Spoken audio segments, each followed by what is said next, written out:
151 Chapter Ravenclaw's daughter. Yes. The moon is dark and the wind is high tonight, suitable for big things. Late at night, Tom walked out of the Slytherin lounge, humming and walking through the long, dark aisles. "Hey, boy, why are you running around so late?" The thick male voice hummed around him, as if he had just finished some strenuous exercise. "You violated school rules, be careful. I told Dip it." Principal. Fluorescence flickers. Tom frowned when he heard the uninvited guest's voice, and threw his wand to light up the corridor, which happened to illuminate Sir Michael again, who was hanging on the side wall, and looked at this man with thick gauze. "Knight."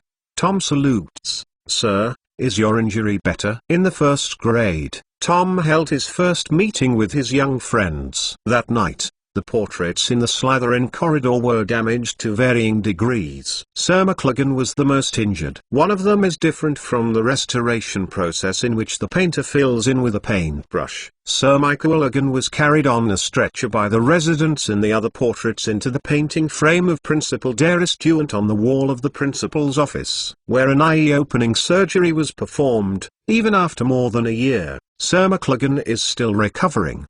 Thank you for your concern. I can remove the gauze next week." Sir McLaggen patted his hard armor and made a pop sound, indicating that he had no problem. But about why the gauze, the problem of being wrapped around the armor, was ignored because it was not important. He tried to look at Tom with a sharp look, but because the round eyes and gauze were too funny, Tom couldn't help being amused. "Sir, Principal Dippet is not in school," Tom said with a smile, as he continued on his way. "What's more, as long as I'm not found by the teacher, he'll be sleeping in the dormitory tonight. Do you think so?" You said yes, then so be it." Sir Michael Logan chased through the pictures on the wall to the stairs, holding on to the frame and panting. He glanced fearfully at the tall man at the end of the corridor. The empty canvas in the huge picture frame did not chase any further, but shouted from behind Tom, "Just pray that you will not be discovered." "As you say." Tom shrugged and walked up the stairs. The castle at night was extremely quiet. Only the faint wind and bird song outside came intermittently, and Sir McLaggen's voice became smaller and smaller behind Tom. "Be careful when you go out at night. I don't want to report the murder of the student to the principal." Tom smiled, and his pace was lighter. He walked leisurely through the corridors and stairs of Hogwarts Castle. At night, the students and teachers were resting, but the castle did not rest. The moving stairs that changed positions all the time were in the middle of the night. They will repeat their work, and the arrival of Tom, the guest, makes them even more excited. Unlike the thrilling night tour in night clothes that Alphad or other mischievous students are accustomed to, Tom made all preparations 2 weeks before departure. A week ago, he let Avery and Carlo, 2 individuals, threw big dung eggs in the corridor in front of Og. The angry Og arranged for the confinement punishment of clearing the prize showroom in the evening, and Og's daily patrol route had been collected and sorted out bit by other students. At this moment, Og was closing the prize showroom, carefully locked it, and then patrolled in the direction of Quidditch Stadium, followed by the Forbidden Forest, Black Lake, and Hogwarts Castle, starting from Gryffindor, and finally it's Ravenclaw's turn. "It looks like I won't see Mr. Og within 2 hours." Tom looked even a little regretful. He shrugged, leaned on the corridor handrail at the entrance of the curse classroom and looked at the scenery for a while, confirming the entire castle. After there was no one in the middle, Tom raised his leg and walked towards the Ravenclaw Tower. "I hope the school can find another portrait and listen to the password at the entrance of the Ravenclaw lounge. After all, the password door that doesn't know the answer is too much. It's inconvenient." When he reached the end of the corridor, he jumped up and jumped over the 2 unconnected stairs. After a while, he reached the Ravenclaw Tower. Only then did Tom put away the appearance of walking in the courtyard. Cautiously passing by the door of Professor Sykes' office, there are still lights on in her office. Tom has always had a strange instinct. Although the deans of the Hogwarts colleges are powerful wizards, He feels that Professor Sykes is even more difficult.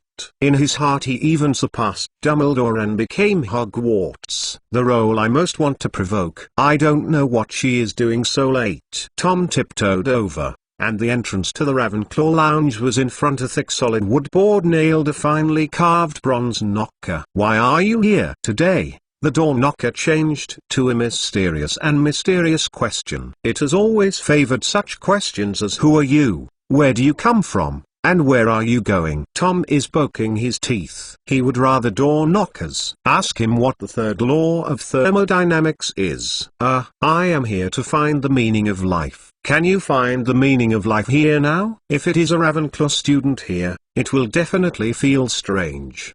The knocker will only say yes or no according to the answer after asking a question. But the only time Tom came here, he experienced the process of chatting with the knocker. Strangely, he raised his eyebrows and said, "We can strengthen our understanding of life from the affairs we experience anywhere and at any time. My experience constitutes me." The door knocker seemed to be stuck and stopped talking. Tom looked at it expectantly. After touching the door knocker, he was very interested in this intelligent magical creation, so he checked a lot of information. And finally a description of the door knocker was found in Slytherin's secret room. Rowena Ravenclaw is the greatest alchemist of this era. As the smartest wizard in the world, she believes that her wisdom should be used in more critical places, and the action of recalling when thinking about problems is undoubtedly it was a huge waste of her brain power. At the same time, Ravenclaw, who is good at alchemy and memory magic, has produced such a magic-proper gleaming crown studded with gems. This crown carries all of Ravenclaw's knowledge except for his life experience. And she uses the bronze ring on the wrist to call up the memory in the need, which can save a lot of time. Although I personally think this is a meaningless job, I heard that the crown and the bracelet can be used by others. At the time, I was still very surprised. This is almost a Horcrux in another sense. Perhaps it is more reasonable to call it a memory. Unfortunately, this treasure only exists in legends. Soon after it was completed, before the other three of us had time to try it, the crown was lost, and Rowena told me after a meal that it might have been taken by his daughter. But to be honest, according to Rowena's theory, it can't increase people's wisdom like the rumors. Simple stacking of knowledge can't save the fool's IQ. At least a single crown can't do this. Tom looked at the door knocker with fiery eyes. It trembled, and after a while he continued to speak. "I'm just asking, why are you here so late?" "Ha ha ha," I said. "You probably won't ask this kind of question in the middle of the night." Now it's Tom's turn to get stuck. He took a deep breath and squeezed out a smiley face and said, "After talking to you last time, I am so interested in you who have no less wisdom than the wizards." "Well, the knocker is very interested, so I took the time to see you tonight, hoping to learn something from here." "You learn something with a knocker?" "Yes." Tom nodded. "Are men all such rhetoric?" "No, I just respect the wise." "Do you think I am a wise man?" "Yes." "So, do you still think so?" Suddenly, a group of dim white light lit up on the big wooden door knocker, and a huge shadow rushed out of the door and hit Tom. Tom watched the white. The phantom rushed towards him and passed through it again. Before he could even pull out his wand, he could only turn his head stiffly, feeling an unbearable chill all over his body. He turned his head and saw a tall ghost lady floating in the air, looking down at him blankly. She wore a thin skirt with an old style and intricate lace. She did not see the original color. She had a round face, but her cheekbones were slightly higher, her eyebrows were long and thin, her nose was high, and her eyes were full of sorrow. From the very young when she died, a long hair was draped behind her head, and a few strands of broken hair curled down in front of her forehead. She retracted her eyes, looked up at the bronze knocker nailed to the wooden board, and instantly appeared in front of Tom. "Do you still feel that way?" She looked at Tom with a shocked face, and asked softly. The sadness in her eyes became more intense. "Miss, are you a ghost?" Tom asked. "Yes, you are talking to a humble ghost who can't survive. Do you still think it has wisdom?" Miss Ghost shook her head, preparing to fly away, but Tom's next sentence stopped her drifting away.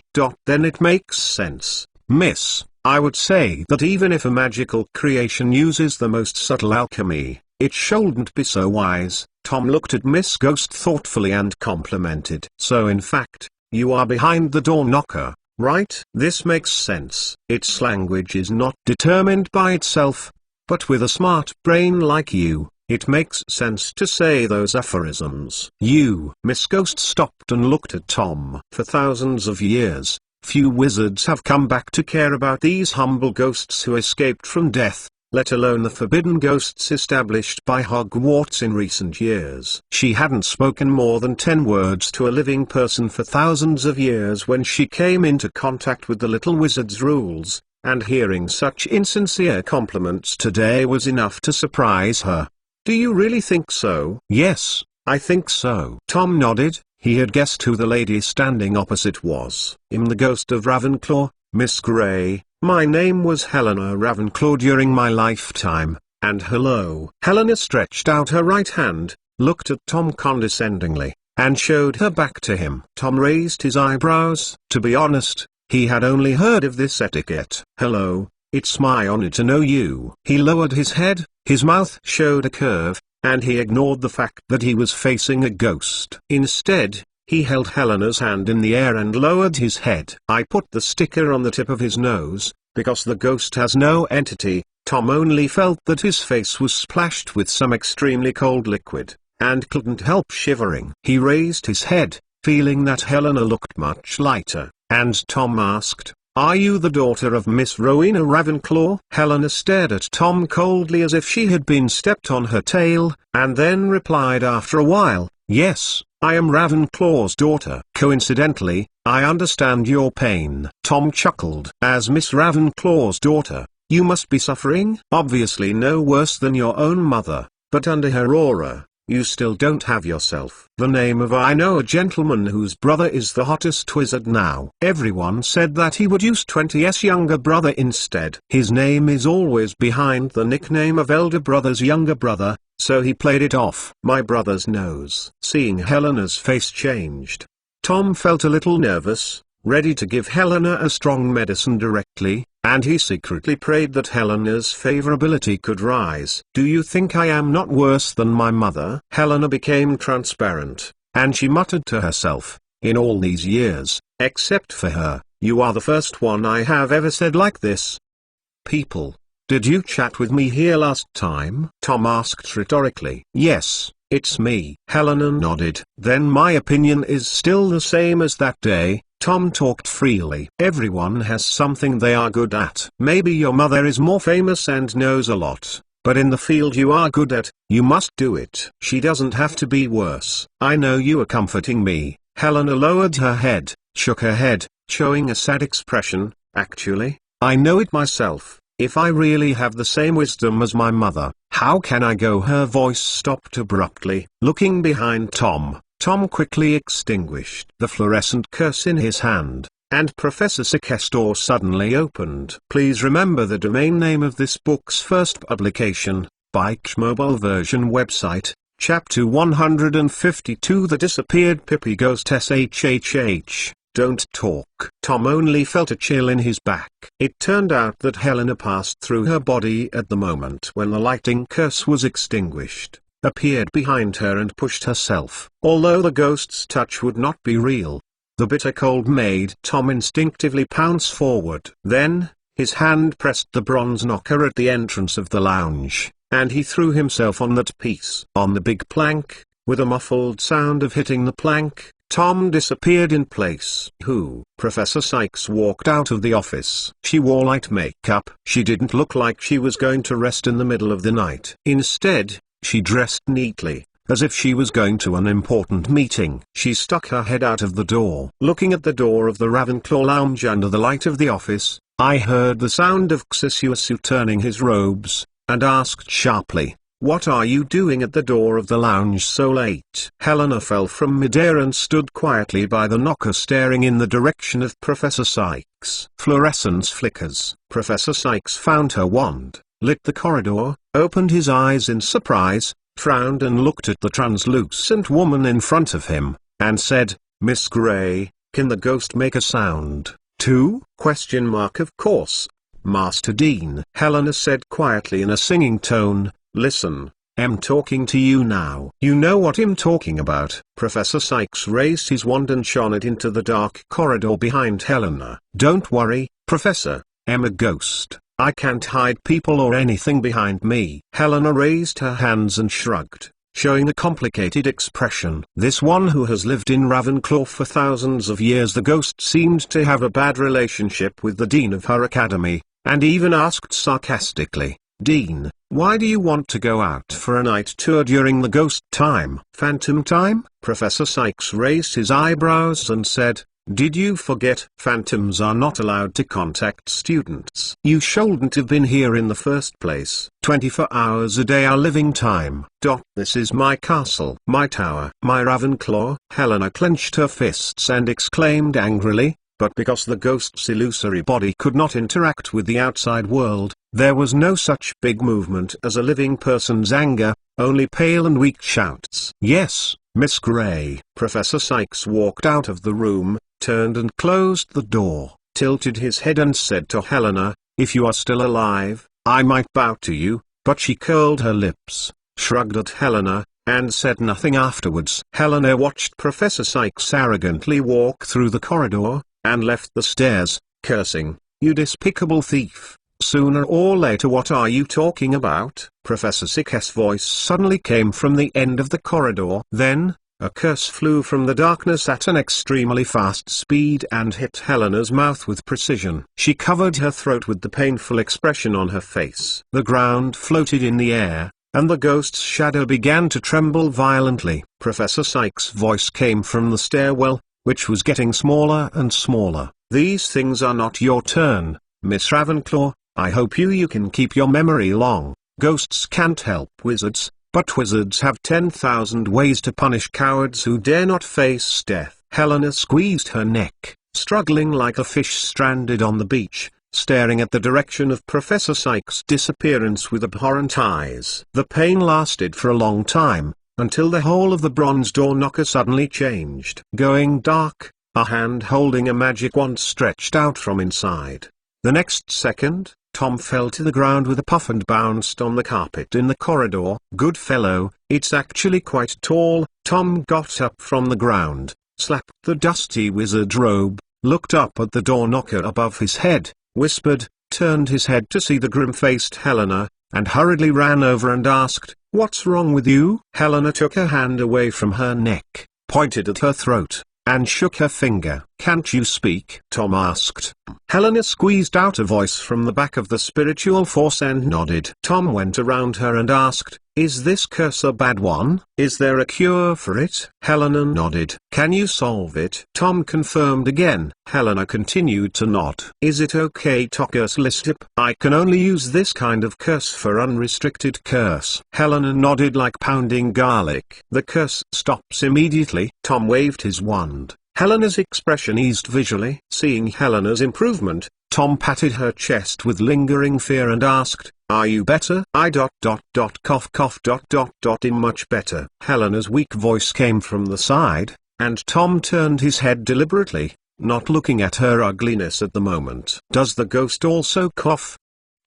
"No, I mean, the teacher and the ghost have such a bad relationship. I thought everyone was neighbors of Hogwarts, and they could even have parties together often." Tom looked at in the dark corridor. He couldn't see clearly through the distant windows and the glimmer of Helena herself, so he lit his wand again. "Of course the ghost coughs. Cough. Not only coughing, but also death." Helena smiled bitterly to herself. "You can turn around." "As for the relationship between the teacher and the ghost, it has always been good." "Really?" Tom turned around and looked at Helena's chest, where it was originally hidden by the tight buttons. Following Helena's struggle, a piece of fabric slumped to one side, revealing what's hidden underneath. A dark, hideous piercing through the wound. "I don't know if it is my illusion. I feel you have become a little transparent." "Of course, I was hurt." "Hogwarts has been a paradise for ghosts for a long time. The principals also welcome wizards who choose to become ghosts to live in Hogwarts. At least, A castle with ghosts. More magical. Helena raised her hand to cover her chest, covered the hideous scar, shook her head, and continued, except for me and the ghost of your Slytherin. The other ghosts are only later. Came to Hogwarts. How could it be like this now? A dean attacked the ghost of his academy. Tom was speechless, shook his head in surprise, and added another mouth. How do you know him from Slytherin? That little girl, Metal Warren, often comes to the lounge with a cat. The name of the cat owner and you I heard from her mouth, Helena explained. As for this Dean Sykes ... well, I can only tell you that since she took office, something happened that caused the relationship between the school and the ghost to become tense, and the ghost was even forbidden to contact the students. You should remember that we were only allowed to take a long look at the branch of the school. I remember. Tom nodded and asked curiously, you just said that Professor Sykes is a thief. Does it have anything to do with this matter? No. Helena looked at Tom, pondered for a while, shook her head, and denied. Is it because she attacked the ghost like today? Tom's thoughts began to diverge. She thinks the ghost has done something bad, so she advocates forbidding the ghost from contact with students. So what did she do? Well, don't think about it anymore, Helena said, biting her lip. I can tell you what happened, but it's just hearsay without root. I understand. Tom raised his head and glanced at the knocker, and thought, you will always be here. But there is only one story. Do you know how ghosts are created? The deceased is nostalgic for the world, so he chooses to be a ghost after death, but he can only walk where he has lived and left traces. Tom pondered for a while and said the standard answer in the textbook he knew. Probably so. Helena nodded and continued. Have you ever heard that Hogwarts has a ghost called Peepy Ghost? Who is that? Tom asked curiously. To tell you the truth, before today, I only knew about Nick the almost headless and fat friar. There were the two I met when I was in the tunnel. You really shouldn't know, but in the near future, he will be back. Helena sighed and continued. Pippi is also a ghost that exists in the castle, but I think he and the ghost have an essence. The difference is that he suddenly appeared in the castle one day, but he has no memory of his own life, no name, no basis for his existence. But it can't leave the castle, just whistling in the corridor all day long. Yes.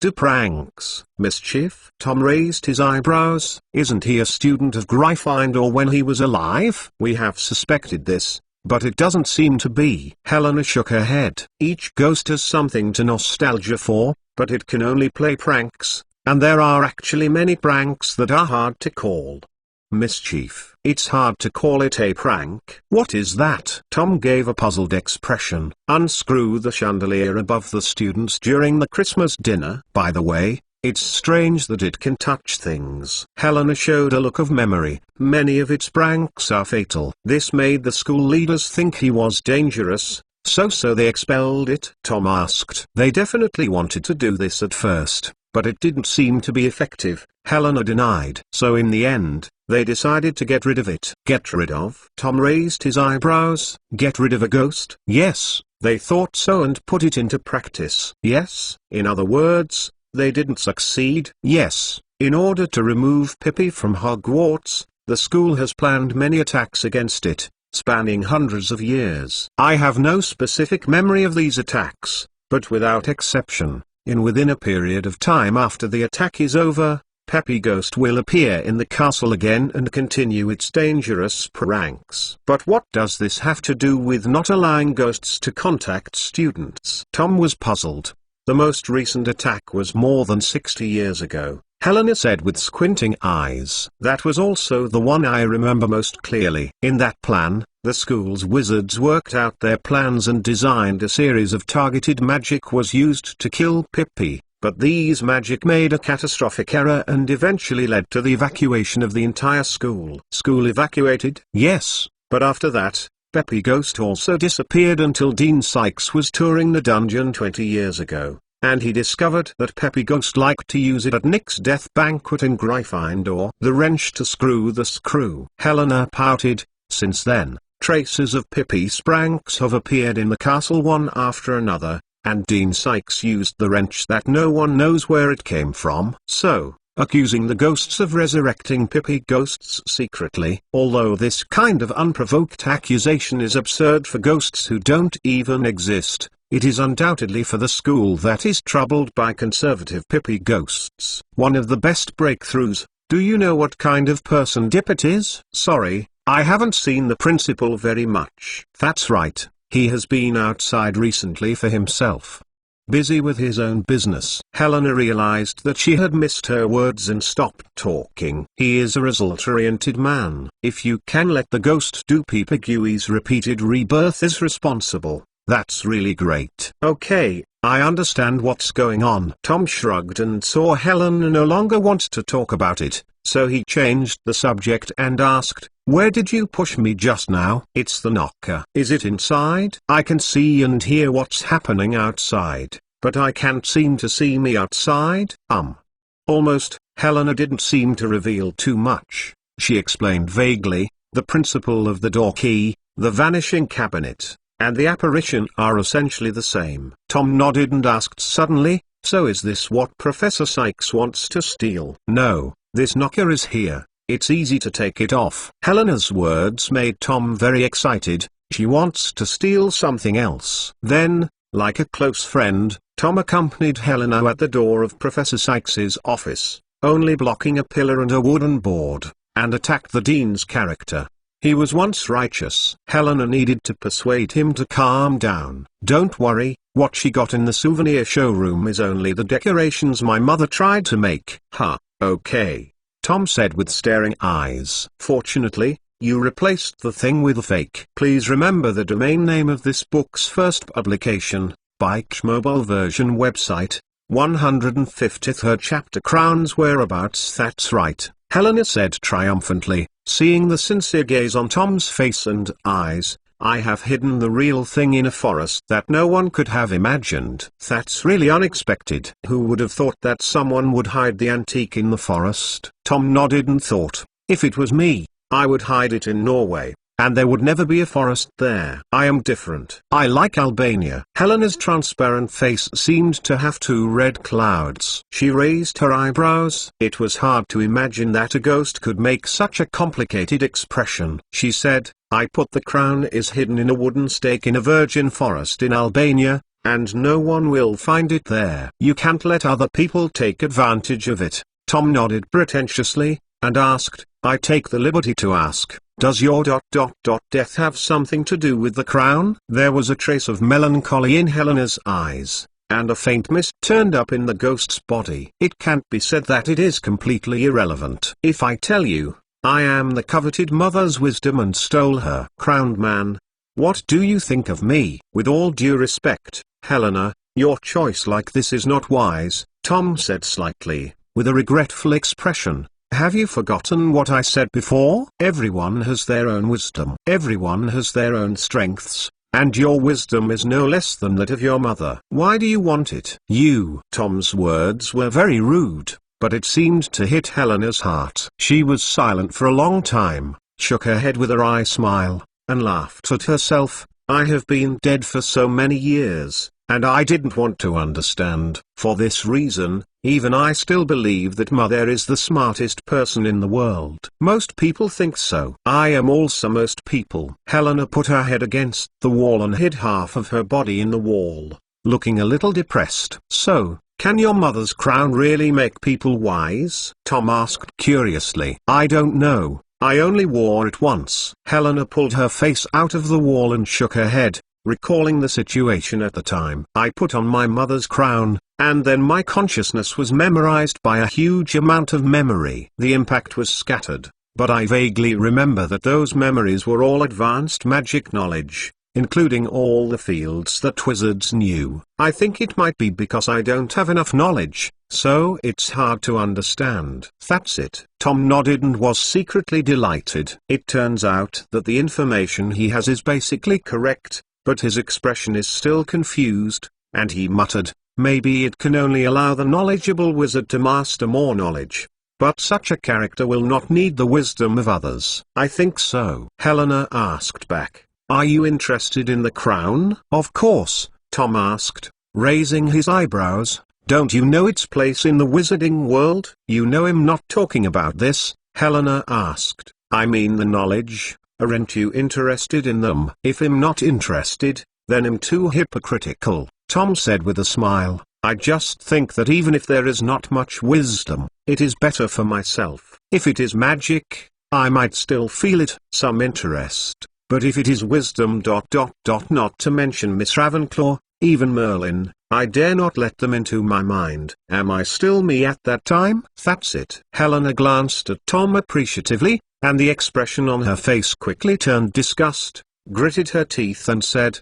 I am different. I grew up as a mother's daughter, all pretending to be clever. Her actions will be given a strange interpretation, and compared with her when she was young. I always wondered at that time whether my biological father left her because of this. You're sorry, I don't really want to talk about this. Helena stopped Tom's next curiosity and asked, are you interested in my story? Is it convenient to talk about it? Tom nodded. I am really curious about that era, especially about you. Helena took a deep breath and shook her head. I don't really want to tell those things in person, but I can show them to you. Show it to me? Tom was a little confused. Yes, the essence of the ghost is the trace of the wizard in the world before he was alive. For us, it is a memory. Helena looked at the eagle-headed bronze door knocker hanging over Tom's head and said, the door knocker is also a mother's pride. In addition to the enclosed space you have just experienced,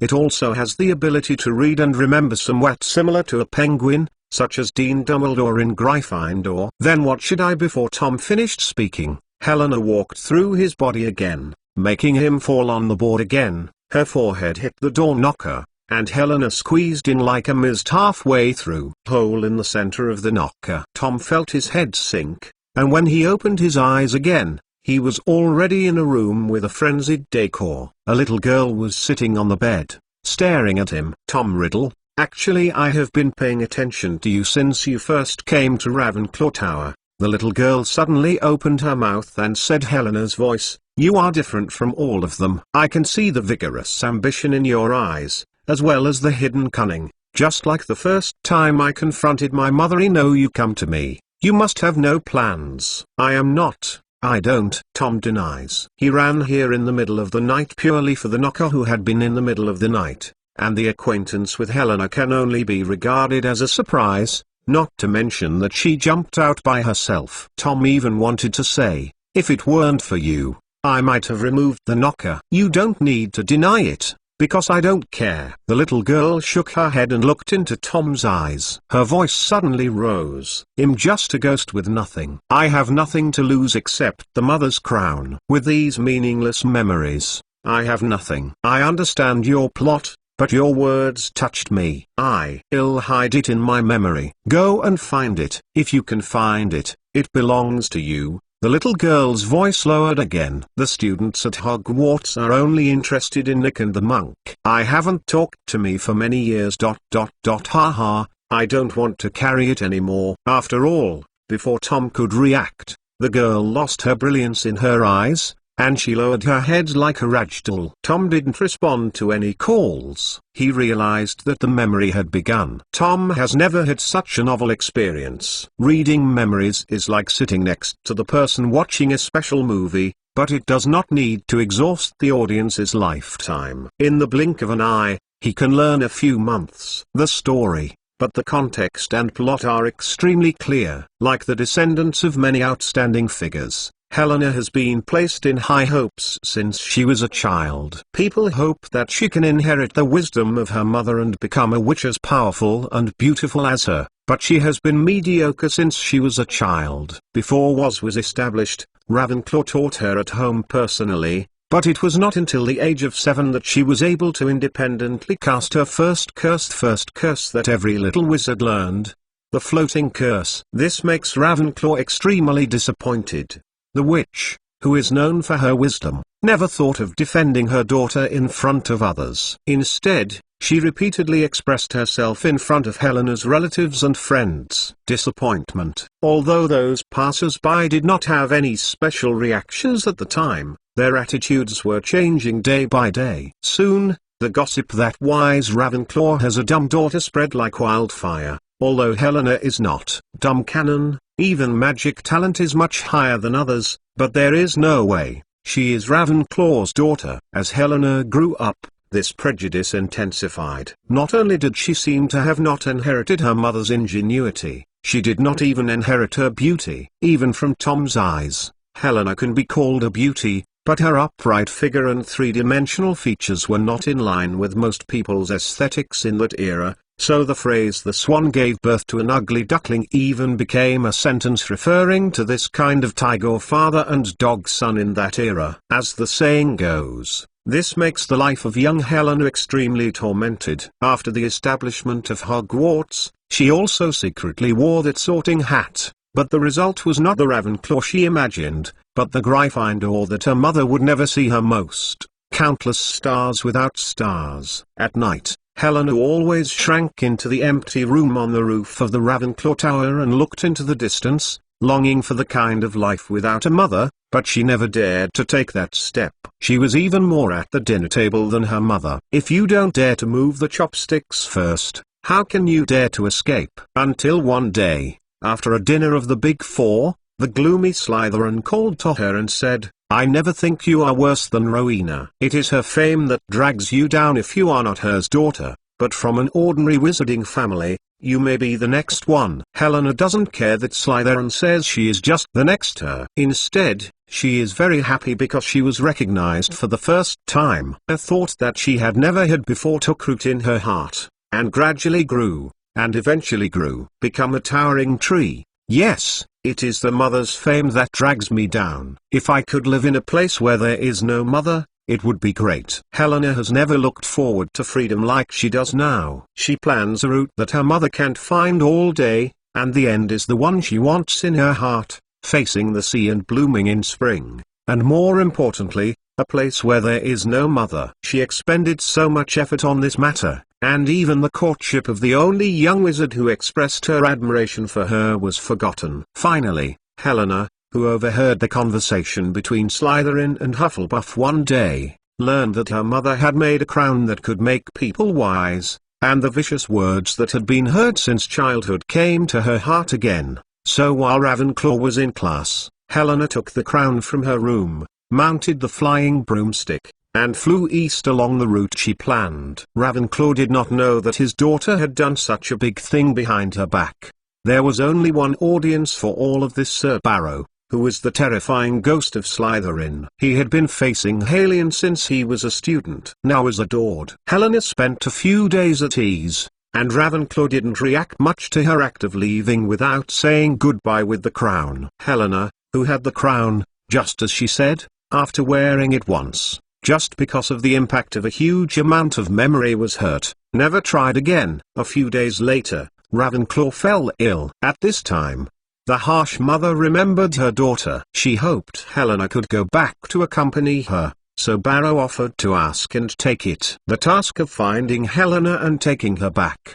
Barrow's love for Helena has reached a deformed level. He flipped through every book Helena had borrowed in the library, rummaged through every corner of her room, and quickly determined her foothold, and tracking all the way, came to the virgin forest of Albania. The following story is both sad and ridiculous. Barrow wants Helena to go back. Helena refuses. The wizard with twisted love sees the free life of the admirer.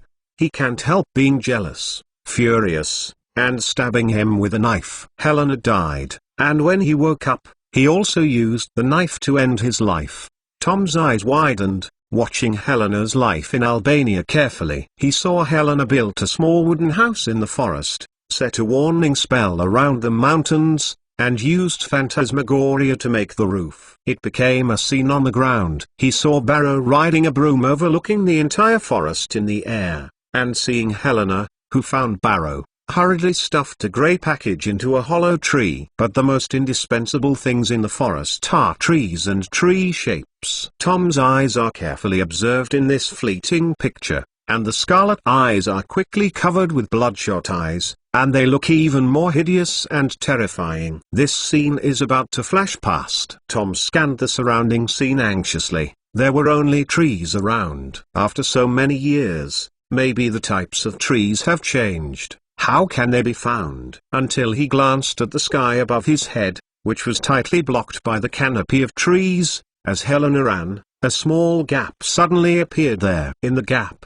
he saw a mountain, a strange shape. The mountain peak. That mountain looks like an axe stuck in the ground, and it is highly recognizable. Tom closed his eyes. He didn't have any interest in the subsequent dog blood story. There was a faint smile at the corner of his mouth, and the crown belonged to him. When everything around him calmed down, the man's heart-piercing cry came to an abrupt end. The story should be over. Tom opened his eyes and saw the mosquito net of his four-poster bed. Everything last night seemed like a dream mirror, but his memory is extremely clear. Please remember the domain name of this book's first publication, Bike's mobile version website. Chapter 154. The Dean of Gryffindor gives a Slytherin-born heir to Ravenclaw to open a small stove. Tom, how was your last night? Tom got up from the bed, raised his arms, and saw that he was wearing the wizard robes he wore during the night tour last night. It turned out that all this was not a dream. He rubbed his eyes and looked out the window. The sky was already bright and he didn't know how long he had slept. After confirming his environment, he looked in the direction of the sound. Dumbledore was sitting at the table in the bedroom, holding a round red apple in his hand, and took out a silver knife to peel it. Mr. Aberforth. Tom rubbed his eyes again, looked intently, retracted back, reached into the quilt, pulled out the wand hidden in his sleeve, and raised his head to say hello. Professor Dumbledore, when are you back? Last night. Dumbledore looked at Tom's nervous movements, smiled bitterly and shook his head, and realized that he shouldn't be smiling in this situation. So he lowered his head bitterly and said, "It seems that my brother has done a good job in teaching." Not bad, isn't it? Although Mr. Aberforth did not reveal his identity, his courses are indeed very popular. Tom nodded politely and asked, "Professor Dumbledore, what are you doing here to find me?" It's also a coincidence that I just returned to the UK last night and suddenly thought that something needs to be done. My owl is not around,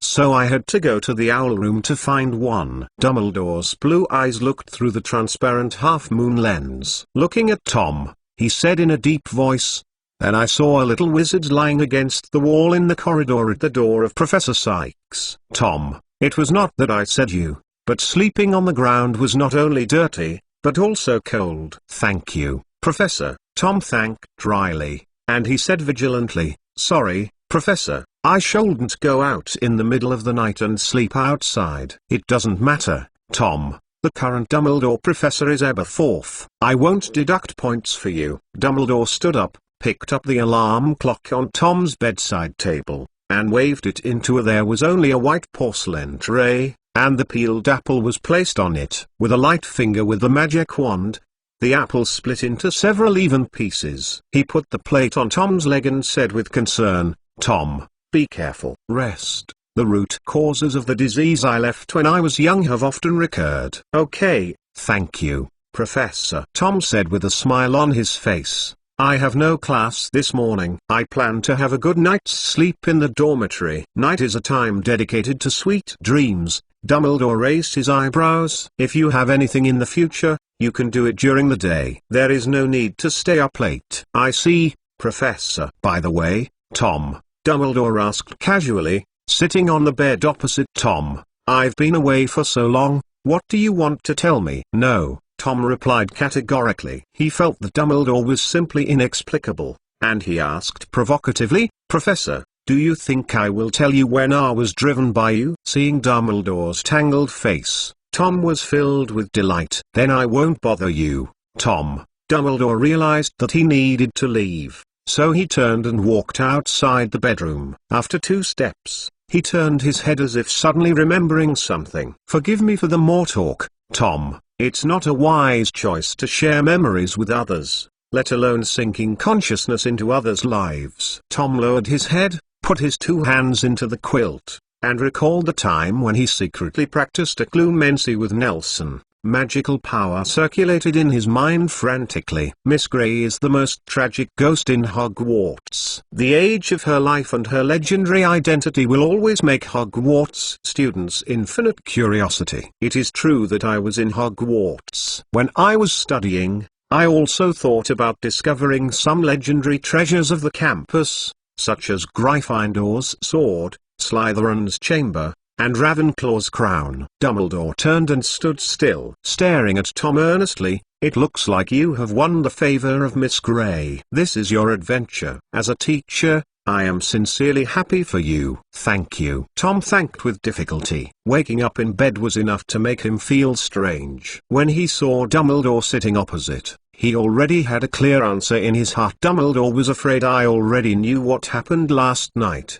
but I don't know how much he saw. Tom held the wand that fell from the sleeve, raised his head, and said the truth. Professor, to be honest, I'm just talking to the Ravenclaw lounge. The knocker at the door is only interested. I understand. Dumbledore, who discovered Tom's little secret, nodded with a smile, and the conversation finally entered a familiar rhythm. Dumbledore said, "It is easy for us to make unexpected discoveries when we explore something, such as once I was looking for a toilet in the hallway on the 8th floor, but accidentally found what might be the most amazing room in Hogwarts." Really? That's awesome. Tom lowered his head again. So Tom, although you are a Slytherin, Miss Grey chose you. It is your destiny for thousands of students who have chosen you for thousands of years, isn't it? Lido said happily. But the times are constantly evolving. Those things that have been in the past may be powerful, but they may not necessarily adapt. I think you should need a little help. What help?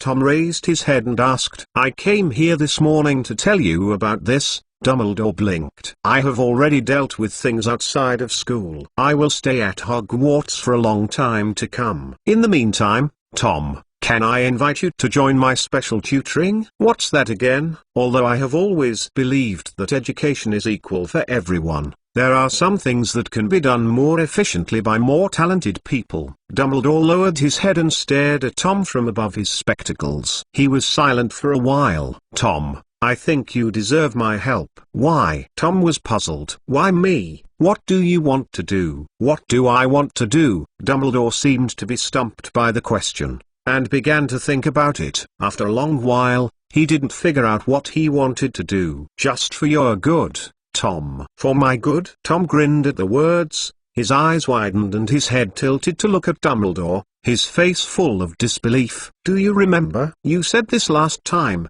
It was the disarming curse that took Nar's wand, and then drove him to war-torn Europe, and he even got together with the infamous Dark Wizard of Grindelwald. You want to be good for me now? Where can I go? Can I go to Africa? Dumbledore groaned. It was difficult to look at Tom's eyes at the moment. He has rarely experienced failure in his life. Except for his lover, only Nelson has brought him the same regret, and shot at Nelson's curse is an irreparable mistake in his career as a teacher. You have to believe me, Tom. Although I have my own plan, there is no option to hurt you in my plan. The young Dumbledore did not have the rich experience in the future, and he was not yet old enough to say nothing to others. He was still willing to confide some of his thoughts with the people in the plan. Speaking of not being humble, there are not many wizards in the world who can defeat me. I just want to train you into a powerful wizard who can defeat me. Do you think you will go crazy and destroy the world,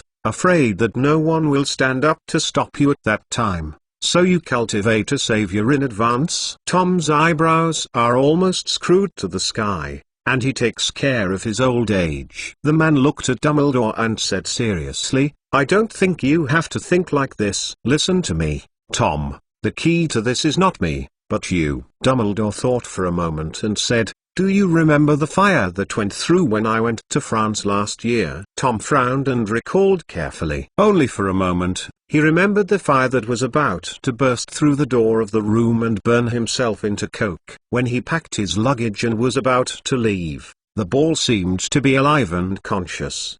The tongue of flame rolled on the building and wrapped it in an instant, and in the next instant, when Tom felt that the window of his room was about to melt, the flame disappeared, and the land bat that filled the sky also disappeared, so Tom once suspected that his experience was an illusion. He looked at Dumbledore with a scrutiny gaze, and asked, "Professor, could it be that you were the fire?" "No, Gellert Grindelwald was the one who set the fire," Dumbledore explained. "I was confronting him in Paris, but he ignited the building where you were with a fierce fire. Come and push me back. Then he succeeded." Dumbledore shrugged. "But it doesn't matter. It's not time to defeat him. These magics are nothing to me, but to you, Tom. As far as I can see, you can't even break through the fierce blockade of Grindelwald." "I really can't." Tom lowered his head dejectedly. "I can't do anything about that kind of flame." "It's not just fierce, Tom," Dumbledore persuaded. "Do you know about Nelson's parents? Do you know who his real enemy is? That's not a Polishmel. With his character, he will meet sooner or later. Confronting with Grindelwald, if you study at Hogwarts step by step until you graduate, I think even you will not cause any interference to enemies of that level. As far as I know, Grindelwald is in train Nelson yourself." "You are so funny. Grindelwald cultivates someone who will find his own revenge, and you want to cultivate someone who will defeat you when you may become crazy in the future. Are you a group?" Tom let out a dry laugh, staring at the pattern on the quilt for a long time, as if to see the flower. The two people solidified this movement for more than a minute, until Tom suddenly said, "Professor, our extracurricular, when does the coaching start?" "It is impossible for him to give up this opportunity to make himself strong." "Just next Sunday, Tom." Dumbledore's tight face relaxed, and he said with a smile, "I knew that Tom, if it were you, would definitely make the right choice. Who knows? Maybe we both made the wrong choice." Tom also relaxed, shrugged, and asked, "Professor, what are we going to learn? Are some ancient magic texts alive with powerful magic?" "The power of magic is not unilaterally determined by the curse. It depends more on the magic power and knowledge of the wizard who casts it. I am going to teach you more than magic, but some of you the knowledge about the nature of magic that has never been touched before. Of course, it can also make your spells stronger, but those are just the minutiae." So, Tom suddenly realized, "Professor, to tell you the truth, I did know some secrets from Miss Grey, including the whereabouts of the Ravenclaw crown. Do I need to get it?" Tom decided to tell Dumbledore about part of his harvest last night. In fact, the owner of the secret room paid much more attention to the antique crown itself than the vague knowledge contained in it. "Don't worry, I think it is difficult for you to control that legendary artifact now, not to mention I personally think that its legend may be greater than its substance." Dumbledore nodded in satisfaction and said, "You want it now?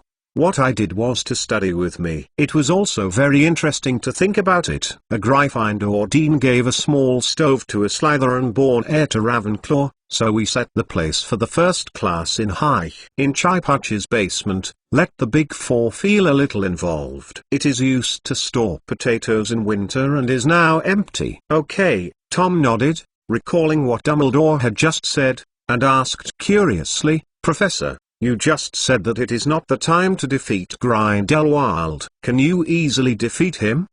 Isn't it the most powerful dark wizard ever? If it were me and Grindelwald duel, the result is actually not easy to say." Dumbledore nodded, shook his head, and said, "But he has a weakness, a place that he thinks is a strong point. Over the years, he relying on it more and more in a desperate battle. A small weakness is fatal. Not to mention such a huge loophole." "What are you talking about?" Tom could hear it. "Don't worry, it will be over soon." Dumbledore patted his shoulder. "When you graduate, you can find a stable job in the safe magic world and live in a stable community. With a sound of peace, I promise." "Professor, so now, go to sleep." Dumbledore waved his hand to close the curtains and walked out of the bedroom. "The trauma of memory will take a while. Please remember the domain name of this book's first publication, Bike's mobile version website, 155th Chapter Center. In the second week after meeting with Newt, Nelson came to Krakow as agreed with Andrei. Under the management of the German army, this ancient city in the center of Europe has greatly changed its appearance compared to when Nelson left last time. With Krakow as the center,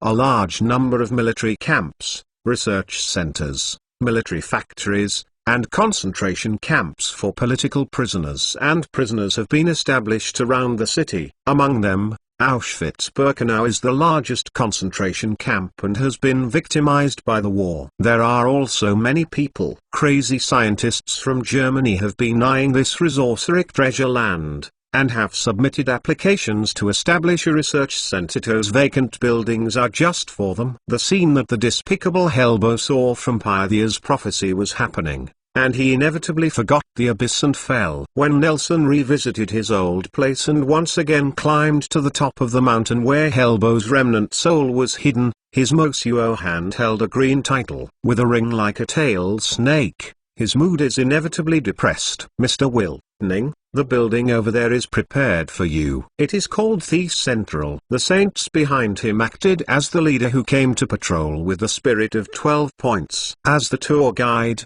he pointed to the circular building in the middle of a huge plain on the west side of the town, and said warmly, "I heard that you want to stay here. We have specially used the most authentic English decoration in your residence. There are also professional chefs to provide your hometown flavor." The hometown flavor is unnecessary. Actually, I am not an Englishman. Nelson's thoughts were interrupted by the black-robed saint, pulling back to reality. He looked at the huge circular building and looked at the familiar shape, asked confusedly, "If I remember correctly, here is to build a magical transmission center to transport wizards and supplies across continents, right?" "Yes," the saint nodded. "You are so concerned." Sure enough, no matter what era or camp, there are people who are good at slacking horses and piercing needles. Nelson got the answer and continued to ask, "Then what is that?" "Is a particle accelerator? Does a teleportation array need to be built so large? Or is it the whole thing? All buildings are my offices." Nelson squinted his eyes and looked at the black building in the distance. From above, it looked like a black disc carved with mysterious patterns. It was pitch black and hardly reflective. Only the metal edging at the corners could vaguely express it. The structure of the top is exceptionally complete,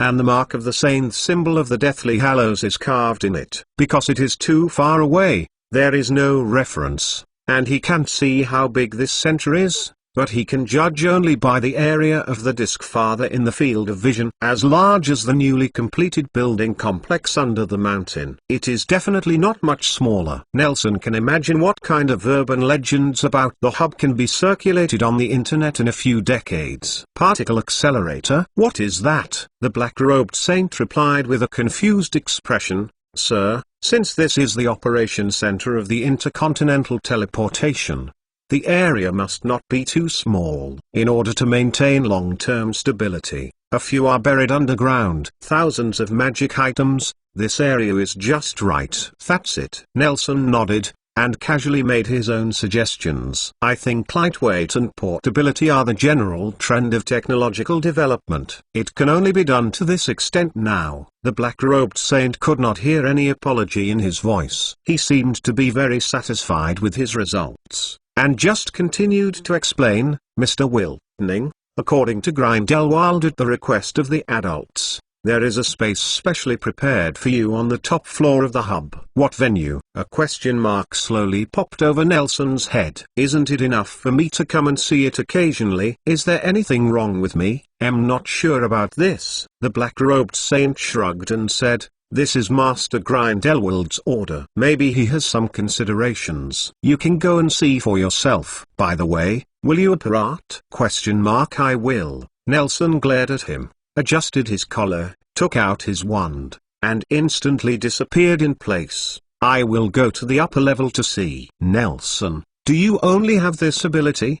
The upper floor of the center is a large room similar to a warehouse, which perfectly restores various environments such as blocks, forests, flat ground, the corridors of the British Ministry of Magic, and the principal's office in Hogwarts. Before Nelson arrived, Grindelwald is already waiting for him here. He seemed to be infatuated with the duel game he had initiated, and the invitation was issued the moment Nelson opened the door and entered. "Mr. Grindelwald, I only have such a curse." Nelson hid behind a mailbox, extended his wand from a dead corner, and fired the curse indiscriminately in the direction of Grindelwald. When you are fighting with people, you still have to inform others that you have fewer spells and you need him to stand in place for you to fight. Grindelwald asked rhetorically, approaching Nelson empty-handed. Listening to the sound of getting closer, Nelson gritted his teeth and drew his other wand from his pocket,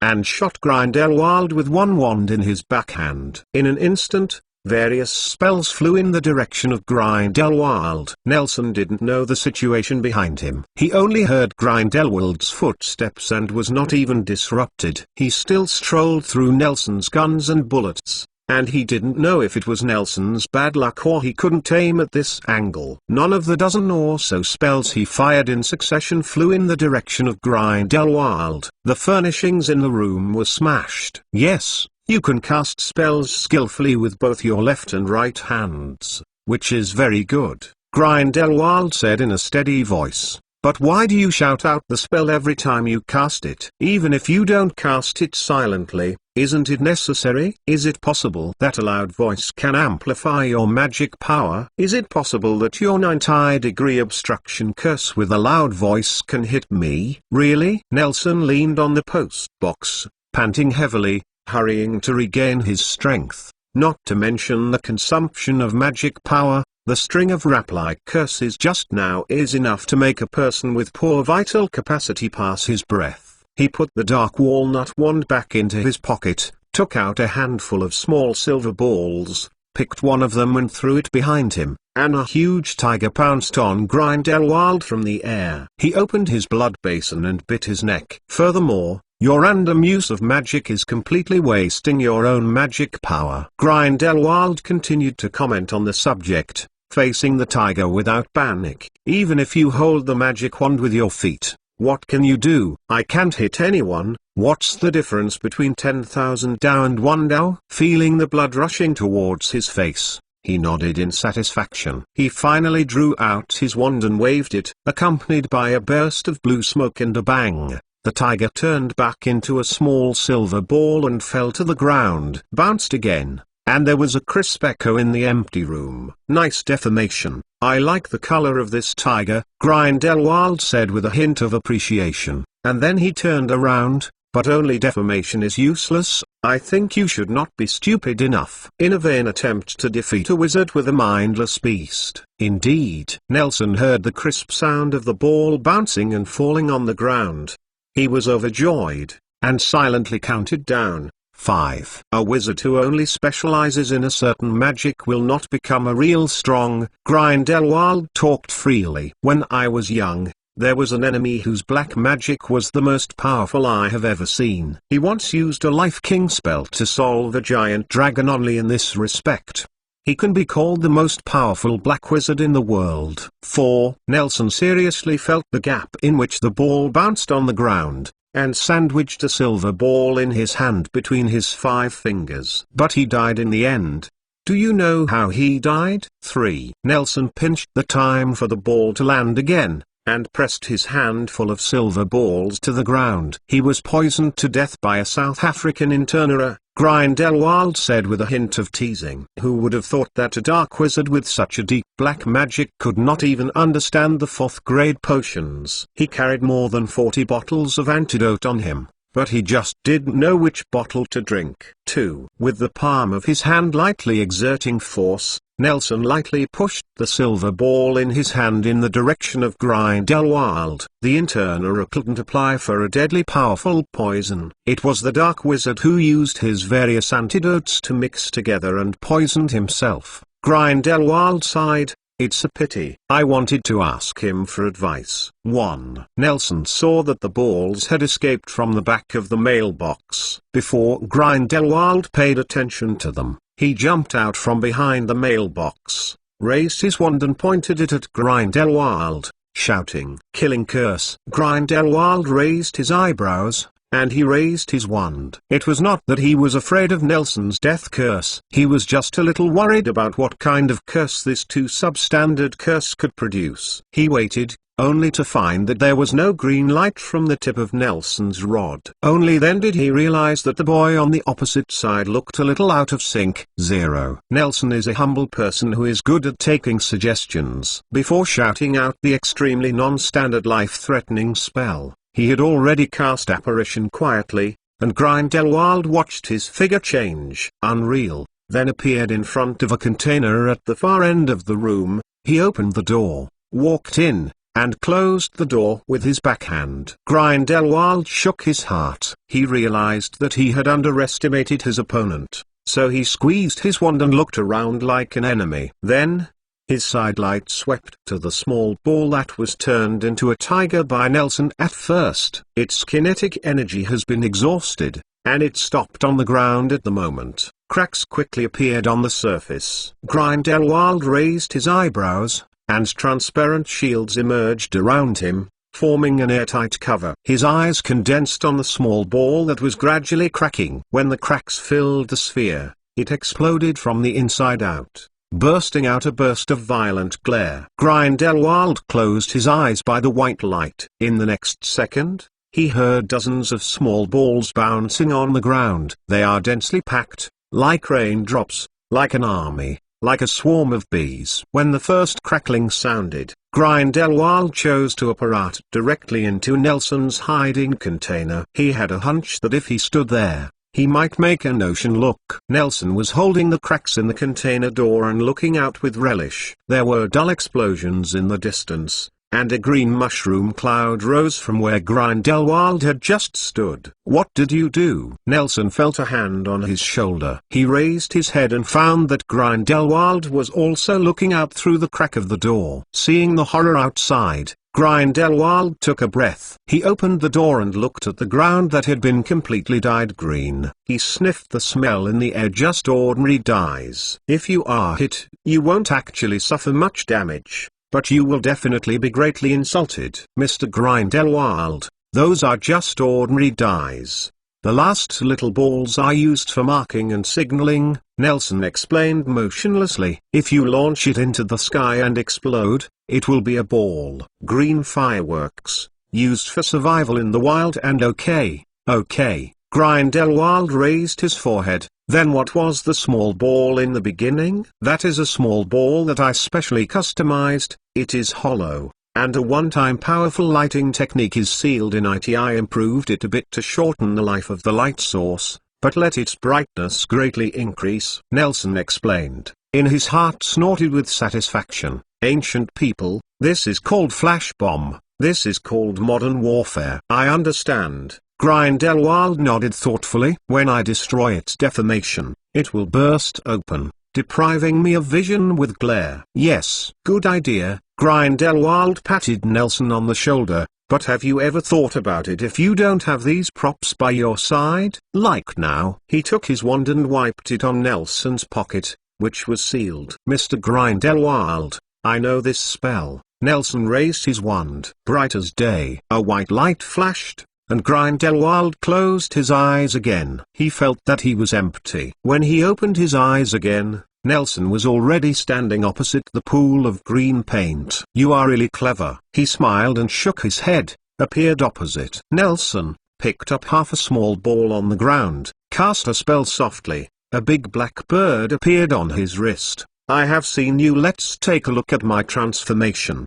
Defeat it, and I'm here today." Grindelwald seemed to have confidence in his transfiguration. He held his hands behind his back and looked at the big bird that rushed towards Nelson. Nelson looked at the strange bird that looked like an eagle and felt a strong sense of oppression. The shimmering claws and beak made people shudder. This should be a hard fight. Please remember the domain name of this book's first publication, Bike Mobile Version website. Chapter 156 Grindelwald's Conspiracy. "Mr. Grindelwald, I think we should start with something simple." Nelson looked at the strange bird opposite, earnestly giving self-righteous suggestions. such as quail or something? I heard when others learn to fight against magical animals, they start with magical animals like boggart or leprechaun. Do you think you can only win a quail? Grindelwald's mouth twitched. It's just an ordinary bird. Look, it has no special ability other than flying. It's just a little bigger, and compared with the real magical animal, it is still 1,000 miles away. Did you know that your Professor Dumbledore has a family phoenix? It only needs one paw to wipe out this honor-looking bird. Not to mention, if you fight with you will only use some boring things like paint. I'm just afraid that I might hurt you by losing my hand. Nelson spread his hand. You hurt me by losing your hand? Grindelwald was angry and grinned. He opened his mouth and smiled. Are you afraid to irritate me? But I told you before, if you can really hurt me, I'm so happy it's too late. Why are you so obsessed with cultivating me? Nelson finally raised the question that had been buried in his heart for a long time. Do you want to know? I'm a little curious. Do you see anything in the future? Grindelwald asked. I can tell you if you can beat it. No matter what method is used, as long as it can be defeated. No matter what method is used. Grindelwald nodded. In his knowledge, this bird should be the limit of Nelson's ability to fight magical creations. He also wanted to see how much Nelson could do. Nelson was in his mind. In his eyes, it was like a lost fog caused by a transformational talent. Even if he had a rich experience like Grindelwald, he couldn't see what was hidden in the eyes of this young man who was drifting along. Grindelwald smiled sadly, glanced at the black flames of the giant bird's tail in the blind spot of Nelson's vision without a trace. As long as you can defeat it beautifully, I will tell you everything you want to know. Okay. Nelson nodded, and he could finally try the biggest killer move against transformation spells that he had built in his mind. Under Grindelwald's gaze, Nelson raised his wand and pointed it at the black giant bird floating in the air, muttering a word in his mouth, and vomiting an obscure, crooked, weird spell, exactly what Nelson learned from Tom Slytherin's Transfiguration Curse, but different from the past. The passage he read was an incorrect version of Slytherin's Transfiguration Curse. Boom! Accompanied by a small explosion, a cloud of white smoke burst out centered on the giant bird. Under Grindelwald's surprised expression, the white smoke quickly dissipated, leaving behind an emerald green toad with a few black feathers on its body. Struggling in the air, bulging its cheeks, and let out a quack. Grindelwald looked at the scene in disbelief. As Dumbledore's former best friend, the great wizard known for dark magic also had extraordinary attainments in the transformation spell. In his knowledge, Nelson should have struggled to solve it all. Started a bitter battle with the big bird, concentrated fierce fire and the hardness of the feathers comparable to stainless steel are the gifts he prepared for Nelson hidden in the body of the big bird. What is this? He quickly accepted his small failure, but was curious about Nelson's methods. This is a product of the failure of ancient polymorphism. When I fail to deform an item, it will become such a toad. Nelson's face was a little pale, and he deformed such a huge magical creature. Failure also consumed most of his magic power, but the joy in Nelson's eyes was not affected at all. The use of this spell was exactly the same as he had imagined, and it seemed that he had mastered a killer move against transfiguration. When it transforms successfully, it will be more stable than a normal transforming spell. But when it fails, it will be like this. I don't know the principle. Nelson shrugged and continued. Its spell is you don't need to tell me. Grindelwald waved his hand. You know this kind of spell yourself. Unique spells are the greatest wealth of every wizard. Okay, Nelson nodded. Do I win this way? Of course, I can still rely on the bill. Grindelwald turned around politely, picked up the croaking toad from the air, looked at it for a moment, then threw it aside, and said, as a reward, next I personally control the study of magic. To be honest, learning with a wizard like me is an opportunity that many people dream of. Mr. Grindelwald, you said you would tell me. Of course I will tell you, Nelson. Grindelwald smiled and waved his magic wand. Nelson suddenly felt the surrounding sky spin and the surrounding scenery changed rapidly. quickly becoming a warm room with exquisite decoration and burning fireplace. "Sit as you like." Grindelwald pressed Nelson's shoulders and pressed him onto a knitted sofa, saying that he was sitting casually, but he still arranged a place for Nelson. Nelson noticed that the pattern of this sofa cushion was exactly the same as the one in Dumbledore's office. Maybe two of them went to the furniture store to buy it. "Mind if I drink something?" As soon as Grindelwald finished his voice, he took out a bottle of mead from the wine cabinet,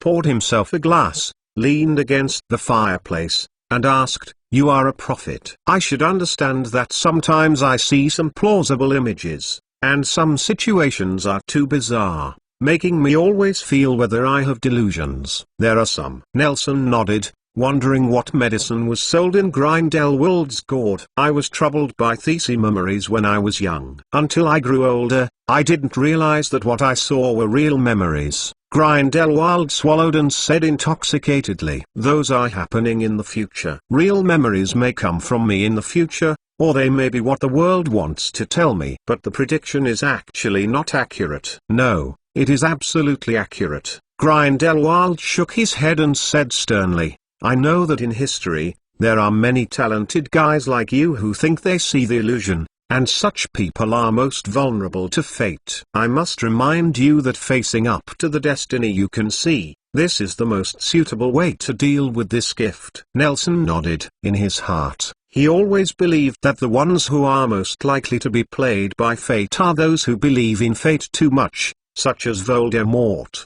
who will shape his enemy in the future, and Grindelwald, who is now a little confused. But he just shook his head and didn't say much. "I know what you are thinking." Grindelwald stared into Nelson's eyes. When the two looked at each other, Nelson saw that the color of his right eye pupil changed from dark to bright. Grindelwald's voice was a little excited, and he held his chest. Said, "I saw moles make steel warplanes among the prophets, and saw that they made ships and guns capable of destroying the world. I thought at the time, moles, that group of people who can't feel the magic at all. How could the ignorant possess such a powerful force? But then when I really saw the fighter plane roaring past my hometown, I felt deeply afraid that the fragments of destruction were the most real truth. This is Newman-good. Yes, this is my original intention to establish a Newman-good. It turns out that I was right." Grindelwald looked out the window. Nelson followed his gaze and looked out the window and found himself in Newman-gard. This should be the tall tower where Grindelwald lived. He saw that the sky outside was wrapped in a blue film. Scattered wizards were fighting on the boundary of the film,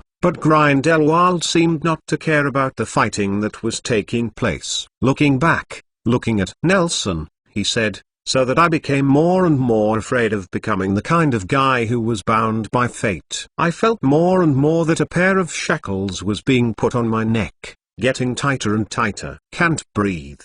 So do you understand how happy I was when I saw you?" Me? Nelson, who was mentioned inexplicably, pointed at himself, very confused. What does this have to do with himself? I foresee so many things that the world thinks I am a lunatic. Grindelwald looked at Nelson, not hiding the heat in his eyes. He took a step forward and said to Nelson, "When everything I foresee when things happen around me, my fear has completely surpassed my pride. I hate my prophetic foresight more and more, because when everything happens, I have foreseen it, and what I fear most is that at the end, there is a terrifying future awaits me." "A terrifying future?" Nelson's throat tightened. "But everything has changed." Grindelwald happily, dancing with his hands. "Nelson, do you know where you are special? You don't exist in my future." "I am not there?" "Yes, Nelson." Grindelwald took a step forward and scared Nelson to dodge back. He stretched out his hand, grabbed Nelson by the collar, and said loudly, "Nelson, of all the futures I know, there is no you. Do you know what it means?" Nelson shook his head. "You know what this means?" Grindelwald seemed to think that Nelson should know everything, and he said excitedly, "If my life is a book, then you are a character that the author doesn't know about. You may come from the page folder. The corners of the corners may come from scrap manuscripts with wrong binding on the title page. or even from another book. Your existence is not restricted by any story, plot, or outline. You can change the whole story. Nelson pursed his mouth, and under Grindelwald's gaze, he slowly said, "Then you, what do you need me to do? I won't let you do anything. I won't ask you for anything. I don't ask for anything from you. On the contrary, I will give you everything you want. Magic, power, wealth, power, fame." Grindelwald's eyes are full of bewilderment. "I will not try to interfere with your decision in any way. This will involve you in my story. I just want you to do everything you want to do with your own ideas,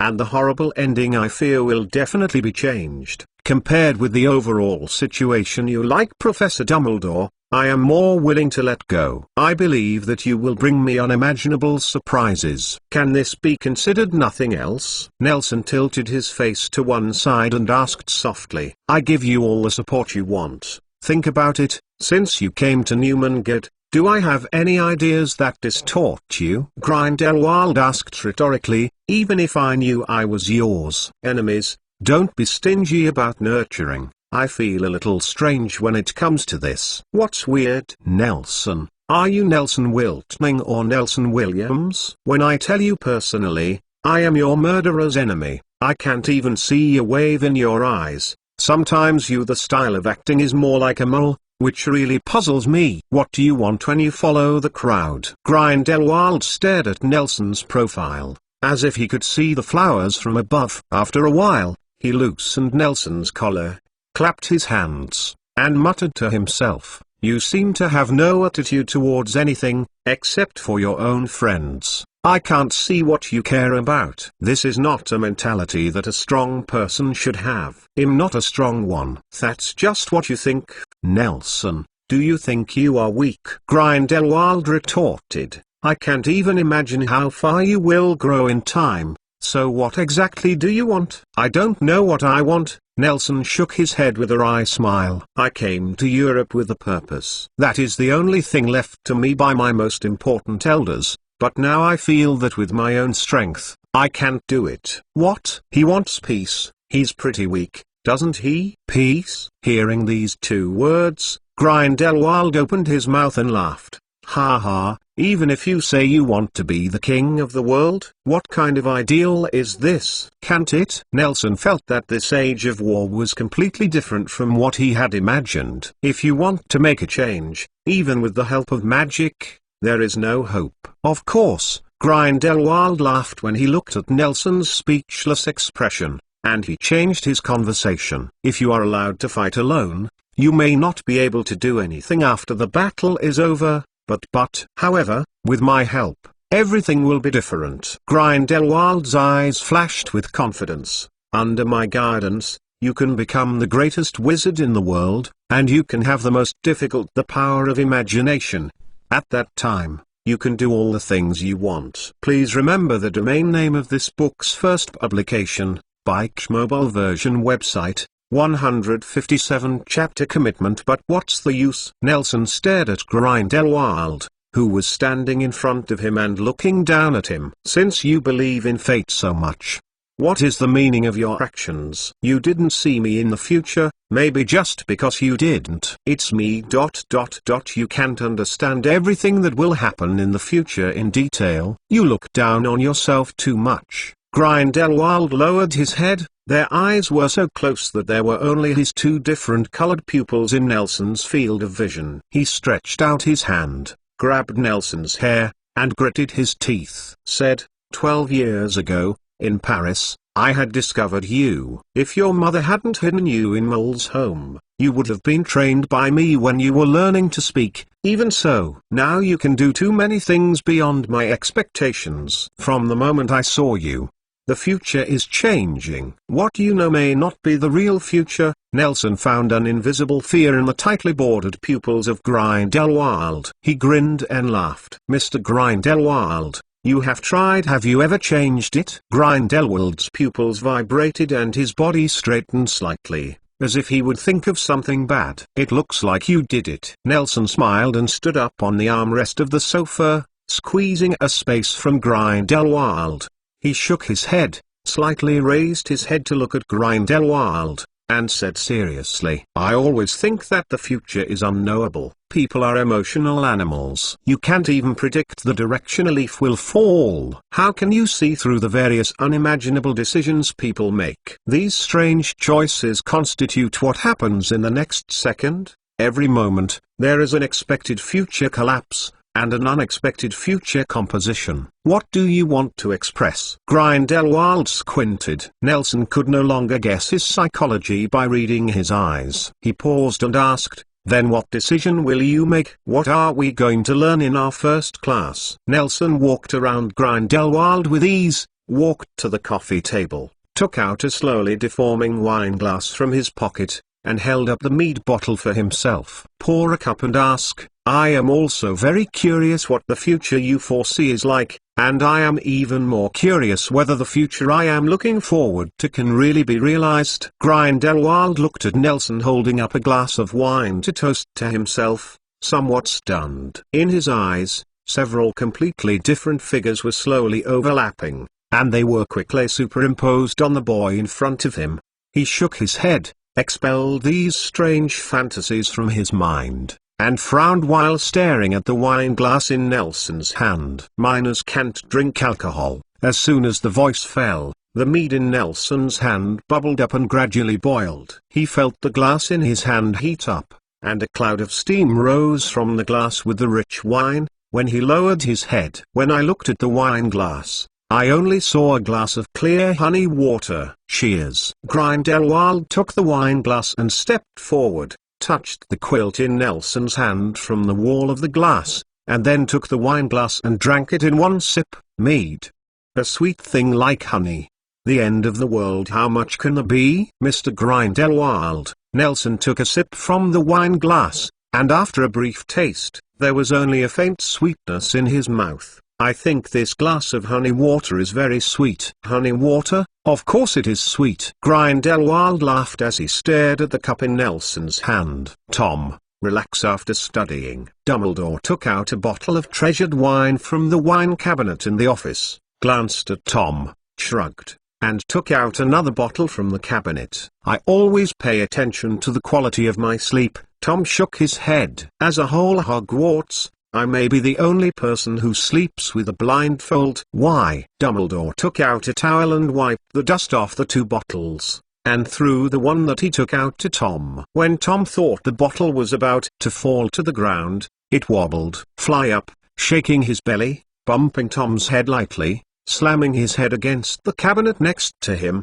as if urging him to get a glass out quickly. Dumbledore wiped the bottle in his hand and asked curiously, "What's the use of wearing a blindfold in sleep?" "I learned that if there is a light source around when sleeping, it will affect the quality of sleep." Tom pressed the bottle on the table and saw the trademark of two broomsticks. While controlling the struggling bottle, he stretched his arm out of the cupboard. "Take out a cup." "You can just say that Nelson told you." Dumbledore raised his eyebrows and said, "For the past 3 years, you have always avoided mentioning his name in front of me." "Crazy. Not to mention, I have said it countless times, and it was me that was wrong." "Ha ha." Tom just smiled and asked, "If you could go back 4 years ago, would you change your approach?" Dumbledore's hand wiping the wine bottle stopped. He turned his head and looked at Tom. It seemed that he couldn't see it through the glasses. He took off his half-moon glasses, squinted at it, and passed. It took a long time to purse his lips and shook his head. "I really want to lie to you, or an answer you want to hear, but it is really difficult for me to do deceptive things. If there is another time, I will still do it. If it is true, if Nelson is allowed to kill that mole, he really can't look back." "Professor, I think this is the answer I want to hear. This may be the biggest difference between you and Na, and the quality you stick to the most." Tom smiled. 3 years later, he has grown from a boy to a tall and healthy boy, even a young man. In the second half of the year, he will go to take the OWLs for the ordinary wizard rank exam. Compared with when he was partying with Nelson, he has grown a lot taller, with half-length hair lying freely behind his head, a few strands of the wind blowing on his forehead, and the facial features on his face are more three-dimensional and fuller. The adjectives such as the towering bridge of the nose and the deep eye sockets don't feel abrupt on his body at all. This should be an affinity face, but his two tall brow bones and eye sockets make his eyes always hidden in the elusive shadows. He even appeared to be a bit of a scorpion, and black hair and black eyes were matched with a black wizard robe. Except for the Slytherin's silver and green house emblem, he couldn't find any other colors on his body. The only one his accessories are also black. A pendant studded with amber faintly reflects the dark red light on his chest. These black costumes make his already white face even paler. Dumbledore quietly took the wine glass that Tom handed him and observed it carefully. It seemed that there was some special pattern on the transparent glass that was attracting him. Tom raised his well-knotted right hand, and on his middle finger was wearing a pull tab to pull the cap of a butterbeer bottle. For a while, the room was so quiet that there was only the sound of Tom pouring wine. Pupa, the gas in the bottle gushed along the gap exposed by the pull ring, making a sizzling sound of water vapor splashing. Tons, tons, tons. Tom picked up the wine bottle and skillfully walked along the glass. The wall poured butterbeer into the glass, and when the glass stood still, there was only the sound of tiny bubbles popping in the room. At this time, Dumbledore spoke slowly. I wanted to invite you to drink mead. He used his magic wand to order the wine bottle, and the cork bounced out of the bottle with a swish sound, and stretched out two thin legs and started jumping on the table. Tap dancing,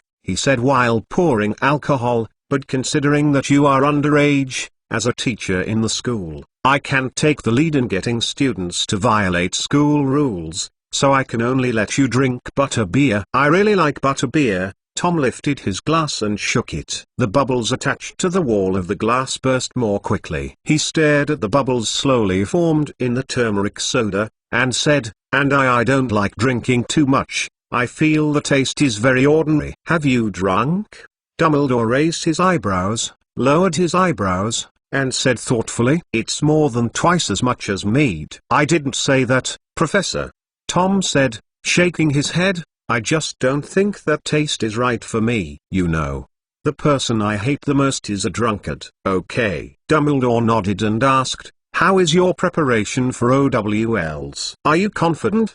Do you have confidence in yourself?" "Professor, if you have confidence in your teaching, then there will be no problem with my exam." Tom shrugged. "If it weren't for Na's progress, I even thought I could directly. I went to take the Newt's exam. I heard that you did something in the Newt's exam that the examiner had never seen before." "What was that?" "I don't know." Dumbledore shook his head, squeezed his eyes, and opened his hands with a smile. "You mean the Transfiguration exam, right?" "I remember I just did some ordinary transformations, and I did. I don't know what the examiner has seen, let alone what he hasn't seen." "You are really casual." "If it were me, I might have engraved this in my epitaph," Tom complimented dryly. "Life, I have done something unprecedented in the Newt's exam." "Then your epitaph may have to be very long." "It is recommended to specially shave the wall in the cemetery to record your life," Dumbledore joked, raising his glass and asking, "Right, you just said that you weren't waiting for Nelson's progress. So he is coming back to take the exam? Who knows?" Tom shrugged. "I remember his school status has always been at Hogwarts, right?" "Yes, Aberforth has always reserved his student status for him." Dumbledore shook his head with a wry smile. "My brother, you know, he has always had opinions on me, so he especially likes to block me, but this he did something wrong, and I also advocate keeping his learning experience. After all, although he left by himself, he is not the one who caused all this. Then he might come back." Tom shook his glass, found a sofa and sat down, and said, "He told me that what he does best is exams." "Have you talked with him?" Dumbledore asked nervously. "I remember you have two double-sided mirrors." "We have been in touch, Professor," Tom replied, "but I don't want to talk too much." "I understand." Dumbledore nodded, tasting the contents of the cup in unison with Tom's movements, and after a while, he raised his mouth again. "By the way, Tom, I heard Minerva say some time ago, Nelson after consulting him about animagus-related questions, is he ready to try animagus?" "Professor, He will surprise you." Tom's eyes flashed with excitement. For a moment, Dumbledore noticed that his pupils turned into a scarlet red like a jewel on his chest. This has happened in the past few years. It happened too many times, and only this year the frequency of occurrence slowly decreased. He blinked and found that Tom's expression had returned to normal, and he was slowly saying, "I have been learning with you in recent years." Famoni didn't let himself down either. "I even feel that IFAM Uni's teaching level is not worse than ours. IFAMA is a long-established magic school. Its teaching level is really good." Dumbledore smiled embarrassedly. "So does he need some help?" "I think I still have some skills in transfiguration achieved." "No need, Professor," Tom refused. "I think Na has done his own preparations. He is currently looking for a place where the weather is suitable. I heard that this magic has certain requirements for the weather." "Yes, it is." "He is well prepared, and the Professor." "Imho, if I understand, you don't need to say." Dumbledore put down the wine glass in his hand, sat behind his desk, and said, looking at the empty picture frame behind him, "Tom, it's getting late. What else can you do?" "If it's nothing it's something. I think you should go back and put on your blindfold and get a good night's sleep." "Okay, Professor." Tom drank the butterbeer in his glass, picked up the bottle and asked, "Professor, can I take it away?" Dumbledore nodded, raised his wand and waved it, and a wooden box flew down from the top of the wine cabinet and followed Tom slowly, with the clanging of glass bottles colliding. "Bring some friends." He smiled and nodded. "Thank you, Professor." Tom thanked, leading the box to the door, and after unscrewing the doorknob, he turned his head and asked, "Professor, do you remember? You said 3 years ago, waiting for me to graduate. Now, you can securely find a stable job in the safe magic world, live in a stable community, and spend a peaceful life. My promise is still valid." Dumbledore took the glasses he took off before, drove to the bridge of his nose, crossed his hands, propped his chin on the table, and said in a deep voice, "I'm glad you remember this sentence. It's also time to end. Please remember the domain name of this book's first publication, Bike mobile version website. I shouldn't believe in old Jack's evil. I don't know what I'm doing." On the expansive sea, a tattered frigate is slowly separating the splashes of water. Under the scorching sunlight above it, the splashes it cut through the sea are like a sparkling Christmas tree, and this ship is the antique-colored ball on top of the Christmas tree. Little Jack stood at the bow of the ship, wearing a white captain's cape. It was hard to imagine what he had gone through. Only in just 3 years did he become a sailor who was an intern on a cruise ship, and he looks quite mature. Commander of the Navy. Several years of life at sea left Jack's face with an indelible sunburn. His dark brown skin was as rough as gravel, and there was a fresh scar under the corner of his left eye. A Bailey was tattered like a boat, the cap draped casually on his head. He was dangling a low-quality cigarette and struggling to wipe a damp match on the fence. "This is the last half-pack of cigarettes left." He has not returned to land for half a month. His right hand was fixed by a splint, and he was hung around his neck with a dirty bandage. After a lot of effort, the match finally ignited. He put his mouth on the flame, lit the cigarette in his mouth, took a hard, and threw the burned match into the sea. After a few seconds, he spit out a thin plume of smoke. The inferior cigarettes were no better than the high-quality goods provided to senior officers. They didn't even have a filter. Jack's eyes were red, but he was already familiar with this feeling. He just blinked his eyes and continued to slurp with the cigarette in his mouth. A flock of seagulls hovered in the surrounding waters, and soon they plunged into the water to feast on. The war caused the fishery in this area to wither, but gave the fish in the sea plenty of time to recuperate. Jack could even see the birds with his naked eyes. The sea below was gleaming, and when he finished smoking his cigarette, the seagulls were full and lined up and flew away. Jack spit his cigarette butt into the sea, followed by a mouthful of thick sputum. He felt a little itchy in his chest. "Maybe it's been a long time since I took a bath." He twisted his neck indifferently, put his left hand into the collar and scratched vigorously. Scratching, letting out a comfortable groan.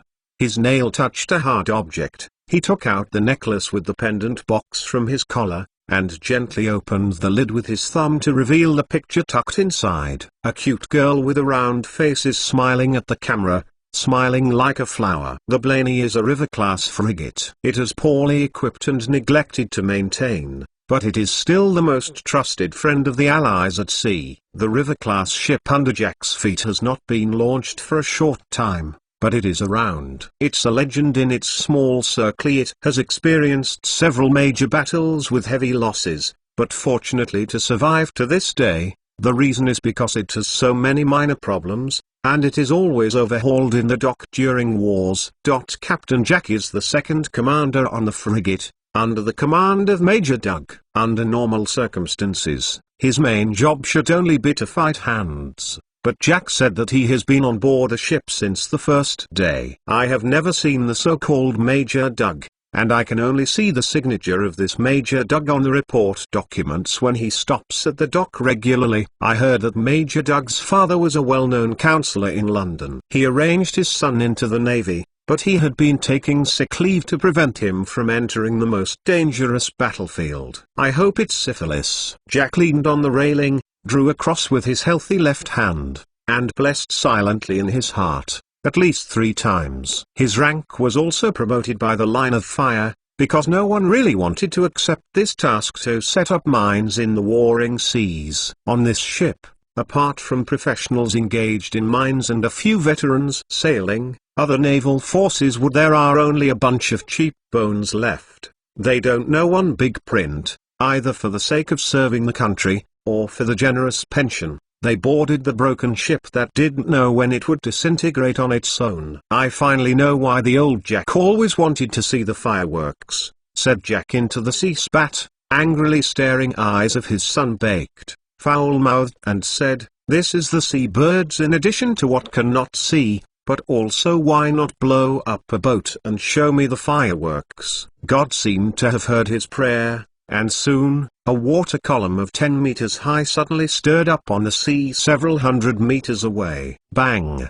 The next second, Jack heard the sound of the shell entering the water. What is it? He turned and ran to the command room, shouting loudly, "Did anyone see someone attacking us?" Captain Jack, a young red-haired sailor, stood on the top of the mast, retracted his binoculars, and reported loudly, "It's a ship a circle bigger than us."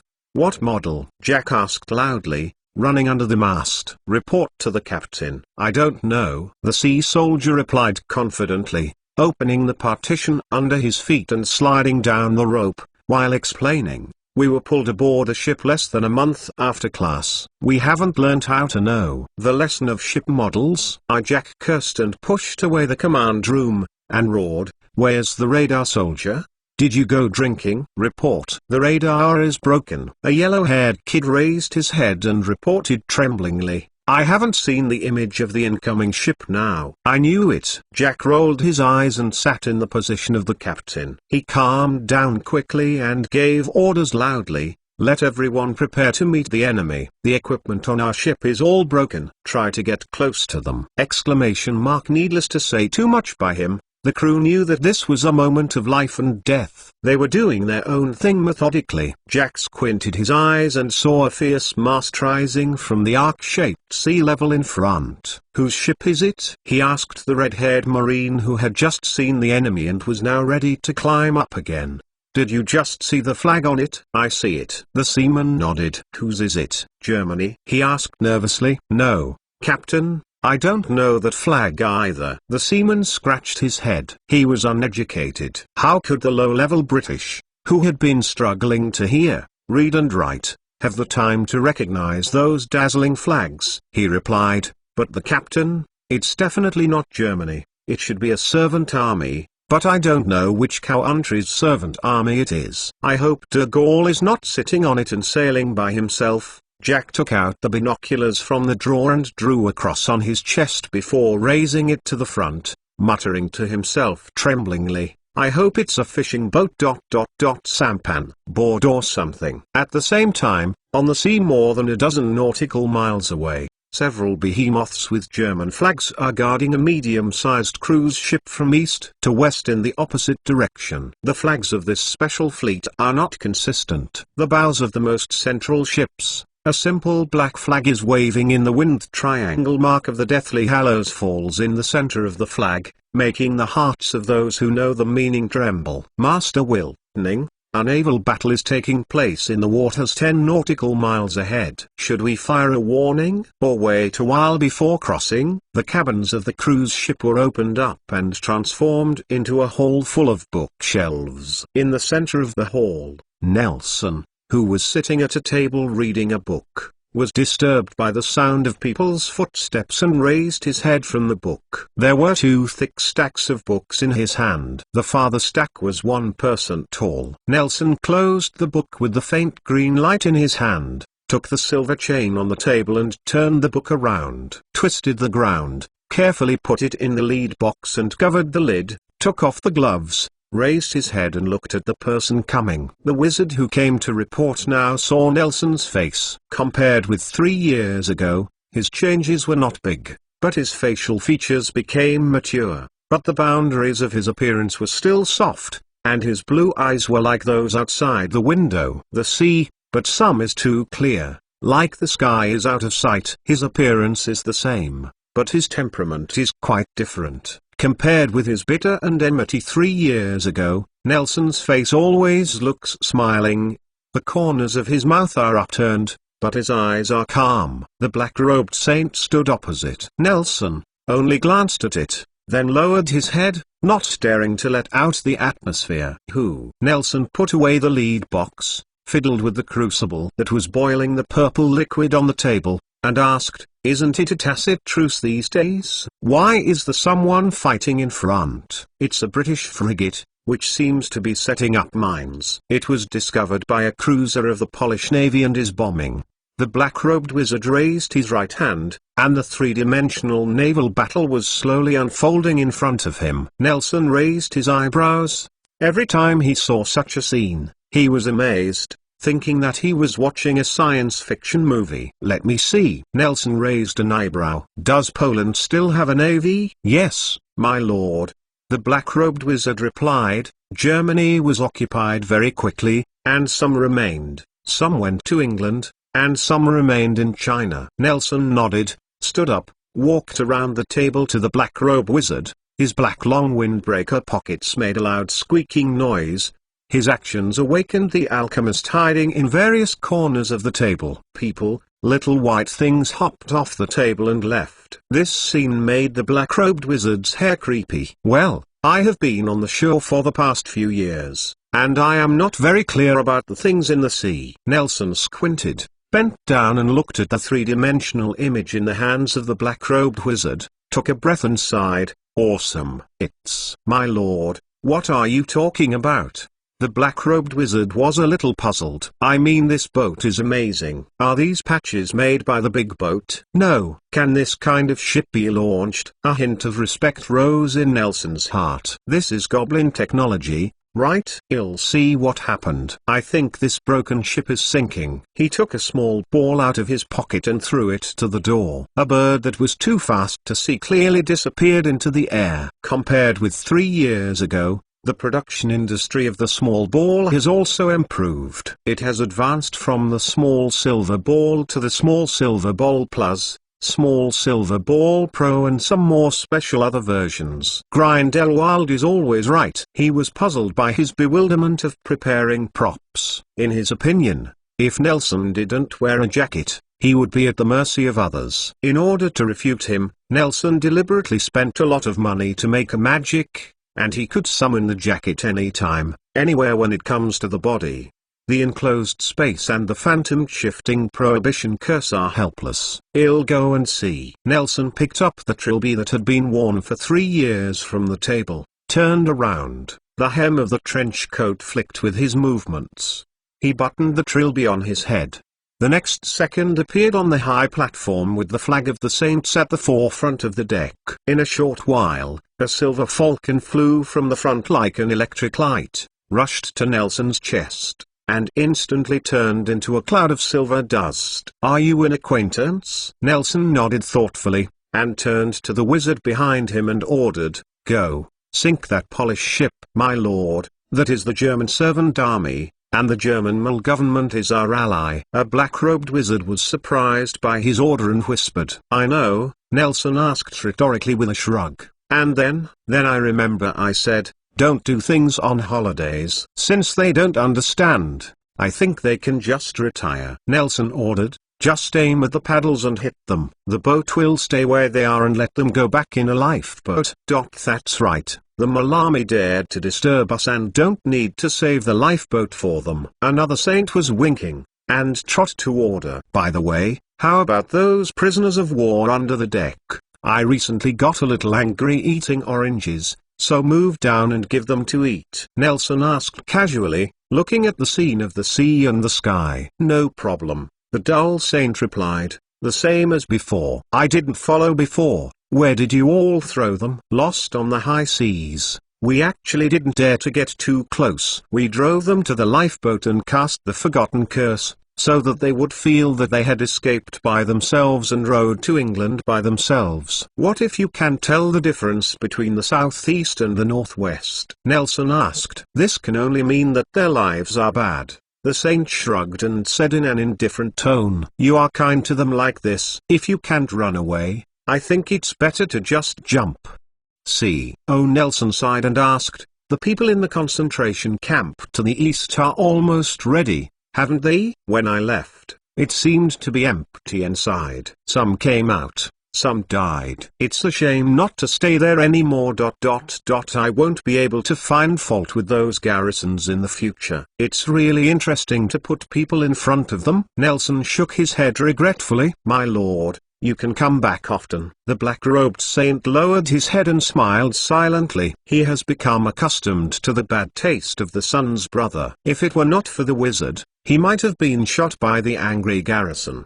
Please remember the domain name of this book's first publication, Bike Mobile Version website, 115th Chapter 1 am back. Name. Even in the quagmire of the war, many government departments still did not shut down. In the lobby of the British Customs, a middle-aged lady with a deep legal pattern was staring suspiciously at Nelson, who was going through customs formalities. Nelson Wiltning Williams. Nelson took off his trilby and held it in his arms, allowing the officials to examine his face. Occupation? She carefully compared the photo with Nelson himself, nodded, took out a seal and pressed it to the lower part of the top sheet of paper in front of the stack of documents. "I'm an intern reporter for the Paris Daily." Nelson took out a film from her arms and shook it in front of the customs officer's eyes. Her eyes trembled for a moment, then she blinked vigorously and nodded seriously. "As recorded on the record," he asked, "has France hired such a young reporter now?" "Madam, are there 11 or 12-year-old child laborers everywhere in the British factories? Besides,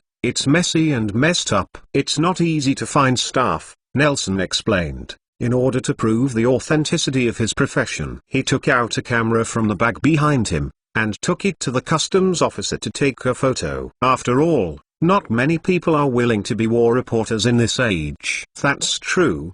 The official nodded again, and was in a trance again affectionately. "My daughter is as old as you, and she is now a nurse in London." "She is really a brave girl," Nelson praised heartily, and then complimented. "Madam, you are also a great mother." "It's all for Britain, isn't it?" The customs officer smiled contentedly, and continued to ask, "How did you come back?" "It's not that difficult to run from the mainland." "Madam, we journalists have a certain network. After all, we have to leave a way for ourselves to do this kind of work," Nelson explained, raising an eyebrow. "My guardian is a German. I have been skilled since I was a child. I have mastered German. Besides this, our family also has a certain relationship. So I came back with this construction team." "Oh, I see." Seeing that Nelson was about to fall into the chattering questioning, the man in the suit behind him put his hands in his pockets,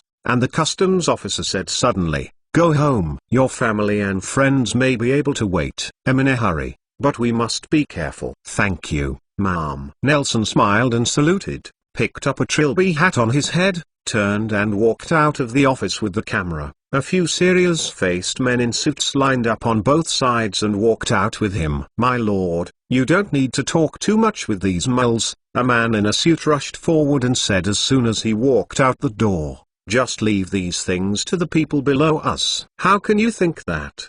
What are you going to do? Give her a confusing curse?" A trace of disgust flashed in Nelson's eyes, but he quickly turned his head and looked at the depressed street in front of him, and said, "Muls. The brain can't bear the damage of the curse, she might become a fool for it." "My lord, you are so kind." Listening to the voice, the man in the suit was the stupid saint on the boat. "This is not kindness. You must know that what the saints do is not unscrupulous fanatics," Nelson said, turning his face away, too lazy to look at him, and said to himself, "To get others to accept the new order, you must first abide by it." The old order. Do you understand? "Mike, if all of you go through customs and are solved by a confusion curse, then when the saints establish their own customs, do you have to give each official a defensive confusion curse?" "Helmet, what you said is..." The dull Mike was about to say something. Another man in a suit stepped forward and lowered his head and said, "We can trample on order at will. This is a truth." This second man in a suit was the winking saint on the ship. He turned his head and spoke to Mike, "Listen to what your lord says, don't be scornful." HMPH. Okafor is much smarter. Nelson curled his lips and didn't say much. If it wasn't because Mike was the most proficient in building magic, Nelson even had the intention to transfer him to the South Pole to study magic penguins. He took 2 steps forward, breathing in the smog familiar to the British Empire, breathed out briskly, and said silently in his heart, "I'm back." A group of men in suits surrounded Nelson in an arc, and these strange guys attracted the attention of passers-by. "Are you going to repair it?" Nelson turned his head and asked happily. "Then you go." "My lord, we have to follow you. Master's Wayag ordered to protect your safety." Okafor kicked Mike with his heel. He lowered his head and walked up reluctantly. After 3 years of getting along, he deeply realized the moodiness of this son who loves to find faults. Seeing Nelson's emotions now very well, no one wants to come up with bad luck after all. The number of people in the previous team was twice as many as now, and those colleagues who were investigating magic penguins in Antarctica were their lessons. "You, protect me?" Nelson raised his eyebrows. "Aren't you busy repairing buildings? I saw you unloading toilets on the dock before." "My lord, those British officials dare not let us do this kind of important link," Okafor explained. "We are just going to settle the balance. They plan to do the transfer and protection magic of the building by themselves. Then let's count the balance." Nelson curled his lips and looked at a group of men in suits with strong underworld temperament behind him. "You people like you are following me. I'm afraid I will be attacked every half an hour." After that, he raised his arm, waved at this professional team, and disappeared in place in the next second.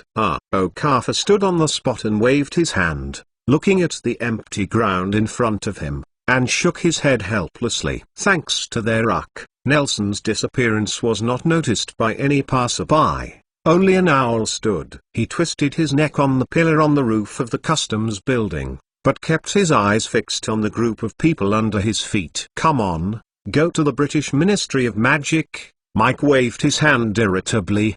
"Do you think you can find him?" "Let's go to Master's Wayag." Nelson found a secluded path at random, took out his wand and held it up in front of him, while covering his mouth and nose with a hand. This sulphurous haze always made him feel like he was being buried in volcanic ash. After only a few seconds, a three purple bus suddenly appeared in front of him. Nelson rubbed his eyes. He thought the Cavalier's bus had a different paint. It turned out that there was a layer on the body. Thick grey. Compared with the last trip, the Cavalier's bus is a bit older. There is a crack across the left headlight on the front of the car. It was wrapped up with a huge piece of gauze. Nelson didn't understand why the car should be repaired with gauze. Could the headlights be infected?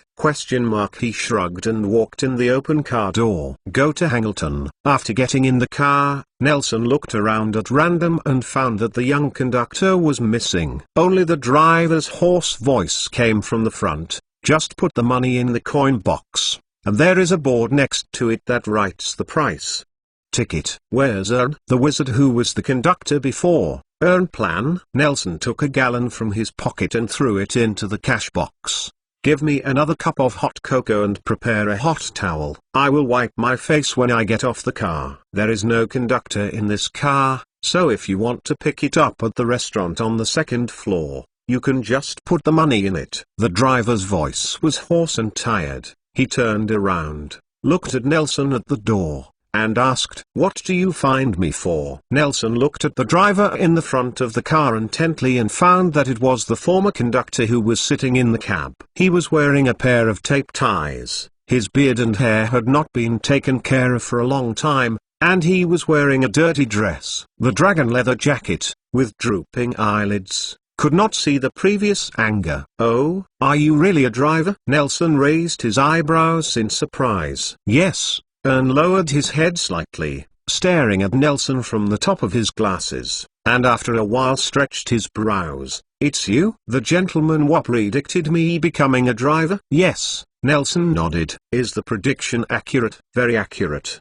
Ern shook his head with a wry smile. "I would rather your predictions be less accurate." "What's wrong?" "What about the previous driver?" Nelson stepped 1 foot up the stairs and asked curiously. "I was hit by the lunatics of Newmangard and retired." Ern snorted and turned his head. He didn't seem to want to continue this topic anymore. His hoarse voice came from the front. "Sir, you hurry up and find a place to sit by yourself. I am driving a bit in a hurry. Please be careful." Nelson nodded, walked up to the 3rd floor, and sat down next to the window in the 3rd to last row. Looking at the scenery outside the window as if with a grey filter, he was lost in thought. What happened? Ern is indeed a new driver. He does not seem to be proficient at the steering wheel. The Cavalier's bus ran across the street and once drove onto the sidewalk, but the lamp posts, post boxes and buildings facing the street were attacked by the car, always avoiding just right,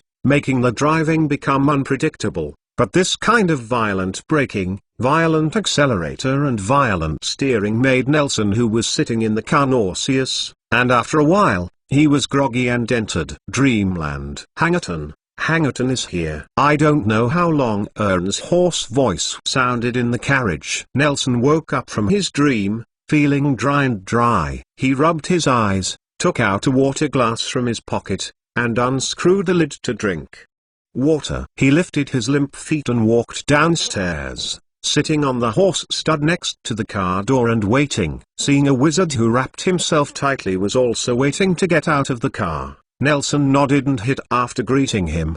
He stayed in place and looked out the window without saying a word. After experiencing a sudden brake that was enough to throw him 20 or 30 meters away from the armrest, the car door slowly opened in front of Nelson. Outside the door was a dusty path. He jumped off the car. I stamped my numb feet on the dirt road and looked at the strange and familiar village in front of me. "Come to Hangleton to find someone?" The wizard who was waiting to get out of the car with him jumped down behind him. The car closed the door.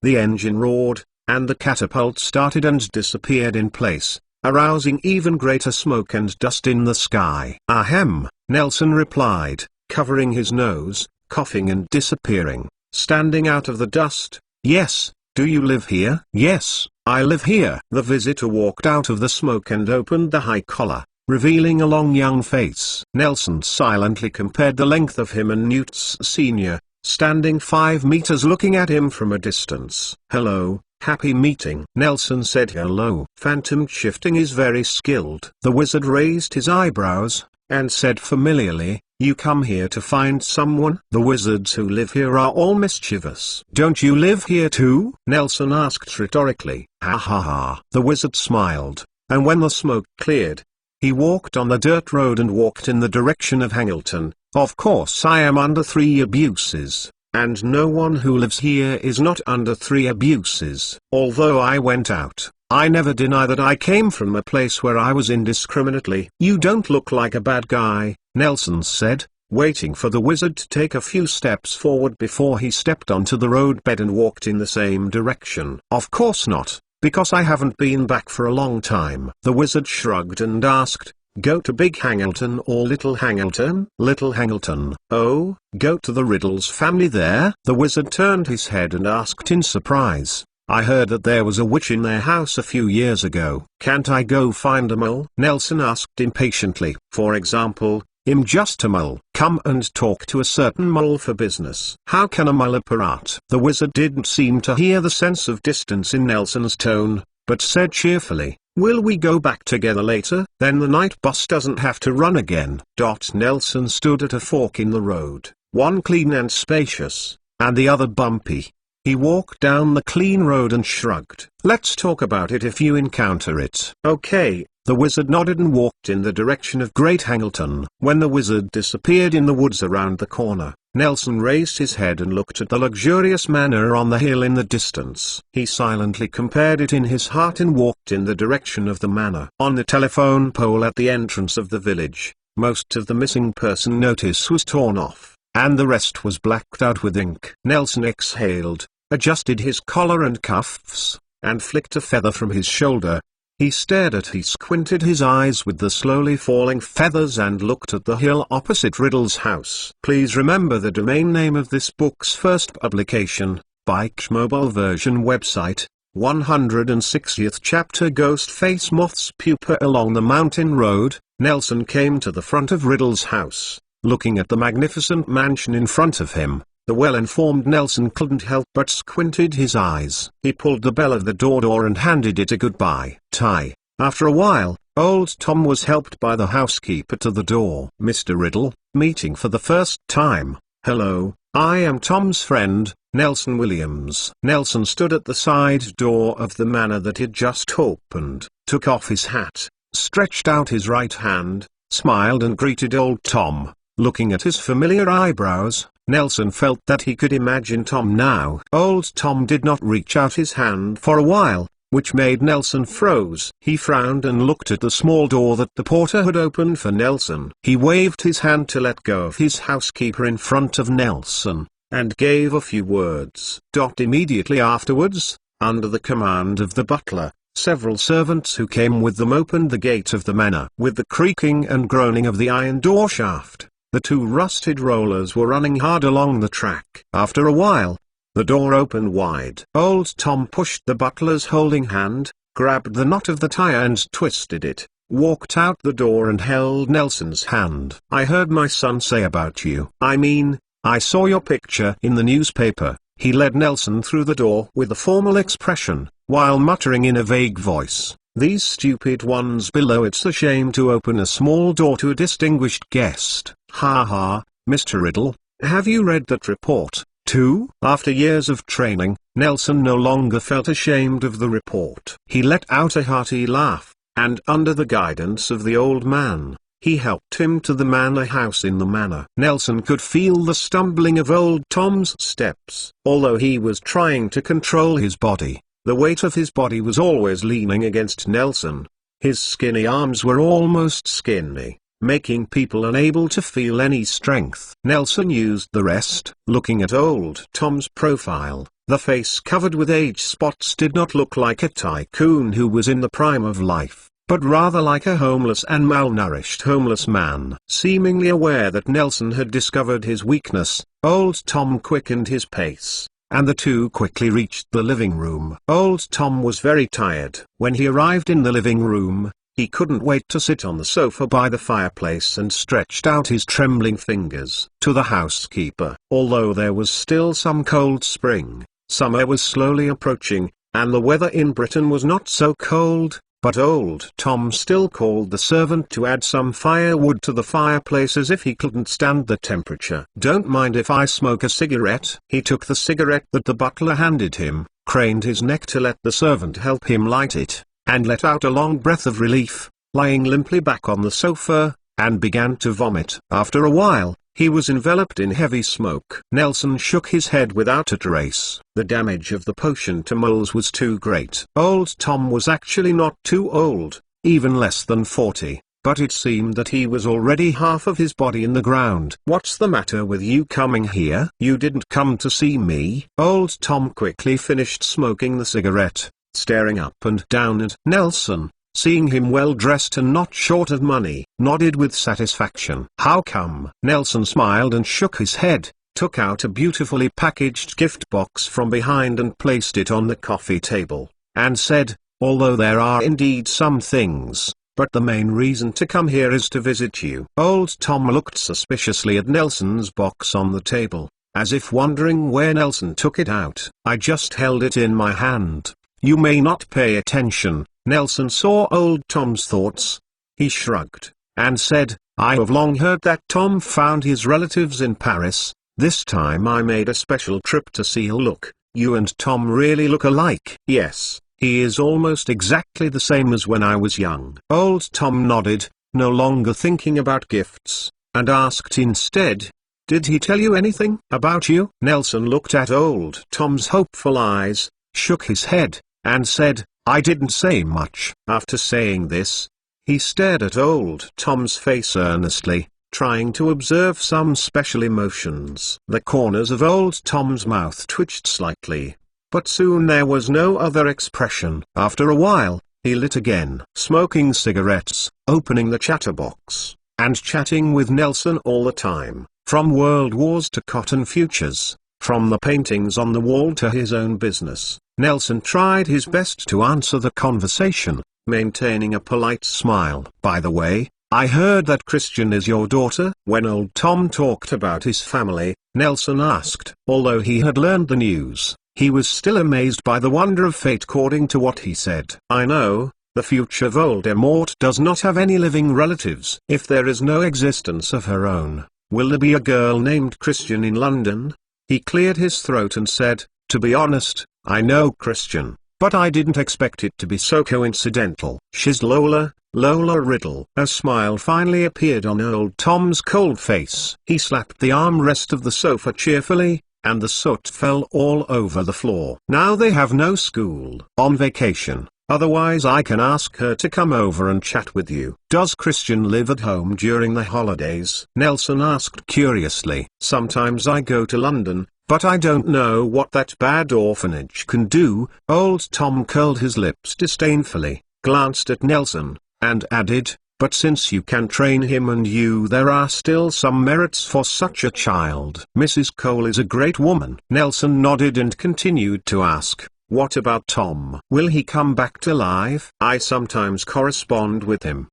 Old Tom's voice paused for a moment, and said, "His room is upstairs. Are you going to check it out? You just said that you just returned to the UK recently. Should you meet him? If you can, I hope you can talk to him, but the guys from Riddle's family are always outside and it's not very nice." "Okay, I just happened to take what he left here." Nelson nodded, got up and followed the footman upstairs. Old Tom stayed on the sofa, watching Nelson disappearing from the back of the stairs, and pressing the still-lit cigarette on the armrest of the leather sofa. Tom's room in Riddle's house is not like a room. This was Nelson's first reaction when he opened the door and walked in. Although it's clean and tidy, and the furniture is high-end, even if Tom's father and son have a good relationship, this room does not allow with a desire to live. Nelson looked at the seemingly expensive paintings on the bedside and walked into this spotless room. "This is where Tom lives?" he asked the footman behind him. "Yes,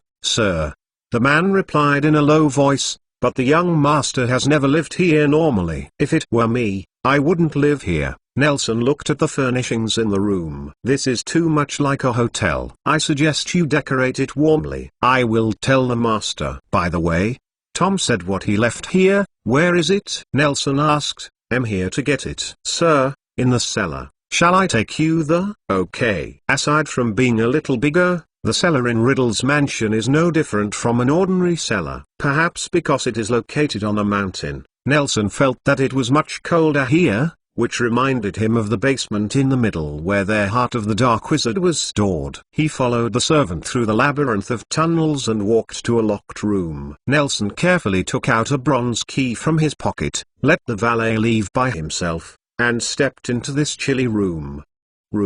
In the center of the room was a wooden table on which was placed this piece of ice covered with a white cloth. Nelson carefully uncovered the white cloth, and inside it was frozen a large pupa with a strange shape. It was the pupa of the ghost face hawk moth. This is the rarest and most important one among the potions needed to practice animagus. Because the ghost face hawk moth has strong vitality, if it is not treated, it will quickly burst out of the pupa, but the deactivated ghost face sky the moth's efficacy will also decrease rapidly. To preserve the medicinal materials, Tom sealed it in an ice block blessed with a shaping spell and hid it here. Nelson also asked him why he didn't put the medicinal materials in Hogwarts. Tom replied, in order to prevent you from being wanted one day, or even not going to school. You can pick it up by yourself when it is inconvenient for me to give you something. Without the key, no one can open the fan gate. Of course, Tom's consideration was unnecessary. 3 years later, Nelson was still that good student with an innocent family and a clean file. He broke through the ice, and as soon as it thawed, Nelson could feel a powerful beating from the pupa. The ghost-faced hawk moth broke free from the severe cold and was ready for transformation and freedom. But it was quickly sealed by Nelson in a small hollow silver ball. It became a stumbling block on the way to freedom of the ghost face moth. When he returned to the ground, Nelson was told that old Tom had already gone to rest because he was unwell. Nelson expressed his gratitude to the old butler, put on his hat and left Riddle House. At the foot of the mountain, Nelson just wanted to stretch out his magic wand to stop the night bus. But he quickly thought of the little long-faced wizard who was on the way with him. I don't know why, that guy always feels troublesome, but in the end he decided apparition directly to the neighboring town and take the train to London. Before leaving, he glanced in the direction of Great Hangleton. The run-down shack on the hillside over there was even more dilapidated. It seemed that the bag of gallons he had left did not effectively improve Morphin's life, and he might not even have it. Find the hidden purse. Nelson looked for a shady spot to observe, and after confirming that there was no one around, he drew out his wand. Sir, why don't you wait for the bus with me? A slick male voice sounded behind Nelson. He turned his head and looked back. The wizard who had been on the way jumped down from a dense oak tree and landed gently, together with a few feathers that were similar to his clothes, slowly falling while spinning. Animagus. Nelson stared at the falling feathers. Their color and pattern were exactly the same as the one that fell on his shoulder before and the owl standing on the roof of the customs building. You are so knowledgeable. The wizard patted the leaves on his body, looked at Nelson, and greeted with a grin. Hello, Mr. Williams. Introduce myself. My name is Lewis Ogden, currently working in Law Executive Division. The British Ministry of Magic? Nelson asked, clutching his wand tightly. Look at what you said. Can I still be a mole law enforcement clerk? Lewis spread his hands and was about to get closer, but saw Nelson take a half-step back. So he asked bitterly, you retreat? Is the half-step action serious? I'm sorry to hurt you. Nelson took a half-step back. I changed my schedule. I don't plan to take the Cavaliers bus anymore. That doesn't prevent us from talking. Nelson felt that the wizard in front of him was a bit annoying, but only with the animagus just now. He couldn't judge the other party's means, so he had to put his hands in his pockets and asked politely, what do you want to talk about? I remember I haven't been tried by Wizengamore, not to mention anything that needs to be implemented by your department. Sir, you are out of sight. Lewis rubbed his hands and whispered, it's just that I want to know you. Sorry, I don't like men. Nelson frowned, pinched two small balls that could explode smoke in his left hand, and prepared to leave forcibly. Okay. Lewis put away the greasy accent before, opened his hands, and looked at Nelson seriously. I'm just curious, what a guy who mixes with the Black Wizard of Newmangate, what he wants to do after acting alone. What dark wizard? What are you talking about? It's simply inexplicable. Nelson didn't expect that he would be targeted by those people after just a while after entering the country. He asked rhetorically, even if they are dark wizards, they have nothing to do with me. What's the relationship? We are just passers-by who meet by the water. Do we still need to report to you the itinerary? No need, sir. Lewis said, I heard my nephew say that you dropped out of school after a year at Hogwarts. What do you want to do when the principal is injured? The principal is injured? Didn't you ... You even have this for the record? Nelson frowned, took some hands out of his pockets, and continued to ask, if you work hard enough, you will know Principal Dippet almost never showed up at Hogwarts. What does his status have to do with the school? Of course, I dropped out of school for personal reasons. If I am guilty, please let Wisingamore come to trial me instead of letting you follow me. I do not have ill complaint to the Ministry of Magic. As soon as the voice fell, Louis' vision was filled with thick white smoke. When he ran out, covering his nose and mouth, Nelson was long gone. Please remember the domain name of this book's first publication, Bike Mobile Version website. Chapter 161 is remembered by Nagini London. Years of war have brought an indelible haze to this magnificent city. Under continuous bombing and harassment by the German army, this world's most prosperous city has also become the most severely damaged city in the Second World War. One of 3 cities. It feels like there is no difference. Nelson shook his head and walked west through the alley in front of King's Cross Station. I thought that the war would make the lords in the council more aware of the value of life, but Nelson still saw many yellow-faced and skinny children around. They gathered in groups around a few piles of waste products, distinct small groups. As he passed by, the dirty boys who couldn't see their age and gender stared at his pockets, eyes flashing greedy. Sir, all right. Seeing Nelson approaching, a homeless man nestled in the children's pile kicked the calf of the child next to him.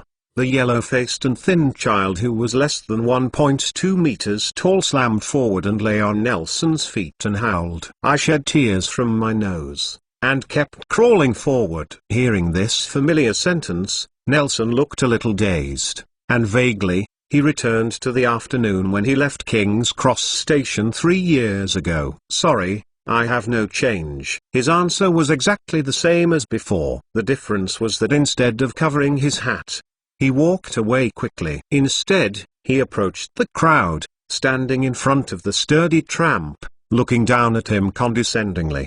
Boy, what's the matter with you? The tramp saw him approaching, raised his head, and put the wine bottle in his hand to the ground. He sat on a bed that couldn't see the original color, supporting the wall, thinking to stand up. I think you shouldn't be short of food. Why don't you give them food? Nelson glanced at the tramp before him, a look of disgust in his eyes. Me? The tramp, drunk, supported the wall hard but couldn't stand up, so he slumped back on the bed, stretched out his finger to himself, exposed a foul-smelling yellow tooth, and grinned at Nelson. Don't you nosy?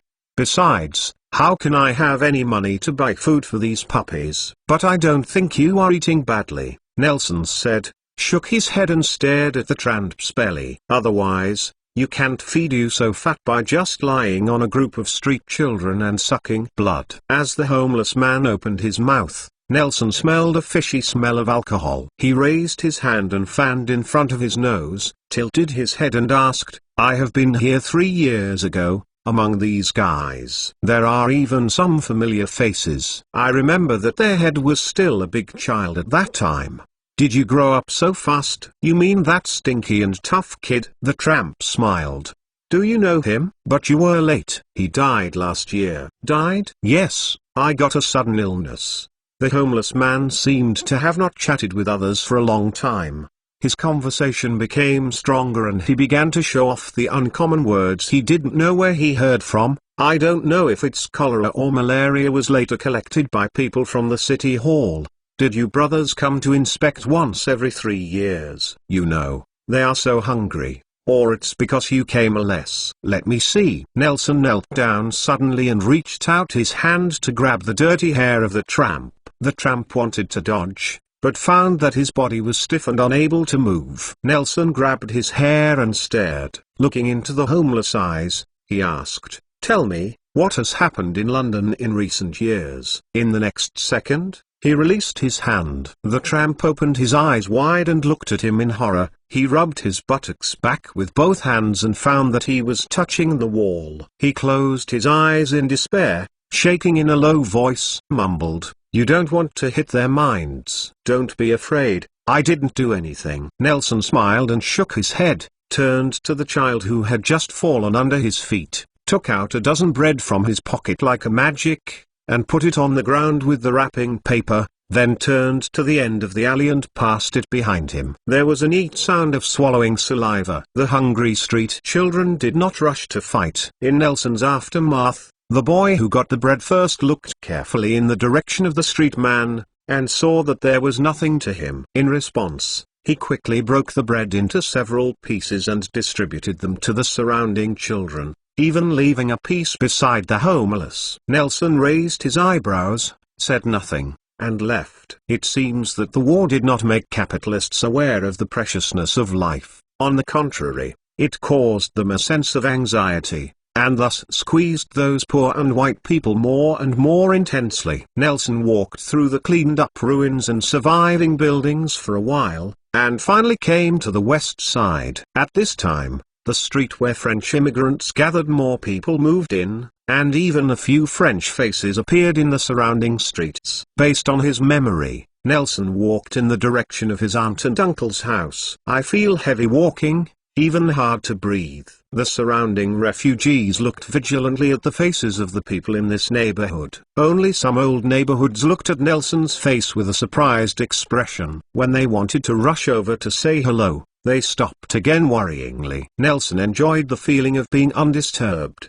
He walked to the courtyard and looked at the thorns and dilapidated branches in the courtyard, preparing to clear a path with his hands. Really a good neighbor in London, he cleared out a path that was enough for him to pass, and looked at the small building intact in front of him, and even the windows were not broken. Nelson nodded in satisfaction. No one is stealing things. Only then did he see a wooden board standing at the door with a striking line written on it: Ghost House. Enter carefully. Nelson looked at the familiar handwriting on the wooden sign and laughed.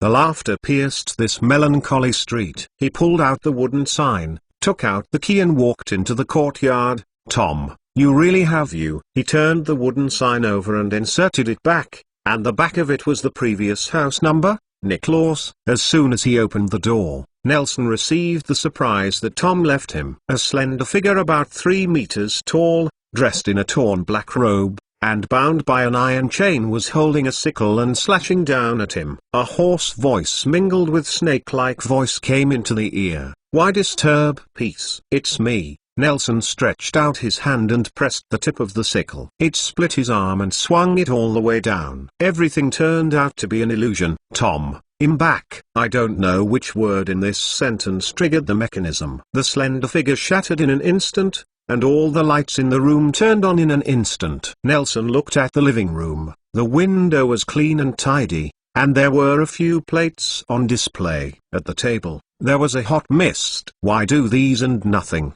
It's so hard. Nelson curled his lips in disgust, sat at the table and took out the knife and fork. Seeing this table of tomatoes, he had already determined the suspect. Jonas, I'm going to see it, in the cemetery, Nelson murmured softly, holding on to Jonas' white tombstone. I went to see the real Europe, the real world, and the real world you want me to see. City, real people. Vaguely, he heard Jonas' voice. The real Europe is at war, and the rest of the world is even worse than fighting. The cities are full of homeless tramps, refugees who have lost their homes, and homeless children who cannot afford to eat. The people destroyed by the bullets are no different from their previous lives. I even wonder what I saw. He held the tombstone and slowly sat on the head of Mr. Williams next to Jonas, looking at the unseen nicks on the tombstone of Jonas, which seemed to have been carved by his friends.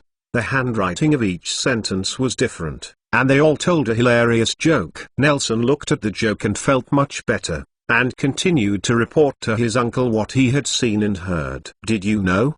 The Germans set up a concentration camp in Poland. After more prisoners were being held, they even started experimenting with those people, some brutal experiments. At first, I saw the Polish people suffering. There is even a hint of comfort. I think they just took the blame and killed the only person in the world who was willing to help them. It should be taken by the Germans to do experiments, right? He raised his head and looked at the dove hall on the top of the church not far away. At this point, No pigeons came out to roam around, only the faint cooing sound and the dropping of bird droppings. Nelson stared at the not-settling sun and continued. But after a while, when I was numb to those experiments, I realized that I was wrong. Which drunkard's mistake should not be paid for by other innocent people. I can even take his soul from hell, take it out to torture, but if I just sit on the sidelines and feel happy about the deaths of those Poles, what is the difference between me and him? This must not be what you want to see. Nelson sighed,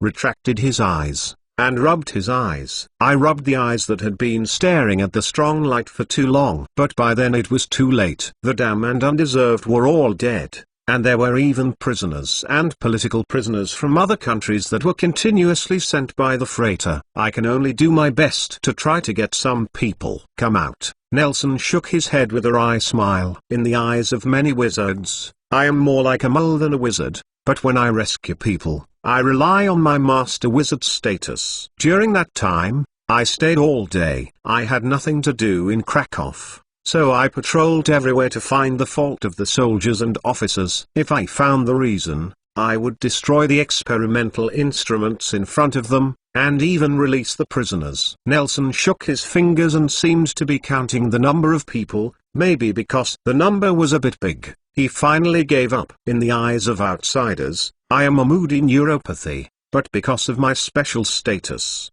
no one dares to provoke me. Ha ha ha. He covered his chest and laughed. It is said that I have been fighting, but I really don't feel anything. I don't know if others protect me too well or I instinctively stay away from these things. All I see are peaceful American cities, Krakow with carts of prisoners of war, and the news in the newspapers. The professionalism of those journalists is far worse than yours. They really dare to do anything. Those who report the frontline back up. I think that de Gaulle is celebrating his triumph in Berlin. He was amused by his own joke, and patted the tombstone hard, making a crisp sound. I should engrave this joke on your tombstone. No, maybe I can think of something better in the future. Na smiled, suddenly sniffed a few times, coughed, and said, when I die, I will come down and tell you personally. After that, he dropped a few small silver balls on the surrounding ground, turned around, and left the cemetery without looking back. Near the door, he felt a thick, cold rope wrapped around his ankle, lowered his head, and found that it was a thick snake spitting a letter under his feet. Nagini? Nelson asked cautiously. The giant snake didn't speak, but raised his head, opened his blood basin and rushed towards Nelson's face door. Just when he closed his eyes and was about to die and could already feel the venom odor, Nagini stopped and she closed. With the mouth, Shinko gently licked and rolled away a tear on Nelson's face, hiding his sadness. Nelson put his arms around Nagini's neck and asked, have you been here for 3 years? Nagini nodded. It doesn't take so long. I just left some protection there. You don't need to keep staring at it. Nelson picked at the scales on the back of Nagini's head, and found that his actions seemed to be pulling people's hair, and he was embarrassed. He scratched his head and asked, I'm going to find Tom. Do you want to be together? Nagini nodded vigorously. But he's at Hogwarts. It's not easy to get in if you are so old. Can you make it smaller? Nelson asked. I can put you in my pocket and take you out. Nagini shook his head dejectedly. I can make you smaller, but your forbearance. I tried it with people before. Although it worked well, the deformed person seemed to be in pain. Nelson took out of his pocket an exquisitely shaped ball. Said, then you can get in. Do you think it's okay? Nagini raised her head and nodded slightly. Nelson could even see the nervousness on her face. It's not now. Don't be nervous. I can now cast you a magic spell, and then go take the train. When it's Hogsmeade, I will make you smaller. Nelson asked, throwing the ball in his hand. You really want to see Tom? After all, he may be the only person in the world who can talk to you. Please remember the domain name of this book's first publication, Bike's mobile version website, 162 Chapter Guardian God Hogsmeade will be there in 15 minutes. Please bring your luggage and get ready to get off. The radio sounded in the empty carriages. Nelson sat in the dining car and swept the clean plate in front of him. Looking at the fast-winding scenery outside the window, he saw that the houses on both sides of the surrounding railway changed from regular to regular. It's weird, sometimes the world is so weird, and you travel from one world to another while sitting on it. Rain. The sky has gradually cleared,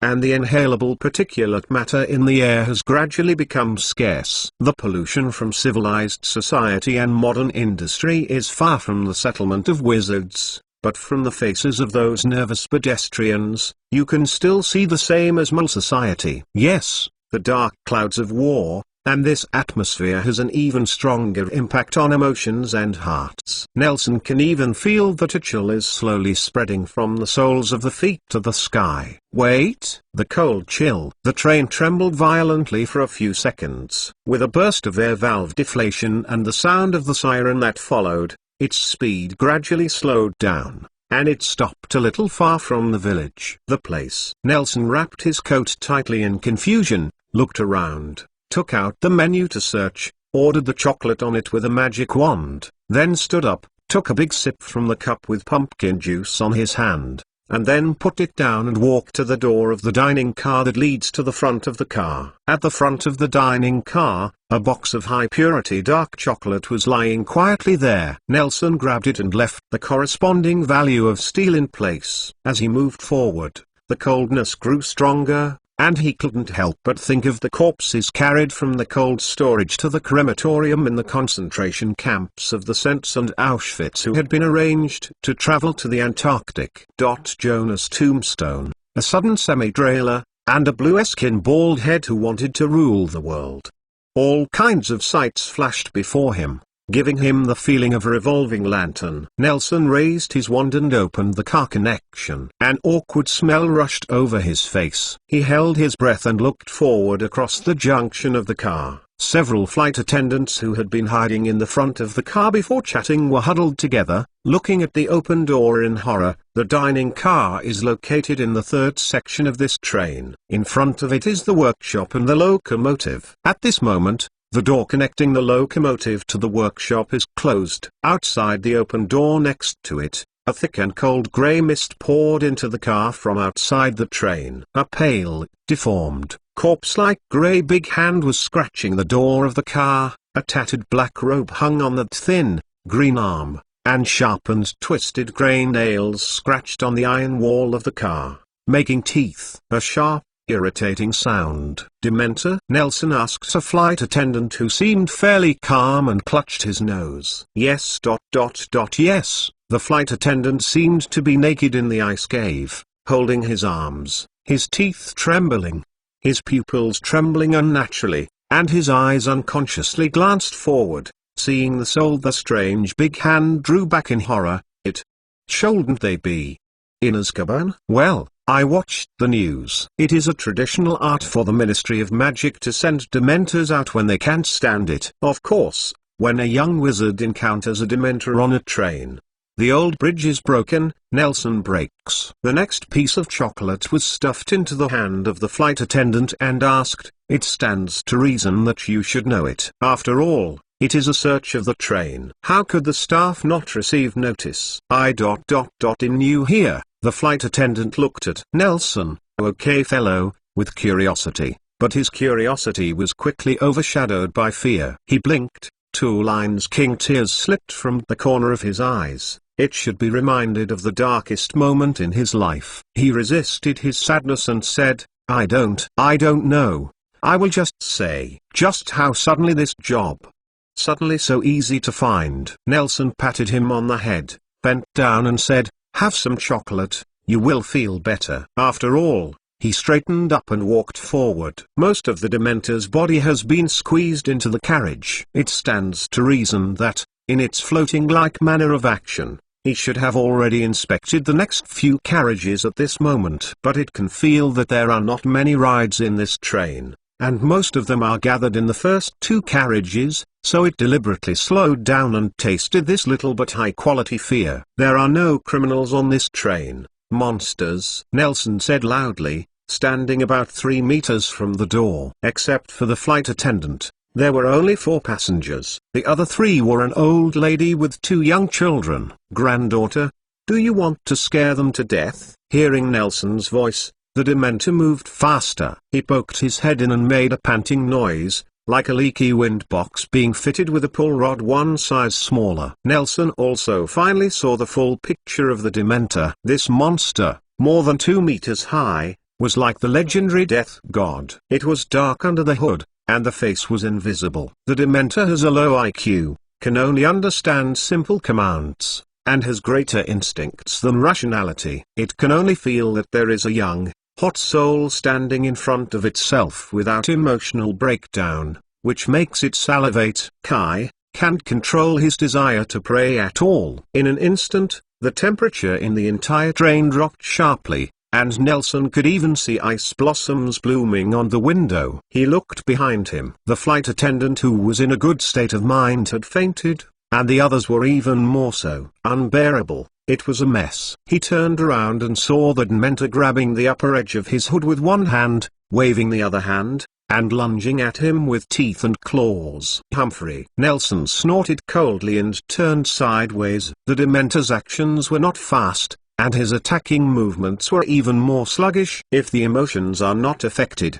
it is very simple to dodge its attack. Avoid this pounce. After the attack, he put one hand in his pocket, raised his wand with the other hand, and steadily pointed at the Dementor, giving an ultimatum. This situation is explained in the right to self-defense by all means. If it is a magical animal raised or hired by the Ministry of Magic, the injured wizard also has the right to demand compensation from the corresponding department. The Dementor didn't understand what he was talking about, but turned around angrily and continued to pounce on Nelson. Of course I didn't tell you. I was just talking to the surveillance and video equipment on the train. It has threatened the safety of too many people on this train. This is the first time I have performed it, and I don't know if it will work. At least there is also a ray of silver light, Nelson said to himself, and then, he raised his wand, touched his mouth lightly, and recalled scenes of warmth in his mind. Jonas sitting on his tombstone. Ask Nelson to tell him a joke. Under the wheel of a semi-trailer, a child crawled out crying while holding an old magic wand souvenir.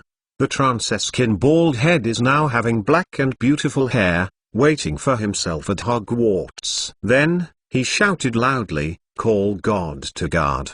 The loud spells echoed in the carriage, warming the surrounding air a bit. A cloud of silver glow spewed from the tip of Nelson's wand, and quickly condensed a scribbled figure in the air, gradually becoming solid and clear. It was a falcon, a strange shape, like a falcon that had been seriously injured. It is said that the patron saint of wizards has a great connection with his personal experience, but Nelson looked at the big silver bird, only feeling familiar, but still can't remember where I saw it. What I hate most is something like you. I am so weak to death, but I just like to bark. Nelson stared at the Dementor in disgust, and said the last sentence he heard in his life. You are something like this. You can only throw a punch at the weak, but the strong, you dare not even look at it. It's so weak, so pitiful. At the moment that silver glow appeared, the Dementor felt instinctive fear. It whimpered, as if speaking cruelly, while retreating quickly and leaning toward the car door,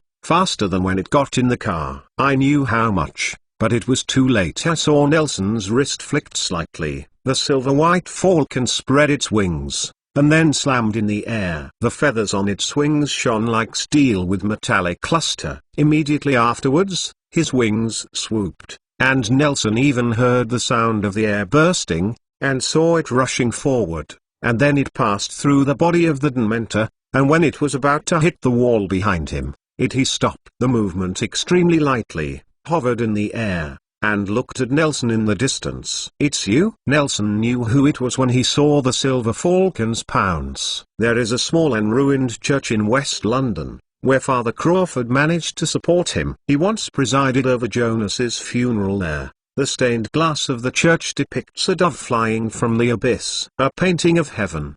But on that day, The sunlight reflected it on the wall of the church. A group of scarred falcons swooped down from the sky in droves, hitting a dirty muddy swamp. The falcon at the head, following the sun slanting westward, briefly landed on the shoulders of Jonas Portrait, and watched the last side of the world with him. "I thought you flew away." Nelson grinned, not paying attention to the Dementor who fell on the ground. Instead, he stretched his hand forward. The falcon flapped its wings lightly and jumped to stand on Nelson's forearm. Gently pecked the palm of his hand. He stretched out the hand holding the wand and gently stroked the feathers of the silver falcon, but the bird had no real texture. Nelson only felt his hand reaching into a cloud of sunlight among them.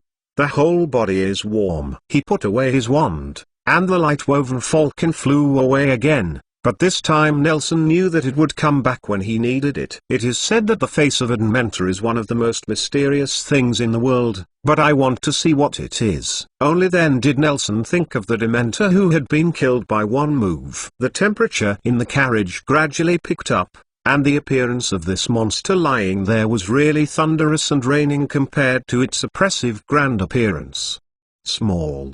He walked slowly to the Dementor's side, bent down, and a pungent rancid smell hit his face. Nelson shook his head and took out a small silver ball. The small ball turned into the moment he took out his pocket. A silver glove was attached to his left hand, and he used that hand to gently pull up the hood of the Dementor covering his cheeks. "That's it." Nelson shook his head, shook his left hand, threw the glove on the Dementor, took out a silver lighter, rubbed out a blue flame, and pinched it with his hand. The flame was squeezed from the lighter, and then he threw the flames on the Dementor. Soon, a few centimeters high blue flames appeared all over the body of the Dementor. After a few seconds, there was only a small silver piece covered with ashes on the ground. The ball. Nelson kicked it out of the car door, walked to the door of the closed cab, knocked lightly, and asked, "Mr. Driver? The Dementor is gone. Should I drive?" "I don't want to go." "Go to Hogsmeade." After that, he returned to the dining car, closed the door for the flight attendants intimately, and sat back in the position of the previous dining car. The glass of pumpkin juice on hand had been automatically refilled. Nelson raised the glass and smiled at the mouth of the dish in front of him. While sipping a drink, while feeling the train slowly start, it continued to run smoothly on the rails. "What? Did you meet a Dementor on the train?" "Hogsmeade. The Pig's Head Bar." Nelson sat in front of the bar, with 2 big feet in dragon leather Martin boots resting on the inside of the bar. Aberfas pretended to be shocked from the inside. After asking this sentence, there was Xixuoso searching for something.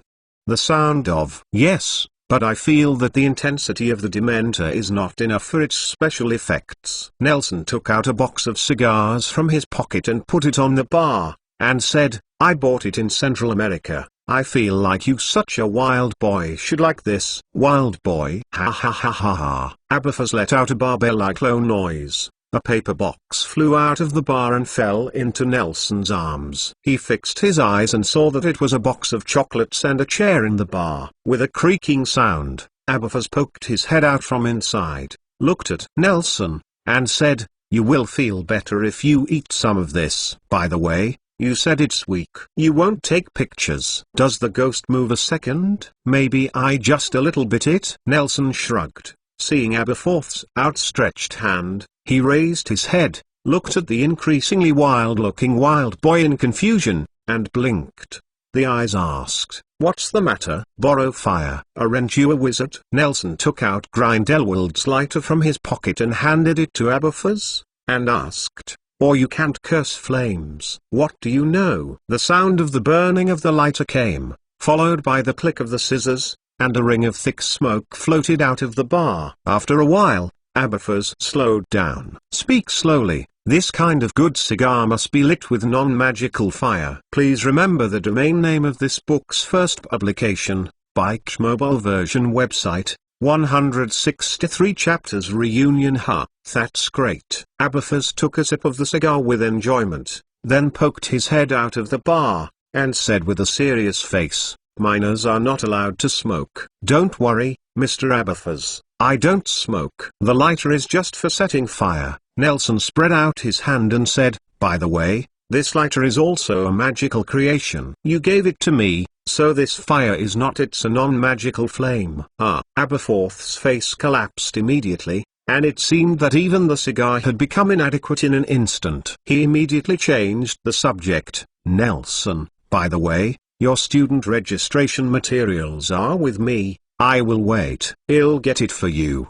Trouble you?" Nelson nodded, sitting in front of the bar, looking at the back of Aberforth walking towards the back door, and fiddled with the delicate ice chisel on the bar. After a while, Aberforth walked out from the back door holding a craft paper envelope. This time he held a cigarette with a much rougher package in his mouth, and threw the envelope on the table. "Newness mouth," motioned Nelson to pick it up. "By the way, kid," Aberforth said through a smoke ring, "I didn't repeat the old thing, and I didn't mean to poke your scars, but this is the first time we have seen each other after so long." "Yes." Nelson put down the ice chisel and nodded seriously. "I want to pay tribute to you." Aberforth lowered his head, glanced at the door secretly, whistled easily, and said cheerfully, "You have done what I have never dared to do. Take refuge in Grindelwald." Nelson raised his eyebrows and asked with a smile, "No. I believe you can see what kind of dangerous man he is." Aberforth found a glass polished like new from behind the bar, filled it with fire whiskey, and used Nelson's lighter to really light it. He took a sip and said vaguely, "I always wanted to toast you, Nelson. Although I often say bad things about Albus and even interrupt his nose, I still can't really resist. My brother, in my heart, I always feel that he should have some lasting difficulties. After all, he is my brother, but you are different. You are a person who dares to rebel against authority." Nelson sat quietly, sipped lemonade, and listened carefully to Aberforth's revelation of the happy life of his family when he was young. Although the poor family was embarrassed, it was also warm. When Albus took himself with him when his friend came to the house as a guest, he and Ariana went to herd sheep on the hillside together. These sheep were also important members of the family and helped them through a lot of difficult times. After Nelson added 2 glasses of water, Aberforth's voice gradually lowered. After a while, a rhythmic grunt came from behind the bar. Nelson opened the trapdoor, helped the drunken Aberforth walk out, put the lighter back in his pocket, and helped him to the room connected by the back door. Pushing open the door, there is a small living room decorated in a style that resembles a painting on the wall of Dumbledore's office. A high picture frame is hung in the middle of the wall. Nelson saw a young long-haired girl looking through the painting. Looking out, he looked worriedly at Nelson's drunk and unconscious brother on his shoulders. Nelson nodded at her, sent Aberforth into the sleeping room inside, and then closed the door of the Pig's Head bar, holding a craft paper envelope containing his school status information, and walked in the direction of Hogwarts. Climbing up a hill, the spire of the castle slowly emerged on the top of the hill. When Nelson stood on the top of the hill, he was able to see the whole picture of Hogwarts Castle in the distance in the mist. The front was a dark one, unable to see the lake. This vast campus gives people an unpredictable sense of mystery. This feeling was felt when Nelson came for the first time, and when he came back after a long absence, this feeling was even more so. It's strong. Nelson took a deep breath, calmed down some nervousness, looked back and forth, and found that there was no one around. He laughed self-deprecatingly, shaking his hands and walking forward. Hogsmeade, as a weekend pastime for Hogwarts students, is naturally not far from the school. It took Nelson only 10 minutes to climb over this small mountain bag and stand on the bridge leading to the campus. This is the first time I have come to school from this place. Nelson poked his head out and looked at the bottomless abyss under the covered bridge. He took a deep breath and moved forward, and soon he reached the door of the school. When he was raising his hand to ring the doorbell, he squeaked and the door opened. A short, middle-aged man appeared in front of Nelson with a fog lamp. He easily opened the door to a gap that was large enough for a carriage to pass, tilted his head, and looked at the dusty Nelson. "Mr. Og." Nelson took off his hat and bowed his head to say hello. "Nelson Williams." Og's rough voice came. He snorted, turned around, and made a crisp sound of key collisions. He turned his body sideways, motioned for Nelson to enter, and said, "Professor Dumbledore, I am waiting for you here, but you are very punctual." "Excuse me," Nelson said, walking into the school gate. "Actually, I can come in by myself. Students going home should go through the door."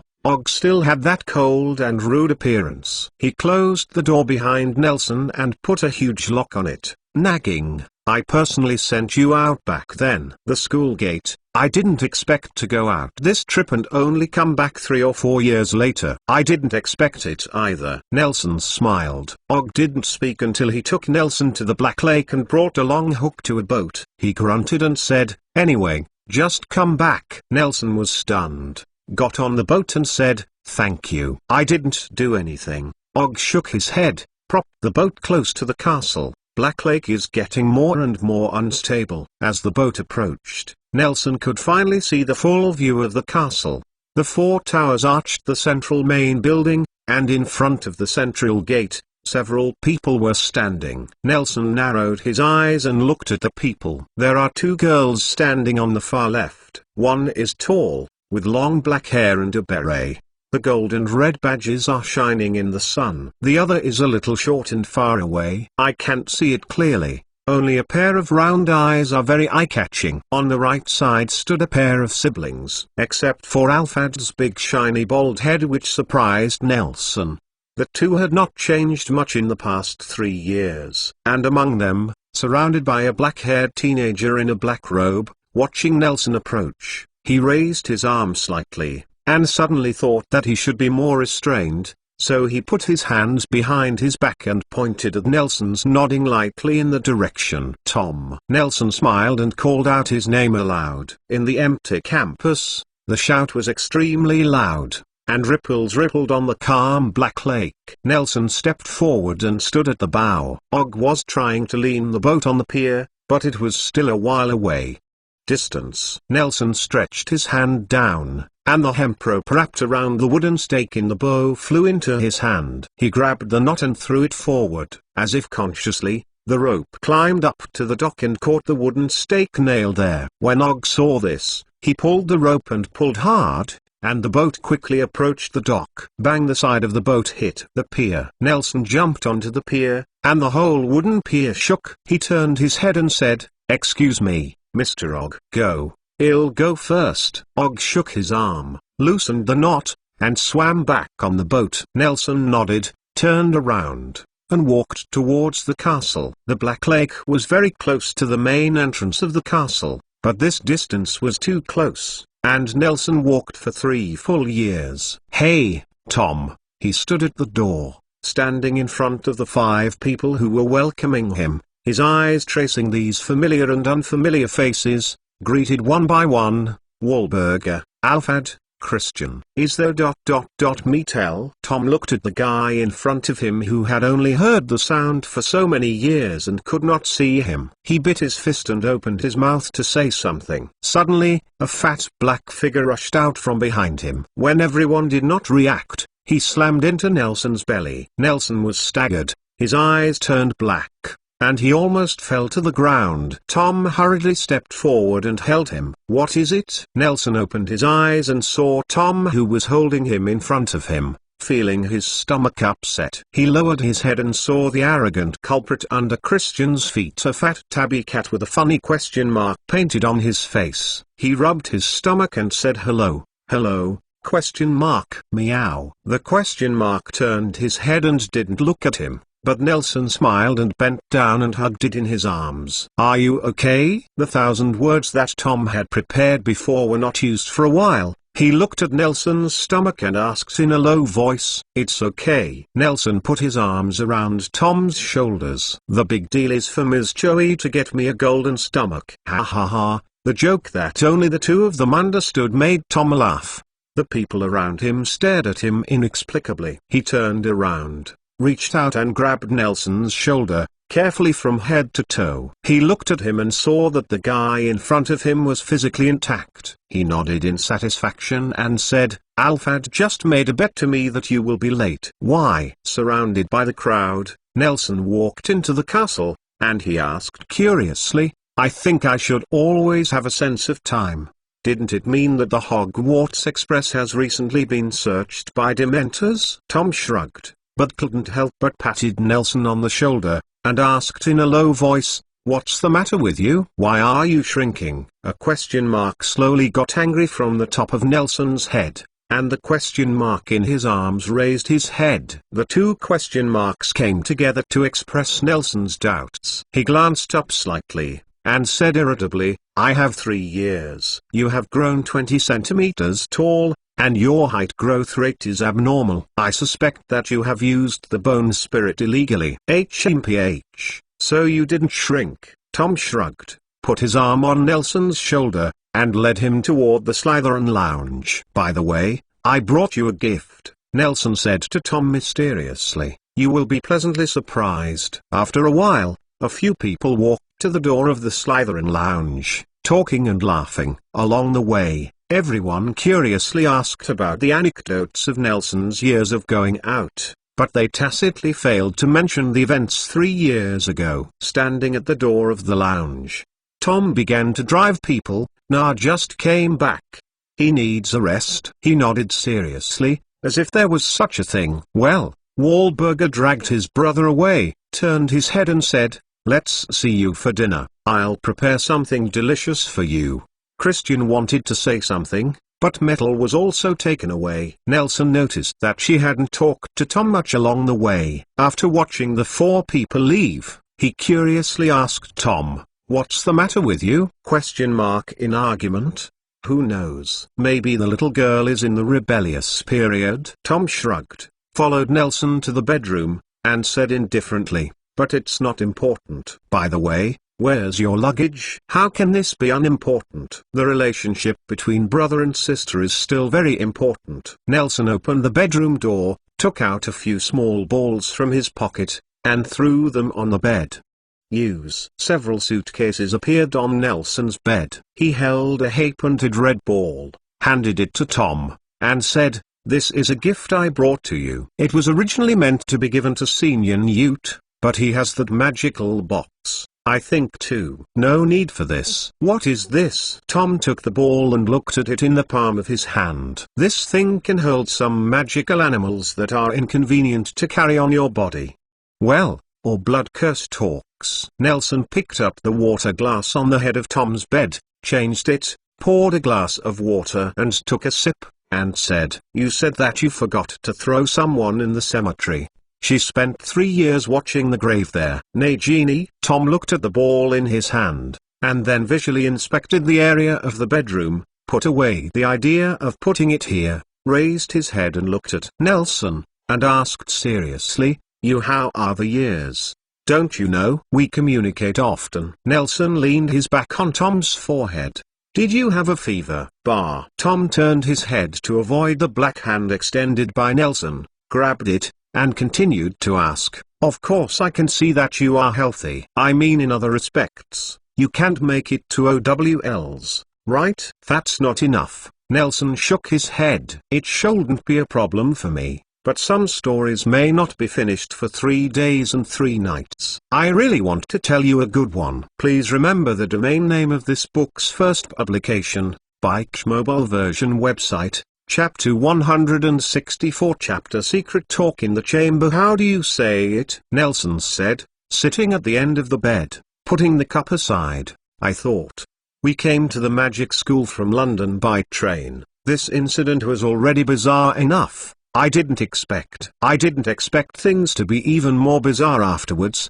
Didn't you?" Tom leaned against the door, with his hands in his pockets, recalling what Nelson had told of what he had seen and heard in Krakow, shook his head, and sighed, "Really? I really didn't expect moles to have such an imagination, to be able to do things that I didn't even dare to think of. Soak people in poisonous water, hoping that they evolve gills. Is the branchial grass, although the principle is not like this, but the general plot is correct." Nelson nodded and said, "Yes. Remember I told you at the time SHHH.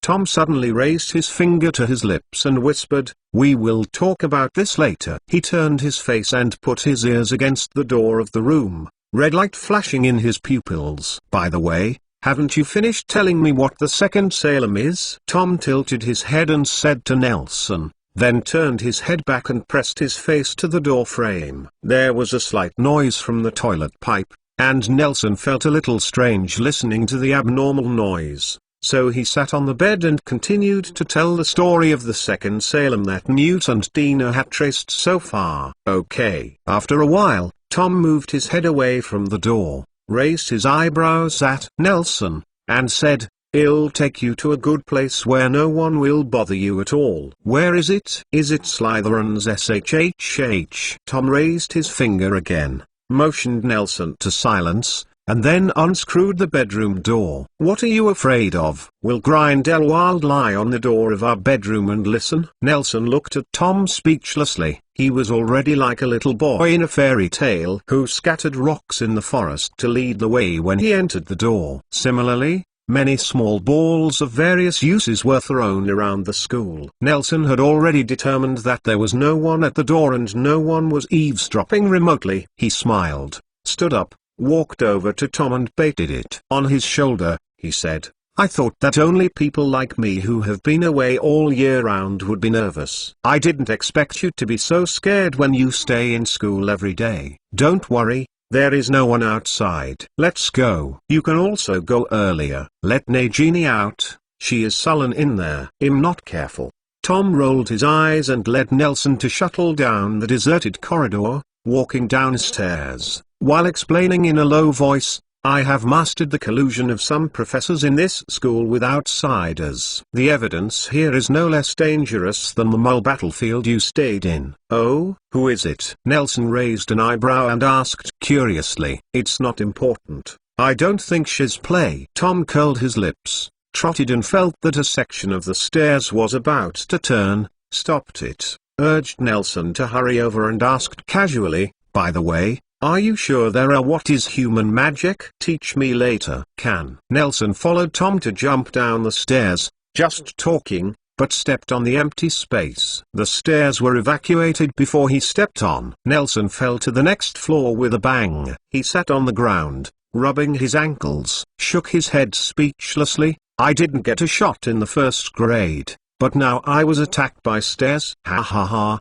Tom smiled, but he wasn't worried at all. Although the stairs of Hogwarts sometimes engage in insidious pranks, they still pay attention to protecting the students. The students do not fall down the stairs, will be hurt. Tom looked down at Nelson, smiled at him, jumped over the armrest, fell gently beside him, bent down, stretched out his hand, and pulled Nelson up. "Can you walk?" Tom asked. "I have some medicine for bruises here." "No, I saved a lot of fresh food." Nelson took out a small bottle, poured some white powder onto his ankle, rubbed it hard, took a breath, stood up, and stomped his foot, put his arm on Tom's neck, and walked down the fixed staircase in the stairwell. "This line is close to the direction of the potions classroom. At this moment, it is the end of some grades." Nelson watched several hairy boys running from the end of the corridor, looking like they were going to the cafeteria to grab a meal. They saw when they approached.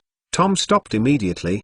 The expression on his face changed from being unscrupulous when he violated the school rules to trembling. Several people leaned on both sides of the corridor, not daring to let out the atmosphere. There was only a courageous little guy who dared to raise his eyes and look at Tom secretly, but was caught by his eyes, and immediately locked back, but still observing the mysterious man who was hooking up with Tom's senior. Yes, Senior Tom. After leaving the few junior students, Nelson smiled and saluted Tom and said, "You have a lot of face." "Humphrey." Tom hummed and jumped down the stairs, walked to a corridor on the bottom floor where few people came, looked around, waved his hand to let Nelson come closer. "Next year you will call me Prefect Tom."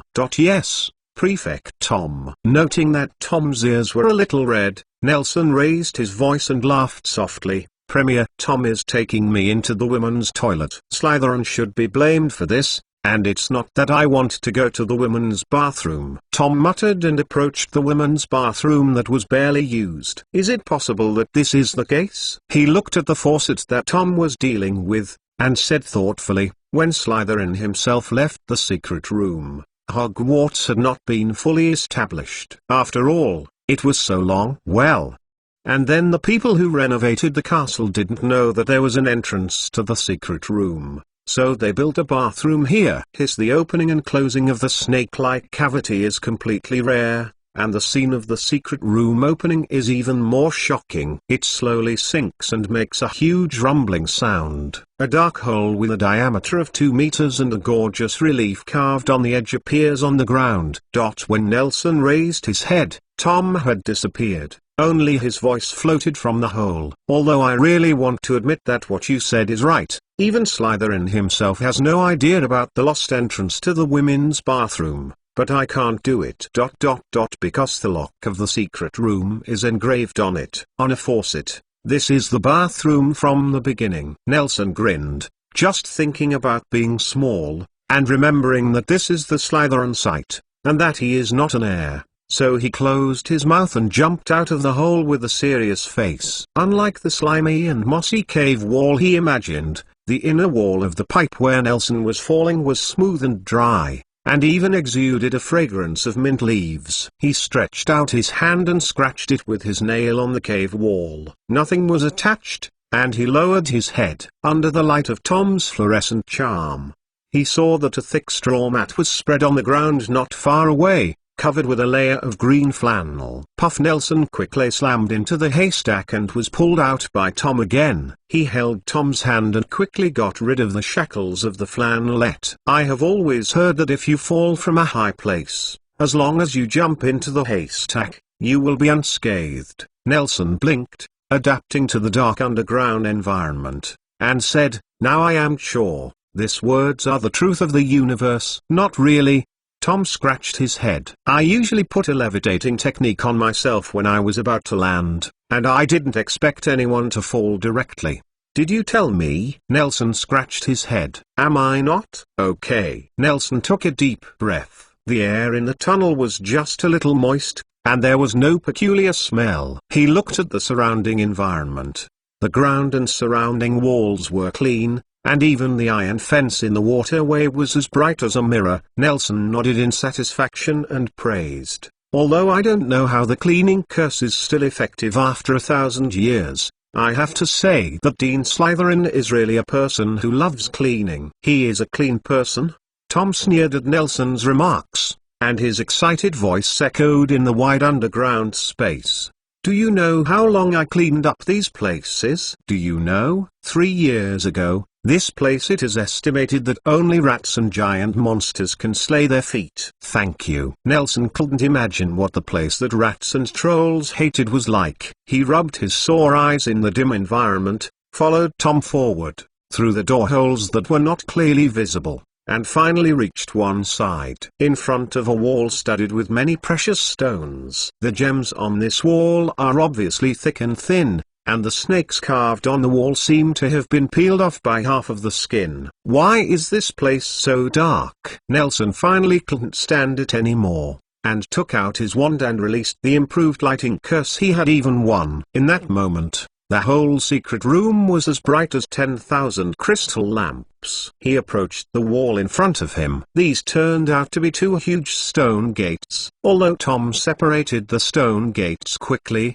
Nelson could still see the reliefs on the gate as snakes were originally scaled, but someone removed them. The jewels dotted on the body caused the giant snake to guard here naked all the time. "You know, the cost of doing this kind of meticulous cleaning is very high, not to mention the addition of maintenance." Tom shrugged, and walked into the palace behind the door briskly. Nelson raised his eyes and looked inside. The interior lighting was sufficient, and when he opened his eyes, he saw 2 long legs standing upright. Looking up along the long legs, Nelson saw an old face that was difficult to approach. "Is this Slytherin?" "Yes." Tom walked to a pillar, reached out and pulled out a table full of drinks and fruits from it, took out 2 large rocking chairs with armrests from it, and threw them to the table. "Put his statue at home and repair it so big, so be narcissistic." "Indeed." Nelson nodded, but still faced the statue and gave a wizarding ceremony to his first-generation dean. "Really particular." Tom yawned and curled his lips. but he walked over to Nelson and greeted the old man in front of him who had not known how many times he had seen him. "You can release Nagini." Nelson raised his chin and motioned to Tom to throw the ball on the ground. "Just throw it out." Tom curiously played with the little ball in his hand, went to the table and grabbed a glass of bottled drink with unclear contents, and asked, "I think you have a lot of these things, what do they do?" "You know, I only know a little bit of transfiguration, but I don't always have easy-to-hand materials, so I prepared some special functions that are easy to use and stay on my body." Nelson shivered. He shook the hem of his coat and made a creak. Thinking of this, he felt a headache. He tapped his temple lightly and said, "I have to wear a school uniform and gown, and I have to change places for these things. You come back this time, won't you go?"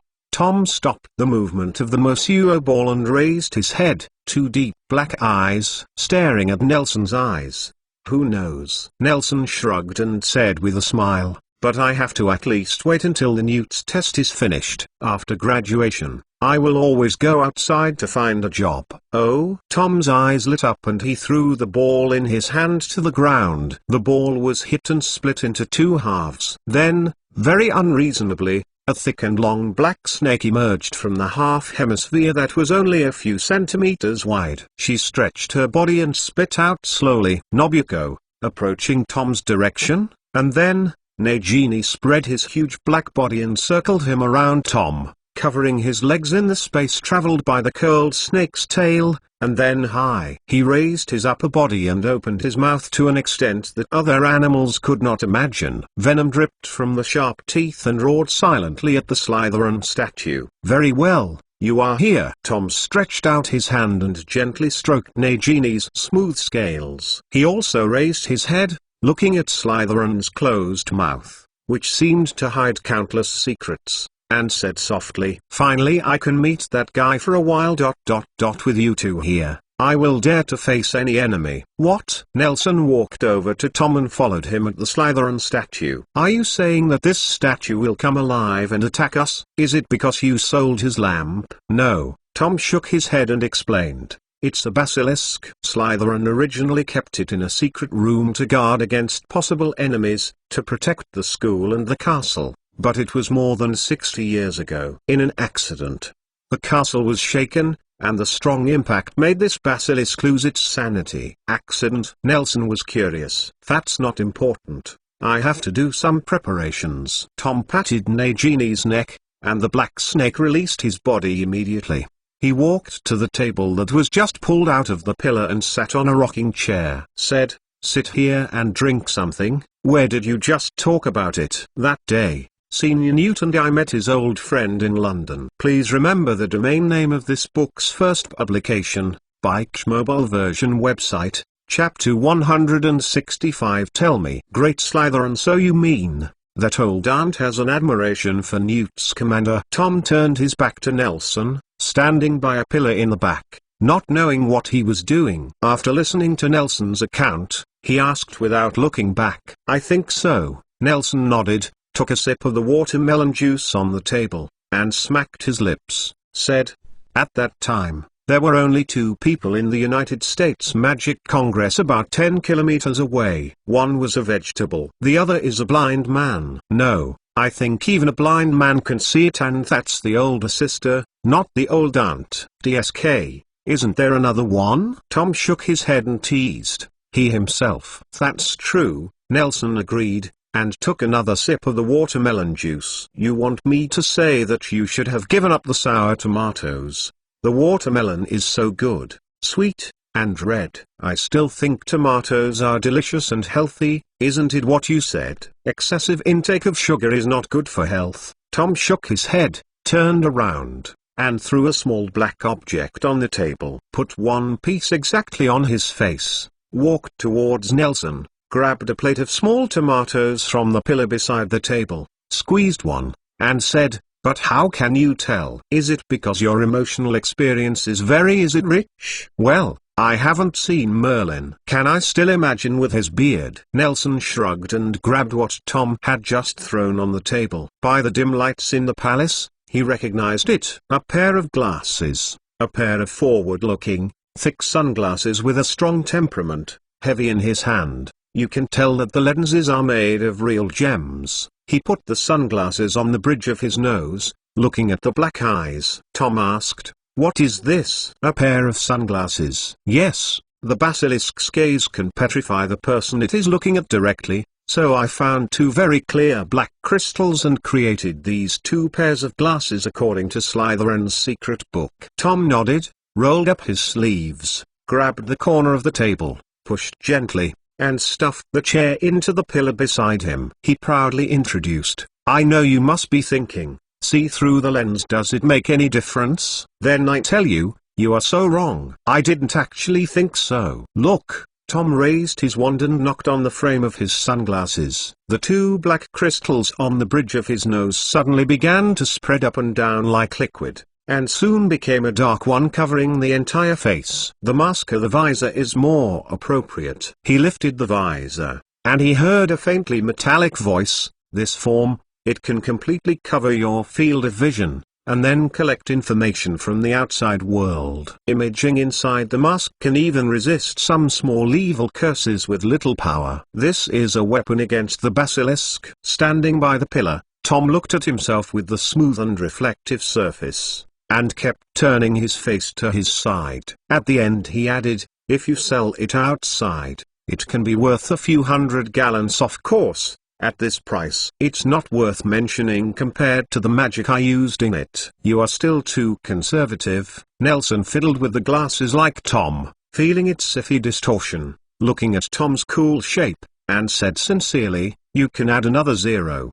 Through the processing of the visor, he found that the external environment is very different. It has almost no ability to capture the details of the murals on the walls and the reliefs on the tops of the pillars. However, in Nelson's eyes, objects that can generate heat and can move are abnormal, clear like Tom on the opposite side, and a twisted, huge long strip of creature on the head of the statue. He even felt that the hazy colors in front of him had become very vivid. "It's amazing." Tom's voice was unobstructed, and it passed into Nelson's ears clearly. "For your thing, I also added magic to deal with colors. Do I remember you are not color weak?" "Oh." Nelson lowered his head, smiled and shook his head, did not speak, just fiddled with his pockets, grabbed a small silver ball and held out his hand, raised his head and looked at Tom. "Are we going to kill the snake?" Nagini, who was sitting on the ground, shook suddenly.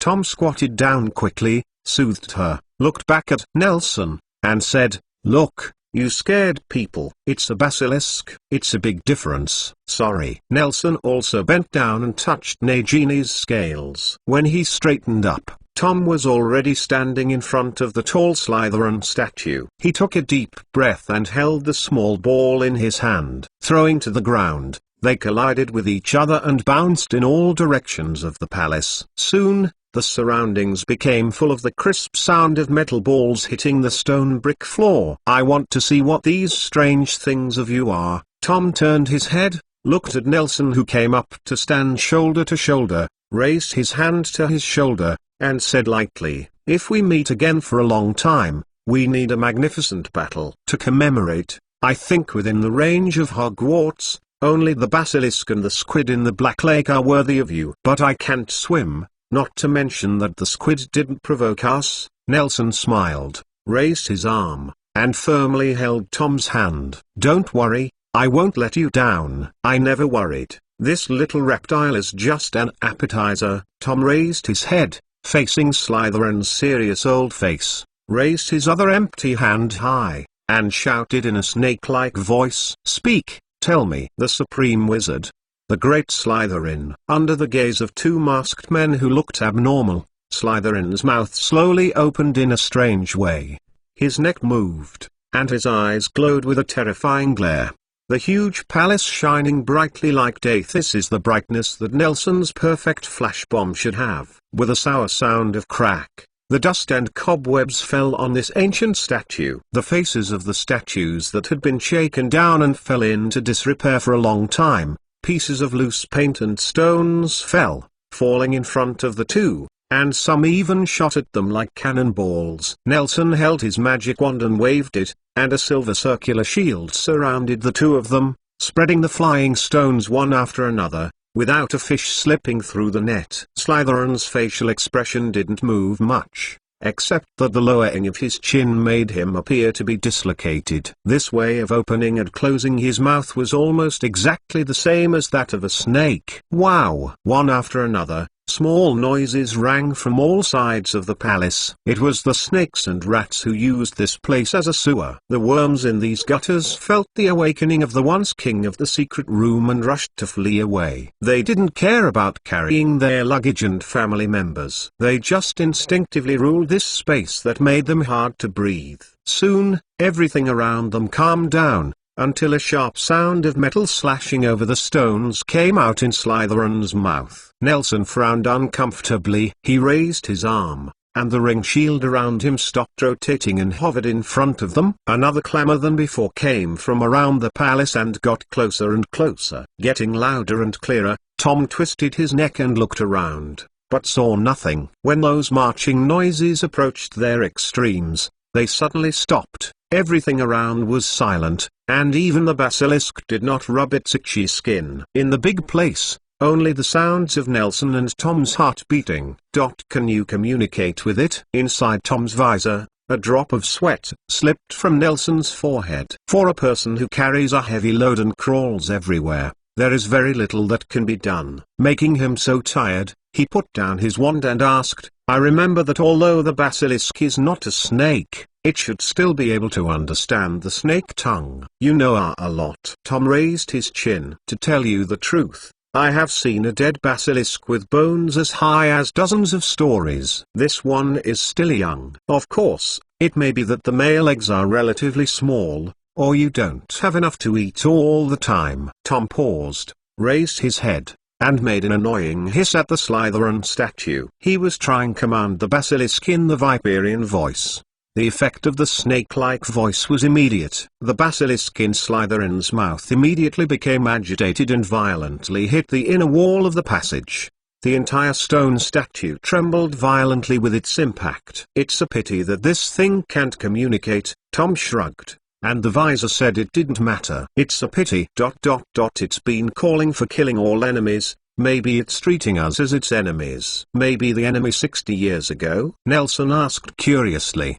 Who knows? As soon as the voice fell, a huge snake head came out of the statue's mouth and shot at Nelson like lightning. In his eyes, the fangs of the basilisk that opened its blood basin were taller than the two. No wonder Slytherin wants to repair the statue so big. Tom was speechless. This scene was more shocking than the time he and Nelson beat Nagini together. The size of the two snakes is not at all in the same order. As he said, he squeezed the back of Nelson's hand, and Nelson, who had just raised his wand, only felt that his eyes were dark, and the next second he appeared in a place back 10 meters away. Can this place be apparated? I was just about to give it a look. This is no longer within the range of Hogwarts. Tom let go of Nelson's hand and looked at the basilisk rushing to the ground with excitement. Pointing down to the ground, holding his left hand upward, a black and red air mass is slowly forming in his hand, and it is slowly turning like a star cluster. The basilisk's head was already close to the ground, but it still hid an unknowing length of body in the mouth of the Slytherin statue. Nelson thought it might grow to the size of Hellbow with more food. You hit it.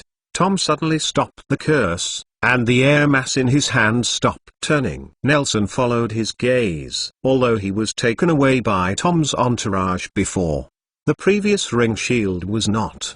Stay on the spot. At the moment when the basilisk's head hit the ground, the ring shield spun quickly, with dangerous cold light shining at the edge, rising high like a chainsaw, and hitting the ground where the basilisk landed heavily. There was a toothless violent rubbing sound. At this moment, the ground where the two stood before was flying sand and rocks, and the broken stone bricks burst everywhere, knocking the surrounding murals, the hem of the Slytherin statue, and the pillars on both sides of the palace. It was so horrible that even one of the pillars burst out a hideous crack that traverses from the base to the top. Nelson just wanted to say something. Tom said, "It's okay, it can be repaired, and I took out all the things in that pillar." "That's good." Nelson nodded and stood quietly, waiting for the end of the sawing in the smoke, while Tom stood by his side, continuing to recite the spell, the small red star cluster in his hand turning faster and faster. Nagi faced with the behemoth who knew nothing about life and death. 90 had his eyes full of fear, but he still stood up and stood in front of the two of them. "You don't need you here." Nelson stroked Nagini's scales, leapt over her body, stood in front of her, and said softly, "You have protected Jonas for so long, let us protect you." Tom raised his eyelids and nodded, still chanting his ridiculously long spell. "I really don't understand the meaning of this spell." Nelson turned his head. He was even in the mood to chat and fart. Even if it is a mole holding a toothpick, so long is enough for him to get from Buick. North Iris swims over and pokes you to death with a toothpick. Tom rolled his eyes and said nothing.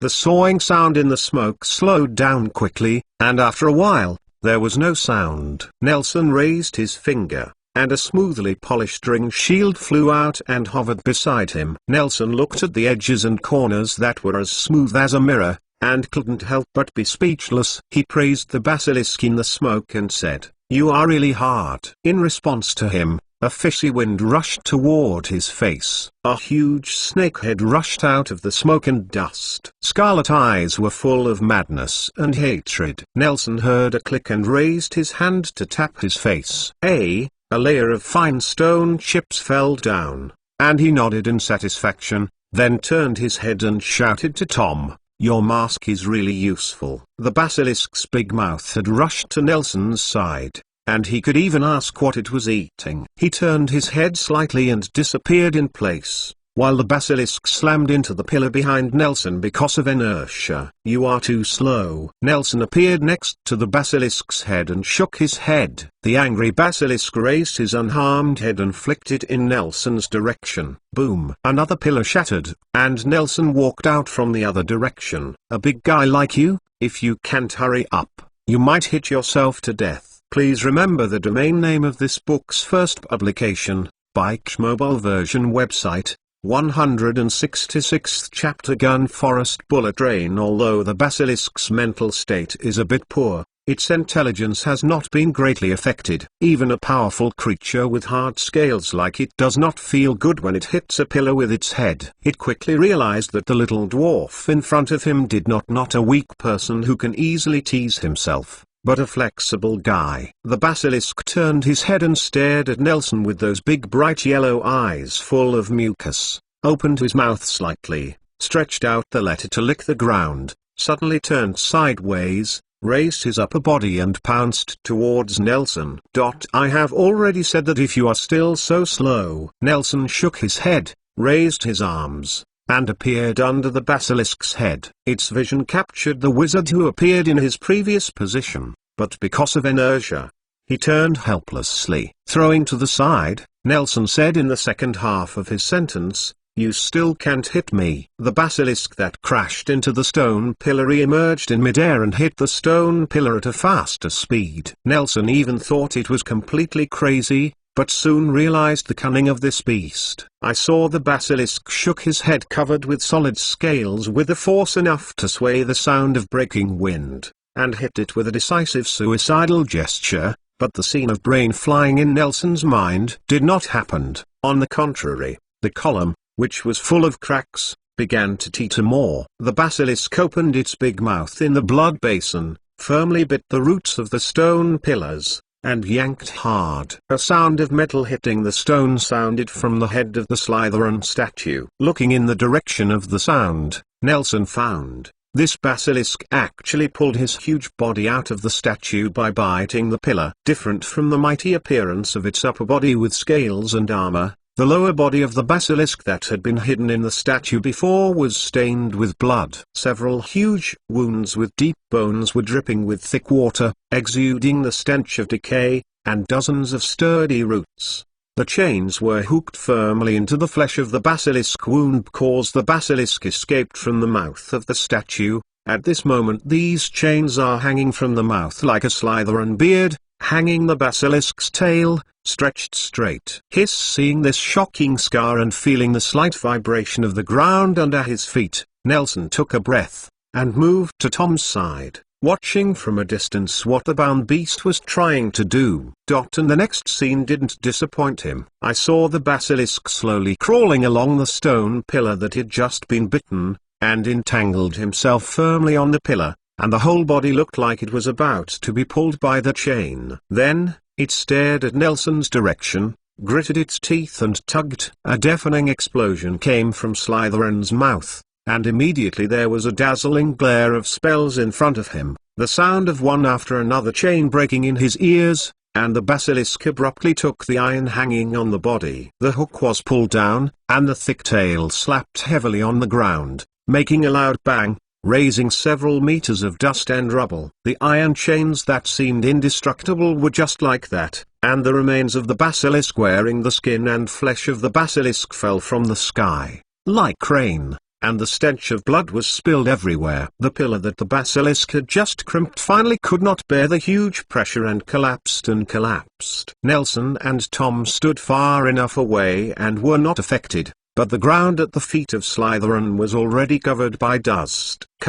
Can see the mess. If I'm not mistaken, the basilisk's tail just lit up. Nelson said to Tom, holding his chin thoughtfully, but if I remember correctly, the basilisk should only have eyes that can make magic. Tom, who was still chanting the spell, nodded and shook his head again. I don't know what Slytherin did to it. I don't think it can be considered a basilisk anymore. Nelson shook his head and didn't think about it. The basilisk, who had recovered from the shackles of the chains, did not eagerly rush to find Nelson to fight, but retracted his tail, silently slipped into the dust. Even there was such a lightness that Nelson almost completely lost his vision. Seriously, I don't think there is such a long spell in the world. Nelson tilted his head and looked at Tom seriously. You just don't want to make a move, so you keep pretending to chant the spell. In fact, you've been using the snake tongue. Sing the Hogwarts school song,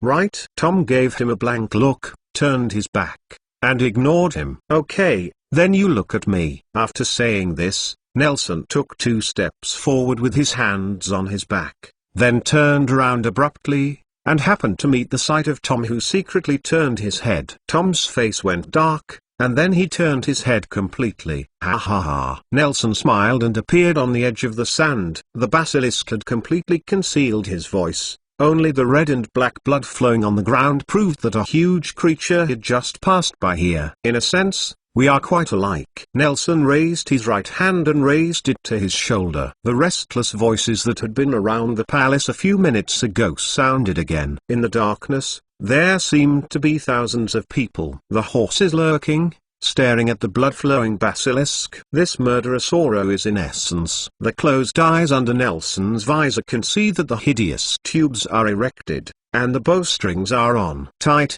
One ammunition is being loaded. He keeps moving, and whispered, he doesn't know if he said it to the basilisk or to himself. Do you know what magic I am best at? Pack it up so that no one can find me or hurt me, so I can't lose. Quietly in the smoke and dust, the basilisk also waits for an opportunity. It waits patiently, even if the dust that creates an environment for it does not matter if it falls. After all, snakes have been hunting like this since thousands of years ago. Crack!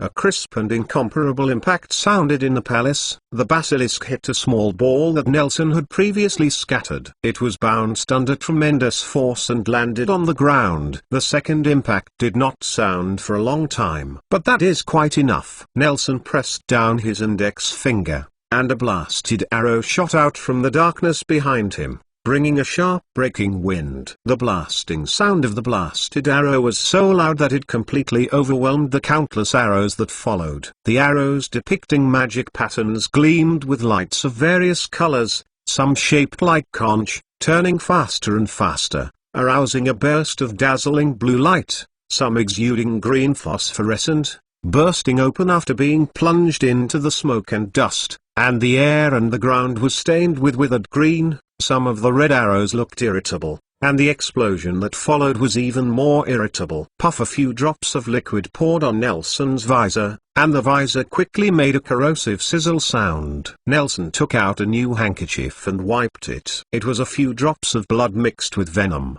During the bombing, the basilisk did not act rashly, still lying on the spot, hiding in the smoke and dust. Tom, who turned around, saw countless arrows shooting out of the darkness in front of him. He thought that Nelson had triggered a secret trap that Slytherin had set up here. When he turned his head anxiously, he was seeing Nelson, with one hand behind his back, the other hand held to his ear, facing the back of the basilisk, bombarding the basilisk. The voice of chanting the spell weakened. Whirlwind! Nelson put down his right hand, took out his wand and pointed at the smoke in front of him. The shadow in front of him disappeared. But there was a force in the depths against the spell. Nelson realized that the basilisk still had the power to resist. He put down his wand and shook his head. Sorry, this was originally reserved for Nelson. Stop talking. If you can't solve it, it's no use leaving it to anyone. Immediately, he raised his right hand holding the magic wand, and slammed it forward like a curtain call to the band conductor, and a gunshot came from all directions. Tom turned his head. What he heard clearly was a sound, but why did it exist in every direction?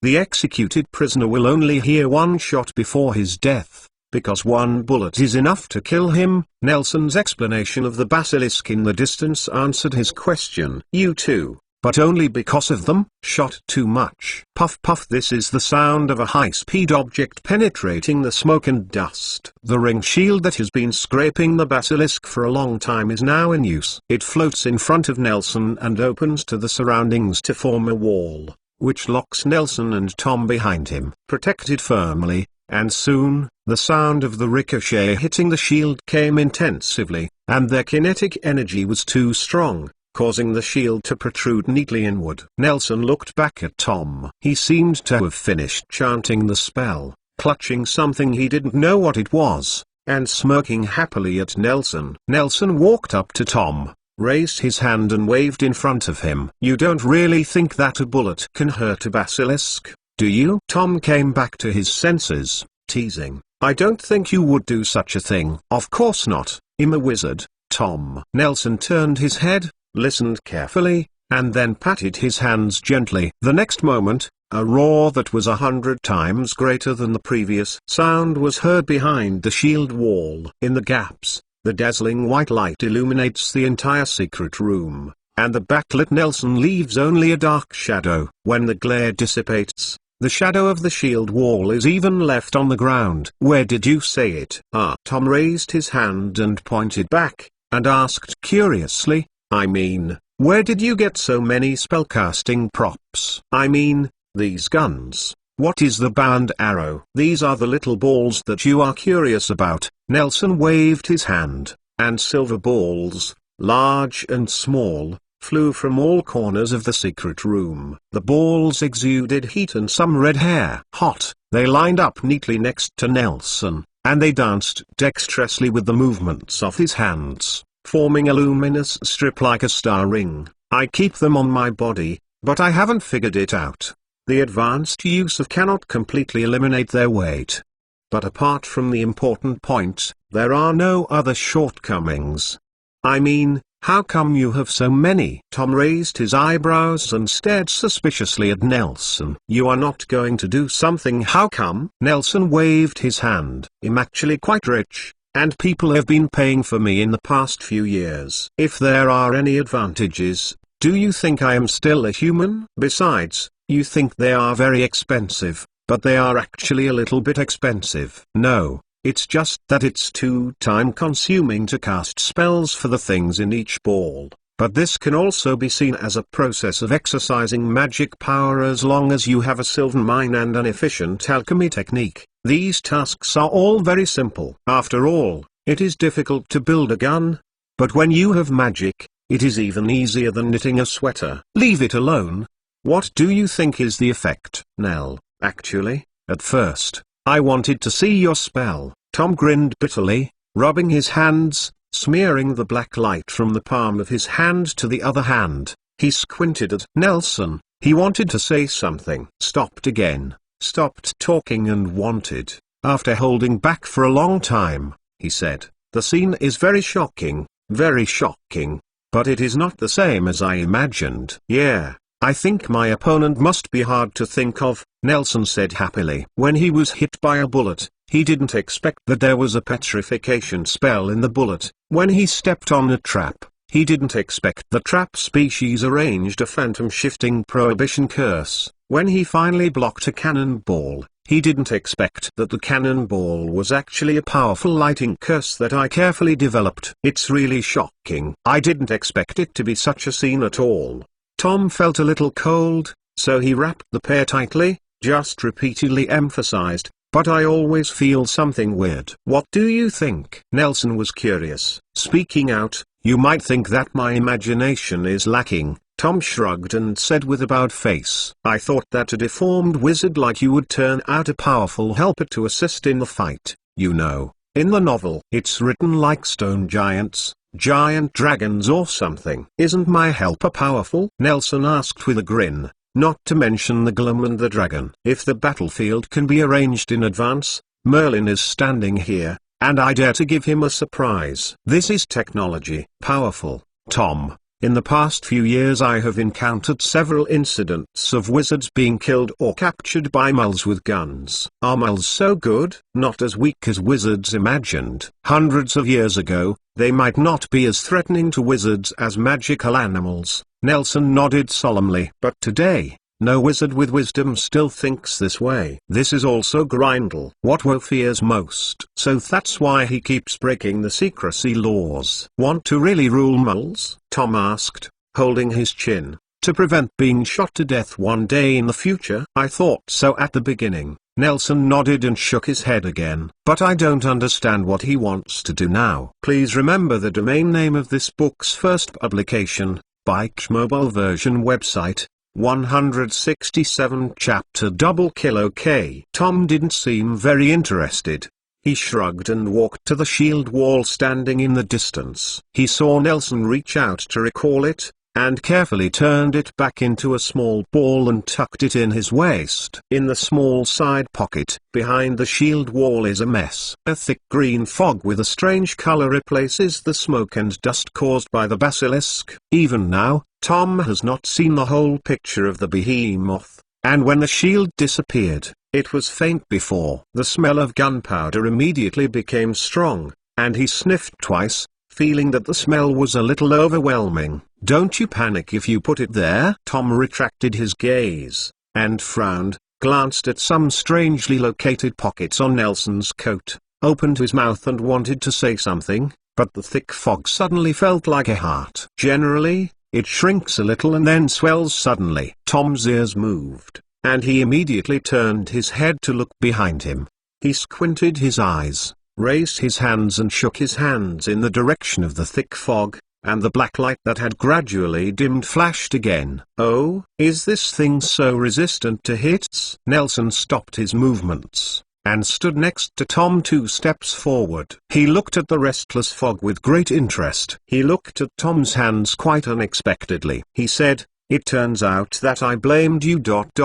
You are really magic." The dense fog contracted again and expanded back to its original size. Nelson even faintly heard the sound of the heart beating. This pop changed from illusory to solid, stinging the eardrums of the two of them, and gradually became louder, almost overwhelming the other voices in the secret room. He had a bad premonition, as if something extraordinary was awakening. "Of course I am magic." Tom gave Nelson a white glance when the thick fog shrank to the consistency of dye, and said softly, "I will show you how a real wizard casts a spell. Stand and recite the spell for a few minutes, waiting to be killed by someone else coming over." Nelson teased, "You are optimistic about how I can kill it in a few seconds." "Actually, I have always wanted to ask since the beginning, why do you want to fight it?" Nelson asked curiously. "People didn't provoke you either. It may be some mental illness, but you can just keep it there. The basilisk is the last guard to guard the things that Slytherin left behind." Tom rubbed his wrists,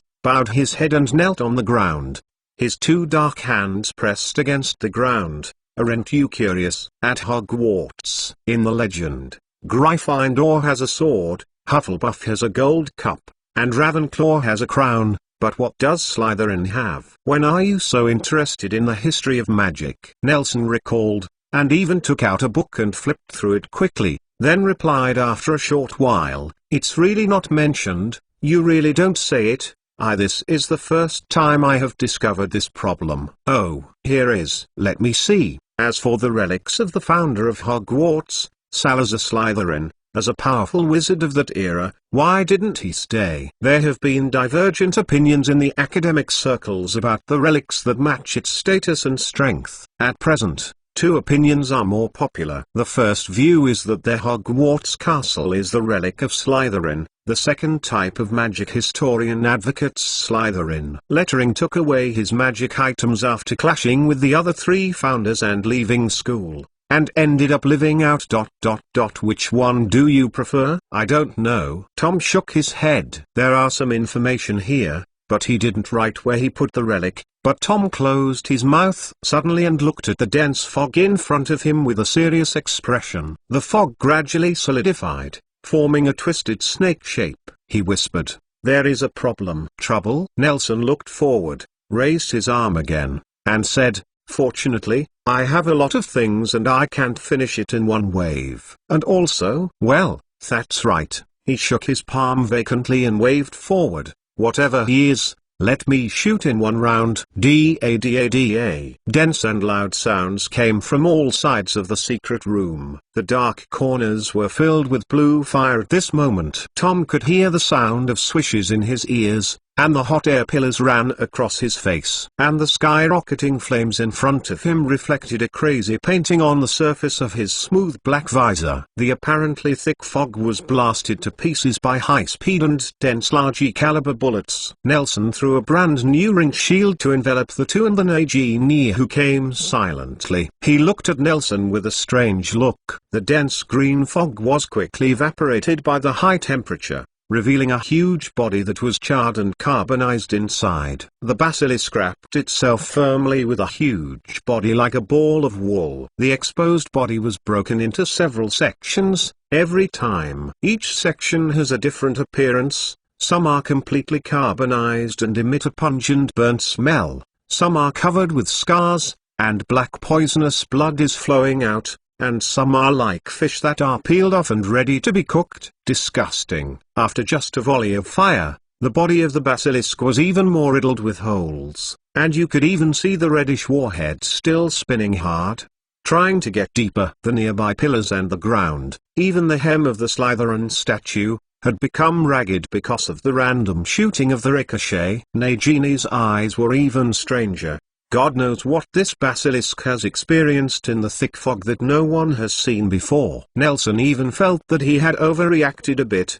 but he knew that it was not the time to pity again. Lifting the spell, pointed at the group of basilisks that seemed too dead to die. Puff puff, there was another volley of fire. This time there was no dense fog. The two people and a snake could clearly see the situation inside. I saw a torrential rain of various ammunition flying from the corners of the secret room. It seems that it was because of the previous. The firearms have not yet cooled down. The sound of this round of volleys is messy and bursting. With the assistance of magic, the sharp warheads spin at high speed, easily breaking the scales of the basilisk, and the warheads of different colors carry a variety of magic. Bombarded indiscriminately at the broken body of the basilisk, blasting its tattered body like a ragdoll. Electrification, wind blade, flame, venom, oppression, twisting. All kinds of looks. Small magics were superimposed on each other, but they produced amazing effects. The outermost body of the basilisk ball instantly turned into powder, and even the inner layer of the body did not have a stroke to effectively resist it, and it was taken in a few seconds, torn to pieces. "I think you are very suitable for magical animals with huge antibodies," Tom said quietly, holding his breath, and said with an earnest voice, "It didn't even flow over. There was a bit of blood just now, and now there is no blood." Ha ha ha, when you catch a dragon, let's try. Nelson rubbed his hands, turned his head and asked, "Are the contents still there?" "Yes, Tom nodded, pressing his hands on the ground not knowing what he was doing. He replied, "It's weak, but more violent." "Can this level of damage kill it?" "Yes, or it's already dead," Tom replied, "but the basilisk is very difficult to kill. You may not have been exposed to this kind of thing, so I don't know much about it." The characteristics of the basilisk are similar to Dementors, unless they are completely cut off from their vitality. They will definitely be reborn on their ashes. Phoenix. Nelson raised his eyebrows. "It sounds like it, but it's completely different." Tom narrowed his eyes and said solemnly, "He's coming." "Is it still there?" "Where is the basilisk?" "In front." "Inside." Tom didn't know how to perceive it. He said confidently, "I can feel its restlessness. Can you hold it for a few seconds?" "My magic is about to take shape." "Seriously, I think you are on a crooked road," Nelson said. "Even boxing is better than this. Casting is too slow." "This is the first time, next time it will be soon." As soon as Tom's voice fell, Nelson raised his arms again, rolled up his sleeves, and snapped his fingers vigorously. Swish, swish, swish. A few piercing sounds came out sharply, some similar to those of the arrows at the beginning, but they were much thinner. Only a few sounds. Although thin, the aura is not small at all. Tom listened when something flew high into the air. It fell heavily again. Boom! A flagpole-like thick and long golden spear fell from the air, and fell heavily on the basilisk at a speed that Tom could not see. Its body did not form an effective barrier to this huge force. Hearing clang, the spear plunged deeply into the ground, leaving a cobweb-like crack on the ground extending to the feet of the two. Boom, boom, boom, boom. The first spear seemed to act as a beacon, and several others fell into the body of the basilisk one after another. When the last spear fell, they all glowed and linked together by light to form a whole. It makes the spear look thicker and longer, and the basilisk's coiled body is like a cupcake with a dozen wedding candles in it, looking pitiful and helpless. "What is this?" Tom's tone changed a little. He coughed slightly and asked, "How long can it be shut down?" "For a long time. It's fortunate that your secret room is big enough, otherwise it may be really difficult for me to use it," Nelson said. "These spears are made of a special alloy I researched with moles. They were in Krakow. The husband's unexpected gain. They are not satisfied with these alloys. The strength and toughness are ridiculously high, but they are too heavy and difficult to apply. I took it over and found that it is really strong and has a peculiar excellent conduction to magic. Ability and weight are not a problem at all for me. DSK, moles are amazing. Just don't do human affairs." Nelson shook his head, took his wand and pointed at the basilisk fixed to the ground by the spear. The glowing spears gradually turned red, and a sizzle of sizzling like a barbecue sounded between them. There was a sound in the ear, and the air around the spear was distorted due to the high temperature. The basilisk that remained motionless for a long time flicked fiercely, and then twisted violently, but it would inevitably encounter the spear and cause secondary damage when twisting, which made it more painful and struggling more violently. "Pretending to be dead?" "Interesting." Nelson curled his lips, put down his wand, and said, "I have fixed it to death. To tell you the truth, except that it is difficult to hit people, my prison has no one. It can be escaped. The tops of these spears are loaded with different magic. Even if the basilisk can apparat, it is impossible to escape." "You are also great." Tom took his hand off the ground and stood up. "So what kind of magic you have prepared for a long time?" Nelson took a step back and made room for Tom. "I've been really curious for a long time." The basilisk was still struggling fiercely. Finally, its head came out of the twisted and knotted body of a hill, but it seemed to entangle itself and couldn't move. Nelson exhaled a foul breath. He had already seen the headless thing uncomfortable. A bunch of twisted flesh entwined together like something indescribable. Now that he has a head, it is more pleasing to the eye. There was no emotion on the basilisk's face, just looking at Nelson silently, as if to engrave this person's face into the soul. After a few seconds, its eyes lost its luster, and then, it raised its head and stuck its jaw in on one section of the body. Head forward hard. He actually broke his jaw off. Puff! The smelly snake blood sprayed forward, and when it hit the luminous barrier formed by the spear, it instantly turned into steam. Nelson and Tom were frightened by this scene, and the basilisk, like a stone statue, maintained its head high, and could even see its throat directly. Then, two faint green lights were on its dark throat. The tube lit up, and with a toothy grating sound, another basilisk crawled out of its mouth. "That's what I meant by saying it's hard to kill," Tom explained in a timely manner, "but you see, it seems that you have hit the lower body and can't climb out." Nelson nodded and blamed me for controlling it. "Now it's a stake. When it's time to output." He takes a step back again and motions to Tom to start his performance. Tom twisted his neck and stretched out his hand to take off the mask. Nelson just wanted to stop him, but saw the terrifying red light in Tom's eyes under the mask.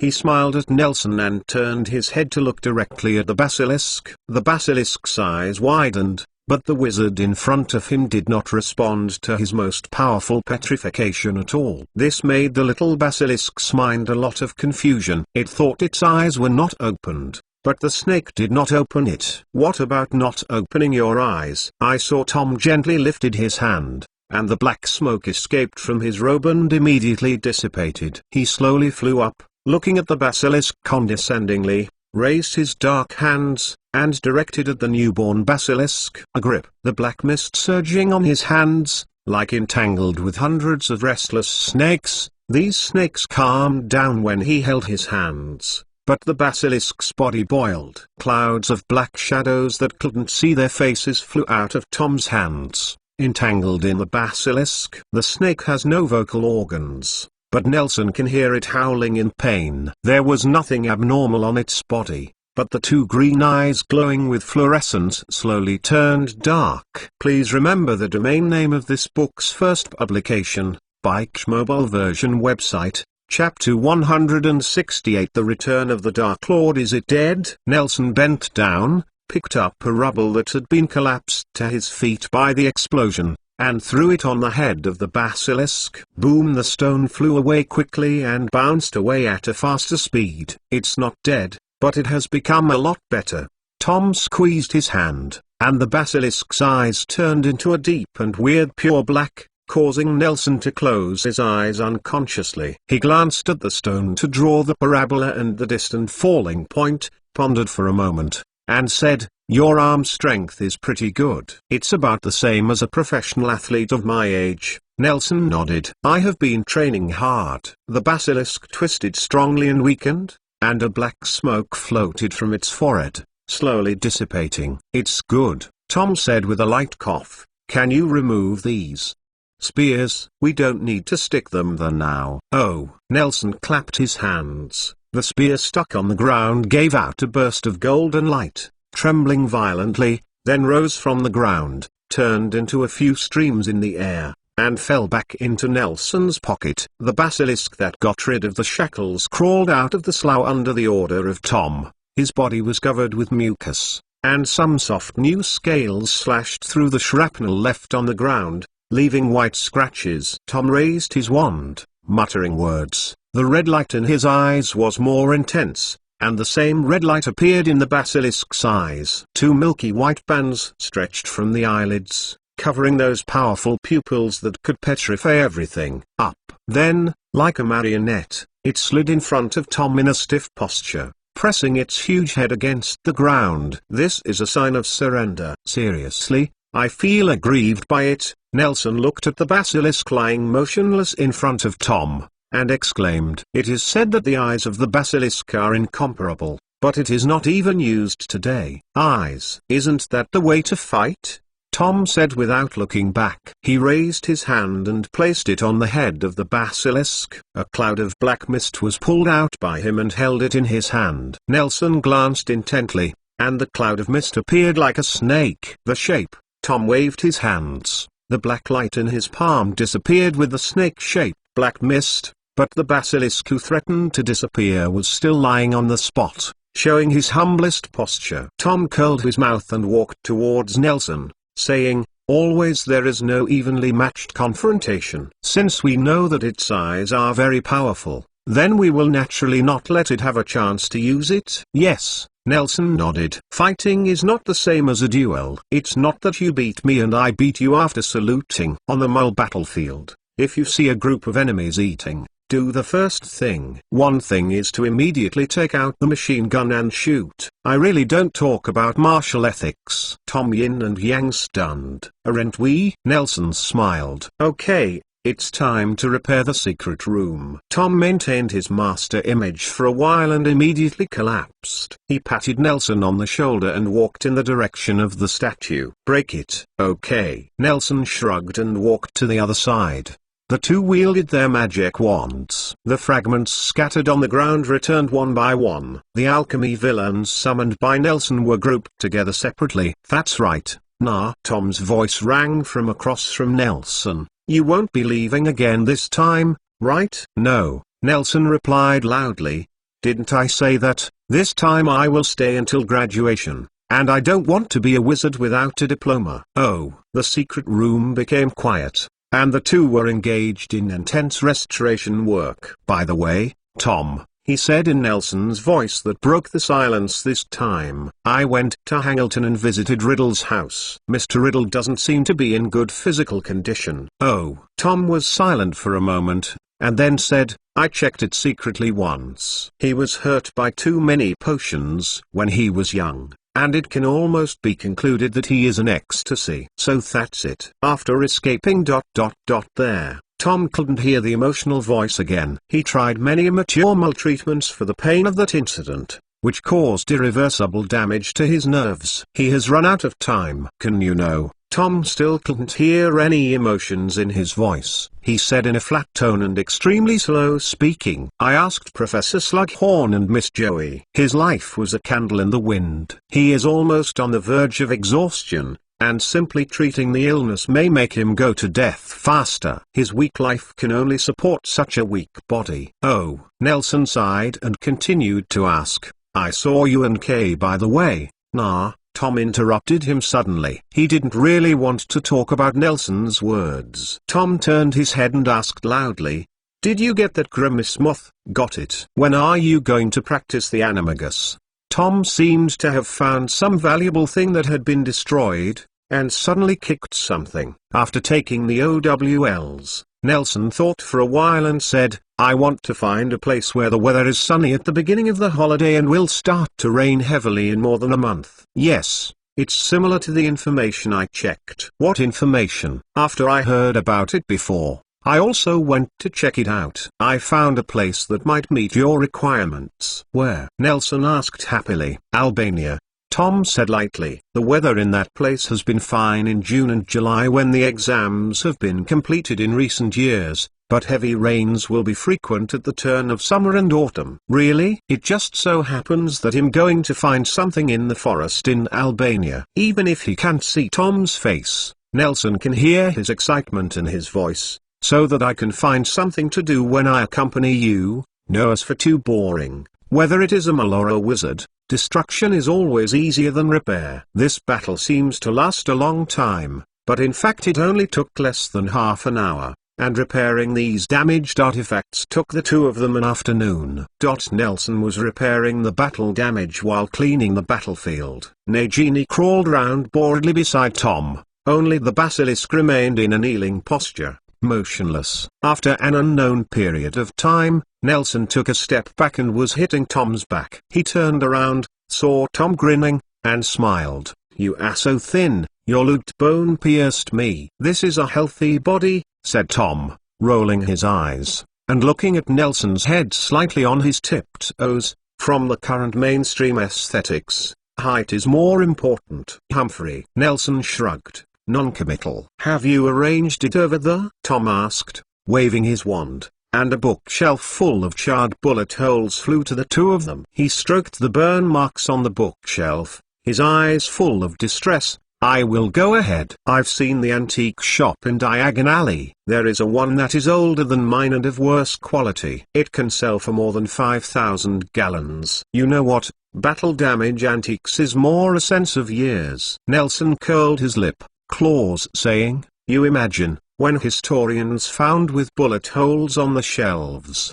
They will outline how a story, if it can be linked to important historical events, it will definitely be worth more. Is that so? Tom asked suspiciously. Why don't I believe it? It's not important, Nelson said, rubbing his stomach. Let's go to eat. I'm hungry. I have to go through the back-to-school procedures after dinner. Okay, Tom asked, throwing the bookshelf aside. Did Aberforth do it for you? His biggest hobby is to play with his brother, Nelson shrugged. It is said that Professor Dumbledore planned to keep my student status directly. It is calculated based on my 3 years of studying at Hogwarts, but he has to do it. This bar. Ha ha ha. Tom clapped his hands for Aberforth and applauded. It's really amazing. Right? Nelson walked indifferently to the gate of this palace, opened his arms, and some alchemy villains holding various small balls rushed towards him from the shadows, lining up and jumping into their coats. In his pocket, he maintained his movements and said, fortunately, the procedures are not troublesome, otherwise I would really have to drink butterbeer in his pig's head bar to make money. Well, but you have to meet with Dumbledore. He is now acting as the principal's job, Tom said with a flat mouth. Seeing all the alchemists around Nelson disappeared, he stepped forward and put Nelson's shoulders on him, walked to the exit of the secret room. Of course, it is more important to eat. Speaking of which, I kind of miss Hogwarts pumpkin juice. Don't miss tomatoes? No, thank you. Nelson waved his hand. I quit. Nelson, I always wanted to thank you in front of you. Alphad shook Nelson's hand vigorously at the table, raised his eyebrows, and said, that thing is really good. It's okay, Nelson said, raising his eyebrows intentionally. I knew you must need it. What? Wahlberger grabbed her younger brother. The conversation between these two riddlers made her uncomfortable,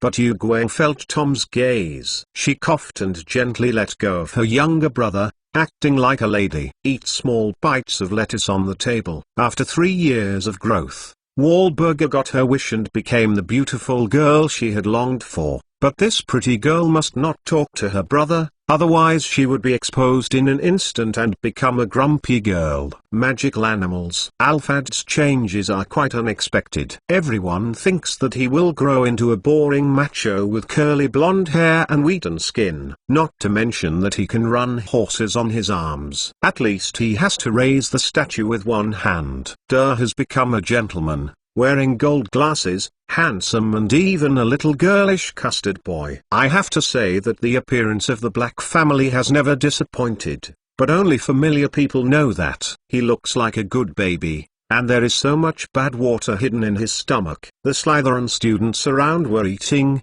while casting curious gazes here. The lower grade students had not seen this senior classmate, and people who knew Nelson were surprised at the sudden appearance of this guy who had disappeared for 3 years. They were talking in low voices, but as Tom glanced around, the guys who were talking closed their mouths. Nelson noticed this scene and raised his eyebrows. Professor Slughorn is watching you. Tom poked Nelson with his arm and whispered, I saw it. Nelson lowered his head and whispered, I'm going to look for him after dinner. It's too embarrassing right now. But I feel that with his character, he will come to you soon. Should he not come to you? Nelson leaned back tactically and said, mainly, I learned a bit badly in potions. He doesn't seem to like me very much. Since you signed 2 articles in a row last year, he has begun to conceive a story about how to discover the talents of a mole-born little wizard who was born in transformation. Until you actually published an independent article 2 months later. He has already started to tell others about the finished article. Yes, Alphad interrupted. Didn't we often copy your homework when we were in the 1st grade? He even told others that he acquiesced to this behavior, because he thought that letting us copy your homework would allow us to copy your homework. I learned something more useful ... such as flashing ideas or something. There is such an operation? Nelson couldn't laugh or cry. That's it. And since you left, everyone has been painful to do homework. Alphad nodded seriously, gave Nelson a funny gift, blinked, and said, Master Dark Lord, everyone is welcoming your return. Nelson took a deep breath, and the gazes around him that he could adapt to just now suddenly made him feel thorns on his back. So he stood up, quickly grabbed a piece of bread, and said, I suddenly thought that there is still a big hand suddenly pressed his shoulder and grabbed him. Nelson raised his head and saw a walrus-like chubby, bald middle-aged man exclaimed with joy, This is not my proud protégé Williams. Sir, when will you be back? I don't know to tell me in advance, let the teacher pick you up. Professor Slughorn. Hello. Nelson smiled palely. Please remember the domain name of this book's first publication, Bike's mobile version website, 169 chapter 1/3. Oh, Williams. Professor Slughorn stopped Nelson's shoulders and lifted him up like a little chicken. After 3 years, he became richer and more like a walrus. His face was full of healthy red. Stood out among the gloomy teachers. Seeing his appearance,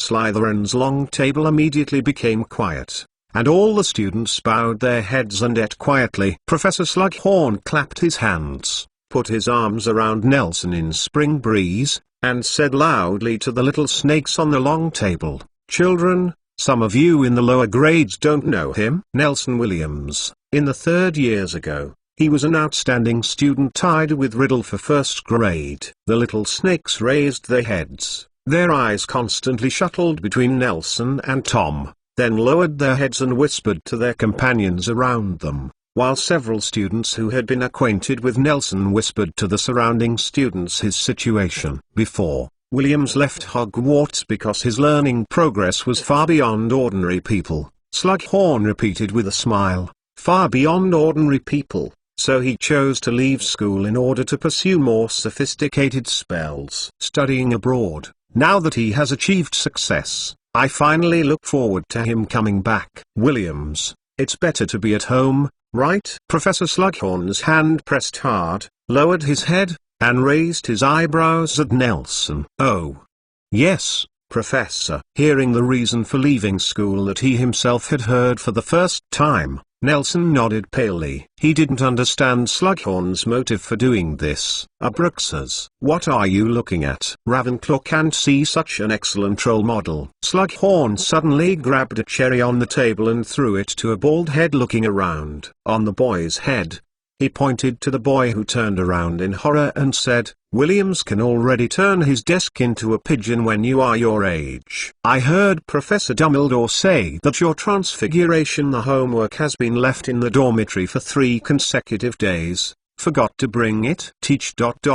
Professor, the boy said with a blushing face, standing up, I really wrote, but there was a suppressed laughter from the long tables around. Come on, sit down, Malfoy. Professor Slughorn waved impatiently, and said, go back and give the homework to Professor Dumbledore, and then Nelson only noticed that this young man with a familiar name had pale blonde hair that was so close to his skin color that he recognized him as bald. He had a playboy face, so even at the moment he looked scared. It also seemed a bit greasy. Here. One is to welcome Williams back to our Slytherin family. Professor Slughorn cleared his throat, straightened his waist, and the swimming ring on his stomach followed his movements. Shaking, he clapped his hands and said loudly, Secondly, I am here to announce an exciting news to you. Just this morning, on the Hogwarts Express, he alone used the Patronus curse to repel the controlled Dementor.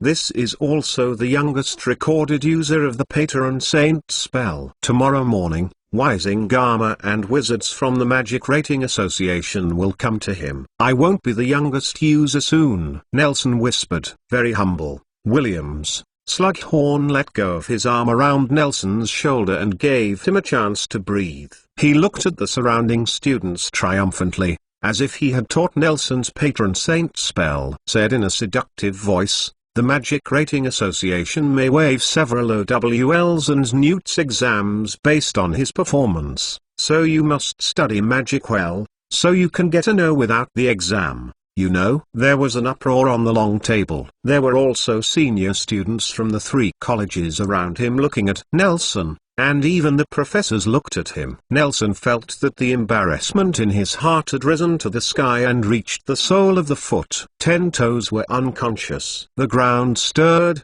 wishing to dig out a mirror image of Hogwarts under his feet. but most of the students were still at a loss. They hadn't even heard of the mantra of the patron saint. Williams, I heard that your patron saint is already a completely clear entity. Slughorn asked in a low voice, would you like to show it to everyone? Sorry, Professor, Nelson said, twisting his shoulders. This magic is still too hard for me. I may not be able to release it again today. Yes, Professor Slughorn nodded and said, this kind of difficult magic really consumes the releaser's magic power. Nelson stood there, emptying his mind. Then you will go to rest early. Slughorn pondered for a moment, patted Nelson's back affectionately, turned his head and called George Carlo, who was sleeping with Nelson, and said, Carol, you send him back and bring him something to eat. The steak on the table or something, bring more. I'll go, Professor. George Carlo was about to respond. Tom, who had been squeezing his head and twitching, stood up, and said to Professor Slughorn, I also feel a little uncomfortable. Comfortable. I happen to be in the same bedroom with Na, so let me send him back. Are you sick? Professor Slughorn asked, lowering his head, raising his arms and rubbing Tom's head, and said with concern, then you too, go back soon. I will ask Carlo to bring you something to eat. Nelson took Tom and left the restaurant as if to escape. Before he walked to the front door, Professor Slughorn's angry voice came from behind. Yes, that's right. The Patronus curse is a kind of an extremely advanced curse. Under normal circumstances, only powerful adult wizards can cast it. No, Parkinson, it's not that you can use it as long as you are an adult. It is not low in magic, control and emotions. What? Do you think I will? Parkinson, although it may seem like I am bragging, but I will undoubtedly have this curse. Do you want to see it? What's wrong with him? Nelson asked quietly as he left the restaurant. Ha ha ha ha ha. Tom looked around first, and found no one around, laughed out loud. After a while, he was tired from laughing, clutching his stomach and straightening up. He asked, you can't stand him either, right? Yes, Nelson nodded, suspiciously. I remember that Professor Slughorn was not like this before. At that time, he just liked to teach students. Indeed, he even cooks a small stove for me now. Tom said triumphantly. Isn't your confinement only 2 years? Nelson raised his eyebrows. He has imprisoned you for the rest of your life? No, the last time before the end of the previous closure, he asked me if I want to learn more knowledge other than potions. He is really optimistic about you, Nelson exclaimed. So you thought about it? Yes. So the chandelier above my head fell off during dinner the next day. When Professor Slughorn stood up, I immediately surrendered. Tom raised an eyebrow. I was fined 3 times. Years. So when I was in 7th grade, I had to commit another big thing. That's it. Nelson suddenly realized, but his confusion at the beginning was still not resolved. He asked, so why did he become so exaggerated? Hey, this is a long story, Tom said with an expression of righteous indignation. Professor Slughorn also takes the upper grade potions class and part of the alchemy class. You know,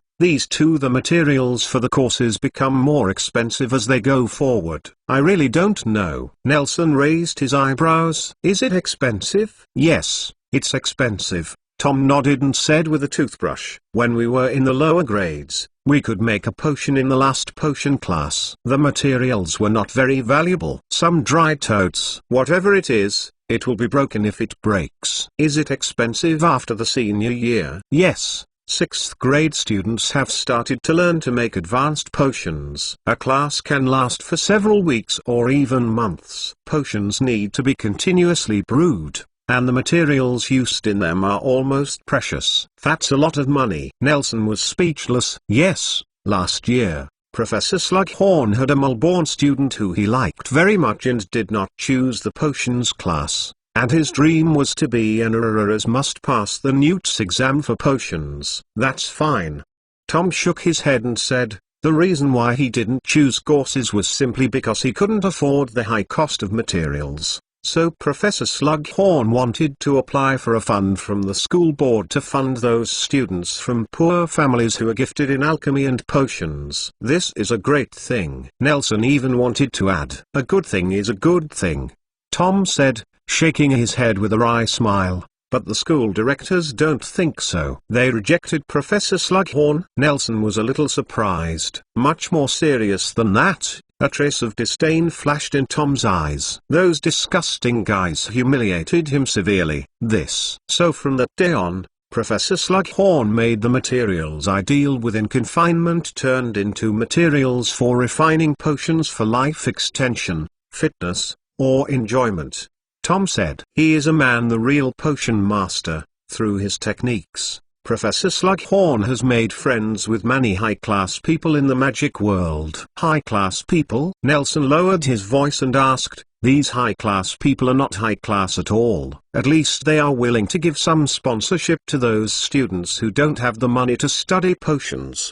Tom said, there are still some merits. I remember the old men were only willing to take care of pure-blood wizards. You don't want to think about why. Nelson curled his lips. They were all purebloods before, but now they are suddenly willing to fund wizards who were born in muggles. It shows that Slughorn's potion is really good. Nelson glanced at him faintly. I haven't paid much attention to this aspect of things in recent years. But I know that Grindelwald is a wizarding supremacist in the eyes of him and his followers, as long as it is wizards, regardless of their origin, are noble, and about a third of wizards in the world agree with his ideas. You mean the British Ministry of Magic was eroded by Grindelwald? It should have been corroded by him long ago. Nelson smacked and said, the Ministry of Magic in many European countries is under the control of the Saints under Grindelwald. Awesome. Tom didn't have any particular opinions on Grindelwald's ideas,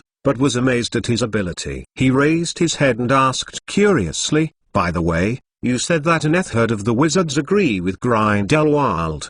Devo's point of view, what about the remaining 2/3? A third are like school directors, a group of pure-blooded supremacists. Nelson explained. Are the 1/3? They don't have any opinions, or they are just a mess of sand, so their opinions don't make any sound that can be heard by others. Nelson said. For example, for hundreds of years, it has been circulating in the wizarding world. In a way, the offspring of Mulborn wizard is more likely to become a dumb gun, isn't it? Tom was surprised. I always thought it was like that.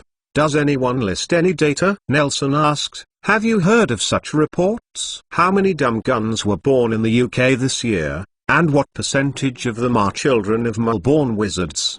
Listen, said a little bit of this kind of data. Tom lowered his head, thought about it for a moment, and replied, it doesn't seem to be true. I have counted. Tom has never seen Nelson show such a fierce and determined look. He glanced contemptuously at the wizards of the past generations on the wall, and said, Mulborn wizards have not given birth to many dumb guns. On the contrary, because of the perennial intermarriage caused by pureblood families, children born from such close relatives are more likely to become dumb guns or even more dangerous existences. Sometimes, what most people say is not the truth. Nelson and Tom are now walking down the stairs leading to the Slytherin lounge. He turned his head and smiled at the girl who flickered past the huge frame. Continued, I have read through the memorabilia and rough history of magic all over the world over the past few years. I found that the history of wizards is full of subjective speculation,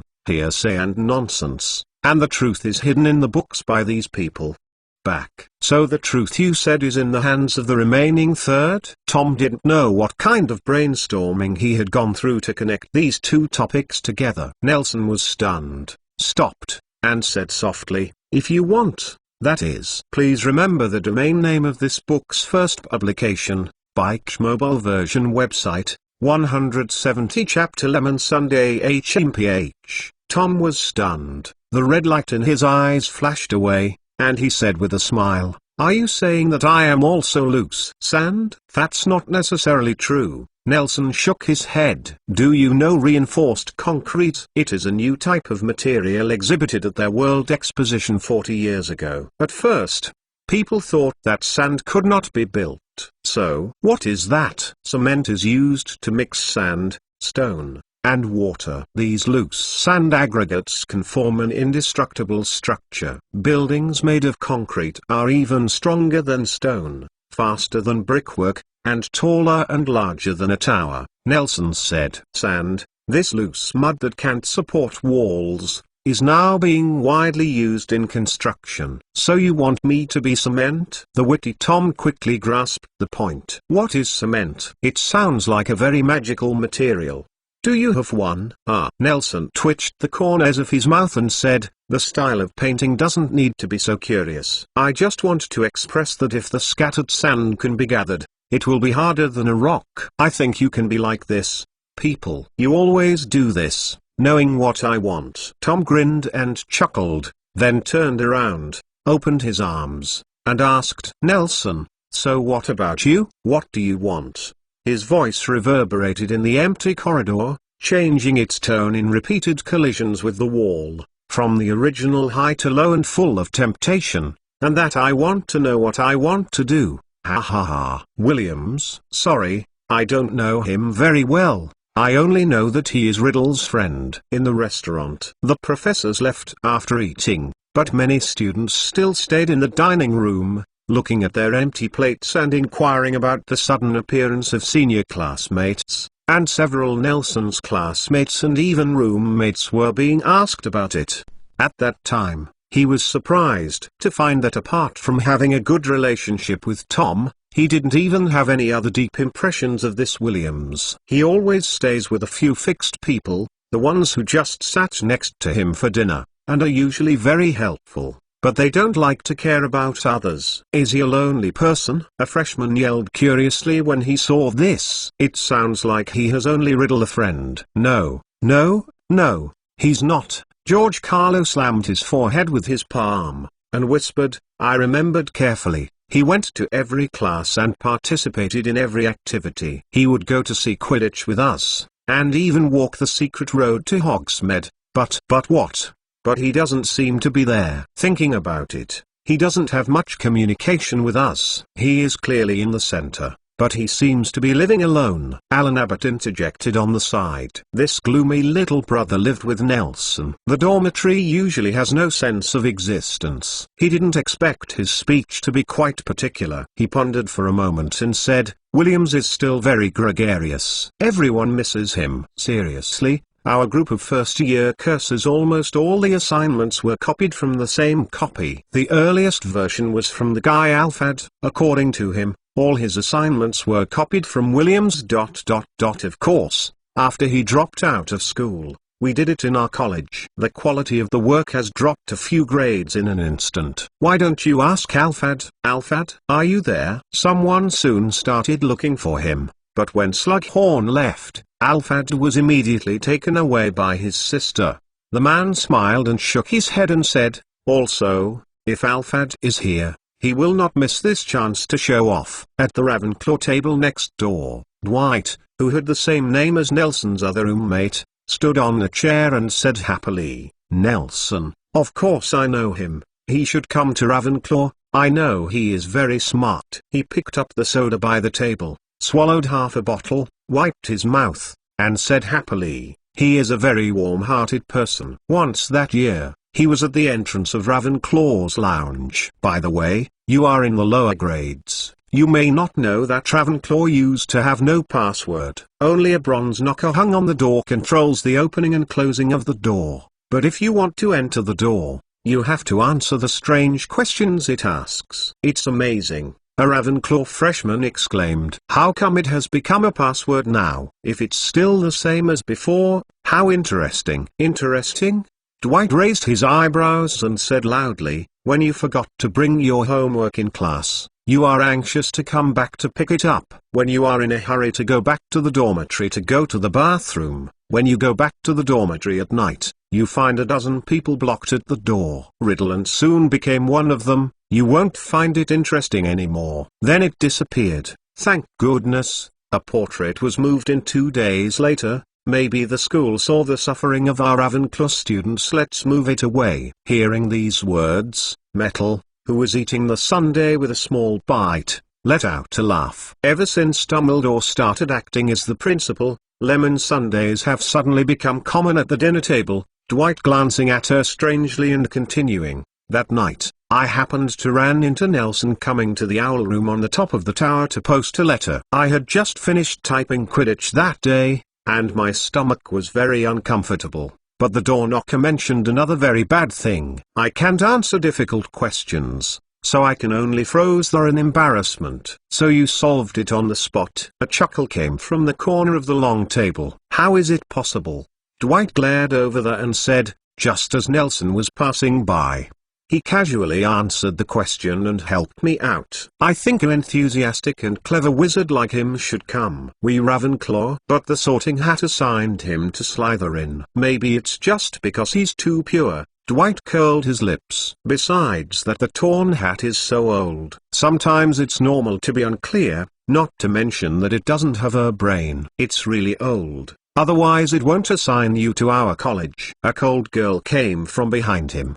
Dwight turned his head stiffly as if he had been cast by a petrification curse. He faced Professor Sykes's cold eyes. Under her gaze, Dwight's back was chilled. He climbed down from the stool and stood on the spot with his neck bowed like a quail drenched in the rain. I am a little lucky to leave things in the dining room now. Professor Sykes gave him a fierce look, turned his head to the long table of the faculty and staff, and said as he walked, otherwise, I would not be able to see such a moving thing. In one scene, although having a good relationship with your classmates is one of the most important things in your school days, it does not mean that you can put the muddy shoes that just passed from the Quidditch stadium on the dining room chair. Dwight, it seems that your homework is still a bit short, otherwise you won't have so much energy to jump up and down. Say Professor Sykes, I Dwight quilly. I didn't want to stand on the table and say, it's just that something was thrown away when I was eating.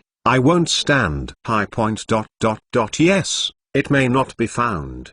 What are you looking for? Excuse me? Professor Sykes picked up a uniquely shaped knife and fork from the faculty table, wrapped it in a napkin and put it in his pocket, walked back to Dwight's side, and said coldly, please call me Professor Sykes. Don't call me Professor Sykes. Thank you. By the way, I think it is necessary to find something for you to vent your nowhere to put your energy. Tomorrow you will go boating with Og on the Black Lake. He just needs someone to help him observe the recent hydrology of the Black Lake. Teach. Professor Dwight's face turned pale. What he was most afraid of in his life was something with tentacles with suction cups. But before he was finished, Professor Sykes had already stepped on high heels. He left. The students left in the restaurant, looked at each other, looking at each other, and left quietly in a group. After a while, even Dwight recovered from the petrochemical and left with his tired body. He was going to Hogsmeade to buy some potions to expel squid, octopus and squid on the weekend. Only Metal sat in the same position, sullen, and laughed for a while, not knowing what he was thinking, holding a small silver spoon, and stirring the cup of sundae with his head down. Nelson stirred the lemon sundae in his hand, raised his head, and stared at the empty hanging painting behind Dumbledore with a smile. After entering Dumbledore's office to say hello, the two had remained motionless. The atmosphere has been around for half an hour. In order to prevent the sundae from melting and breaking the embarrassment, Nelson even secretly cast a cooling magic on it. And in half an hour, whirlwind of wheat may be invented by him. He glanced at Dumbledore's unchanging sundae with his crossed hands and deep gaze, and he was sure that Dumbledore had done the same thing as him. Seeing Dumbledore like this, Nelson continued to stab his neck, stirring the sundae round and round. Nelson, Dumbledore finally lost his breath. He rubbed his stiff neck. In the sight-in competition, it is undoubtedly the young man who has the upper hand. He picked up the sundae on the table and squeezed it. He winked his eyes and asked, have you gone? Professor, I'm not angry. Nelson didn't expect Dumbledore to make such a straight punch. He raised his eyebrows exaggeratedly and waved his hand. This kind of sundae just needs to be mixed and mixed. Eat. This is the way I learned to eat in the United States. I haven't moved my mouth yet. Would you like to try it? Okay. Dumbledore showed an expression of expectation, opened his hand, and the sundae beside him staggered to Nelson's side, and Nelson also threw out his own sundae, in exactly the same direction. The opposite trajectory flew towards Dumbledore. Dumbledore took the sundae, took a bite with a spoon, put it in his mouth, and savored it. After a while, he exclaimed with joy, "Yes, it tastes better, Nelson. You are going out this time." Sure enough, I learned a lot. Yes, Professor. Dumbledore ate a cup of sundae 3 times in half, scratching the wall with a spoon with satisfaction, and asked, "What do you think of Ifamoni? How do you compare with us?" "It's very good. Ifamon is on a high mountain. The air and environment are better than ours, but the castle is not as good as ours." Seeing that Nelson was just describing his appearance blindly, without making any comments on the teaching, Dumbledore smiled and shook his head, and said, "Give me the form. After I sign it, I will send it to the Ministry of Magic. You don't need to run. Come and go." "Okay." Nelson put the form in his hand on the table and pushed it in front of Dumbledore. "Thank you, Professor. This is what I should do." Dumbledore picked up Nelson's student status form, flipped through it, nodded, and quickly read it, then put the pile of parchment in the drawer, raised his head, and looked directly into Nelson's eyes. Nelson thought he was about to get to the point, so he sat down and raised his spirits. Unexpectedly, Dumbledore opened his mouth and just asked, "I heard you cast a complete patron saint with a Dementor?" "Yes, Professor." Nelson waved his wand, and a cloud of silver mist gushed out from the tip of the wand, and quickly circled the room, blowing some light ornaments like a violent wind. Then, it returned to Nelson's hands and disappeared. Only a slender feather fell from the sky, falling in front of Dumbledore. Dumbledore squinted his eyes and looked carefully at the slender feather, which was indistinguishable from normal feathers except for its color. Its shaft is hard and sharp, showing a perfect arc, while the pinners and branches on it are hard and sharp. It was a natural defect, as if after going through a great battle, and the remaining intact part was more complete than any feather that Dumbledore had ever seen. He approached his face and stretched out his wand to poke the silver feather. But at the moment it was about to touch it, it shattered into silver light spots, which were blown away by the breeze. Dumbledore raised his head, leaned back in the chair, and let out a sigh of relief, with a relieved expression on his face. "What's the matter with you, Professor?" Nelson raised his head and asked, "You seem a little uncomfortable." "No, Nelson," Dumbledore said with a straight back, staring straight into Nelson's eyes, and said seriously, "I'm very thankful that you haven't become the person I fear under such difficult conditions here. When I was planting, I didn't hide it from you anymore. I was really afraid that you would take a wrong path to become a dark wizard." "How do you know?" Nelson asked rhetorically. "Dark wizards who rely on black magic will be eroded by black magic, and their numb and crazy souls cannot support them in casting a patron saint, especially such a complete patron saint." Dumbledore relaxed. His speech no longer hid. "Professor, you are a stereotyped prejudice." Nelson also followed Dumbledore with a smile, but he shook his head and retorted, "To tell you, I know a wizard who only uses magic to heal others. He is also a black wizard leader wanted by the Ministry of Magic in more than 20 countries. Please remember the domain name of this book's first publication, Bike mobile version website, 117 chapter past events. Are you talking about Zweig, that Jewish wizard?" Dumbledore heard Nelson's description, thought for a moment, and said, "I know him, and Newt had a history with him." Nelson squinted. "In the castle where Lorien once lived, Newt and Zweig had a confrontation. In that battle, Newt hit Zweig's face twice with a 1 and 3, and the 2 even. He didn't say much, not like he had seen it before. He didn't say a word, and looked at Dumbledore quietly. "I know him," Dumbledore repeated, shaking his head. He is a poor man who has been hurt by blood and fate. Poor man? Nelson repeated. Yes, Dumbledore nodded. I heard that he has half the blood of magical animals, but I don't know what animal it is. He throws. There is a tragedy, but listen to me, Nelson. Even he has never used black magic, and that doesn't mean he can't use it. Professor, are you serious? Nelson grinned and smiled kindly, but Dumbledore felt a distinct coldness from his face. My patron saint is like Zweig's words. Taught me one action. One action. Professor, you just said personally that a wizard who can display a complete patron saint can't be a dark wizard, so why are you so sure that he is a dark wizard? Nelson. Dumbledore raised his hand and prepared to apologize. But Nelson was no longer the kind of elegant and easygoing boy before. He had become another kind of elegant and easygoing, and he did not give Dumbledore a chance to interrupt at all. Professor, I would take the liberty to ask you, do you know Zweig?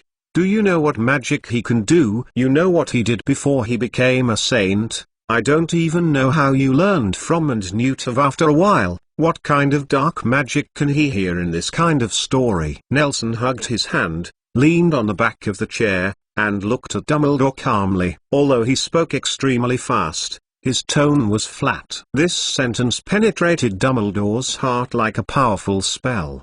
His body suddenly leaned forward, supporting his chin with his crossed hands as Dumbledore used to do, lowered his head, and said in a low voice, furthermore, Professor, you were wrong. From the very beginning, you were wrong. There are no poor people in this world who are hurt by fate, let alone people who are persecuted by blood. There is no such poor person in the world. People can always choose for themselves when they are the most desolate, the most vulnerable, and the weakest. Right? The silent Dumbledore suddenly opened his eyes as if he was awakened suddenly, and then he realized that Nelson was no longer an ordinary child. In fact, since September 1, 1939, Nelson was no longer the full of epigrams baby. Nelson, right, I have to apologize to you.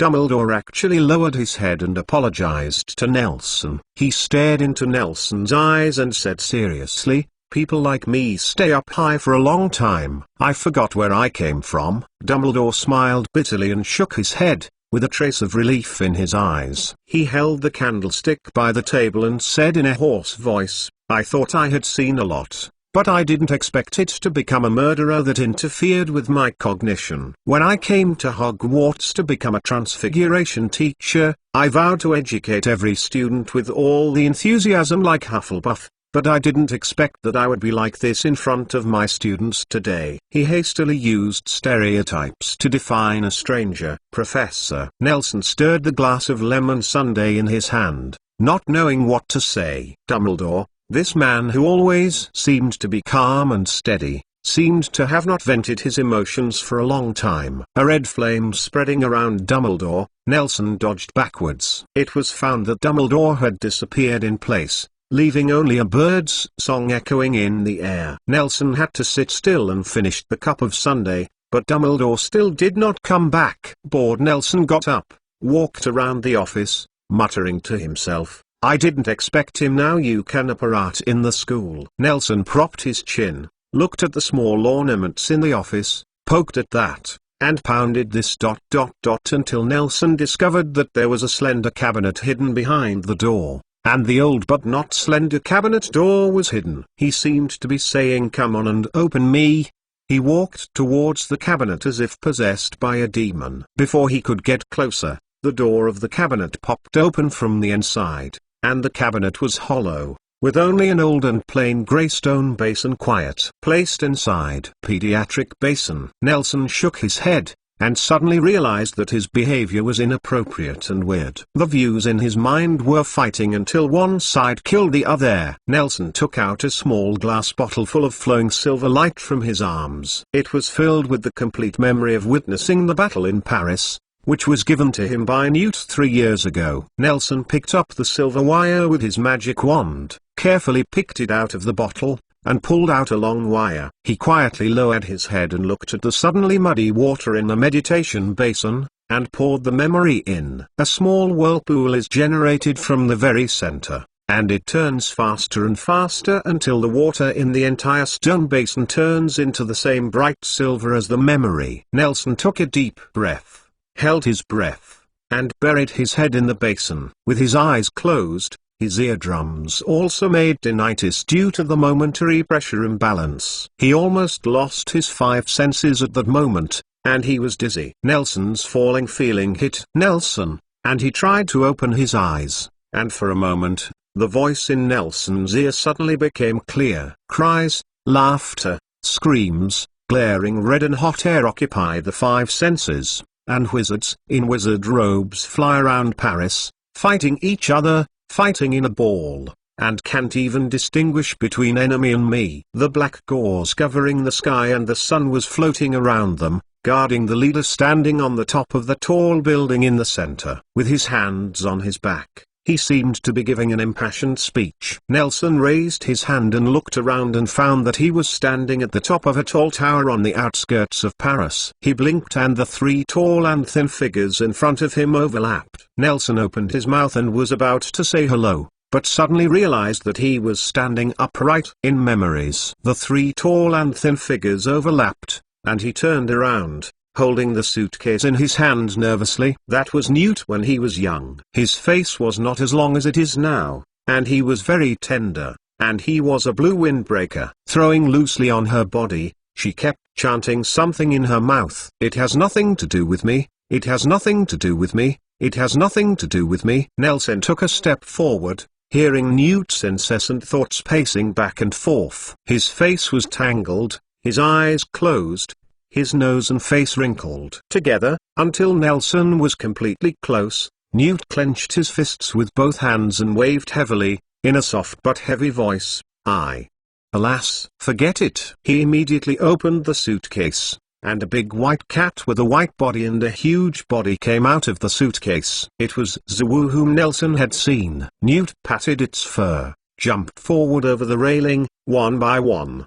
The beast shuttles between the tall buildings in Paris like a monkey. Yes, Nelson was impressed by the senior's agile posture. Although he didn't understand why he didn't apparat directly to the battlefield with Zawu, instead running around on the roof. But Shwai is really handsome, and he can also keep up. It might be better to fly. As he said, Nelson drew out his wand and pointed at himself. A cloud of smoke burst in place. A sparrow with complicated patterns and patches all over his body and even wearing a coat appeared there, holding his wand and leaving to Newt in the direction of the flight. As Nelson turned into a sparrow, the scenes behind him shattered like shattered mirrors. Realistic scenes continued to be generated in front of Newt, who was walking through the building. This memory was taken from Newt's experience, so only the things included in his vision have the qualifications to exist. As we move forward, the depressive smell in the air becomes stronger and stronger, and the huge Vold bat is slowly adjusting its body to fill the sky, wrapping Grindelwald in a ring. Newt turned to the side of the alley, but Nelson did not follow him again, but flapped his wings and flew in the direction of Grindelwald. He saw the 2 characters that only existed in the background story, a man with blonde hair and bruises but a firm expression. He held a wand in his right hand and stood on a tattered broom volley across from Grindelwald. He biting his lower lip tightly, the red blood slowly dripped down his chin, while his other hand tightly held a black dress lady who suddenly appeared next to her, her face pale. His figure was thin, and his plain black dress appeared to be shaky in the air. Without any introduction, Nelson knew their names, Melgan Wiltning and Elizabeth Williams. He felt a bit heavy on his wings and waved it twice, hovering quietly over Melgan and Elizabeth.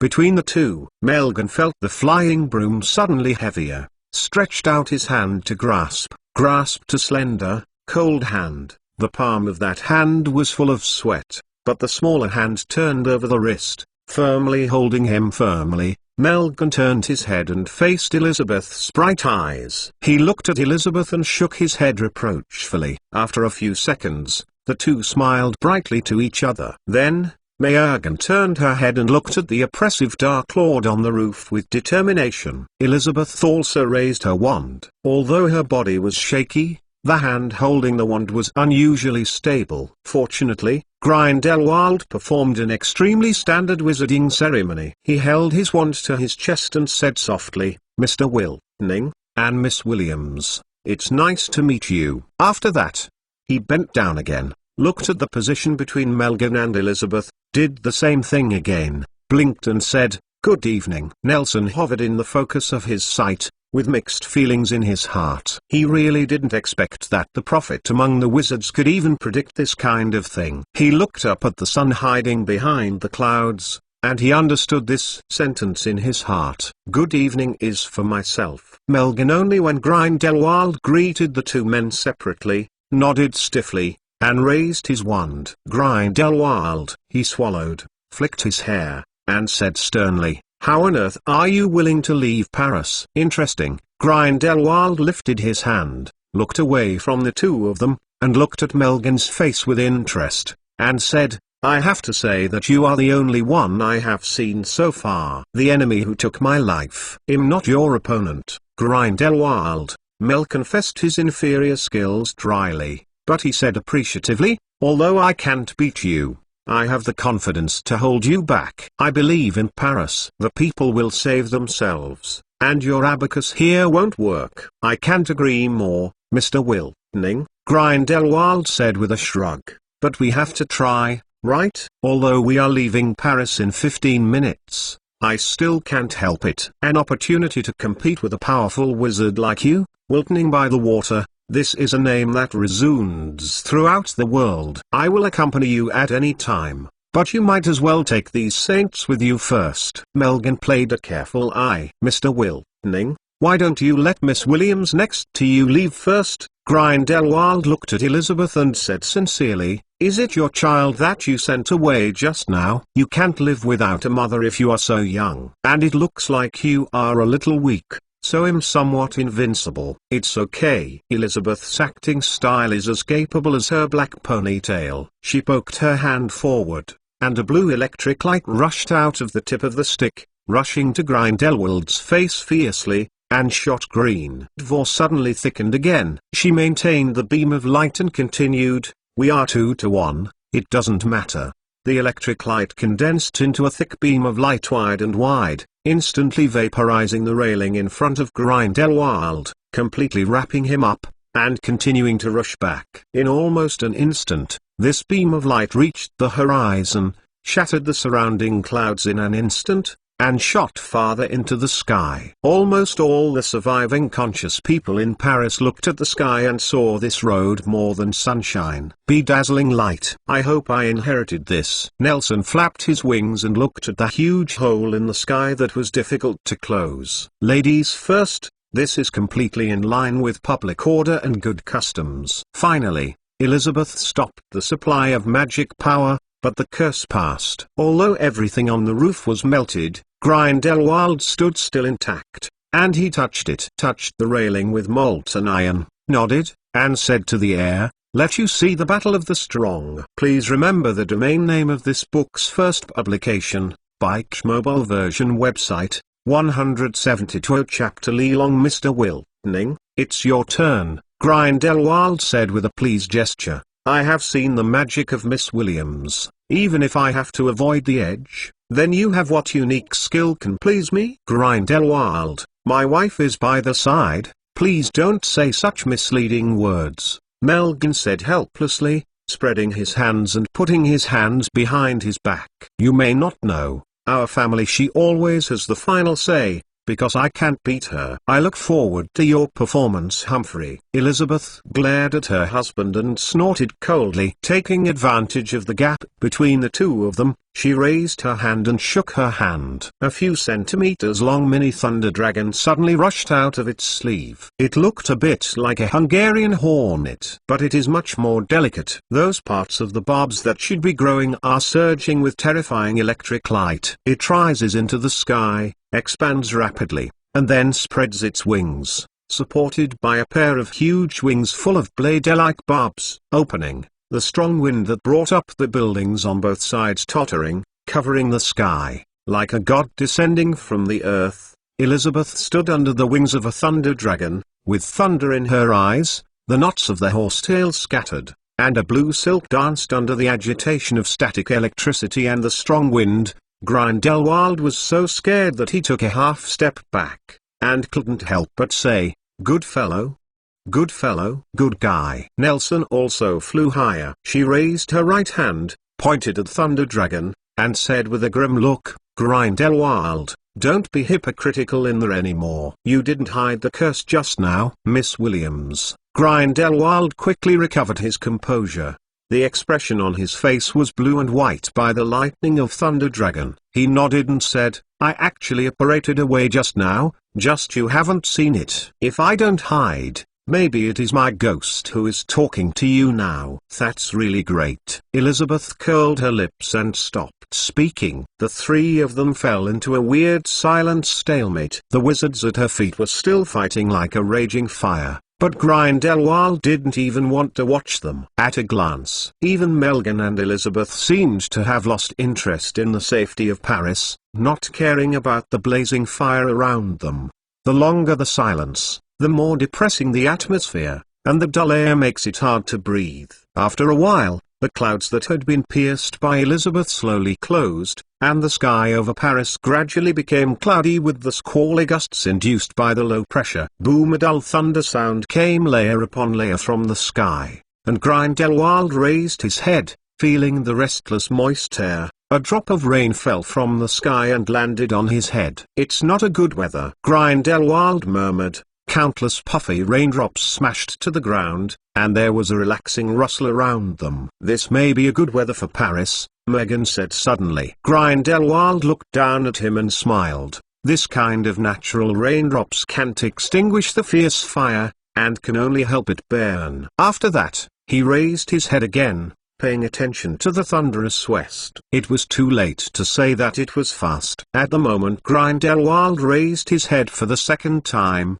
Mel moved.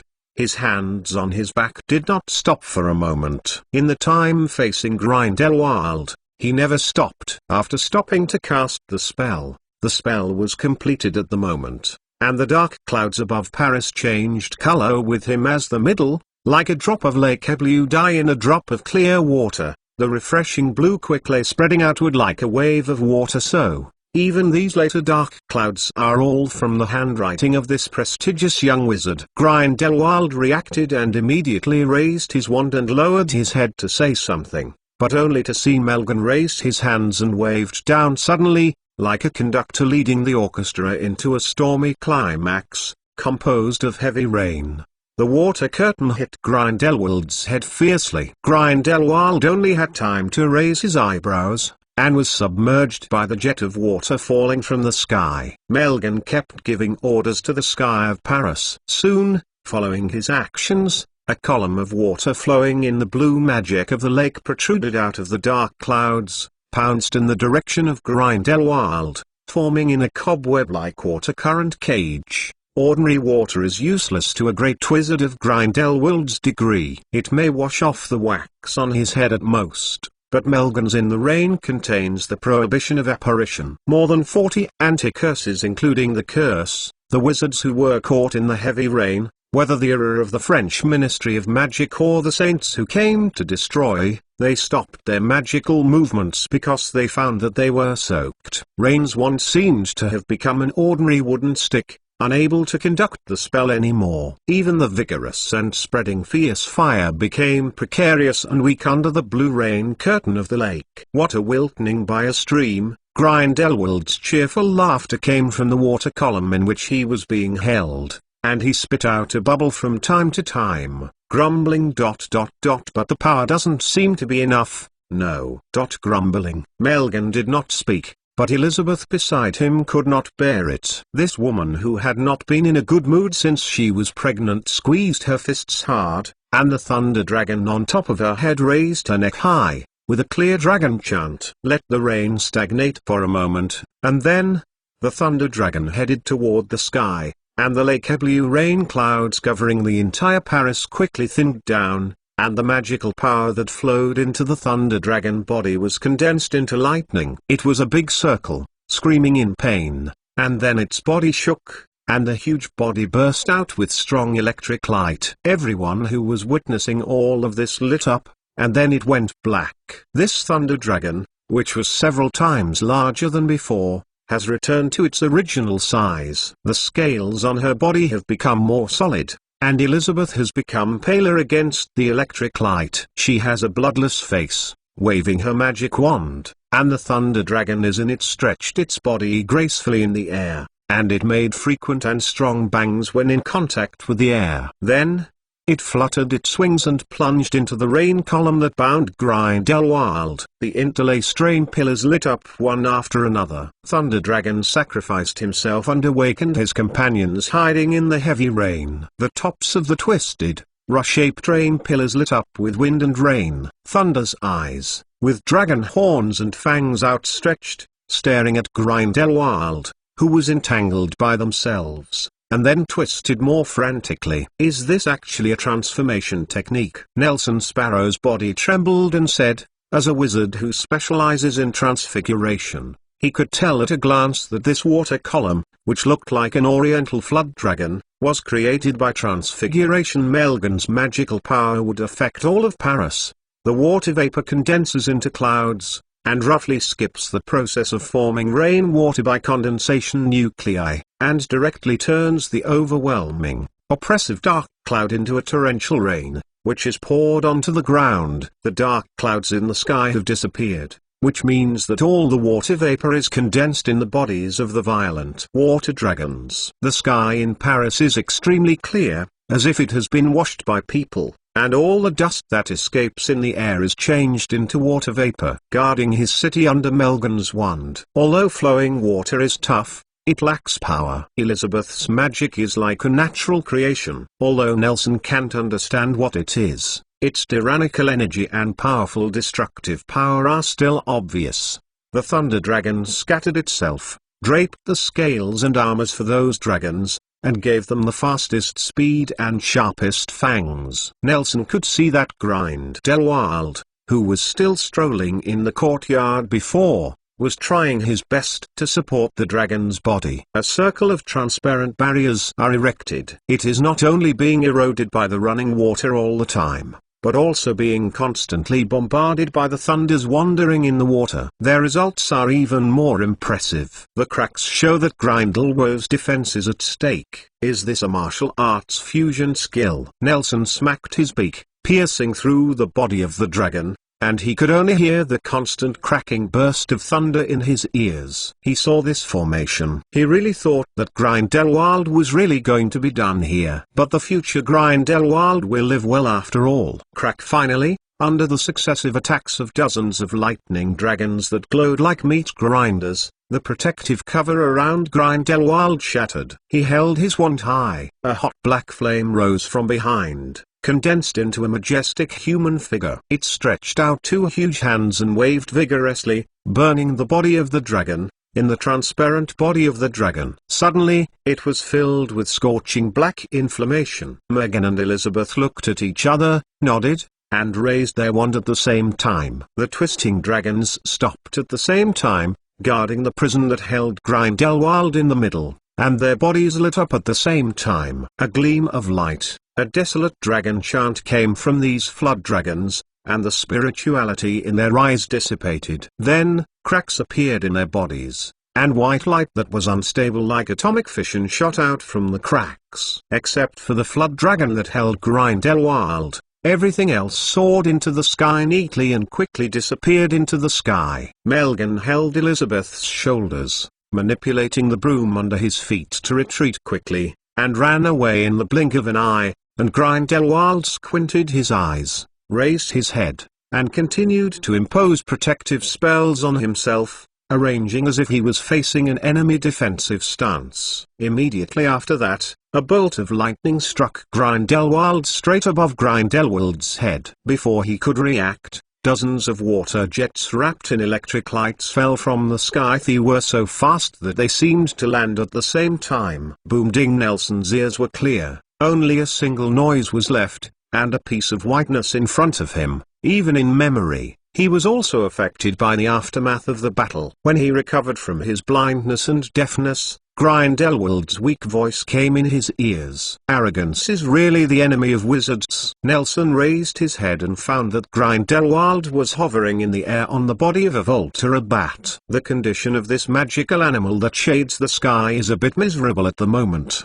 Its body is in tatters, and he wanted to be a black bat now. It was like a scarf thrown out of the wheel by a child. There might not be half of the rest of the body. Black blood dripped from the fracture, and Paris ushered in a second reign in a short time. Grindelwald's condition is not much better than that of his pet. His long windbreaker has turned into a vest. His whole body is covered with charred holes. The exposed skin disappears, and the bright red flesh is exposed in the air. The top of Grindelwald's head was scorched, and half of his face was completely dark. One eye socket was bleeding out, and his left hand was hanging limply on his side. He seemed to have lost his feeling, his chest was violently up and down, and his breath was short of breath, showing weakness, and every time he breathes heavily, a mouthful of dark red blood gushes from the corner of his mouth.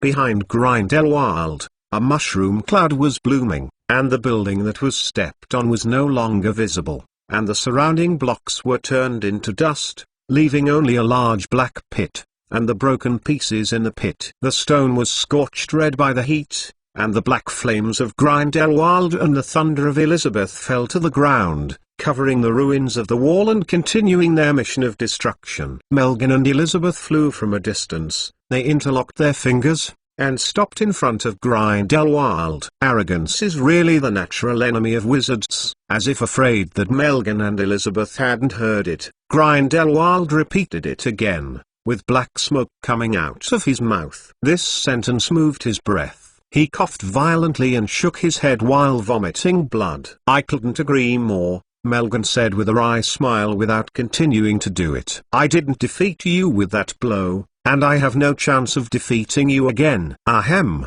Grindelwald said, wiping blood from the corner of his mouth. "If I don't go to the hospital within 10 minutes, I will really die." "Ha ha ha, forget it." Melgan smiled and asked, "I have a question. How did you defend it?" "It stands to reason that even Merlin could not resist our attack. I also blocked the space. You can't dodge it anyway." "It's amazing," Grindelwald explained, covering his mouth. "At the last second, I saw through your intentions. You want to tie me in the middle of the water column and let other charged monsters come in and kill me, so I destroyed the water column and let the subsequent attacks fall on me one by, and if they are allowed to complete the fusion, let alone me, maybe the whole of Paris will be razed to the ground." "It's worth it," Melgan said with a complex expression, but Elizabeth didn't seem to agree, and she bit her lower lip with a complex expression. "Is it worth it?" He. Grindelwald patted the dust on his body,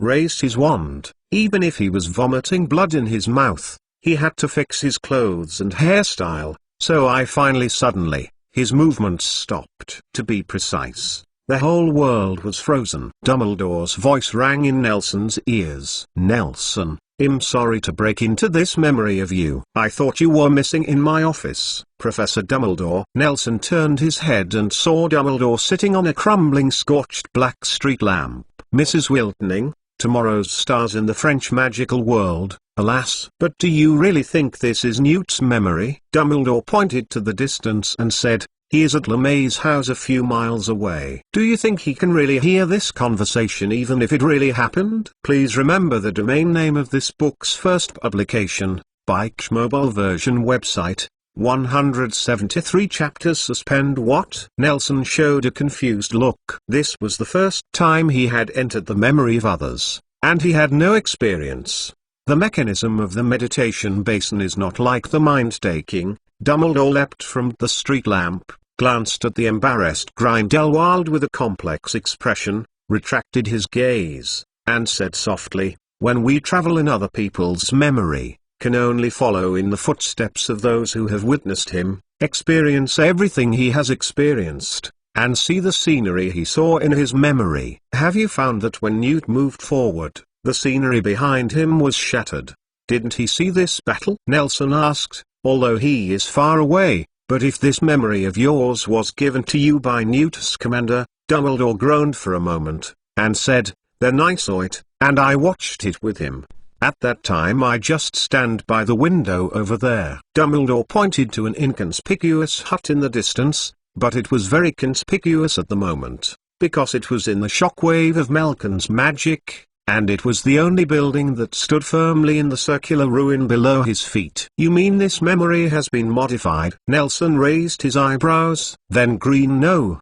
Dumbledore shook his head and glanced at Grindelwald, who was frozen in place. "He wouldn't do this kind of thing. For your situation, I prefer it." "What makes you special?" "What is special about me?" Nelson thought for a moment and shook his head. "The magic related to memory. I will only forget the spell." "Have you noticed that your parents' fighting style is very similar to yours? And the version I saw was just that they used a lightning bolt to injure him, and he was injured ...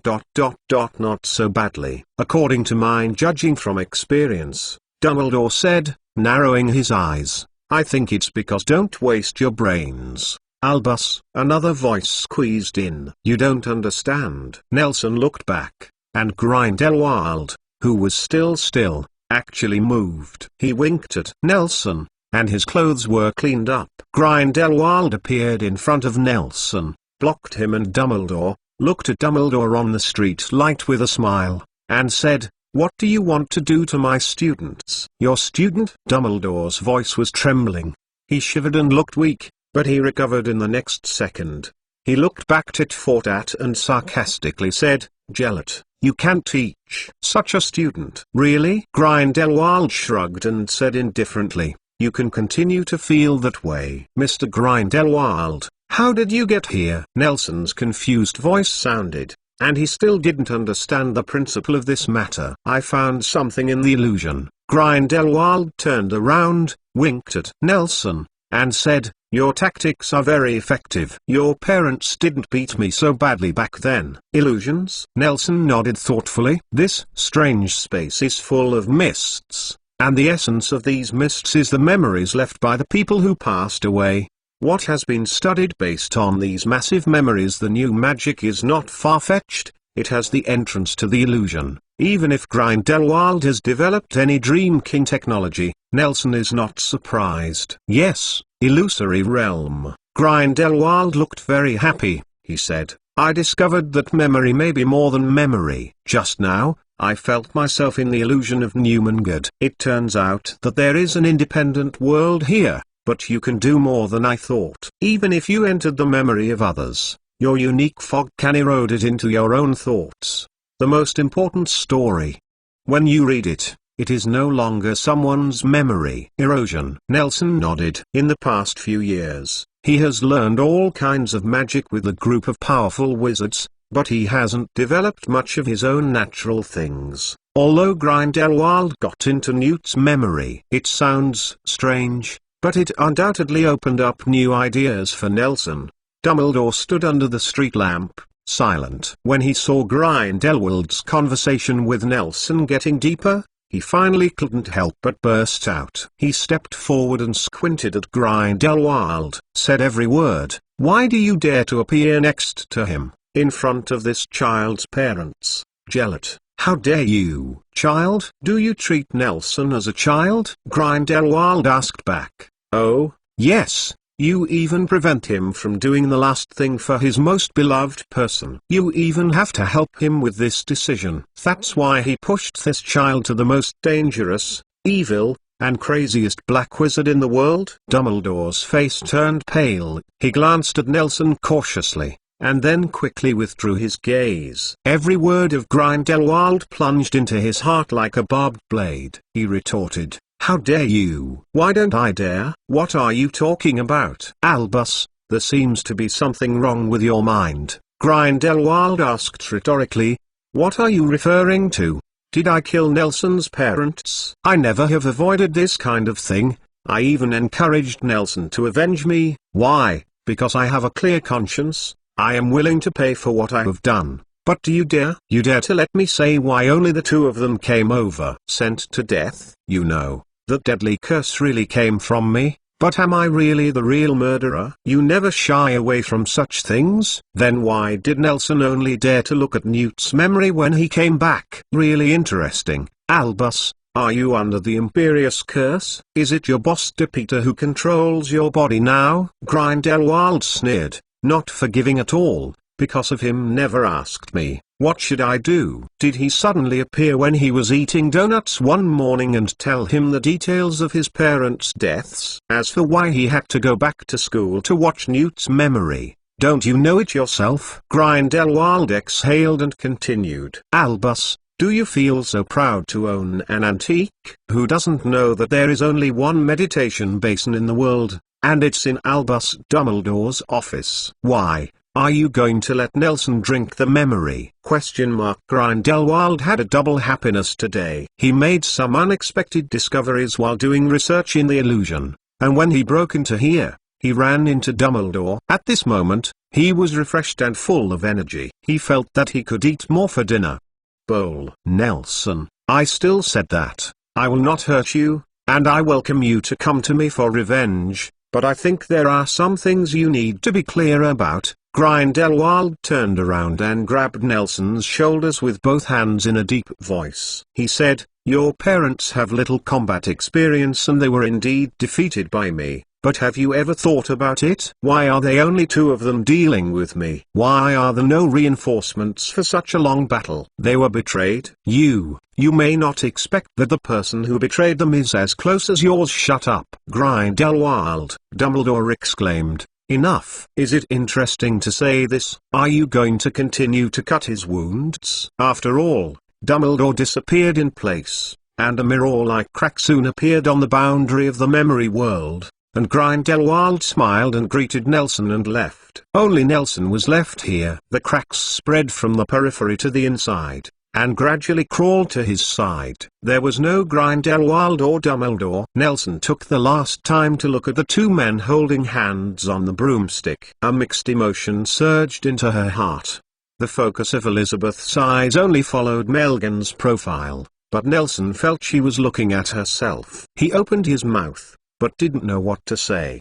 The abnormal feeling of blood connection became stronger, making Nelson a little dazed. He obviously didn't know the two people in front of him. This should be their first meeting, but Megan met his gaze suddenly, blinked, and his grimacing look looked like Jonas. Nelson was stunned. He rubbed his eyes, but the two on the broomstick returned to their original state. Everything just seemed to be an illusion. At this time, the cracks on the edge of the world spread to his feet, and Nelson's eyes were dark. A weightless drop feeling flooded him. Professor, is he true? Nelson opened his eyes and found himself lying on the sofa in Dumbledore's office, with a thin blanket covering him, and the flames in the fireplace were blazing, warming his right half of his body. Dumbledore stood between Nelson and the fireplace, with his back to Nelson, holding the wand in his hand tightly. His knuckles were white, no emotions could be seen from his back. The fire in the fireplace reflected on his face, making his back darker, and after a while, he said, no. Then why don't you let him go on? Professor, Nelson asked, sitting upright.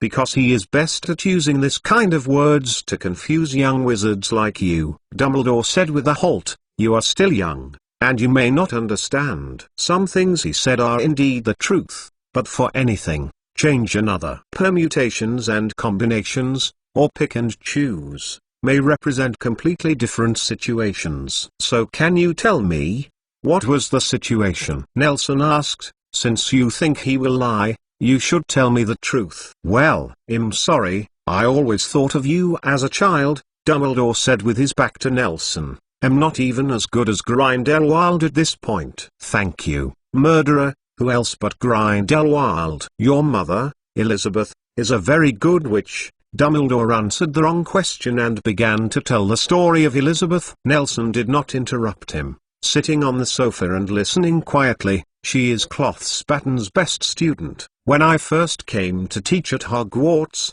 she followed Booth Barton's team to Hogwarts to participate in the Triwizard Tournament. But she hadn't been selected by the Goblet of Fire not long after she entered school at that time. I didn't realize how good the little girl would become in the end. Dumbledore turned around and looked into Nelson's eyes and said, Later, I was invited to participate in the assessment of the French wizarding examination. I have never seen a girl with such a bad temper. Sorry, I mean, she was a bit grumpy, but it was amazing. During the assessment of the defense against the dark arts class, she destroyed all the facilities in that area. People who know her say that her magic is as violent as her character, but she is outstanding and unparalleled. Nelson listened patiently, waiting for the following. Your father, McGonagall, comes from an ancient Nordic family, said Dumbledore. I don't know much about it. You can ask an expert on the history of magic with a deep genealogy. When he was young, cynical and not well known until he got the same grades as your mother in the graduation exam. Such young and outstanding wizards should be a couple of gods and goddesses,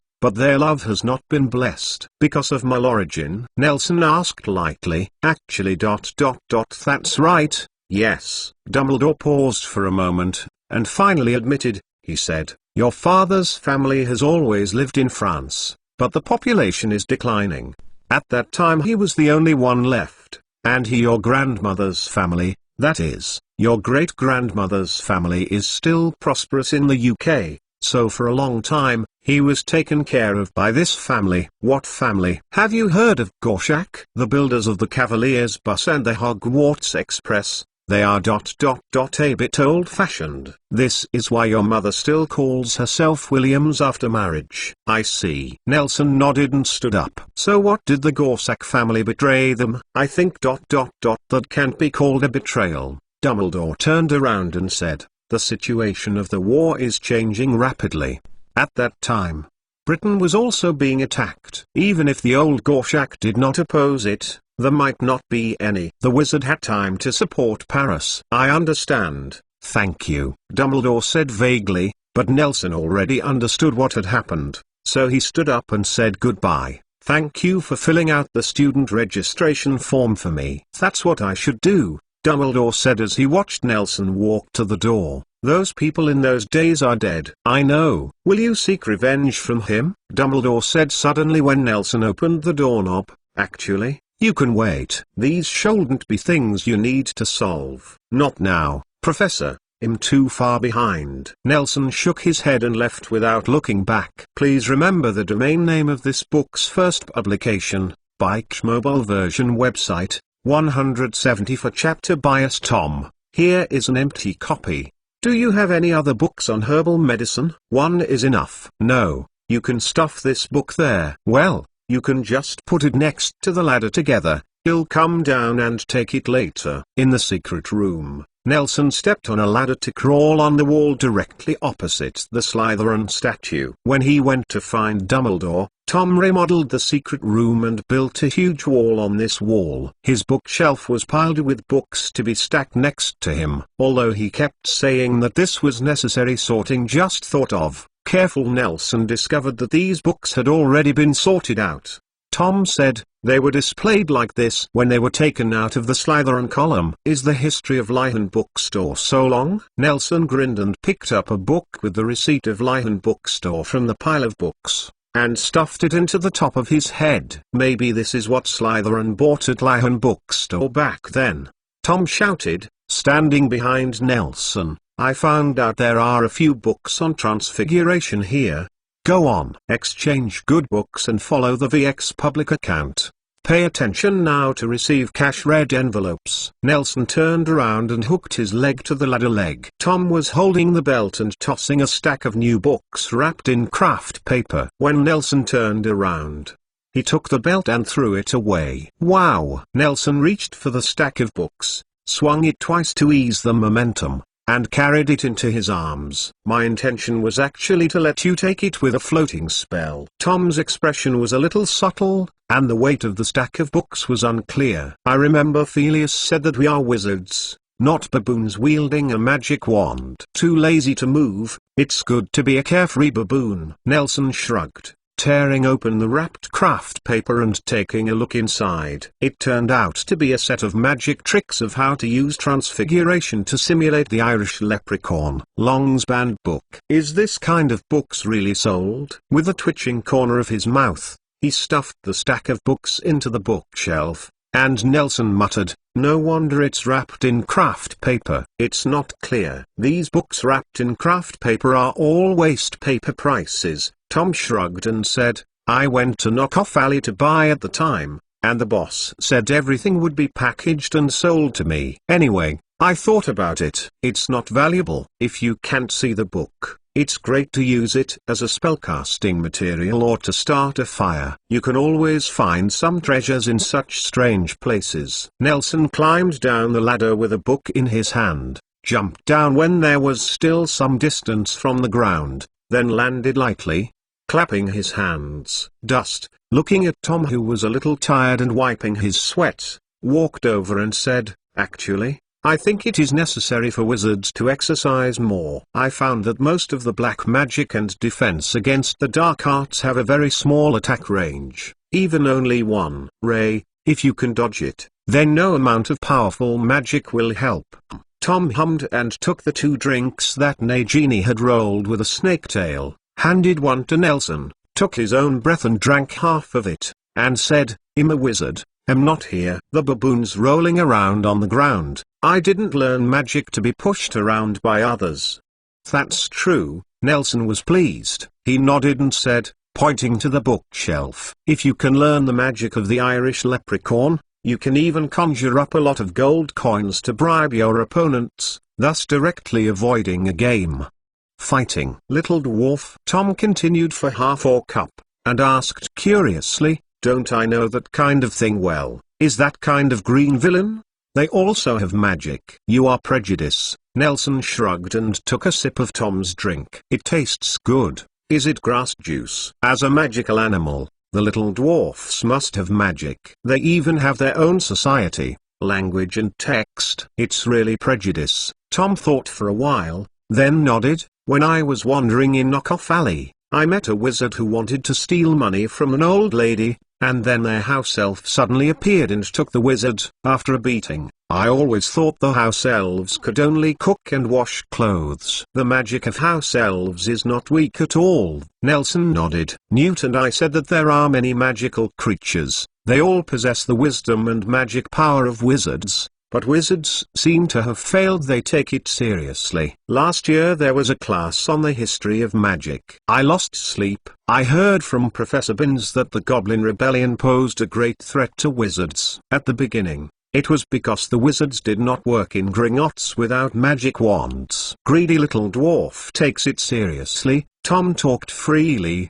eager to show off his knowledge of the history of magic. Later they realized that something was not right. At that time the goblin had already penetrated Diagon Alley, and they were preparing for a magic wand, marching towards the Ministry of Magic. Speaking of prejudice, I think of a very interesting thing. Wizards not only have prejudice against magical animals, they are also full of prejudice within them, Nelson said, leaning on a pillar and shaking the glass in his hand. Very interesting. In some people, some stupid prejudices are even more important than more important things. Prejudice can explain the position. Can you have any more important things? No, I was wrong. There is a logical error in my sentence. It is obvious that in the hearts of those who are full of prejudices, these prejudices are much more important than the so-called more important things. Isn't this normal? Tom curled his lips, bypassed Nelson, and directed the rags and mops behind his back to clean the bookshelves full of dang. Do you expect everyone's brains to be normal? Then the world can really be peaceful. This is also a way of thinking. Nelson nodded seriously, found a recliner with a good angle, sat down on it, opened the book that he had brought down, and read and gestured. Make everyone's mind normal? You might as well cast the Imperious Curse on them one by one. Tom snapped his fingers, and there was a light above Nelson's head that suddenly came on, just to the extent that he didn't struggle to read, but the light didn't dazzle the eyes. He took the book with him and lay down on another recliner, and put the book directly on his face. You don't know, although I have always advocated that everyone has their own strengths, I later learned that I was wrong. Some people's intelligence is too short as a weakness. Talking to stupid people is a torture. You still advocated this? Nelson smiled lightly. Really? It's the first time I've heard of it. You don't know, I took a lot of effort to help some of the less intelligent people in this school. Then I really mean they thank you." Nelson tilted his head, raised his wand, and lightly cursed a small bug flying around him. Under the torture of magic, it constantly changed its shape and even changed its race, until Nelson lifted the deformation and let it go. For a time, only the sound of flipping books and the cracking of candle lights remained in the secret room. Snapped. After a while, Nelson closed the book suddenly, and the crisp sound was very clear in the secret room. He held it in his arms, searched for Nagini, and said, "We didn't mean to find changes for Nagini before. Is there a way back to people? I have some ideas." What? Before Nagini could crawl over the asleep Tom suddenly appeared in front of Nelson. "You know, I caught the despicable Helbo before," Nelson said solemnly. "It's a coincidence that he created the blood curse and the basilisk. I even suspect that Nagini inherited the blood curse. Maybe he did it. DSK. It's abnormal." Tom was speechless, and asked, "Did you torture the curse of the blood curse from him?" "If you ask, I will definitely come to solve the curse as soon as possible, but unfortunately, he can't solve the blood curse by himself." Hearing this, Nagini, who was slowly crawling, stopped, and Tom froze in place. "But it's not impossible, not to mention the curse of blood curse can't tolerate delay. So I can only say it now." Nelson tapped the hardcover of the book in his arms with the knuckle of the index finger of his right hand. "I had always wanted to conceive a treatment plan with a high success rate and good results, but it was far from perfect. I didn't expect to see this book today." After a while, he finally spoke and picked up the old book in his arms. With a wave, "The 15th edition that is now being sold on the market is the revised and redited 15th edition. And many old concepts of wrong have been deleted. The book in my hand may have been read by Slytherin back then, and the current version is very different." "How big is it? Are the spells different?" "To be precise, it may only be a curse." Nelson turned his head, looked at Nagini, who didn't know when he came to him, and asked, "I ask you a question. I hope you can tell me, okay?" Nagini nodded. "Why did you eat Tom's streaked partridge in the first place?" Nelson asked solemnly. Nagini raised his head and did not move. "Forget it. Let me ask you." Nelson shook his head and said, "Are you not impressed, and fighting with us when you wake up?" Nagini nodded, and Nelson's expression became more serious. "The blood curse is a curse against the soul. What's more terrifying is that it is inherited," he said in a deep voice, "and the blood curse orcs will end up completely becoming a beast and losing everything as a human being. Memories, only the instincts of beasts remain." When Nagini heard these words, his body was a little stiff, and Tom next to him lowered his head and stroked the scales on top of her head. "Nagini, I always had doubts back then. You used to be a wizard, and there are so many things to eat in London, so even if you are hungry and cold, there is no need to steal a wizard's owl." Nelson said, "So I judging, you have lost your mind at that time, and you will soon become a snake completely. You may not be able to change your body back to a human,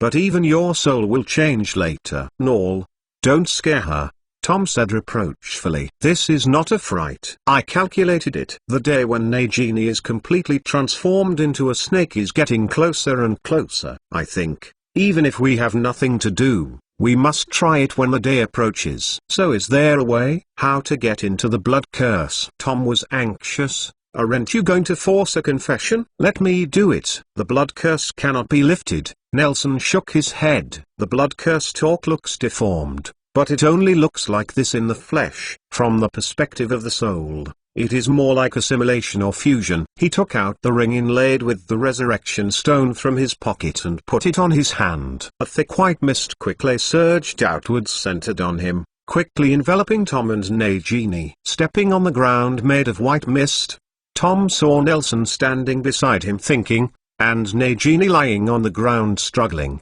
translucent. "I guess it's correct. She only has the soul to come in, and she can't count as a complete soul." A small white misty hand stretched out from the ground, tearing Nagini's soul, and Nelson stepped forward and stomped. Stomping his feet, The white mist of 3 or 4 meters around him has completely dissipated, leaving only the sparsely padded Nagini's soul. But it is also very stable. Tom looked at Nagini's spirit body. It was not the human figure he had imagined, but a big snake like her body. Only the snake's eyes were somewhat human-like, and the human part of her body was very small. You see, this kind of alienation is not deformation, but also irreversible. It is already very deep now. Nelson took a small notebook and circled Nagini. I guess the beast inherited from their family's blood. It is a snake. It has rooted in the soul of every female family member. From the day of birth,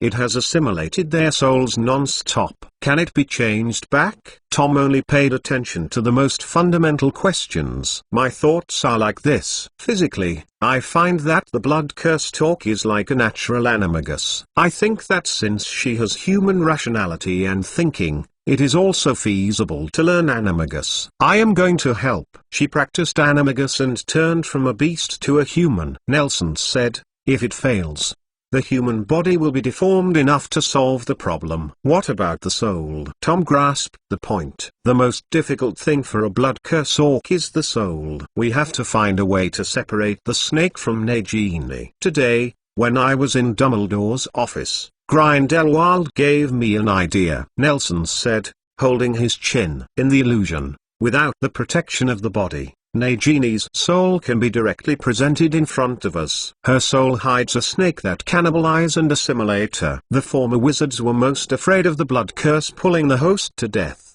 But in the blur the illusion, the soul can only be sent by me. We only need to find it and destroy it. This should not be a problem for you. I don't know if you have discovered that the enemies we have fought together are mostly snakes. Please remember the domain name of this book's first publication. Bike mobile version website, chapter 185th Despicable Professionals. Speaking of luck, if there is no Nah, I might have lost my word and fat. Tom smiled easily, stroking Nagini's painful twisting body. Under his comfort, Nagini returned to calm. In the eyes of those abrupt people, the complicated human emotions flashed, and she twisted. The neck, the long tail stretched out to hook Tom's waist, and pulled him to Nelson's side. Tom and Nelson stood side by side, looking at the ever-changing fog ahead. In this strange world full of danger and death, he felt a sense of peace that he had never had before, just as he found out that he was not a world for the first time many years ago. Alien,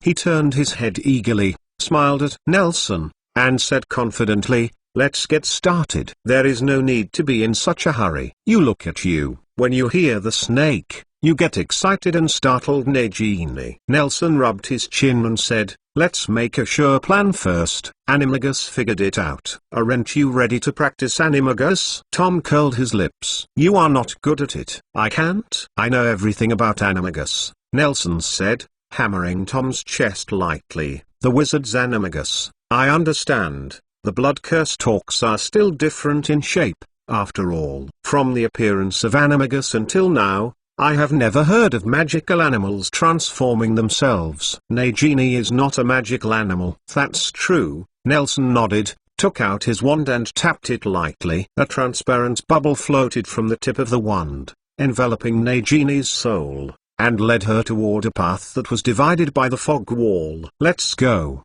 Let's go and learn from professionals. Professional? Tom followed Nelson's footsteps, shook his arm, and found that his wand had not fallen out. He frowned, and shook his arm again, but found that there was no response, so he simply put his hand into his sleeve. Found, nah, can't the wand be brought in? What do you think this is? Nelson raised his wand and raised his chin.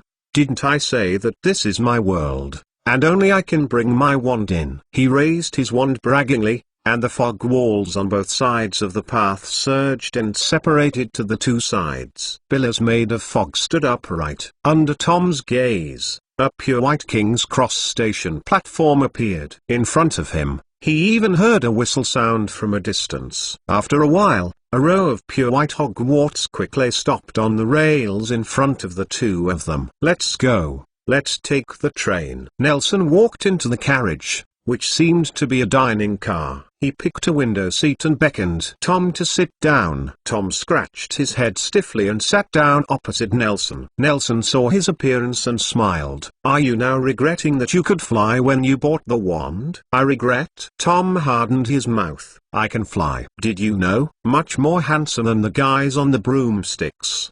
"But what does that have to do with me?" Nelson grinned and rubbed Tom's hair with his backhand, and said, "I don't know how to ride a broom anyway, so I can buy a flying carpet. By the way, you should improve your work and rest." "Yes, this volume is a bit dangerous." "It's okay," Tom said, rubbing his hair. "I used to stay up all night and my hair would fall too. Later, I used Porter shampoo and my symptoms eased a lot." "Why didn't you continue to use it?" Nelson asked curiously. The door closed, and the white scenery on both sides began to recede slowly. "I've been busy recently. I didn't go to Diagon Alley very much. I will buy it tomorrow." Tom continued to rub his hair and squeezed it lightly. He looked a little horrified when he saw the 2 strands of hair in his palm. It would be terrible for war to blow Hogwarts flat. He clenched his right hand and said heavily, "I will definitely go tomorrow. Oh, remember to bring me a mandala, or a few leaves." Nelson nodded and said smoothly, "Don't you go together?" Tom raised his eyebrows, his tone a little sharp. Tomorrow." Nelson thought about how to quibble. "Well, we'll go together tomorrow," Nelson said with curled lips. "Didn't Professor Slughorn say that someone is coming to me?" "I'll go when I'm done. Anyway, it's the weekend." "It's pretty much the same. Don't even think about getting me to buy you things." "I don't have any money," Tom said groaningly. "You have no money?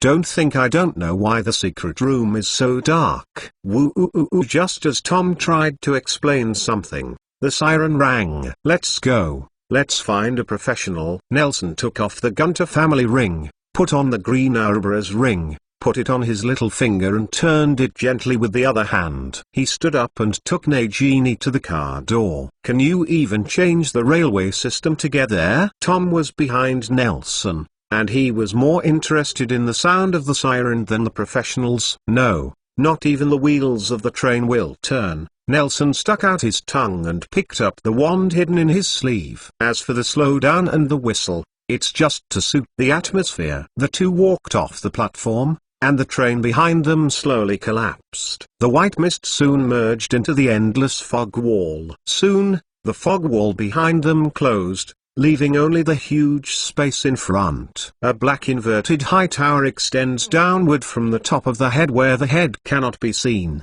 and the slender and sharp spire points directly at a person who is firmly bound by an iron chain. The despicable Helbo did not know what he had done, and was tied up. Tom looked at the black tower hanging upside down, his heart full of appreciation for the spectacle. "I will build one too." He turned his head and looked at Nelson beside him, only to see that he was holding a green-tip paintbrush, drawing something on his wrist. As the two got closer, Tom was able to vaguely see the figure bound by the chains. It was a man with a withered face, like a skeleton, with only a bunch of dry grey hair on his head and wrinkles on his face. One layer is stacked on top of each other, and in the gap between the iron chains, you can see the white mist digging in and out, and there is an intensive rubbing sound. It seems that tens of thousands of bugs are constantly chewing on his bones and internal organs.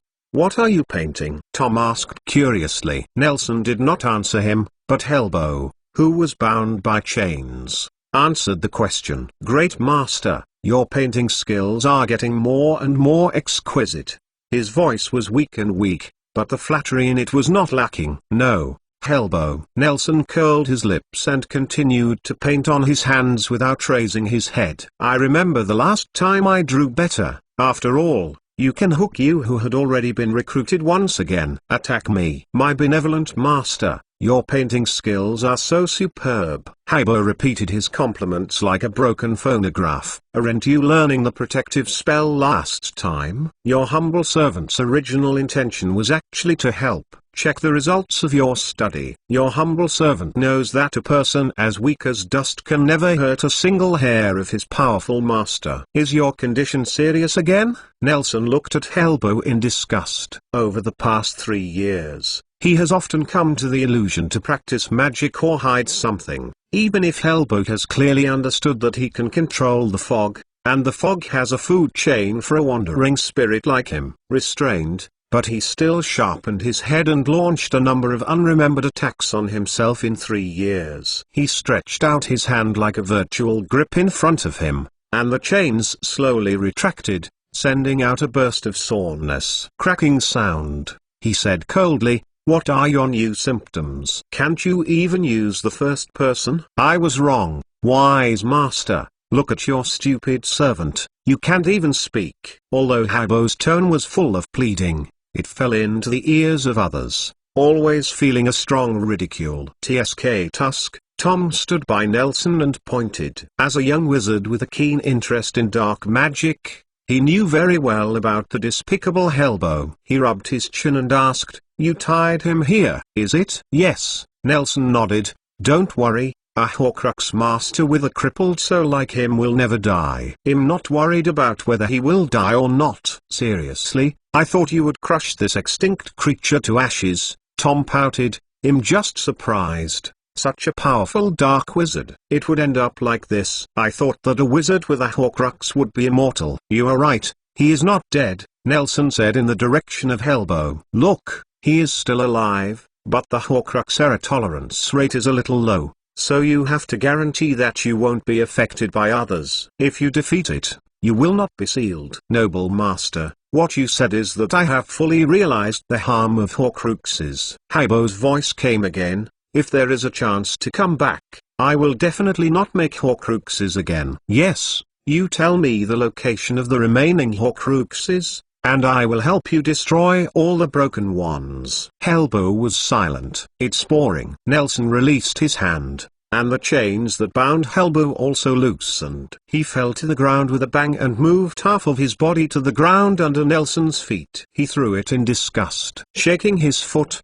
"Seriously, Helbo, I always thought that you, as a famous dark wizard in history, should always be a little dignified." "What is that?" Helbo was not ashamed, but rather proud. "At first I thought, facing a great wizard like you, we can find a place, change a table, sit down and have tea and talk about things. Some transactions are not impossible." Nelson sighed, as if it were true. He shook his head as if regretting Helbo, and said, "I didn't expect that we would be in this relationship now. Under your glow, my tatters are not worth mentioning. The only thing I can offer is my loyalty." Tom felt a little sick and turned his head. "Okay." Nelson raised his forehead. "I came to you this time, because there are things I want to ask you." "Say." Helbo arched forward twice, trying to get Nelson's pants. "Look at the blood-cursed talk I brought." Nelson carefully dragged Nagini's body by his side, and stepped forward to stand between Helbo and Nagini. "Can you change the bare, disgusting appearance?" "Yes." Helbo opened his eyes. The wrinkles on his face were smoothed, and his lower body grew out, quickly turning into a young appearance. He knelt on the ground and raised his head. Only then did he dare to look at the two who followed Nelson. "Oh?" He noticed a clue. He gave a soft voice, fixed his eyes on Tom, not paying attention to Nagini next to him. "Peeves." Helbo squinted and looked at Tom's direction, ready to move. He lowered his head, not knowing what he was thinking, and shook his head sharply, looking up at Tom's face and squeezing out another surname. "Slytherin? Hi. It's disgusting." Tom took a step back as if being caught by a pervert, and whispered in Nelson's ear, "At least it can prove that you look like two famous wizards." Nelson shrugged. "What you said makes me a little bit resistant to this." Nelson stepped forward, stood in front of Tom, and screamed, "I want you to see her. You see what he is doing." "Hug." "I'm sorry." Helbo retracted his gaze and looked at Nagini in the transparent bubble. He only glanced at it, then retracted his gaze. "I didn't expect that their homes are still not extinct." "Where did you get it from?" "This blood-cursed talk." While talking, he reached out to the transparent bubble that trapped Nagini. Nelson reacted extremely quickly, raising his leg and kicking at Helbo's outstretched black hand. "Hug." "I'm sorry," Helbo said with a boom bow. "This blood-cursed talk you brought was cursed by me back then, I don't know how many generations it has been passed down. Can you lift the blood curse? Nelson didn't hold much hope.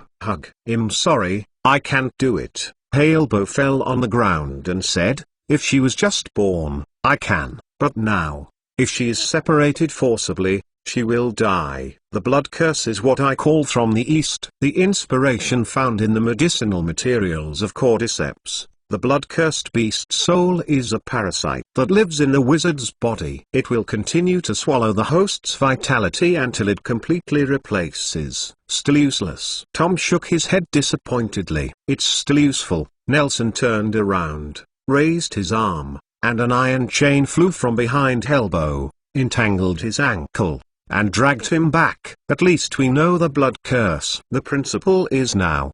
The thing I fear most has not happened. The blood curse is not fusion, but devouring. This at least proves that Nagini's consciousness and the snake are still two relatively independent individuals. Tom nodded thoughtfully. Suddenly, Helena, who was being dragged to fly back, opened his mouth and yelled at Tom in a snake-like voice. Please remember the domain name of this book's first publication, Bike's mobile version website. Chapter 176. Will you use this to test carders? Oh?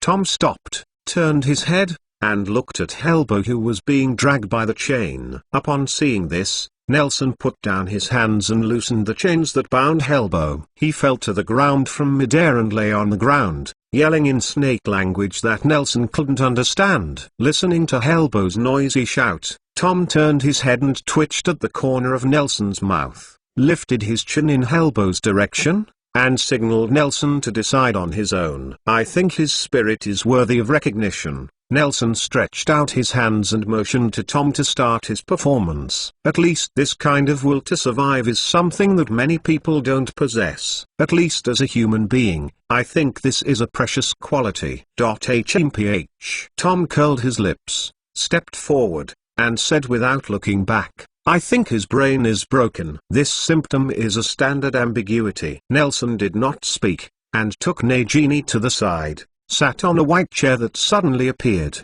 and even wanted to bring a bottle of Coke out to watch the show. Helena seemed to have grasped the straw, shouting non-stop like a rapper. Tom flicked the non-existent ash on his shoulders, straightened his collar, twisted his neck, and walked towards Helena. Mr. Helena, Tom said as he walked, as a wizard, I actually admire your magic. Helena seemed to have found hope of escape, propped up his upper body on the ground, and his speech speed became faster. To tell you, I always feel that Na treats you too disrespectfully. You are a famous wizard in history, oh, dark wizard, aren't you? Tom crossed his hands and slowly approached Helena. Helena nodded vigorously. Although Nelson could not understand what he was talking about, it did not prevent him from seeing the joy in Helena's heart. Tom gave a chuckle, walked to Helena, bent down and stretched out his hand to hold it. Helena raised his haggard wrist and said with concern, I thought that we could join hands with a great wizard like you, and we could turn the world upside down. Helena nodded vigorously, and raised his other hand to grasp the corner of Tom's robe. But Tom's conversation turned, and his tone instantly became cold. He lifted his leg and stepped on Helena's hand extended to him. The hard soles of the dragon leather boots slammed into Helena's hand, even though he was a soul. I also felt the pain in my heart. Helena's expression froze. He raised his head and looked over the shoe that was slowly rolling on his hand. He saw Tom's face as cold as frost, and his pupils glowed scarlet. Helena, his eyes flashed unconsciously, and he quickly forgot to go back, and muttered, Hi. Slytherin. Are you a sorting hat? A stammering sorting hat? Can you assign me to Gryffindor? Tom chuckled, his feet kept moving. I have an ineffective sister if I can after being assigned to Gryffindor, I can properly discipline her. Hiss. Helena saw through. The guy in front of him was not tempted by himself at all. He was just playing with himself. Like his cunning friend, he raised his head, stared at Tom viciously, and closed. He closed his mouth and squeezed a hoarse voice from his throat. I'm not Slytherin. Introduce myself. My name is Tom Marvolo Riddle. Tom held Helbo's hand slightly and a puff of black smoke spread down from his wrist, climbed through the palm of his hand to Helbo's hand, condensed into a strip like a living creature, and quickly got into the back of Helbo's hand, in the vein, and spread along the blood vessel to the arm. Seeing this scene, Nelson raised his eyebrows. On the one hand, he did not expect that Tom could perform magic without a wand in the illusion. On the other hand, he did not expect that the incomplete soul of Helbo could have such a complete function. Vain. It seems that my understanding of the soul is about to be updated. Mr. Helbo, with all due respect, you need to keep up with the times. Tom let go of his foot. Helbo quickly pulled his hand back, panting, staring at him unblinking. Tom held his wrist, raised it high, and raised his face to the same level, at the same height as his own. Helbo's body hung in the air like a soft torn sack. He stared at Helbo's eyes. The red light burned the black wizard a little bit painful. It's time to update your knowledge reserve. Tom looked at Helbo with a pitiful expression, and shook his head, and said, your boring tricks make me sick. The magic you are proud of will be lost after 1,000 years. Now it's no different from trash. Do you think you can seduce me with this trash? And your funny promises? Helbo twisted, interrupted Tom's trash talk, and continued to say something in a snake-like voice, his expression becoming confident and arrogant. Wealth. Do you know what inflation is? Can you trade a plate of fried fish on the streets of London on a manor in Greece? Do you bully me for not knowing potions and herbalism? You know we generally manage ancient Greece. What are the medicinal materials of the period called? Fossils. Tom didn't care about Helbo's interruption of his rude behavior. He just shook his head disdainfully. Since his financial freedom, he has always wanted to find such an opportunity to show off his wealth. Helbo opened his mouth and was interrupted by Tom immediately after only 2 syllables. There is still a throne. Do you know what you are talking about? Register to be king? In the 20th century? Tom was amused by Helbo, and couldn't help turning his head to ask Nelson, has he always talked like that? Nelson nodded, changed a more comfortable position, and continued to sit and watch. Can't you even be reluctant to become an emperor, a king? Do you know that the most backward countries in Europe are ruled by kings? Raise a group of foolish people who are worthless. Are you threatening to win over others? Tom Fua, he was suspicious of Helbo's IQ, and the magic you said. Don't you really think that ancient magic is better than modern magic? You know that the death curse is not called Ivada's gnawing melon anymore. Do you have your magic props? Aren't they made of bronze?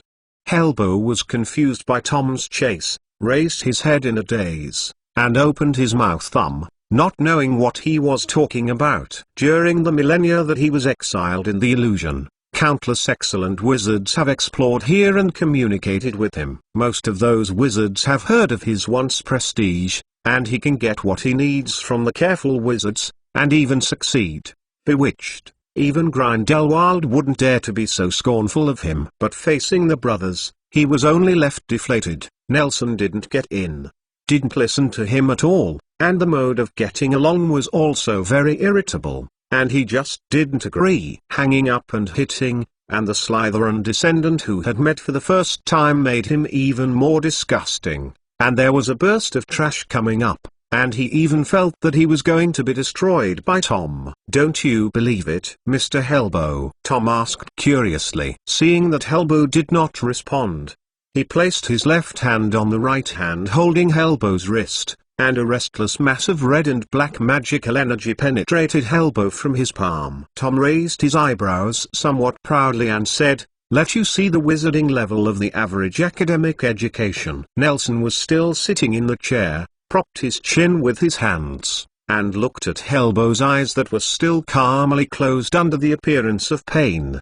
and he was more alert to the old guy in his heart. Soon, Tom's curse passed, and Helbo was hung in the air, panting weakly. Do you understand, Mr. Helbo? Tom let go, and Helbo slid to the ground like a puddle of mud. What are you doing so hypocritically? Is it for him? Helbo waved his sleeves like a big bat, pointed at Nelson, and shouted angrily, Could it be because of the lowly blood curse talk? You? It is the descendant of Salazar Slytherin. Your veins are born with blood full of black magic. Your destiny is to achieve your ambitions, and you should build great deeds with me. Since you said that I am the blood of Slytherin, Tom suddenly asked a question unrelated to the topic. Then do you know why the blood of Slytherin can be passed down to the present? Why? Helbo was stunned by his question. Because I didn't listen to your nonsense, Mr. Helbo. Tom lowered his head with a smile, looked at Helbo like a trash, and explained patiently, if one of my elders believed in you, maybe is he the one who is locked in the illusion? I am not a hypocritical person. My greatest advantage is frankness. And why would you be surprised that I am a good person?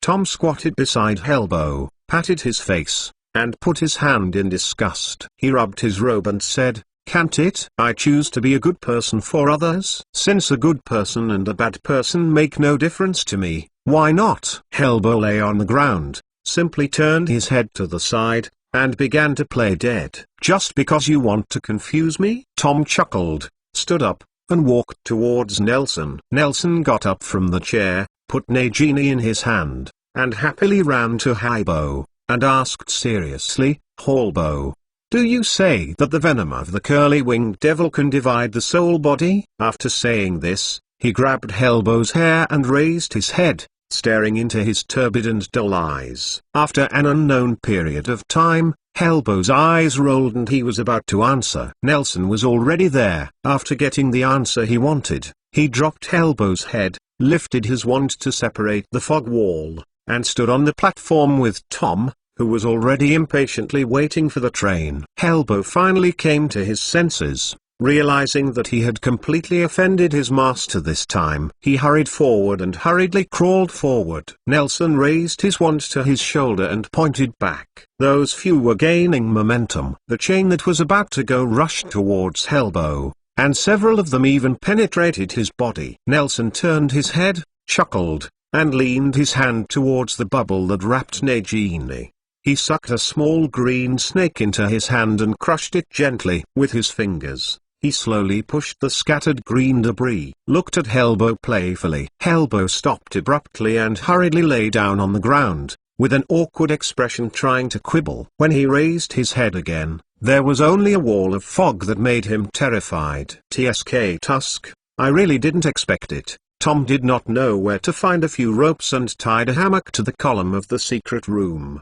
He was lying on the hammock and smacked his mouth, exclaimed, Despicable Helbo, ha, the name on the textbook, I didn't expect it to look like this now. You look at him very weak. Nelson shook his head, but you let him out and give him a wand to dry. I don't think Grindelwald and Dumbledore can beat him. Where are we? Nelson seemed to be choked, his entire face wrinkled together, full of question marks, and he said after a while, almost, the odds of winning should be a little bit bigger than the two of them. Humphrey. Every time I meet him, I'm very cautious. Nelson also tried to get a hammock across from Tom, lay on it and said, you saw it. Even in that case, he didn't forget it. Nagini made some disgusting foreshadowings. Indeed. Tom turned over from the hammock, took a plate of fruit, pinched a grape and threw it in his mouth, walked over to Nelson, handed the fruit over, and asked, did you find anything on this trip? Yes. Nelson nodded solemnly. I now suspect that the soul of the beast circulating in the bloodline of the blood curse talk may be a kind of backhand of Helbo,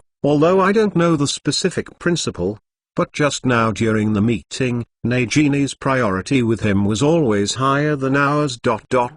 I need to find some information so as not to be exploited by him. Oh? Tom raised his eyebrows. But there is also good news. Nelson pinched a bunch of grapes, tapped with his magic wand, and the whole fruit fell off the stem, decisively plucked off his clothes, spit out his own pit, and used grape pitlets. He stood in line and floated to his mouth. Every time he opened his mouth, a grape jumped into his mouth. I found a special medicine. Coincidentally, I just have one on hand that can continuously produce amazing animals. Is Helbo so terrible? Tom completely trusted Nelson's professionalism, and became curious about his servant. I think he looks really weak. You can say that I think too much. or that I am too sensitive. Nelson opened his mouth and shut his mouth like a fish on the beach, devouring grapes like a bottomless pit. In my heart, the number of his Horcruxes there are already double digits. Is it so outrageous? Tom lay back on the hammock and asked, "It looks like I can't sleep for a few seconds when I go back tonight. Are you going to squint for a while? If you sleep, please set an alarm clock. Please remember the domain name of this book's first publication, Bike's mobile version website, Chapter 177. Your Honor, times change. This is Nelson Williams, one of Hogwarts' best students." At dawn the next day, Nelson arrived in Professor Slughorn's office early to wait for him. Early in the morning, he was called to the lounge by Wahlburger, and he was fiddled with like a puppet. Wahlburger's formation can be called dressed up, only the ornaments dotted on his body just let him weigh 10 kilograms out of thin air. It is said that the person who came today is a big man. He came to Hogwarts to discuss important matters with the professors. It was only incidental to come and watch himself. Harry Potter was wearing jeans when he first met the Minister of Magic. Nelson rubbed his eyes, yawned in a low voice, and was interrupted 3 or 4 times by the yawn. "What are you talking about? By the way, what about Tom?" Wald called to his younger brother, who was also yawning. He put a black belt dotted with emeralds on Nelson's waist. The two of them pulled on both ends of the belt together. Nelson only felt that he was stepped on by an elephant, as if he was cut in the waist. "General, it's nothing. He's still sleeping." Nelson shook his head, took the brand new school uniform robe that Tom had left him and put it on him, put his arms into his sleeves, feeling the thorns coming from his stomach pain. Nelson relaxed the belt with his hand hiding under the robe, and said while pretending to fasten the button, "I just think that you have to do so many things. You still have to be covered by the uniform robe in the end." After being glared at by Wahlburger, Nelson changed his words. I am not going to marry the Minister of Magic. Some of them are not good enough for you." Wahlburger nodded in satisfaction. "Are you talking about Porter?" Wahlburger said, "Of course they can dress casually." In the second half of last year, the Porter family donated a large sum of gallons to the Ministry of Magic. I have to say to the bold Briton, it's a huge profit for people to sell shampoo. I don't know which Potter you saw. Don't just dress casually. If he wants to sit on the Minister of Magic slap and smoke, the minister may have to think about it. It's nice to have money. Nelson slapped his lips, lifted his chin, and let Wahlburger tie himself a green bow tie that made him panic. "It's just that money doesn't work." Wahlburger carefully tightened her bow tie, causing Nelson to hurt her neck. She patted Nelson's face and began to play with her hair, and said, "Our family is also very rich, but the minister doesn't like it. I can't understand why our family's money is dead money. Is it true that the real money is counterfeit money made by the little demon? Maybe this is the minister. Maybe this is the minister," Wahlburger repeated. She let go of Nelson, grabbed his shoulders and looked around, nodding in satisfaction, then let go of Nelson and put a mirror in front of Nelson. "Not bad." Nelson looked at himself in the mirror and twisted his neck with satisfaction. Although his neck still felt like being locked in a husky, he still looked handsome, but Nelson still didn't understand the undersides of the robes. What is the meaning of the accessories?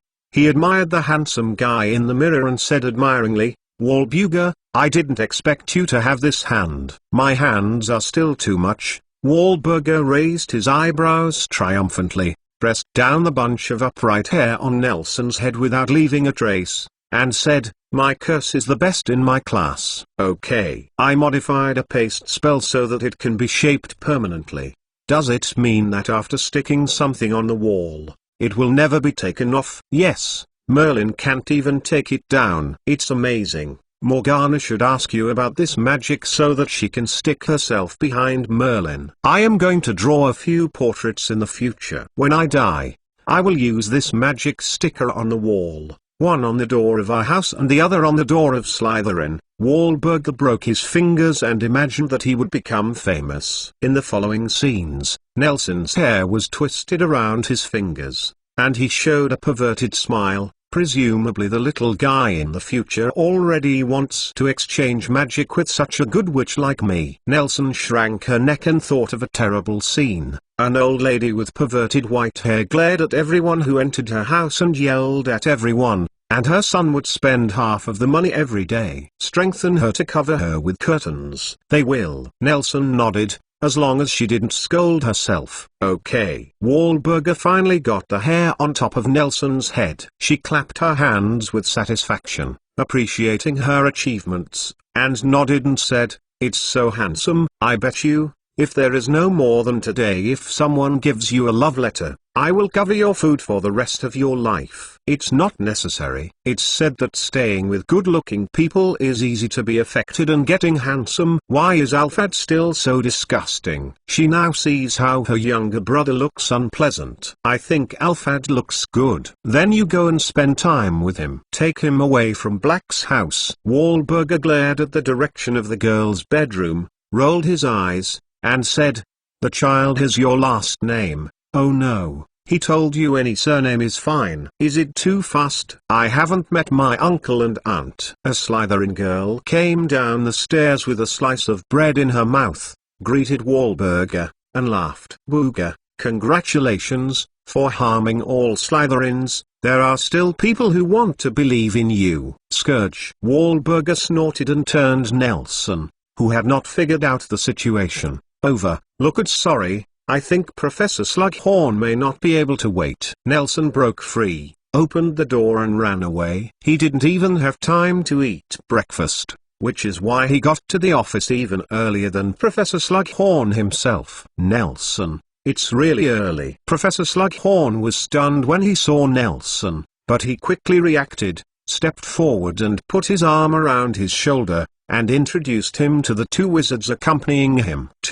You can see that after I told Nelson that you were visiting last night, he took it very seriously. An outstanding young wizard like him will certainly not cherish the opportunity to learn and ask for advice from a long-famous wizard." "Oh?" The old man of the two wizards seemed to be interested in Nelson. He stepped forward, stared at Nelson, glanced around, nodded, and seemed to be satisfied with his decent dress, then asked softly, "Looking forward to the opportunity to learn from me and ask for advice?" "Williams. Do you know who I am?" Nelson raised his head and watched the old wizard who jumped out. He had short, tough silver hair, and his thin cheeks were a little bit mean. He was wearing a silver wizard robe, except for a Merlin first-class medal. A little decoration, although it was a little different from the first time I saw it. Nelson still recognized who he was. Professor Slughorn buttoned his back and was a little speechless. He didn't know who was coming today. How could Nelson know that he was about to take a step forward to make a round? He didn't expect Nelson behind him to move. Seems to know this old wizard. Professor Slughorn turned around and saw Nelson, who bowed his head, performed a standard wizarding ceremony, and said in a deep voice, "It is my honor to see you, Judge Shafik." "You actually know me?" Judge Shafik acted a little happily. He happily shook hands with Nelson and said, "I thought young people now only know Dumbledore, or some Quidditch stars and singers." "What? I saw you at the public trial of Professor Dumbledore." "You were the presiding judge at that time." Nelson told the truth. "Oh? Was it the public trial of Albus?" Judge Shafik seemed to be recalled and said to himself, "It was a pity that Albus was not convicted, otherwise the effect would be much better." Professor Slughorn coughed violently, and Judge Shafik was relieved and realized that discussing this topic on the site of Hogwarts was not very good, and he smiled at Slughorn, closed his mouth. "Let's go, and Nelson." Professor Slughorn opened the office door and greeted a few people to change places. "Let's go to the Forbidden Forest and the Black Lake.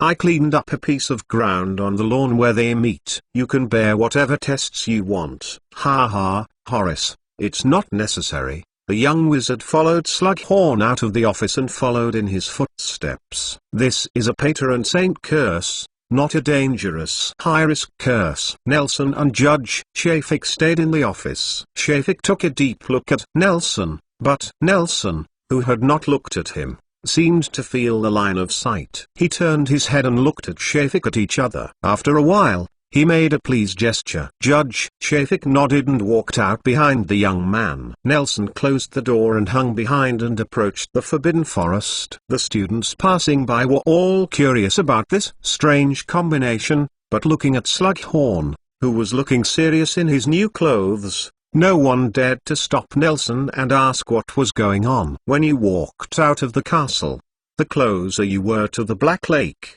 the fewer students you could see. But Judge Shafik became more and more interested in Nelson, and he began to talk to Nelson one at a time. Williams, have you really released a complete patron saint? He glanced at the two people who were hooking their shoulders in front of him, then beckoned to Nelson to get him closer. Aren't you looking for me for this? Judge Shafik, Nelson replied. If so, will Wizengarmo get any reward? Reward? Judge Shafik suddenly raised his face and asked, don't you know that using this high-risk spell privately is a serious violation of confidentiality laws? I don't know, Your Honor, Nelson asked after Judge Shafik in a low voice. Will a summons of Wizengarmo be sent directly to Hogwarts? Whether the trial day can be selected on the weekend, I don't really want to influence it. Learn. Judge Shafik laughed blankly. It turned out that this Nelson was just a nerd who was silly in reading,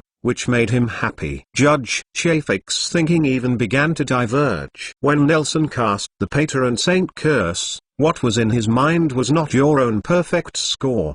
He cleared his throat and said, as for your situation, we will discuss it later. We must not tolerate wizards who violate the confidentiality law. Thanks for your hard work, Nelson agreed, nodded in agreement. You are right, especially the wizard who manages the Dementors in the Ministry of Magic sent this dangerous creature to Hogwarts without restraint. Duh, if it weren't for me to be there, it would be hard to imagine what kind of attack the Express would encounter. While talking, Nelson shook his head regretfully. The only passengers on that bus were old, weak, women and children except me. Even if I was not in Hogsmeade at the time, I might choose to sit on the sidelines because of the fear of secrecy. Dare to imagine the consequences of that, you said. Judge Shafik found the blind spot. The kid behind him clearly understands the confidentiality law, but he has been here since just now, is it? Judge Shafik shook his heart, then shook his head quickly, calmed down, cleared his throat, and continued to speak. In view of your record of repelling the Dementors alone and your age, Wizengarmo will agree to give you some rewards to encourage students to learn advanced magic. There is no need for rewards, Your Honor, just send me the compensation. Nelson shook his head, politely declined. Compensation? I received a white paper at the Broken Cauldron Bar. The regulations give British wizards the right to unrestricted defense when they are infringed by magical beasts, and in the case of magical beast disasters, the victims have the right to be injured by officially hired magical beasts. Claim. Judge Shafik, the Ministry of Magic is going to pay a lot of money. Judge Shafik cleared his throat again. Today, there seemed to be a puff of sputum in his throat and his eyes were not clean. As the Justice of Wizengarmo, he even forgot this white paper. Strong discrimination. The entire Ministry of Magic currently does not have a hired worker other than humans, and even the cleaning work is handed over to some dumb guns, and even the house elves are not willing to hire one. Unexpectedly, this young ordinance was carried out here today. Judge Shafik cleared his throat again, and the foreign body sensation in his mouth became stronger. He felt that this yin and yang kid in front of him was always strange in some places, but he was relieved after all. Maybe his character is like this. Let's go, Williams. He waited a few steps for Nelson, and led him to the smooth grass between the Black Lake and the Forbidden Forest. Professor Slughorn and the fellow with Judge Shafik were walking with him. The young people stood together with a cube covered with black cloth beside them. Nelson felt hairy in his heart. He knew that his dean had always been wild, but shouldn't it be a living Dementor under this black cloth? Please remember the domain name of this book's first publication, Bike's mobile version website. Chapter 178. Will you appear suddenly, by the tree stump by the lake? Hello. My name is Nobby Ritchie, I'm glad to meet you. The young wizard who stayed with Professor Slughorn saw Nelson and Judge Chafik coming, jogging and approaching happily. He had an ordinary but full of smile and energetic face, a messy head. The curly brown hair looks very natural, his face is full of spring breeze. It is hard not to make people feel close. Minister Rich first nodded to Judge Chafik, then extended his hand to Nelson. Nelson saw his stretched hand, raised his eyebrows in surprise, and shook it lightly. His minister, hello. You don't need to be called the minister. Today, I came to discuss with Professor Slughorn. I heard that Hogwarts had an outstanding student, so I came to take a look. I didn't expect it to be a talent. Minister Rich took Nelson's arm and brought him to Professor Slughorn. He did not belittle him because he was a student, and said as he walked, I'm not telling you, I just took him a while ago. He graduated from Hogwarts and didn't have a few years of work experience. Don't be presumptuous, Nobby. If you don't even have work experience, then welfare should really go find a tree and hang himself, Professor Slughorn said cheerfully when they saw the two approaching. Spreading his hands, he said, you are in danger, but you manage the mess of the Ministry of Magic in an orderly manner. This is an achievement that many ministers can't do. Besides, Britain is now the safest country in the world. Professor, the ministry is not as bad as you said. Minister Rich shrugged and tilted his head to explain to Nelson. A little bit of insignificant personal issues. The Ministry of Magic is very short of people now, and we welcome excellent Hogwarts students like you to come to the Ministry of Magic after graduation. Minister Rich raised an eyebrow at Nelson and added, of course, I mean if I was still in office at that time. I think you will be re-elected. No one will refuse such an excellent minister. Nelson complimented, and while looking at the surrounding environment, he rarely came to this place in Blacklake ...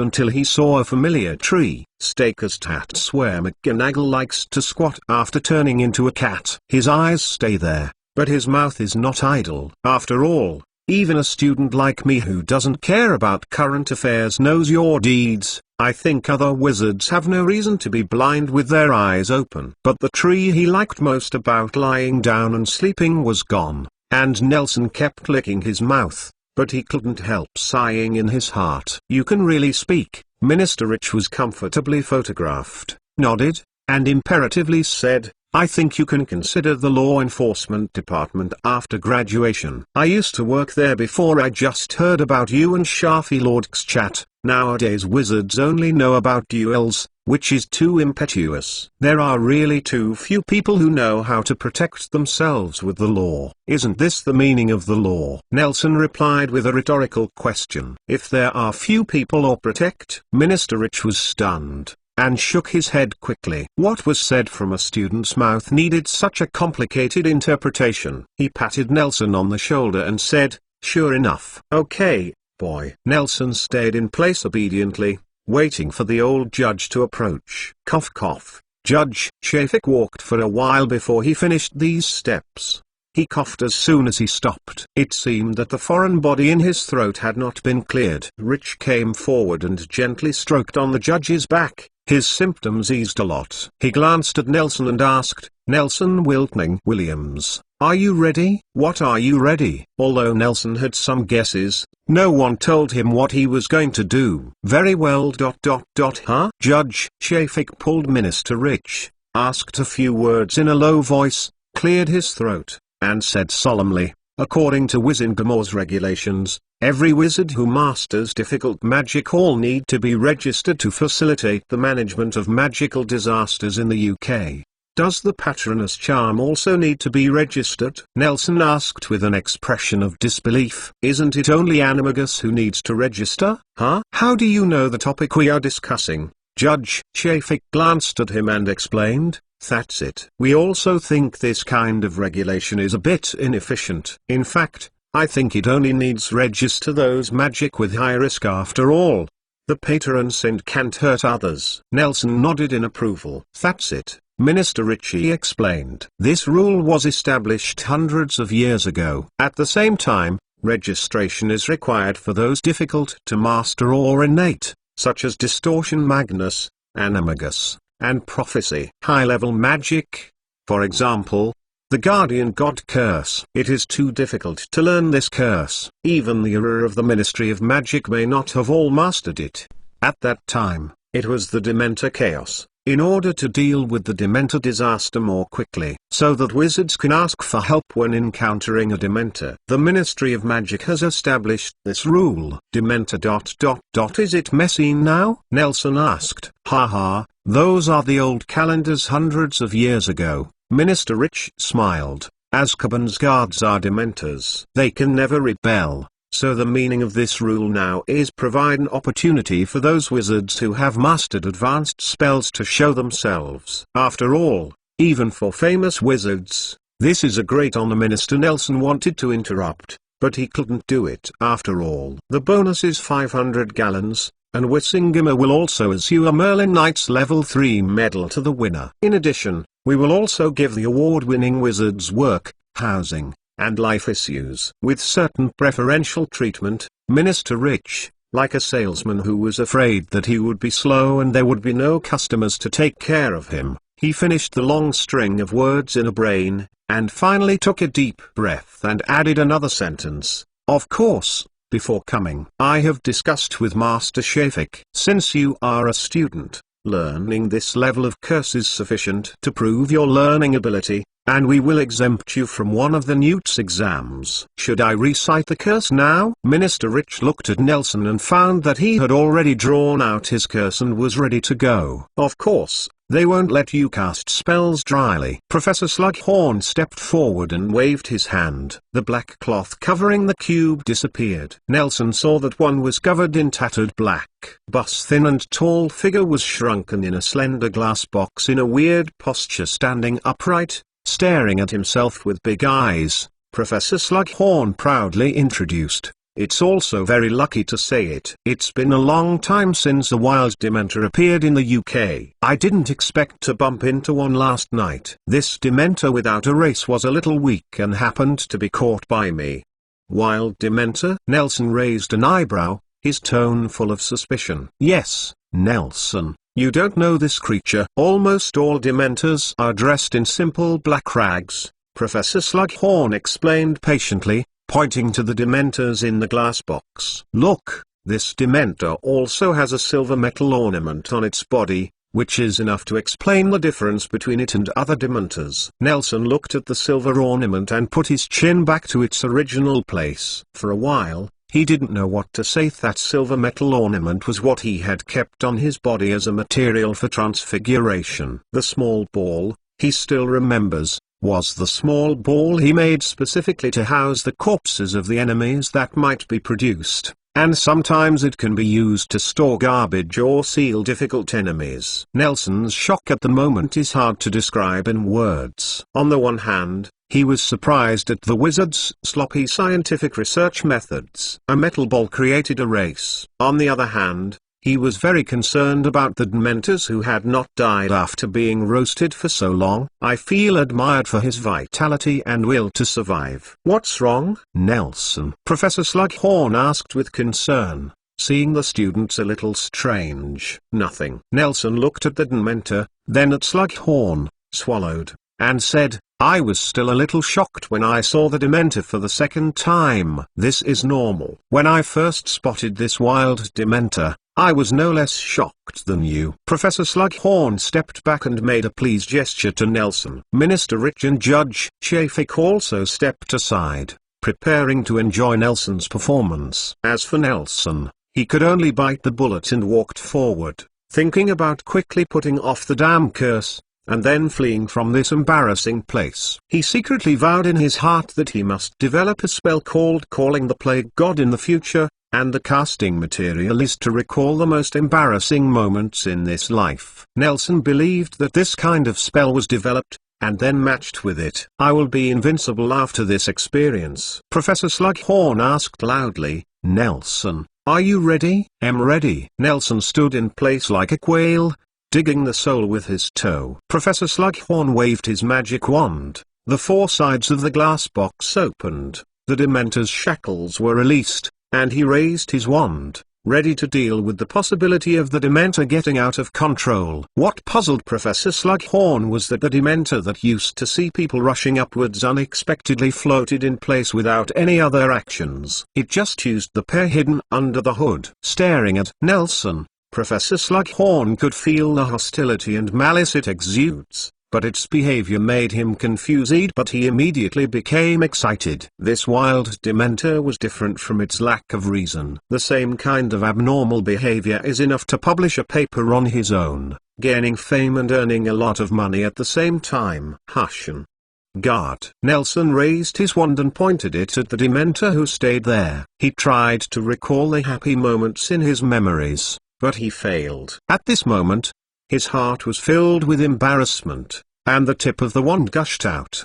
The thin white smoke quickly dissipated with another bang, as if the wand had let out a fart, which made Nelson feel even more embarrassed. It doesn't matter, Nelson. This kind of difficult spell can't be successful even for a famous wizard. Professor Slughorn thought that Nelson was a little nervous when facing the two high-ranking officials, and stood aside to cheer. Nelson closed his eyes, shielded the embarrassing voice, emptied his heart, and recalled seeing a few people standing in front of the castle welcoming him when he returned to school. He opened his eyes and flicked his wrist. A silver falcon. The wings fluttered out from the tip of the staff and rushed straight towards the Dementor floating opposite Nelson. Suddenly he realized that he hadn't chanted a spell, so before the falcon had left the wand, he quickly added a sentence of calling God to guard. Minister Rich smiled and nodded, standing still and applauding dignifiedly. Judge Chafik, who noticed that Nelson's audio and video were out of sync,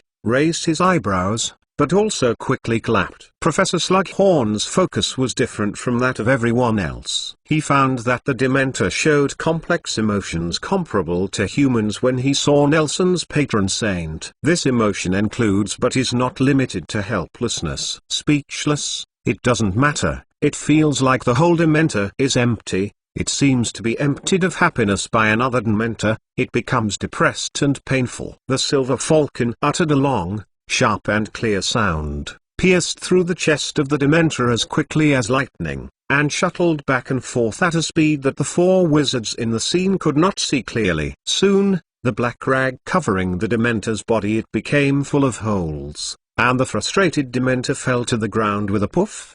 The patron saint flew back to Nelson, spit a small ball into his hand, got into the wand and disappeared. Williams, take the liberty to ask, what is your patron saint? Judge Chafik asked, I didn't see it clearly, or can you put it out again for us to see? Sorry, Judge Chafik, it's a falcon. Nelson shook his head and tucked the ball into his sleeve. It has an arrogant personality, and I sometimes can't make it. Yeah? Judge Chafik nodded, expressing understanding. Does the patron saint still have a character? Minister Rich asked curiously, and soon closed his mouth, pretending that he had never asked this question. The patron saint is much wiser than most of the lives summoned by spells. They have their own personalities and behaviors. It is not a spell specifically developed to expel Dementors, but the emotional ability of the patron saint can expel them. Dementor, Judge Chafik explained. Of course, Rich. It's not a shame not to be a patron saint. It doesn't prevent you from being a good minister. Please remember the domain name of this book's first publication, Bike Mobile Version website, 179 Chapter Tom of the Broken Cauldron Bar. Thank you so much, Lord Chafik. Minister Rich shook his head. He glanced bitterly at Nelson, who pretended not to hear anything, and said to Judge Chafik, actually, you don't need to be so detailed. This is also a spur to you, Rich, Judge Chafik explained. I have actually followed you for a long time. Do you know why you were promoted so slowly before? Why? Do you know why you have been staying in the Internal Affairs Department of the Law Enforcement Department, and have never had the opportunity to contact field work? Nelson stood by the Black Lake with his hands on his back, as if there was something attracting him in the lake. Professor Slughorn walked up to him, put a hand on Nelson's shoulder, and enjoyed the scenery of the Black Lake together. Nelson, You didn't let me down," Professor Slughorn said appreciatively. "But since this isn't a campus thing, I can't give Slytherin extra points, but I can personally satisfy someone within my ability. Anything is okay if you wish." "Professor No, listen to me. This is what you deserve, and it's compensation for exposing your patron saint," Professor Slughorn explained, seeing Nelson's refusal, with the hand holding him on his shoulder slightly. "Besides, you are my lucky star today." Today the minister and the judge came to the school. "I also realized some of my wishes, so I am willing to share the joy of fulfilling my wishes with you. Do you understand?" "Oh. Okay, Professor, thank you." Nelson nodded, thinking of the treatment plan he had formulated for Nagini. Although there is no precedent for snake-like transformation potions, prepare an extra animagus magic. The medicine is always right. He thought for a moment and said, "Professor, can you give me a pupa of the grimace moth?" "The pupa of the grimace moth." Professor Slughorn was stunned. When Nelson saw this, he thought Slughorn was inconvenient, so he changed his words. "Professor, if there is not no." Slughorn said he was very convenient, but asked confusedly, "Nelson, don't you have a pupa of a grimace moth?" "Huh? Professor, what are you talking about?" "The pupa of the grimace moth that Tom wanted from me before should be for you." Professor Slughorn smiled and patted Nelson on the shoulder, and said, "This potion has a single purpose. Can only be used to mix potions to assist Animagus's practice. Tom had to take one from me before. Although his transfiguration technique is good, it is only good in his grade, which is far from reaching this level. So I know he must prepare it for you." "Oh.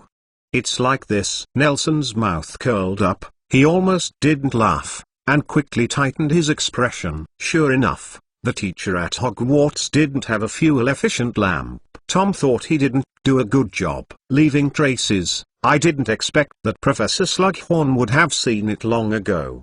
"Didn't he tell you?" Slughorn let out a walrus laugh, rubbing Nelson's hair, and said, "Why don't you ask him? Among friends, often it's normal to prepare some surprises." "He told me, Professor," Nelson explained, "because Animagus practice has strict requirements on the weather, it is easy to go wrong in the middle, so I plan to prepare an extra copy of the material. If it is not available, it can also be sealed up and reserved for Tom." "Is that so?" Professor Slughorn scratched his head and said, "I don't know Animagus, and I'm not sure about this stuff, but your sense of risk is still very good. Just when the next potions get out of class is over, you and I will go to the medicinal material room to get it, but with all due respect, Tom doesn't have the talent for transforming skills like you. You may have a long time for this one." "Thank you, Professor." Nelson bowed slightly. "SHHH, don't you say this in front of them." Slughorn pointed to the two senior officials who were approaching them after exchanging workplace experience, and then gestured to Nelson in a silent gesture. "Registration Guardian God is annoying enough. I don't think you want to register your Animagus in the register." Nelson nodded, stood silently, smiling at the minister and judge who were approaching him. "Ahem, Williams. Do you have time tomorrow and the day after tomorrow?" Minister Rich asked. "We can arrange a simple honor ceremony for you." "Honoring ceremony?" Nelson frowned. "Is it unnecessary?" "It's necessary," Minister Rich explained. "In fact, this award is mainly to commend the wizard who used his patron saint to protect the people during the Dementor rebellion. But now there is no Dementor chaos. They even have a system. This is a tradition. Do you understand?" Minister Rich explained. "In terms of form, this is a spiritual inheritance. In reality, this kind of good news is for the people who are deeply mired in the quagmire. It's also an excitement." "Okay," Nelson nodded and said, "Then tomorrow." "When is tomorrow?" "Follow the official account to read books and draw up to 888 cash-read envelopes." "Tomorrow morning." "Okay." Nelson noted the time, and there was a chance to go to the Ministry of Magic to make a claim in the afternoon. "You take this to the Broken Cauldron Bar. Someone will take you to the entrance of the Ministry of Magic." Minister Rich took out a card from his vest pocket and handed it to Nelson. "It's been renovated, and some are hard to find. You can also look at the latest ones. The middle seam of each issue will write about how to enter the Ministry of Magic to handle business. Okay, thank you. Nelson took the card, held it in his hand, and asked, which department do I need to go to when I get to the Ministry of Magic? We simplify the administrative process. When you enter the building, you will directly arrange the department you want to go to, and then you can take the elevator. Do you know the elevator? That is a malinvention. It's like. Minister Rich seemed unable to describe things like elevators. He spread his hands and shrugged, hoping that Nelson could understand. I know, Minister. From Nelson asked, playing with the card, is there anything else I need to do? No, you can go back. Professor Slughorn patted Nelson on the back. I have something to discuss with the two of you. It's okay for you to go back by yourself. You can go back to the bedroom and sleep for a while. Okay. Nelson bid farewell to the three wizards and left. And Professor Slughorn soon chatted with Minister Rich again enthusiastically. What's the matter? Nelson scratched his back. And there was always a thorn in his back all the way back from the lake to the castle. Did the sweater pilfer? That's it. At the two broom bars, Tom was drinking a glass of green cucumber juice with a weird color and bubbling through a straw. He frowned and looked at Nelson, who had changed a new sweater on the other side, and asked, what are they registering for? What's the point? Record what animal a person's patron saint is? Could someone control his patron saint to fly to the Minister of Magic's office and steal his underwear? Ha ha ha. Nelson couldn't help laughing, thinking for a moment, and explained, it is said that it is to ask for help in time when people are attacked by Dementors. Isn't this funny? Tom curled his lips. I remember I said a few years ago that the officials of the Ministry of Magic were better than Chamberlain, but I'm going to take them back now. The Dementors are all on their faces. Who has the ability to find a wizard who can curse the patron saint for help? Really, apart from getting a medicinal material from the dean. You simply wasted a morning's life today. Indeed, look at me, I have dark circles under my eyes. Nelson lowered his eyelids and showed it to Tom. Tom straightened up, took a closer look, and then sat back. You are like someone who was punched. Seriously, I think they might as well have a nationwide test instead of those who register for the patron saint curse. People who didn't respond to the curse were arrested. On the way to Hogsmeade, Nelson taught Tom the patron saint curse. To his comfort, Tom created a cloud of silver fog the first time he used it, but he couldn't summon a complete guardian. God, but this is also worthy of joy, at least to prove that Tom is not a dark wizard.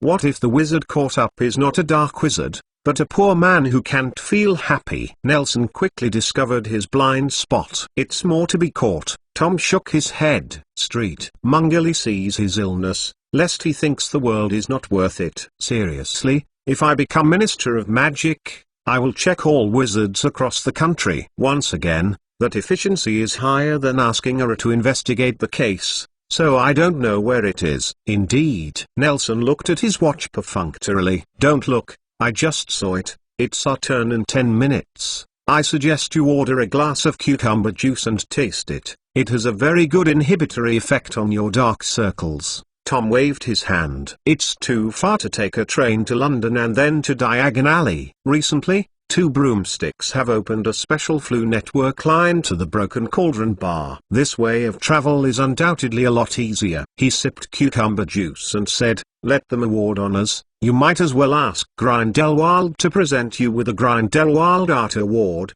At least this kind of honor is really. Still think this award is a bit weird. Normal people should not establish this kind of award. Don't talk about art. I don't want to recall that painful experience. Nelson raised a hand and covered both eyes. I'm getting angry when it comes to this. Tom slurped the cucumber juice viciously, as if it was some of his big enemies. Did you know? When school started last semester, I went to King's Cross Station to take a train. Half the road was suddenly blocked by a reporter. He asked me if I was the performance artist who had disappeared for a long time, and asked me if I was exhausted. He kicked the leg of the table hard, but the furniture of the 2 broomsticks was very solid, and Tom's face turned blue in an instant. then turned from blue to white, and finally turned red. "Are you okay?" Nelson stood up, took the bag that Tom had hung on the back of the chair and put it behind him, patted Tom on the back, looked at the green fire in the fireplace, and said, "We should set off. They have already scattered flue powder." "You say this a bit like they sprinkled cumin." Tom stiffly supported Nelson's arm and stood up, and walked closer to the fireplace at a steady pace. "Broken cauldron bar. Broken cauldron bar." The two stepped in one after another. "Tom, 2 rooms, better." Tom had to move faster, and when Nelson walked out of the fireplace and patted the ashes on his robe, he had already reserved a room at the bar in the broken cauldron. Tom raised his index and middle fingers, thought for a while, and added his ring finger. "We want 2 rooms next to each other, with the windows facing diagonally. We'll have 3 days, just 1 weekend." "Okay, Mr. Riddle." The short young man in the bar looked like he had just graduated. He put down the glass that he couldn't wipe off, turned around slowly, and opened the small door of the wine cabinet behind him. "I picked out 2 sets of keys, threw them on the counter, lowered my head and picked up another glass. It's still the room you usually live in, and the one to the left of it. As usual, is there any money in my account?" Tom picked up the keys, picked one of them, and handed the other one to Nelson, who was closer. "Yes, Mr. Riddle, you still have 45 gallons on your account. The room and meals for these 3 days are 9 gallons in total. Let me calculate." This young boss named Tom. He lowered his head and began to think. The speed of his speech and calculation was as slow as his movements. It made people feel anxious. After a long time, he raised his head and said, "This way you still have 36 gallon." Nelson couldn't stand it anymore, prompting, "36 gallon." The boss glanced at Nelson sideways, and made a note on the account book. Tom nodded and took the luggage Nelson had helped him with, and the two of them walked across the crowded table in the bar and headed up the stairs. "Seriously, I really don't want to come to this place. The smelly alcohol makes my heart irritable," Tom said as he walked between the tables, leading the way. "No way, isn't Diagon Alley the only bar to live in?" "That's it," Tom nodded. "There are other places, but the environment is very poor." "It looks good." After walking upstairs, Nelson looked at the open room in front of him and nodded in satisfaction. "It's pretty clean." "Of course it must be clean. I wonder if there is something wrong with that Tom's psychology. Have you never seen him kill a mouse with a spell?" Tom threw his luggage into the room,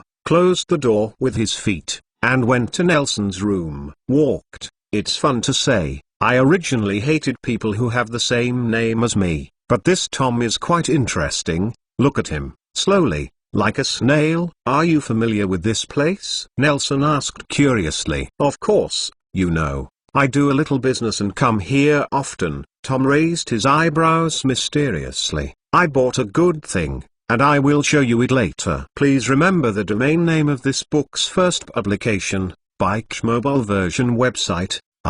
London Air. In the morning, Nelson was sitting on the wooden table in the broken cauldron bar, with a stack of fried eggs and bread slices in front of him, as well as some milk, fruits, and seasonings. The barkeeper piled breakfast on this table. "Just wipe the cup that he can't finish, and let the diners take it for themselves." Tom inserted an omelette, sandwiched it with slices of bread, and stuffed a slice of tomato that he didn't know where he got from, made a simple sandwich, pinched a big bite, and asked, "The taste of London. What is that?" "Does the smell of industrial waste gas smell? Don't you think it smells like a sea?" Nelson said, "I rarely smell it in the United States and continental Europe." "Oh, what you said may be moldy." "The place at the Broken Cauldron Bar is shady, so it smells musty all year round." Tom shrugged and made himself a sandwich again, noting that Nelson was staring at him. With a weird look,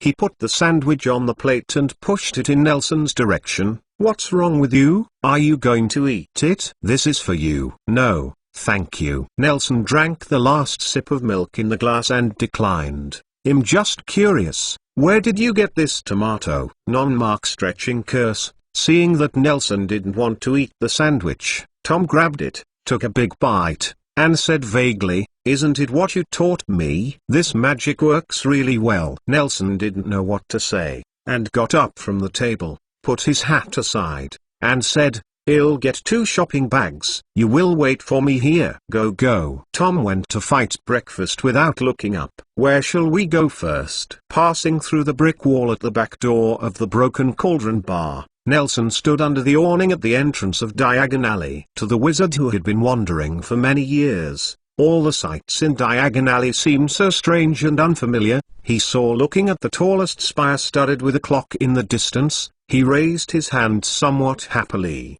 pointed at it and said, "That's Gringotts, right. It seems that I haven't forgotten them all." Tom followed his fingers, squinted his eyes for a moment, turned his head and said, "I'm sorry to tell you that you misunderstood. That is the headquarters. Gringotts is opposite." "Probably the direction is right, isn't it?" Nelson shrugged. "Right to say that. After all, you are at the east end of Diagon Alley. You point to the west. Everything is in the right direction." Tom ruthlessly pierced Nelson's explanation and frowned. He glanced at the hat on his head, pursed his lips, and then said, "Now, I wanted to say from a while ago, you have worn this trilby for too long, and there is a dress shop in front of you. Do you want me to give it to you? Do you buy a new one as a gift?" "No need." Nelson shook his head. "What gifts do you give every year and every season? Not to mention the reason why I wear it all the time is a habit. Now it feels uncomfortable to go out without wearing this hat." "Okay." Tom nodded, took a deep look at the trilby on Nelson's head, covered his chest, as if grabbing something in the shirt, and then let go, without saying much. "Let's go and sell things with you first, then take me to the alchemy shop and the herbal shop. I will find the Mandela grass, and add some materials. By the way, also sent some things to Gringotts." Nelson lifting his legs out of the awning area. Today is a rare sunny day. The harsh sunlight made his eyes tingling, accustomed to cloudy days. Nelson took out the sunglasses made by Tom from his pocket and put them on the bridge of his nose. He looked like an old wealthy landlord from Wales. He turned his head and looked at the brightly colored world behind the sunglasses and took Tom forward. "The entrance to Knockoff Alley is at the end of Diagon Alley, right? Go west." "Should I just keep walking?" "You learn and use it." Tom nodded and followed. "Actually, it should be sold in Diagon Alley, but although the procedures are complete, they are all profiteers and keep the prices low. I sold a Slytherin quill pen before. I have tested the magic inside. It was from that era. It may be a pen that helped him write meeting minutes automatically. It has a very high collection value. Guess it is in Diagon Alley." "What did the antique dealer tell me?" "What?" "He took out a snuff bottle from the counter and said it was used by Merlin, and exchanged that snuff bottle for my pen," Tom said angrily, pointing to a dark-looking antique shop by the fire. "This is the shop, a 2-inch wide emerald. He gave me 10 gallons. You didn't sell it to him, did you?" "Of course I didn't. I asked Walbuga specifically for the price. She told me that the market price of those things is very high, and if they are sold to some families, they can even sell higher numbers. Why don't you sell it directly to him?" Taking advantage of Tom's curse, Nelson had bought 2 sundaes, handed them one to Tom, and motioned him to elaborate. "Have some desserts, and see if you speak your words." Dry tongue. When Nelson walked to the window of the drink shop, a period of memories came to his mind. This was the first stop for him and Tom to enter the wizarding world, so the impression was particularly deep. It was here that they met Sister Blake. Dumbledore also gave them the question mark and Tom's streaked owl. "I remember that there was a snowy owl in the pet shop that I was going to sell to Alfred in the end." Nelson's eyes drifted to the corner of the street following his thoughts, but he was surprised to find that the shop that should sell pets had already taken off the plaque. The door was closed tightly, and it seemed that it hadn't been opened for a long time. "Of course I can sell it to her. Think about it. That kind of pure-blooded family has in-depth research on genealogy, and they must be able to easily see who the things I sell belong to." Tom talked freely, noting Nelson's eyes. He added, "Oh, yes, do you remember when we came to Diagon Alley to buy pets in 1st grade? and was scolded by a pet shop owner of Mudblood. It's the one you are looking at now. Shop. I've taken down this facade. This is what I told you to show you. You are really a real estate wizard. Nelson twitched his nose and hadn't opened for a few years. The shop was still filled with the smell of pet shops. Tom took out a bunch of brass-colored keys, hooked them with his index finger and flicked them around. I put some inconvenient things here, although it is a waste to use this kind of street corner shop as a warehouse. But what? But who made me rich? Tom shrugged. My desire for Garen is not urgent. I even hope that I haven't found the treasures of Slytherin, or the jewels and antiques. Actually, even for me, it's also okay to open a safest vault in Gringotts for my usual drinking cups as long as this consumption makes me feel happy. Did you make that shopkeeper? Nelson asked in a low voice. What are you talking about? Tom raised his arm and made a tactical backward movement. The shopkeeper went to Egypt to smuggle dangerous magical animals more than once. It is reasonable to be caught by the Ministry of Magic for clues. And what is the relationship? That's true. Nelson nodded approvingly. Aside from anything else, Newt had previously asked him to go to an alchemy shop in New York to rescue a white fur ball. Although he didn't know him well, he could still watch it. It came out as a rare creature that was smuggled in. It was obvious that the illegal act of smuggling magical animals was still rampant in the wizarding world. He murmured, "It sounds like Andre is still walking with him." "Yes. I'm a law-abiding wizard. We will go to the store later. I plan to make this a safe house so that we can do some inconvenient things in the future." I have heard an Oriental slang before. It probably means that the highest level of disguise is hiding in the downtown area. Tom continued walking forward and said, "Let's talk about antiques. Let them find out that I'm selling Slytherin. It's not very convenient after all. If Walbugo is asked to help, she may be more troublesome than me." "Are you afraid that Slytherin's 13th generation grandson suddenly jumped out and asked you to return the relics of his ancestors?" "Am I not a descendant of Slytherin?" Tom waved his hand and explained, "You know, when the relics of a famous wizard appear on the market in large numbers, there is only one possibility. His descendants are bankrupt." "Are they changing property?" Tom glared at Nelson. He felt choked by the bread. "This usually means that the treasure of this famous wizard has been found. Generally, at this time, many wizards will have the so-called cheats in the treasure. Artifacts and other things have a strong interest. I feel that these people are purely idle and do nothing. They can only read novels every day, so imagination is scarce to this level." "So that's the case. So now everyone is looking for the ancient magic and magic items passed down from Slytherin?" Nelson nodded seriously and suggested, "You can bury something all over the UK and let them find it, and finally fight for a Slytherin diary. I can help this event with a name. It is called the Holy Grail War." As the conversation between the two of them became more and more inconsistent, they slowly reached the end of Diagon Alley. Tom stopped, pointed to a dirty wall in front of him and said, "We are here." "How many bricks?" Nelson drew his wand excitedly. "What's the first brick?" Tom raised his leg and walked straight through the wall. Nelson shrugged and followed. "Young man, I think you might have been attacked by a vampire recently. I have amulets that specifically restrain vampires.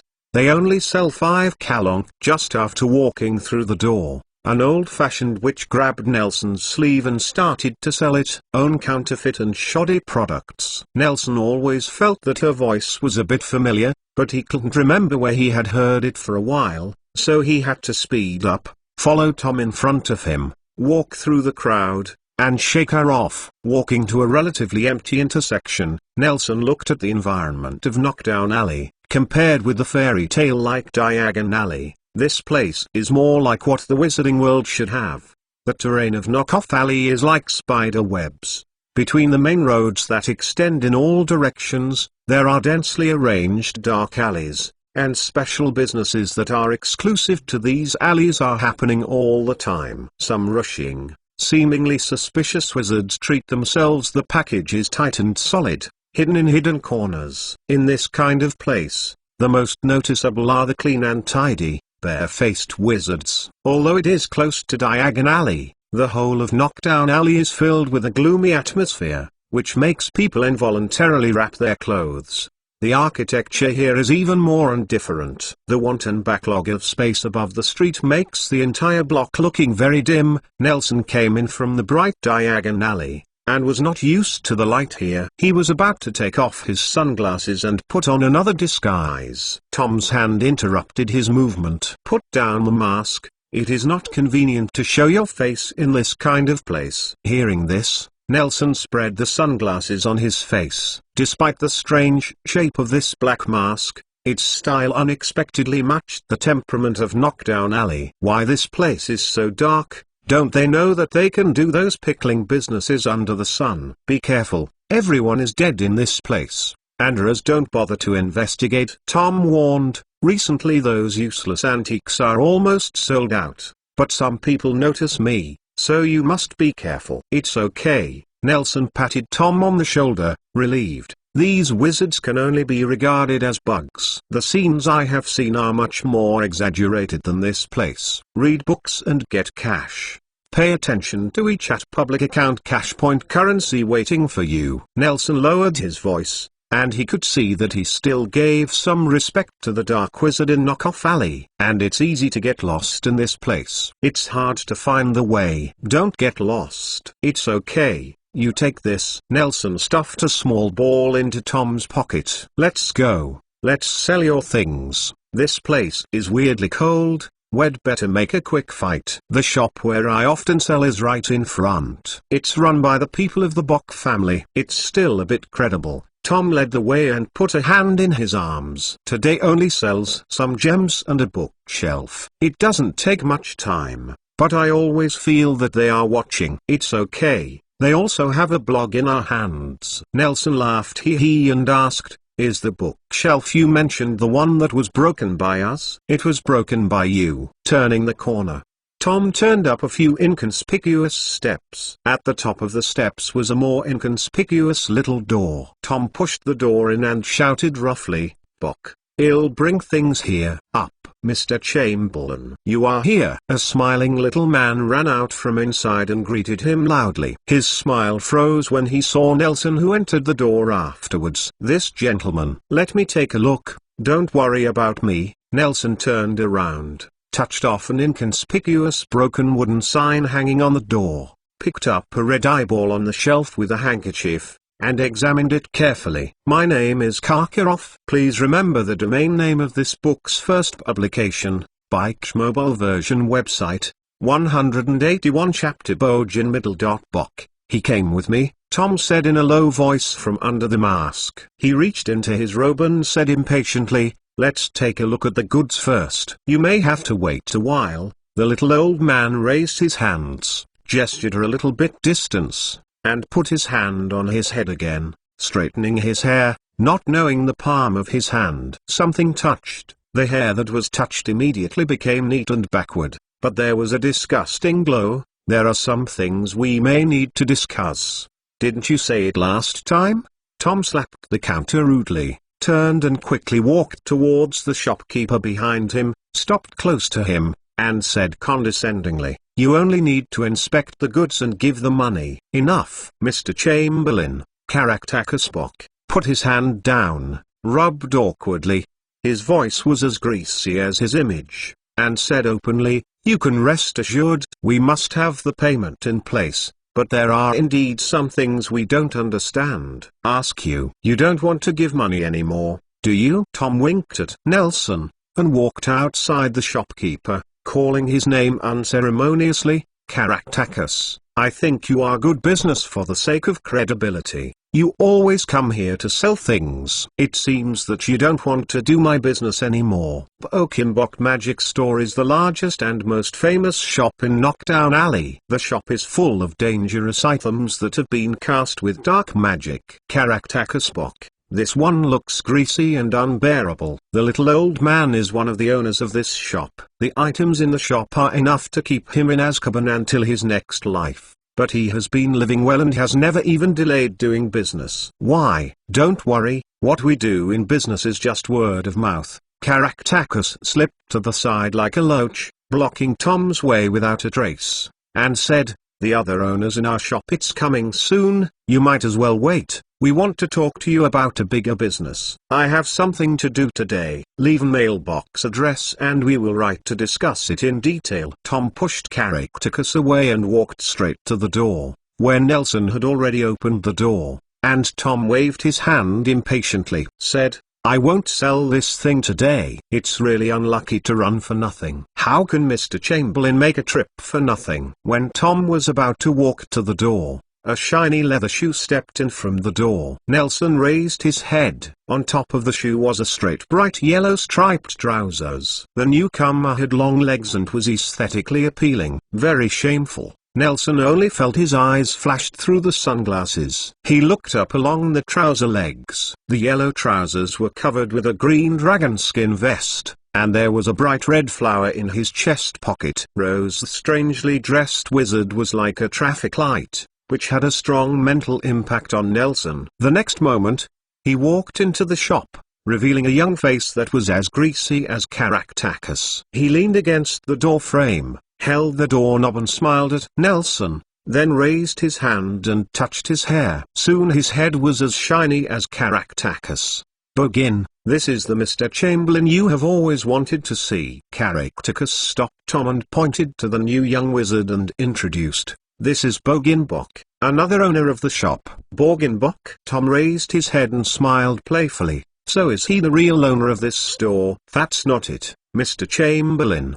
Boginbok shook his head and explained, Caractacus is my uncle. We named the store together. I took Bogin and he took Bok. Really interesting. Tom looked behind Bogin and found that a large number of wizards were blocking the door. It was not easy to go, so he gave way to the store and found a place with a wide view behind the shelf to stand, holding his hands and waiting. Bogin explained his intentions. Ahem. Bogin cleared his throat and said, Mr. Chamberlain, ouch. Nelson made a strange cry, followed by the sound of countless small steel balls falling to the ground. The three people in the shop were attracted by the sound and all looked in his direction. Sorry, Nelson shook his arm, and a pale skull with his fingers in his fingers fell on the shelf. He clutched his fingers and complained, what is this? It bit me. This gentleman. Borkin was a little dissatisfied with being interrupted, and said impatiently, that's Borgin. Caractacus stopped him, stepped forward and explained, Mr. Karkaroff, that is a mole with a soul imprisoned. It is not lethal. It didn't hurt you? Not really. Nelson shook his hand and mumbled dissatisfiedly, but it snapped my bracelet off, you see. The beads fell all over the place. That's an adult gift from my aunt. It's all expensive metal. Sorry, Mr. Karkaroff, we will send someone over to help you collect all the beads later, and then we will use a gold thread to tie it up for you. Do you think it's okay? Boom boom boom. The fine bouncing sounds reverberated in the shop, and those sounds were coming and going, and it seemed that some small beads rolled under the shelves in the corners and far away. Yes, Nelson nodded, apparently satisfied with the result. Mr. Chamberlain, after solving the episode, Borgin looked at Tom again, with a greasy smile that he thought was full of affinity, and said, I look forward to the stars and the moon, but I look forward to you. Why are you looking for me? Tom asked bluntly. Both he and Borgin knew exactly what each other had to say, but they were all going around, never getting to the point. Him waiting for someone to come? What is this guy waiting for? Borkinbok was a little puzzled, but he continued along with Tom's ink. Pay attention to the official account every day to read books and draw cash point coins. After wrangling for a long time, he finally couldn't bear it, staring at Tom's expressionless mask, and asked, Mr. Chamberlain, you should be a pureblood, right? There were more and more wizards at the door, and there was a noisy noise from the back door of the shop. Caractacus, like Nelson, has been listening to Tom and Borkin's unnutritious conversation, but he always stared at the door with vigilance. Nelson, who started to play with the lighter board, instinctively made him feel troubled by the unplanned wizard, but after seeing Nelson took out another string of bracelets and started playing, he realized that this guy just wanted to use Auntie. The precious gift came to ruin people. Why don't you do pure blood business? It looks like you are pure blood. That would be great. Bojin smiled exaggeratedly. He walked 2 steps closer and saw Tom raise his head and acted vigilantly. He raised his hands to indicate that he was not malicious and explained patiently. You know, it hasn't been peaceful these days. Yes, it's really not peaceful, and selling something will be forced to buy and sell. Borkin didn't seem to understand Tom's sarcasm, and cut to the point. If I'm right, you should be a descendant of the great Salazar Slytherin? Tom shrugged, neither admitting nor denying. Mr. Chamberlain, have you discovered Lord Slytherin's relics recently? Borkin approached Tom enthusiastically. We have collected a lot of antiques that have appeared on the market in recent years, and found that many of them have Lord Slytherin's brand. You must have found his relic. I said no, you definitely don't believe it, so what do you want to do? Tom sneered. Kill me here and take them away? No, no, no. Bojin waved his hand repeatedly and denied. Mr. Chamberlain, we are businessmen. Businessmen only talk about business peacefully. You know, it's not peaceful these days. It's easier for our noble pure-blooded families being coveted unkindly. So you are coveting that imagined Slytherin legacy? Mr. Chamberlain, I'm telling the truth. The antiques you have sold in the past few years are indeed of extremely high collection and artistic value, but these are not enough. Borkin licked his lips and said, in Lord Slytherin's treasure there should be more than this, right? We want magic, we want powerful magic that has been cut off in ancient times, and we want some weapons that can arm ourselves and protect ourselves in this chaotic world. Is there not enough black magic in your family? Tom sneered. Do you really want to protect yourself? Not enough. Not enough. Bojin turned his back, facing the densely hidden wizards outside the door, and opened his arms. Mr. Chamberlain, I know you must be strong, so we sincerely invite you join us. I will pay you a price that satisfies you, and I promise you are taking chestnuts from the fire, and you are even talking about dreams. Tom interrupted Bojin's narcissism. I'm not interested in these shit things. The interrupted Bojin was a little uncomfortable. He breathed calmly, clenched his fists, and changed his unceremonious tone. Then I think your magic needs to join us. My magic says it doesn't want to. But you are willing. Borkin clapped his hands, and the back door slammed open from the outside. People outside the door were crowded. A few guys who seemed uncomfortable came in and kept a certain distance. They surrounded Nelson, Tom, and the 2 bloggers. Originally some small shops immediately became cramped,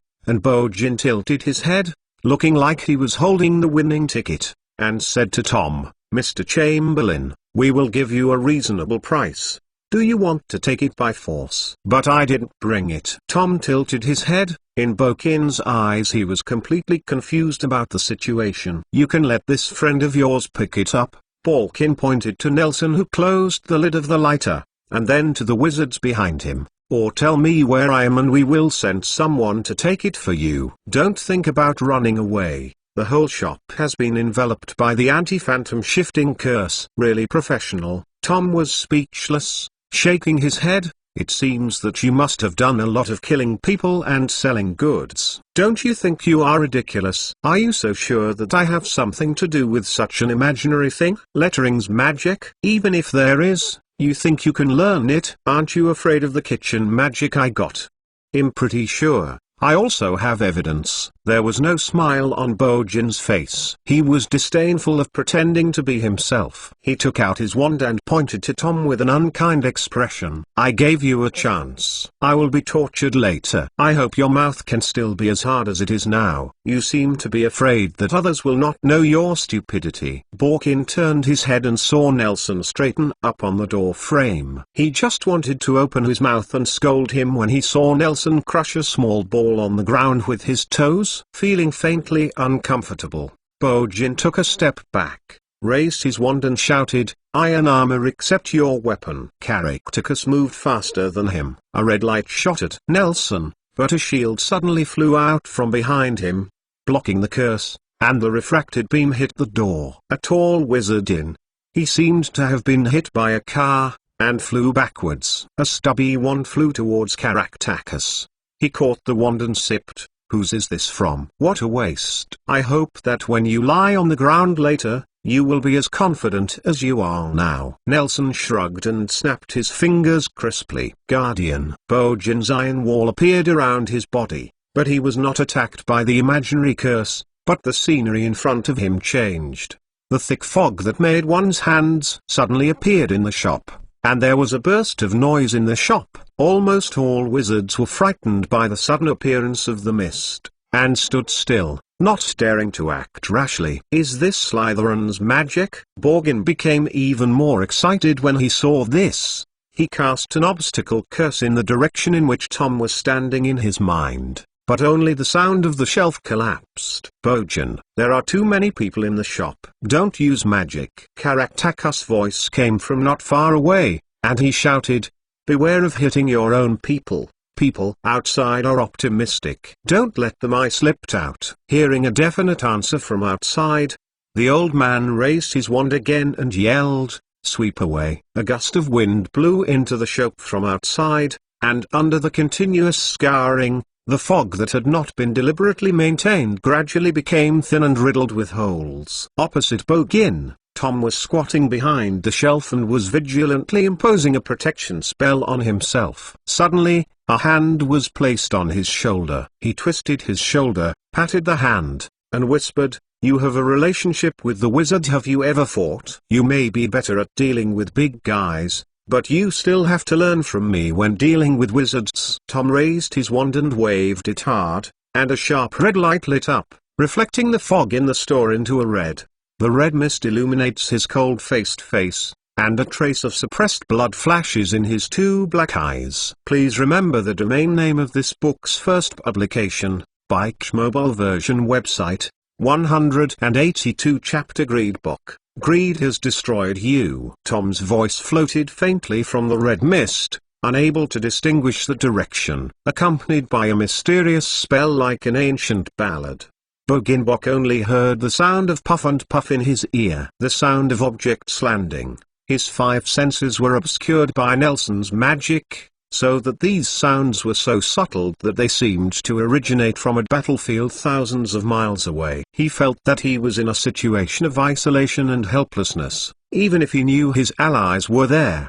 He kept falling down, and he couldn't do anything. Is this Slytherin's magic? It's amazing. It's amazing. Borkin's breathing became heavy, his tone was full of naked longing. Knowing that he was surrounded by Tom and Nelson, he was obviously beaten, unprepared. The young owner of the black magic shop became even more excited. He gasped hard and said loudly, it's great. It's charming. Mr. Chamberlain, I want to invite you to join even more. We? Nelson's voice echoed in Bojan's ears. Will you take me? Ha ha. Borkin did not answer, but instead asked, Mr. Chamberlain, did you get the Slytherin relic in your hand from the Gunter family in Hangleton?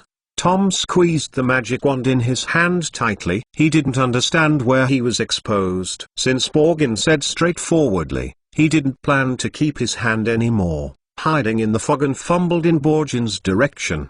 In October of the previous year, our agents searching for ancient magic found an ancient family, the direct descendants of Slytherin, the Gunter family. It is a pity that they are now like a real ruined settlement, even more ruined than Mudblood. Borkin didn't realize the danger behind him, and talked in a tone that he thought was full of affinity. There is only one person left in their family, Morphin Gunter. This may be the only remaining Slytherin in the world. He is a direct descendant. Based on the principle of making the best use of everything, we want to bring him into the gang. But what is even more pity is that the Slytherin Lord, who was so stunned back then, his last descendant turned out to be not much better than the dumb gun, delicious and lazy drunkard. His nerves have been completely paralyzed by alcohol, which has reduced his poor intelligence to the level of almost mental retardation. Borgin said in disgust, as if Tom's uncle was an insignificant bug. He didn't realize that Tom's wand had been put on the iron armor behind his neck, but Tom didn't do it immediately. The last descendant, he felt that his identity did not seem to be exposed. I'm very disappointed, so disappointed. Bojan said forcefully, I searched him with a little hope, Guess what I found? What? Nelson looked at the mist gradually thinning under the gust of Caractacus, and the figure gradually clear after the mist, raised his wand, and asked, I found you, Mr. Karkaroff. Ha ha.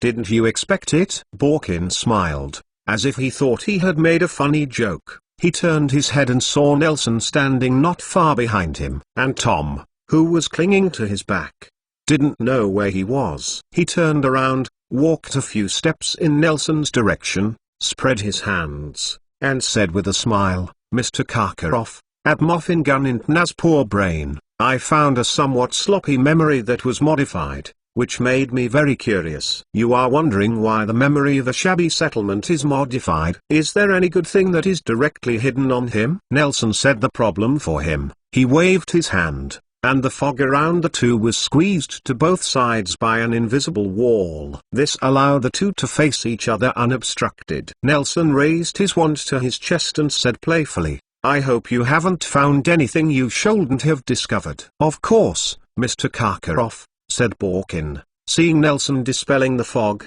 and out of courtesy, performing a greasy wizarding ceremony, standing at a safe distance, accompanied by the uninterrupted sound of heavy objects falling. I know you, a wizard who loves antique collection. So? Nelson shrugged, imitating Borkin's slick way of speech, and asked rhetorically, can't you tolerate a colleague? How come? With a colleague with your unique vision, I welcome it too late. Is this your way of welcome? Nelson looked around. Although he couldn't see everything through the fog, the sound of the heavy object was still endless. He asked back, use your hand to fall to the ground. Compose a symphony? It's a truly extraordinary welcome. You like it, and they are not my subordinates, they are all our companions. Bock shrugged and said indifferently, I am very curious about your vision. It is obvious that the ruined shed is full of valuables. You didn't ask for antiques and even some not Sawiak magic items. I think it's impossible for a collector like you to fail to see their value, and there's no reason to leave those good things to ask for a workmanship, a rough,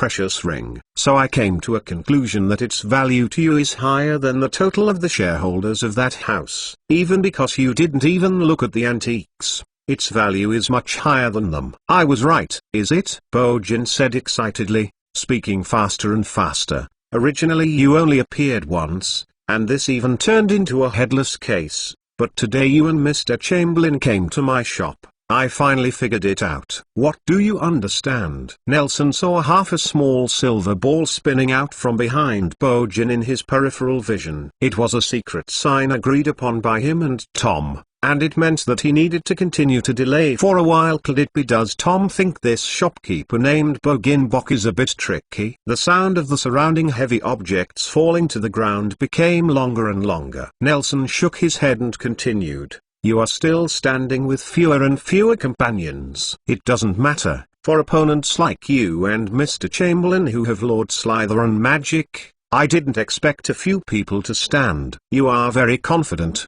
Nelson snorted coldly. So what do you understand? Mr. Chamberlain often comes to Knockoff Valley to sell things. Actually, you are the owner? Borgin rubbed his hands and smiled, and said, the ring you took was actually to open Lord Slytherin's treasure. The key and the powerful magic you have never heard of makes me more sure, you must have a magical treasure in your hand. Unheard of powerful magic? What have you seen? What can you see? Nelson forgot to forget the surrounding fog. Although it became thinner, the effect of obscuring the field of vision did not weaken too much. Why don't you think are those shrimp soldiers and crabs too weak? Mr. Karkaroff, you laughed. Bogin showed a mysterious smile, pointed to his right eye, then closed his eyes and said, as the owner of a magic shop, I always need some magic on my body. Props. When he opened his eyes again, a strange scene happened. He held his breath, his left eye remained motionless, and his right eye independently turned to the right, like a creature with its own consciousness. His pupils quickly shifted, the eye sockets, but they were still turning to the right. Bojin's eye sockets burst into blue veins. In the next second, Nelson seemed to hear a puff, and Bojin's right eye turned behind his eye socket. This scene is really numb to the scalp, and Nelson couldn't help getting goosebumps. With the disappearance of the pupil, the other pupil behind the eyeball ran out from behind, emitting a faint blue light, spinning rapidly in the eye socket. Bojan exhaled a sullen breath and showed a relaxed smile. The blue veins on his face had not faded, which made his face look disgusting and horrible. He breathed calmly and said, "Although it is not clear, but I seeing that Mr. Chamberlain flashed a red light, my companion fell down. I have never seen such an effective spell." "So you want us to pay them for medical expenses?" Nelson sneered. Originally, Tom was doing things like standing in front of others and talking rubbish. Nelson was a little inexperienced, so that the effect was not good. Boking didn't react, only the weird frame in his right eye. With his eyes rolling frantically, he shrugged and closed his mouth. "My promise is still valid, Mr. Karkaroff. If you and Mr. Chamberlain are willing to join us, they will feel honored even if they are killed." Borkin's right eye suddenly turned to the top of his head, and he stopped moving, raised their wand, pointed upwards, fainted. "But if you are still stubborn, then I can only send you a little reasonable cannon." He took a step back, waiting for the hit Tom to fall in front of him. Nelson stayed with him for a while, until Borgin raised his head and looked overhead, only to see a small patterned spider spitting silk down from the beam of the room. "Mr. Chamberlain may be hung on the beam of the room. Wait a minute, I call someone." "No need to call someone." Tom's voice suddenly came from behind him, and Borgin only felt that his neck was suddenly strangled with his wrist, and a sharp wand was pressed against his raised chin from his chest. Borgin did not dare to move rashly. He raised his hands, kept his head up, and when he looked down, he found that Nelson had also disappeared. "Mr. Chamberlain, good skill." A drop of sweat slipped from the corner of the blog. He glanced around with a magic eye and found that there was no one standing in the store, except for some hapless person lying on the beam of the room. He immediately turned into a master of current affairs. He stammered and said, Caractacus, he is too old to withstand this kind of toss." "It doesn't matter." He walked peacefully. Hearing this, Bojan's eyes went dark, and he didn't faint, but he didn't know that the reason why Tom is still strangling him up to now is completely because after the mist has risen, except for a sweep away, Caractacus seemed to have disappeared, completely gone. "You seem to care about him?" Tom raised his eyebrows and asked in Borkin's ear. Yes. Yes. "He is my uncle," Borkin explained. "Who doesn't care about his uncle?" "I don't care." Tom smiled, raised his wand and raised Bogin's head completely, and said, "Since you care about him so much, I won't lie to you. I was just kidding." Bogin was taken aback for a moment, and then said with a smile on his face, "You can follow the official account to read books and draw up to 888 cash-red envelopes. The real situation is that he is walking in uneasy way at all." Tom interrupted him and said coldly.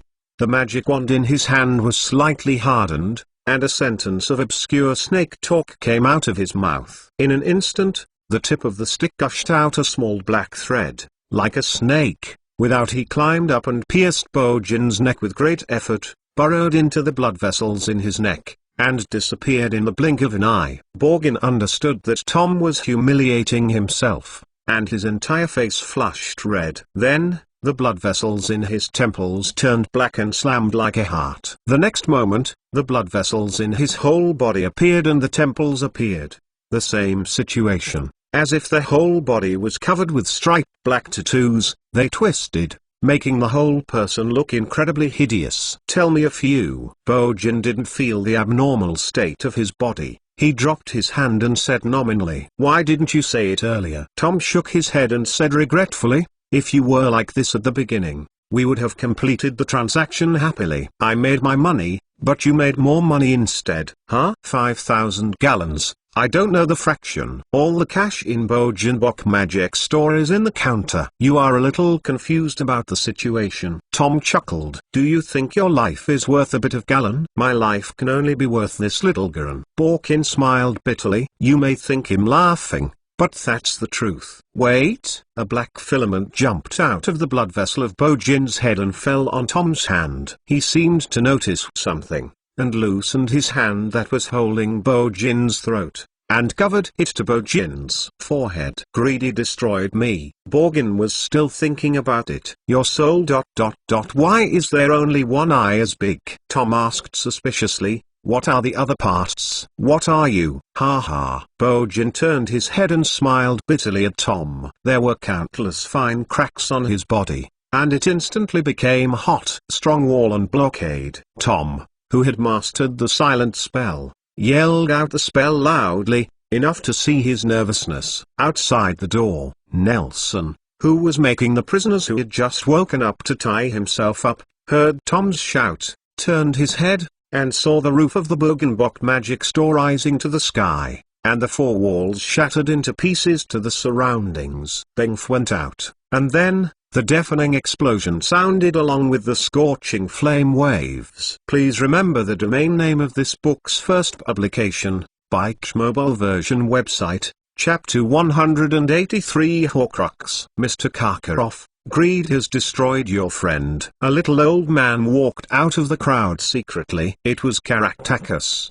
who disappeared immediately after the fight. He stood up and passed through the shamans who were tied together like crabs on the floor, holding his head upright. Standing in front of Nelson with his breasts, looking at him, with a grinning smile, he said, I am more sad than you for the passing of Mr. Chamberlain. You should honestly cooperate with us from the beginning. What? Nelson seemed to have just recovered from the huge shock, shook his head, looked blankly at Caractacus, and then at the collapsed store, and asked, what did you just say? I mean, Caractacus drew out his wand fiercely, pointed it at Nelson's face, gritted his teeth and said, Chamberlain is dead. And now you better honestly hand over what I want. What is it? Nelson continued to ask, without looking away from the ruins in front of him. The sky full of smoke and dust was blown up everywhere, tumbling over the store, and the discreet dust gradually fell, like dense snowflakes. A layer of white was applied to the surrounding wizards,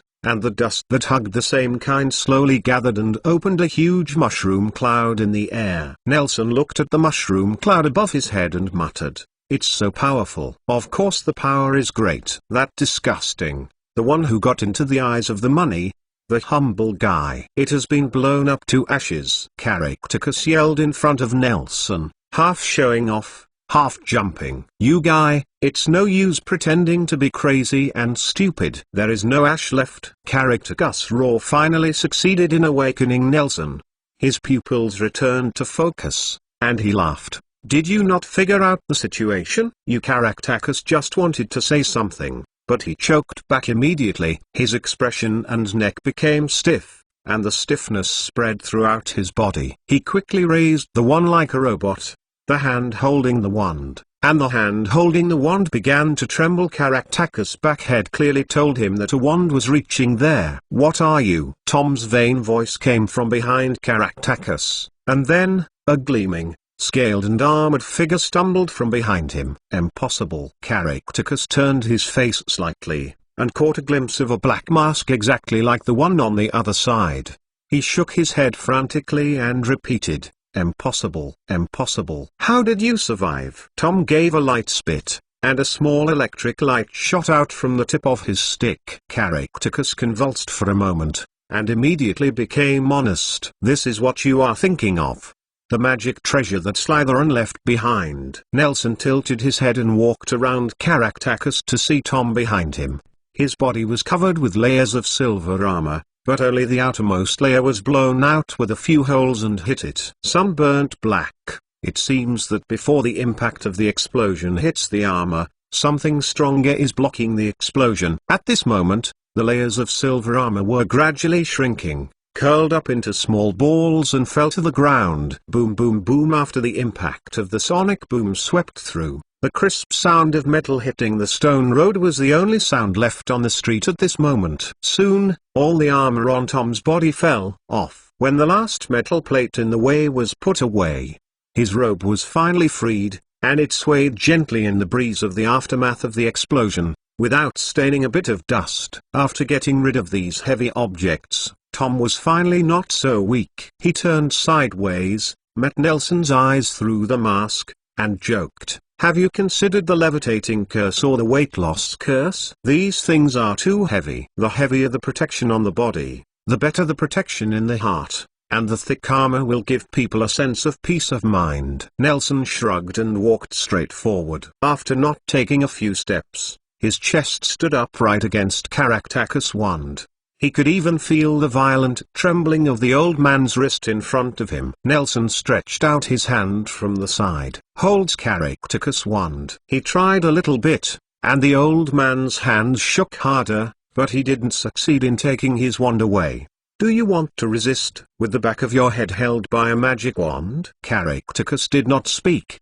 His hand holding his wand tightened, but the shaking became more intense. His face wrinkled into bitter. God was filled with disbelief and pain, and his teeth clenched his lower lip, a trace of redness. The blood flowed from the corner of his mouth. He had never thought about this ending. This kind of scene has happened many times, but under the explosion of Bug-in-Book, there are very few wizards who can survive and panic. Why are there still people like okay people? Will you still think of counterattack when you come out? Let go. Nelson spit out 2 words unceremoniously. Caractacus's face turned pale for a while, and finally turned into a frustrated grey. He let go of his hand, letting the wand fall into Nelson's hand, and then slowly raised the hand, making both hands in a very standard surrender posture. That's right, I don't want to hit you with a disarming curse. Nelson lowered his wand, turned it around in his hand,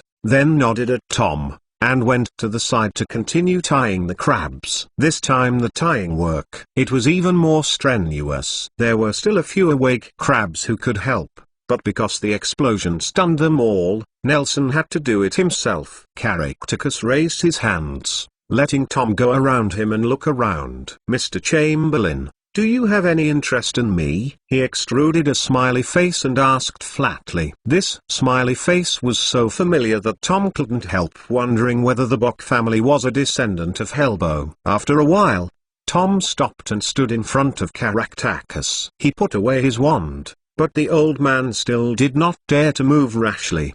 He maintained a surrender posture, swallowed and asked tremblingly, what do you want? I'm more interested in you. Tom waved his magic wand, and a wooden chair flew from behind him in the smoke and fell in front of Caractacus. He sat on it, and first glanced at Nelson, who was diligent in binding the crab, turned his head and stared at the old man with his hips akimbo. Finally, Caractacus couldn't stand him. He asked, Mr. Chamberlain, please forgive me for my disrespect for you, and please give me a chance to compensate. I'll talk about this later, Tom asked, rubbing his wand against the mask. I want to know what you are. What? Caractacus rolled his eyes and immediately replied, you are joking. Of course I am Caractacus Bock, your loyal business partner. What the hell are you? Tom shook his head and leaned forward. Or, what the hell is Bock? Tom stretched out his left hand, squeezed it into a fist,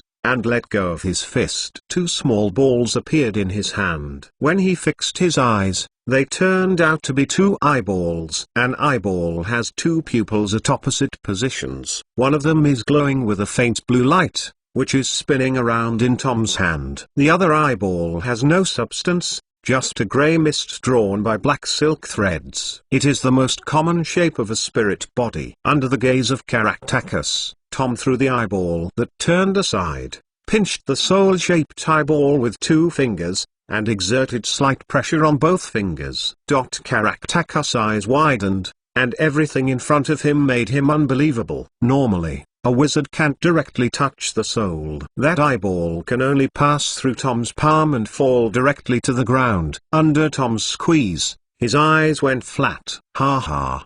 Tom learned the accent of Bock, but he was full of ridicule at the moment. His fingers slammed hard. At the same time, Caractacus, who was on the opposite side, covered his face, wailed, and bent down on the ground. Interesting. Tom held his eyeballs in his hands, tossed and played, and asked again, tell me, what are you? You. Right. Caractacus got up from the ground, panting heavily, and stumbled towards Tom. He lay under Tom's feet and said weakly, you are right, Spokenbok is me. It's you? Tom leaned on the chair with his legs up. Behind the mushroom cloud that had been hard to disperse for a long time, the painful Caractacus raised his head and saw a ruinous beauty. He nodded and said, "It's me.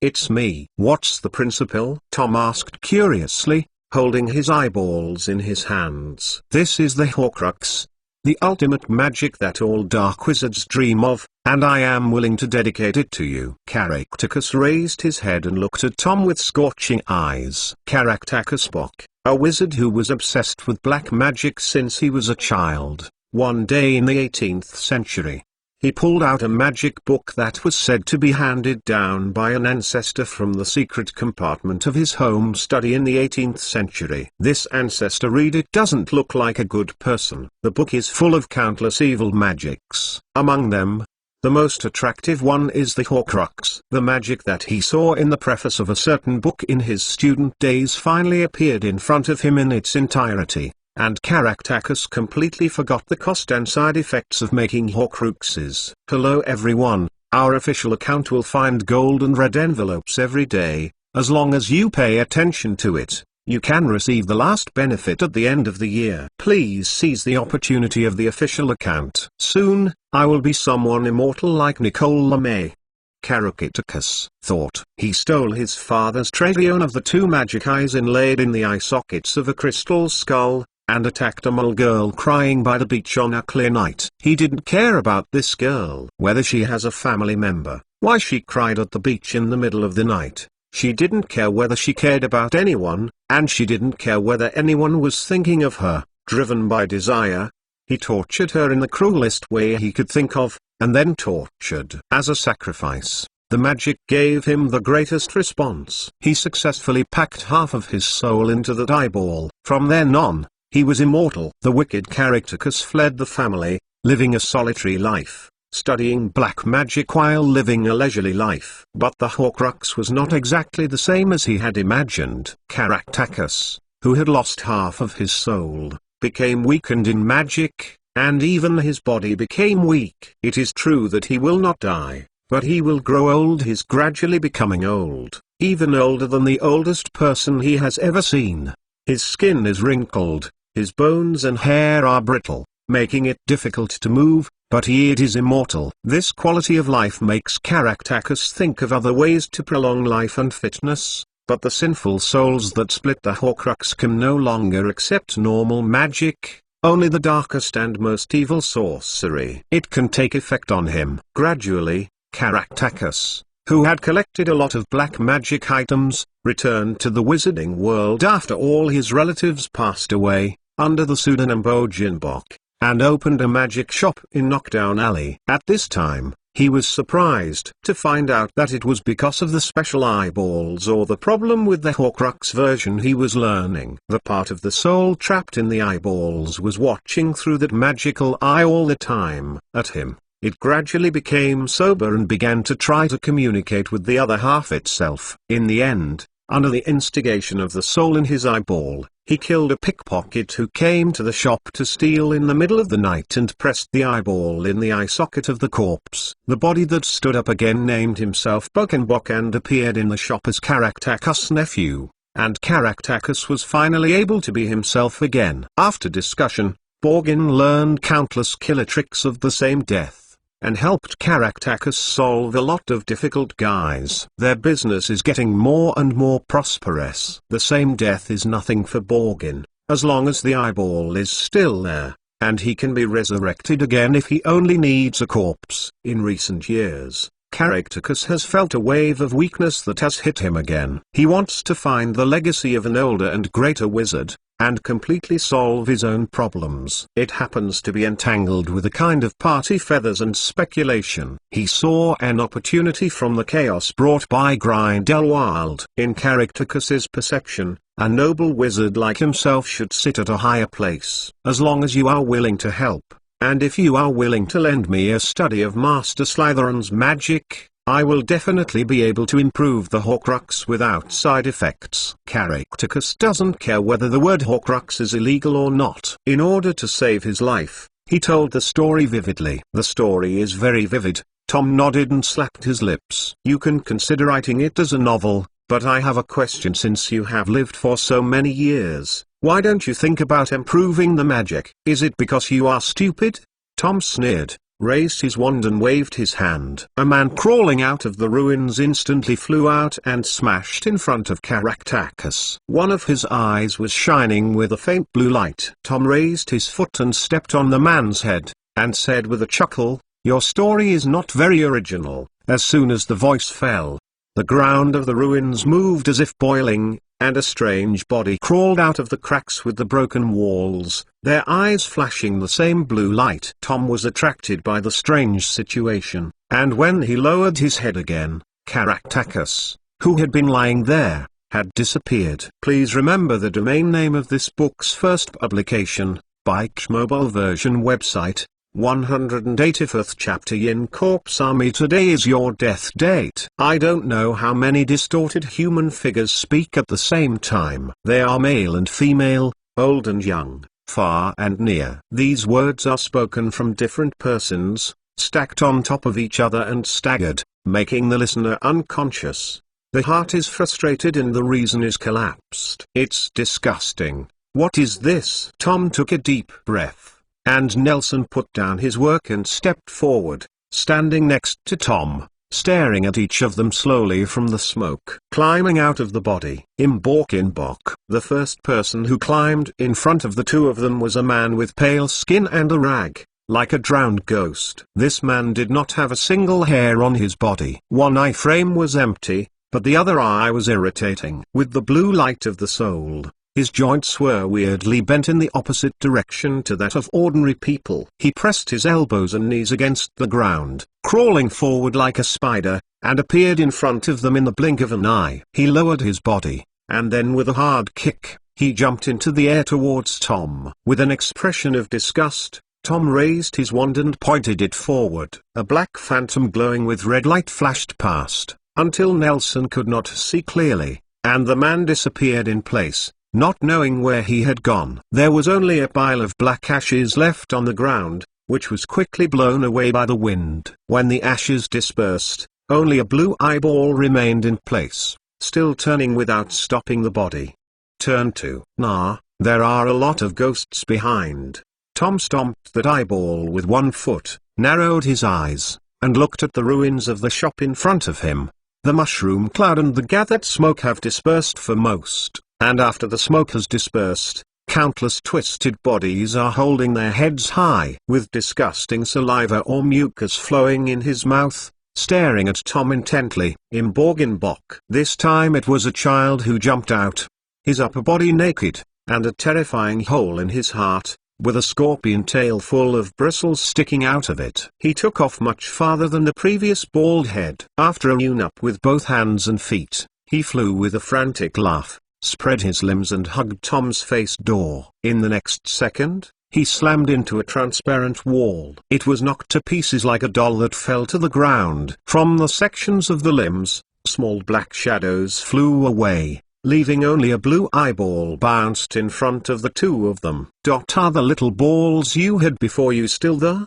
Tom stepped on the ball, approached Nelson, and asked in a low voice, I think they are a bit crowded, and it's just right to use your magic. Nelson knew that Tom was saying that he was putting up a bunch of weapons to fight a positional battle, but he shook his head and said, you tell me. I did lose a lot of small balls in the Bogembok magic store before, but they were all the explosion blew up, and I don't know where they are. That's over. This is really bad news. Tom shrugged. We have to work hard. In a sense, this is also good news. Nelson also shrugged, and the movements of the two were abnormally synchronized. What? The ball was blown up, which means that the entire knockdown alley is now full of my weapons. And such a big wizard market is now my position.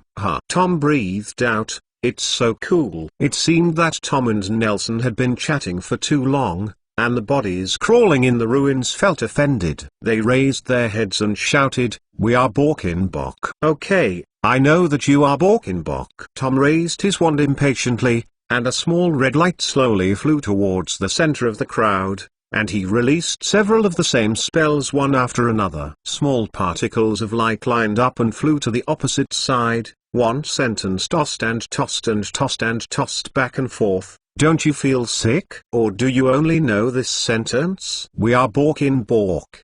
The Borkin Bork responded, yes, they really only have this sentence. Boom! The first light particle that Tom shot was the first to touch down. It sent out an astonishing explosion, causing the surrounding temperature to rise a lot, and the ground trembled. Then centered on that light particle, the heat of the explosion violently shrink, get back to that point and disappear. Looking around, in a standard sphere with a light particle as the center, the inner wall of the pit was cleaned as bright as new without any debris. Tom raised his eyebrows and said, this is the magic I told you about.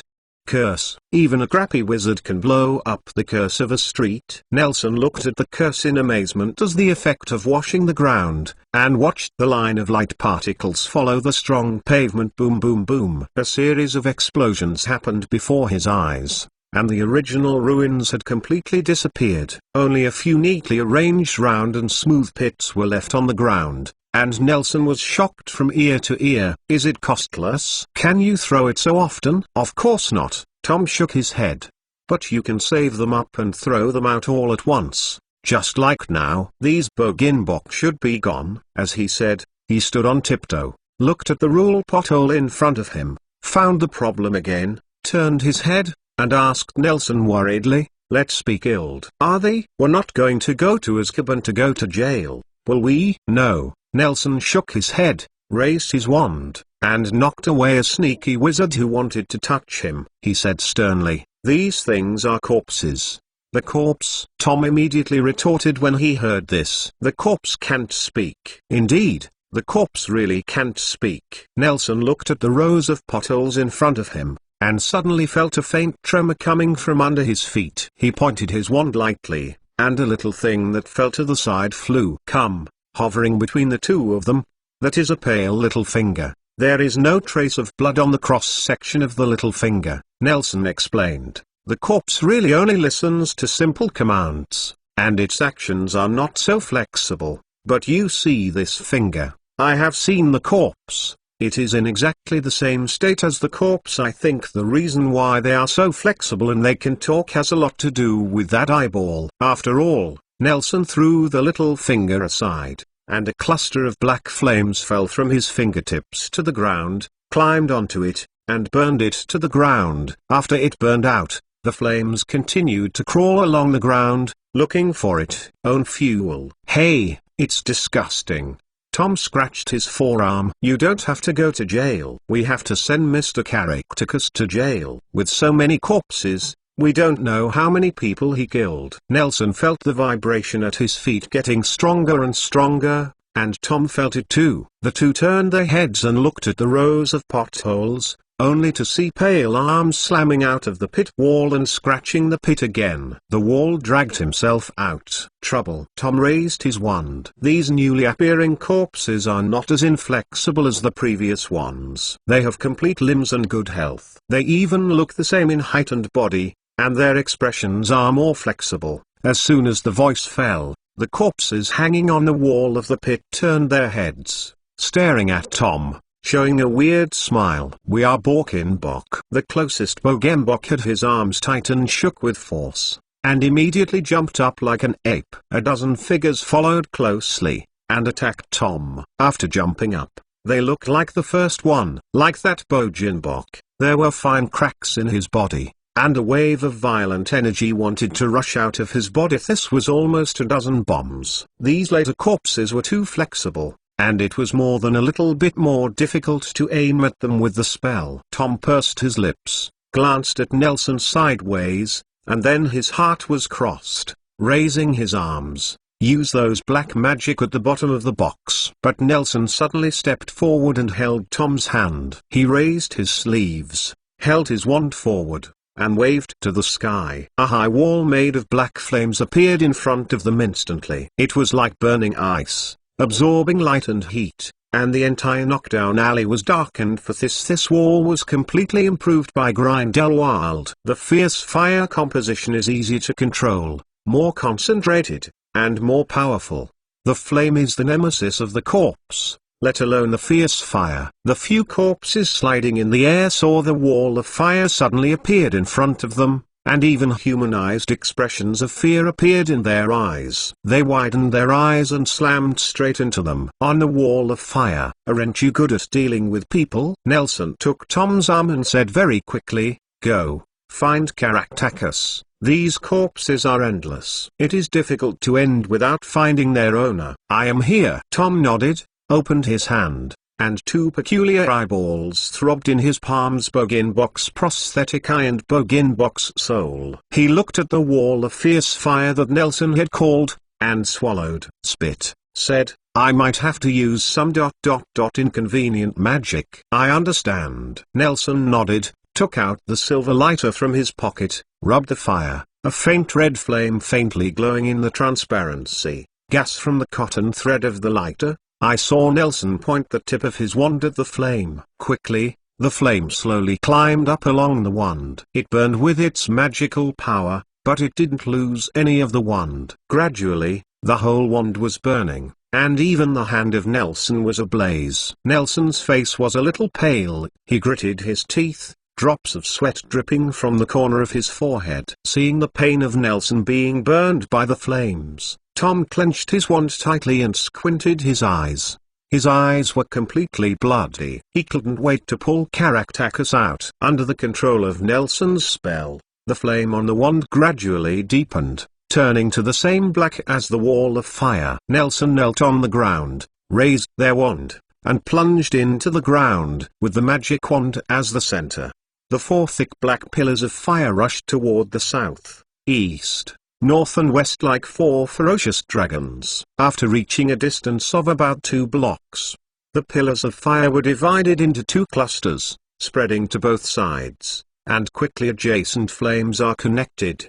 The flame drew a circle, enclosing the surrounding 2 blocks. Nelson breathed a sigh of relief, let go of his wand, left it in the soil, and staggered to his feet. When Tom saw this, he grabbed the chair he had brought over at the beginning, and let Nelson sit on it to rest. Wait a moment. Nelson observed the torch-like wand on the ground, and the surrounding flames rose higher and higher, and finally closed above the 2 people's heads, forming a black closed hemisphere, shielding the sky tightly. You can get cash or credits by reading books. An iPhone 12 and Switch are waiting for you. Follow the VX public account to get it. The main business in Knockoff Alley is black magic items, so there is no shortage of black shops and black customers. All kinds of magical battles are common in Knockoff Alley. The shopkeepers and customers in Knockoff Alley have long been accustomed to this scene. Most of them evacuate to a safe viewing area early, and wait for the loser to compensate them for their losses after the fight is over. And some guys who think they can fish in troubled waters fainted early after seeing the corpse on the stage, and finally someone fainted. He woke up, opened his eyes and saw a black flame burning above his head, and he tilted his head and fainted again. Awesome. Tom nodded heavily and disappeared in place, while Nelson sat on a chair and took out a cup of water to drink, explaining to the air, it looks quite big, but it's actually big. But it's actually a thin layer. If you can hold it for a second or cover it with protection, it's better it can be rushed out. Nelson blew hot water, took a sip, and saw that black pythons were already crawling around. They spit out letters and searched for information on the ground, and gradually moved closer to a certain direction not far away. Black flames burned across the sky and the earth, and a group of human-like ghosts rushed to a high wall of flames to commit suicidal suicide. The ground was covered with twisted black pythons. From the outside, it was just a black ball that was too big, but inside it was such a scene of purgatory. And Nelson, sitting in the middle, can't be said to be a demon in purgatory or a god in purgatory. Soon, his breathing calmed down and he almost drank a bottle of water. Except for a few black pythons on the ground, most of them gathered at a point not far away. These pythons entangled with each other and gradually formed a human form. Tom wrapped his robe and walked out of the community. With a cruel smile on his face, he raised his wand and shot a red light toward the ground. At the same time, the ground moved, and a rickety figure rushed out from the ground, and came back straight to Nelson, who was sitting not far away. He raised his wand and laughed successfully. Ha ha. A wizard lost himself in battle. Magic wand. Tom raised his wand, not worrying about Nelson's comfort at all, and a twisted red light shot towards Caractacus back. Some people think that a wizard can only have one magic wand. Nelson shook his head, raised the other magic wand hidden in his hand, and while covering the lid of the water glass, he turned around and looked at the little old man who hit the transparent barrier and patted on it. Tom's curse penetrated his layers of protection without hindrance, stunned and bound him firmly. Insignificant fellow, your good days are over. Tom came from behind,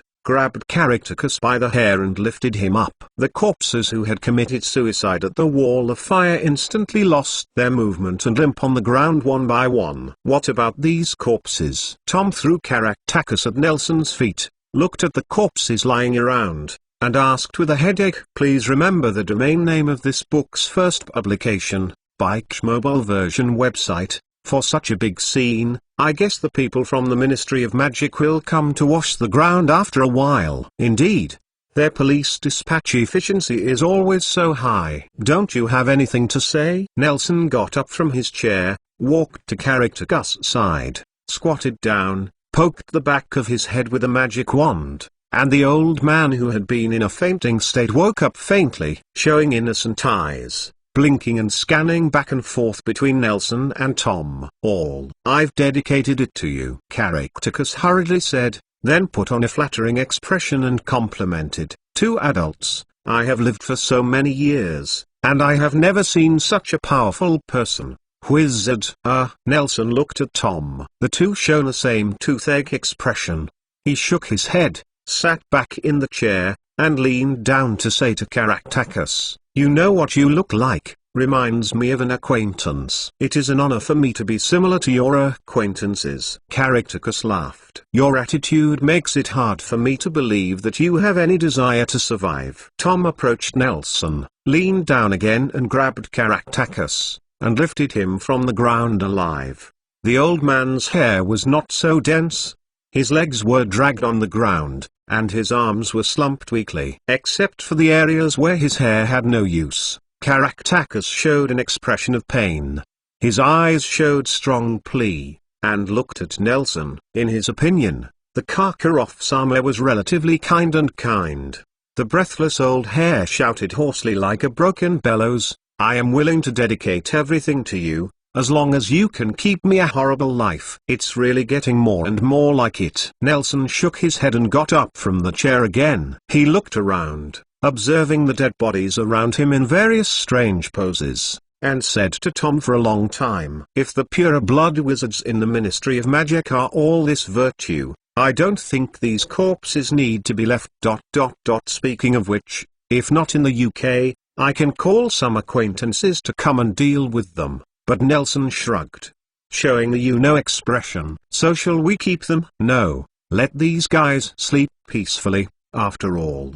The material of the corpse is human. Yeah? Tom nodded, and his free hand was about to raise his wand, ready to make a ruthless one. I'll come. Nelson stopped him, and walked to the burning wand on the ground. You can talk to him for a while. I can't deal with wizards. Can you? Tom looked at Nelson's trembling right hand with some worry. Although the fierce fire was evoked by Nelson, he could not completely suppress the violent energy. The flame clinging to his hand burned his right hand red. At this moment, the heat has dissipated, but there are a few hideous wounds still staying on the back of his hand. Tom asked softly, your hand? It's okay. Nelson smiled, took the wand in his hand and tapped the back of his hand. A burst of steam rose from his hand instantly, as if it was emitting heat, wrapping up his hand. He put the wand away from his pocket. He took out a small crystal bottle and said, I have a friend who is very good at healing, and burns are no exception. Oh. Tom nodded, and then dragged Caractacus to the side. Nelson half-kneeled beside a wand inserted on the ground, watching the fierce fire above it, gritted his teeth and inhaled a breath of cold air, then shook his heart and held it up with his burned right hand. For a moment, the black flames of the dome became more violent, and the bursting tongues of fire rushed to the surroundings with the sound of bursts. The flames were obviously more vigorous, but the surroundings were darker. The bursts of fire tongues entangled, merged, and split, forming ghost buildings in the air. The horror scene of, they flung their teeth and claws like the ground, and the flames twisted the air and made a whistling sound like a devil's weep. When Caractacus saw this scene, he couldn't help but shrink his neck. He regretted the right decision with the two at this moment. In his long life, this should be the first time he paid the price for his greed. Greedy really ruined me. Caractacus resignedly closed his eyes. "I'm glad you recognized this at the end." Tom dragged his hair on the ground. The old man's lower body drew a beautiful line on the ground covered with ashes and dust. Tom panted and said, "Do you know, I really just wanted to sell things with peace of mind at first." "I know, Mr. Chamberlain." Caractacus smiled bitterly. "I really understand now. I am willing to give you a price that is absolutely satisfactory. But are you still willing to forgive me? It depends on whether your sincerity can impress my friends." Tom dragged Caractacus towards a remnant wall. A stone was hung on the old man's lower body, staggering Tom. Caractacus licked his teeth and squeezed a sentence from his teeth. "You can actually use the levitation charm, and you don't have to work so hard." "I just want to work hard." Tom increased the strength of his hand, and strands of hair slipped from his fingers. He raised Caractacus to the height of his gaze, and said viciously, "And, even if your sincerity can impress my friend, you have to pay the price for the harm caused to him." "Hurt?" Caractacus denies. "I will give you as much as you want. But how could I hurt Mr. Karkaroff? He was chasing me and beating from the beginning. You see, that is the group of wizards tied up. How could we hurt him?" Tom didn't speak, but just looked in the direction of Nelson's hand. Caractacus followed his vision, yelled loudly, lowered his voice, and said, "He burned it himself." "Okay." Caractacus did not see Tom using his magic wand, but a heart-piercing pain suddenly rushed into his mind. This pain was not caused by the body, but burst out from the depths of the soul from the inside to the outside. He opened his mouth, only to find that he couldn't scream. So Tom dragged him step by step to the broken wall. He waved his wand, and a pit full of sharp thorns appeared at the foot of the wall. Tom again pointed his wand against the wall, and a metal block that looked like a sea urchin appeared out of thin air. On the wall, he dropped Caractacus. The old man was recovering from his convulsions. He was covered with sweat and completely wetted his robe. He raised his head tremblingly and met Tom's scarlet gaze. His eyes were full of fear. He had experienced the most terrible pain in his life in just a short period of time. This pain didn't just come from feelings, and he didn't know what terrible magic Tom used. Within seconds, Caractacus experienced countless painful memories that he didn't want to touch in his heart. "I'm recruiting. I'm recruiting." Caractacus shouted one after another with a thump in his heart. "What are you recruiting?" Tom's smile seemed to Caractacus to be thousands of times more terrifying than the black flame evil spirits floating in the sky. He approached Caractacus' ear and said softly, "Go, grab that stone, and be sure to hold on tightly, or I won't have the heart to sew a little bit of you when it falls." Caractacus lowered his head and trembled more and more violently. He begged, "What do you want to know? I say." "You hurt one of his hands, and I only hurt one of your hands. As for what I want to know, I don't have any ideas yet." Caractacus couldn't afford to resist at all. He got up with all his strength and stumbled towards the stone wall. Tom nodded in satisfaction, turned around, and looked at the figure of Nelson in the center of the flame. The ghosts surrounded him. Faces that surpassed the human imagination were constantly being generated and shattered, controlled by Nelson's curse. Down, the black inflammation of the dome became thinner and thinner, even dripping down like a palace made of quicksand, and when it stuck to the ground, it began to burn more violently. The black inflammation dripped faster and faster, and soon covered the solidified bodies of the corpses. Under the burning of the flames, these walking corpses that had already lost their consciousness issued unconscious wailing, and they remained. Instinct drove me to struggle violently, But the fierce fire was as difficult to get rid of as a bone gangrene. Instead, it burned more and more intense and gradually spread, and the ghosts surrounding Nelson made a happy howl, rushing to those who slowly melted under the heat. Poor body. In a world composed of black flames, the destruction of tyranny is so simple,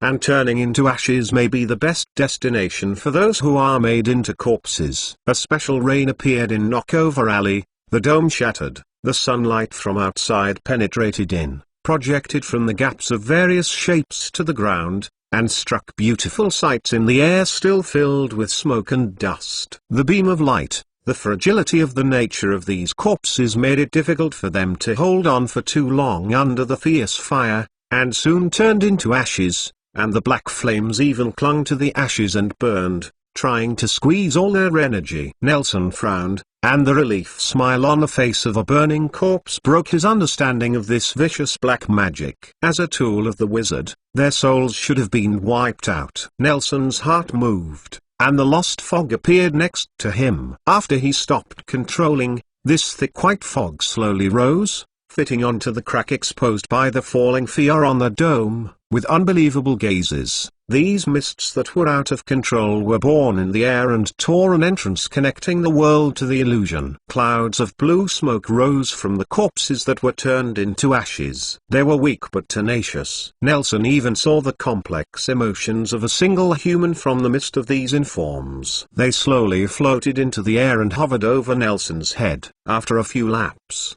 as if to say thank you, and as if to say goodbye, then he rushed into the gap in the air without reluctance. Nelson opened his mouth, not knowing what to say, just staring thoughtfully at the shimmering crack on the top of his head. What just happened once again refreshed his knowledge of the fog, those who burned out the corpses. Lee Hua couldn't find anything else to wreak havoc, and crawled towards the wizards around Nelson who were tightly bound by him. Nelson was awakened by a scream. He looked around, and all the corpses were bound to them. The eyeballs turned into incombustible ashes, and several dark wizards who woke up faintly even raised their eyelids and took up this kind of pure ashes is a good raw material for black magic. But their attention was quickly attracted by the fierce fire rushing around, and they sensed the danger they were in. These shamans with their hands and feet tied up arched hard on the ground. They could not escape. They just wanted to hide behind his companion, let himself be burned later. Nelson shook his head and pulled out the magic wand that was inserted on the ground. As the source of magic power was cut off, the fire that was still in a certain shape broke out completely, and a disaster was about to occur. But Nelson took out Grindelwald's the lighter, opened the lid, and it gently rubbed the rollers. These fierce fires seemed to be conscious and settled down. They slowly contracted along the 4 pillars of fire at the beginning, and did not forget to pick up the same kind scattered around in the middle. Soon, they condensed into a small flame, got into the lighter, and let Nelson put the lid on. As the clouds began to appear, the huge fierce flame covering the knockdown alley disappeared, leaving only a glowing cloud in the sky. Nah. Do you know? This guy made a corpse from a living person. Tom threw down Caractacus hanging on the wall, ran over anxiously, and said, I thought he stole it from which cemetery some corpses. But I searched for his soul, and he took back at least 1 mil every month, and then he made them into corpses alive. The corpses made in this way would seal the soul and soul in the body. And even more pain can also stimulate the energy of black magic. This guy is crazy. I found it. Nelson motioned to Tom to look at the sky. The crack torn apart by the lost fog floated in the air, except that it was low and shiny, and it was no different from ordinary clouds. The two watched quietly at the end. A wisp of green smoke entered the clouds, and a gust of breeze passed by, taking away the ashes that had piled up, along with the evil of Caractacus. He will pay the price, Tom said softly, looking at a scene from a biblical story. There was only a scorched ruin in front of me. A burnt beam was slowly disconnected from the middle, and there was a clear click sound. The next second, it fell to the ground and raised several times. Meter-high smoke and dust. The wind was blowing harder and harder, and soon, a few clouds from the sky drifted over the knockout alley. They rubbed against each other, and after a muffled thunder, the fine raindrops crashed down. The cloud formed by the lost fog, like a real rain cloud, merged into it and disappeared. Please remember the domain name of this book's first publication, Bike Mobile Version website. Chapter 186. Professional households. Flames are very different from other calamities. When the violent fire that swept everything is extinguished, only ashes are left on the ground. If there happens to be a breeze at this moment, even the ashes will fly away, and there will even be another one in time. The rain. The smooth and clean stone road is as clean as it was when it was built hundreds of years ago. At least the officials of the Ministry of Magic think so. When Dorian Weasley brought his hands down to knock over Ali, he saw the light clouds and breeze in front of him, and even thought he had broken into a quiet afternoon that had just rained. The surrounding shops are the children's favorite toy shops,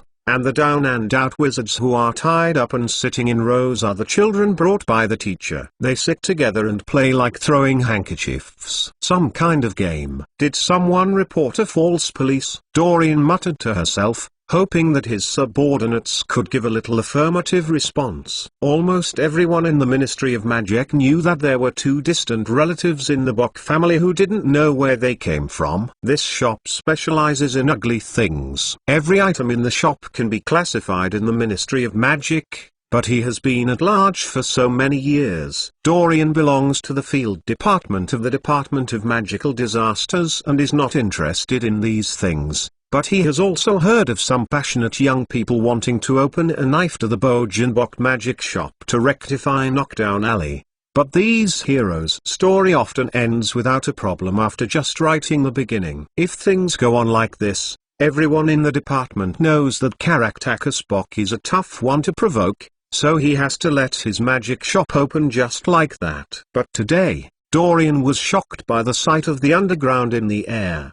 The shops that were originally quite small have disappeared. Instead, there are rows of neatly arranged, regular-sized, smooth-walled craters, which are like being bombarded by a meteorite. Once again, completely razed to the ground, but still intact, a group of black wizards on the Ministry of Magic watch list were tightly tied and strung together like meat sold by butchers in the market, making Dorian couldn't help thinking of himself. When I was young and immature, my favorite thing to do was to string grasshoppers in the garden to make a wind chime and hang it at the door of that little sister who was chattering all day long. Thinking of this, he couldn't help but smile, but his expression quickly became serious again. The hard bone of Caractacus Bock was hard enough to chew. It was really hard for him to imagine what kind of wizard would be able to achieve victory. The cash or coin red envelopes have been issued to your account. Follow the official account to receive on WeChat. Are you sure it wasn't a false police report? Dorian raised his voice and asked again.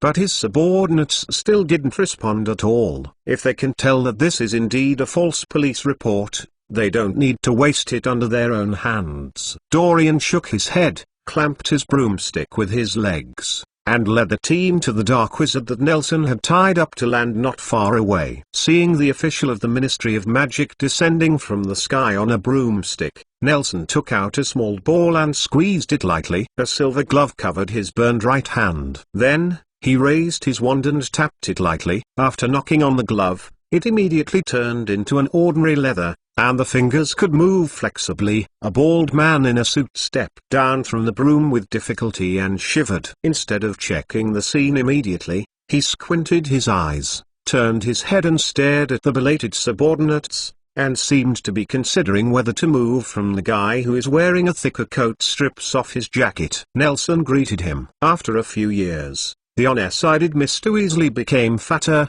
and had completely lost the most distinctive feature of the Weasley family. Thigh-catching red hair is no longer there. Rooted, his bald head gleamed in the sun. "Sir, you can count it." Nelson happily stepped forward and gestured to the wizard on the ground, setting the tone for today's affairs. These dark wizards who illegally make a large number of corpses are really damning. The corpse? Dorian's voice was raised twice. No one had told him that there was a corpse before he came. He nervously touched his butt pocket and pulled out his wand to look around vigilantly, even for most wizards. For the dark wizard, The word corpse only exists in books. They have heard more of the impressive name of this evil magic, but few have seen it with their own eyes. Where is the corpse? Don't worry, it has been processed by us. All the corpses have been burned. Now these dark wizards are left, waiting for you to send them to Azkaban. Are you? Dorian raised his spirits, stepped back and asked. He used his peripheral vision to look at the wizards who squatted like whales. Good guys, they are all familiar faces. Colleagues in the ministry. Saved. A young brunette wizard squatting on the ground poked the arm of the wizard next to him, pointed to Dorian, and whispered, "It's Mr. Weasley. We can finally stay away from these two guys." Up, ha, Lestrange, you think too much. The wizard next to Dorian glanced at Dorian, rolled his eyes, and said, "I think Karkaroff is tied here and Dorian is locked in. Azkaban makes no difference. He works in the Department of Magical Disasters and is not in Wisingamore. How can we be locked in?" Lestrange pouted and said, "Besides, why he can't get along with us? We are all pureblood wizards." "Are you sick? Are the brains of those who just left school so bad?" The wizard, who was in a bad mood because of being tied up, said grimly, "We are all pure blood and he will help us." What is this logic? That Karkaroff and Chamberlain also seem to be pure blood. Did they help us? This is different. After all, it's really different. Weasley has a more mixed composition. Their whole family is pure-blooded scum. The guy who lives in a mole village and makes friends with moles. Fortunately, he is not a Dementor, otherwise it's possible. He'll kiss you on the spot in a while. It seemed that something disgusting had been thought of, and the wizard shivered, turned his back to Lestrange, and stopped talking. "My name is Karkaroff, sir, a passing wizard." Nelson lifted his right hand and tapped on the mask, making a bang noise, and said, "I'm sorry, for some personal reasons, I can't take off the mask and you can be honest with me. Today, my friend Chamberlain and I came to London to shop, but when we came across such a black shop, we were forced to buy and sell, so we would attack us and even use the corpse. Fortunately, we are better at it. Otherwise no report will be received. Is that so?" Dorian stared at Nelson suspiciously, with a fat-handed gesturing behind his back.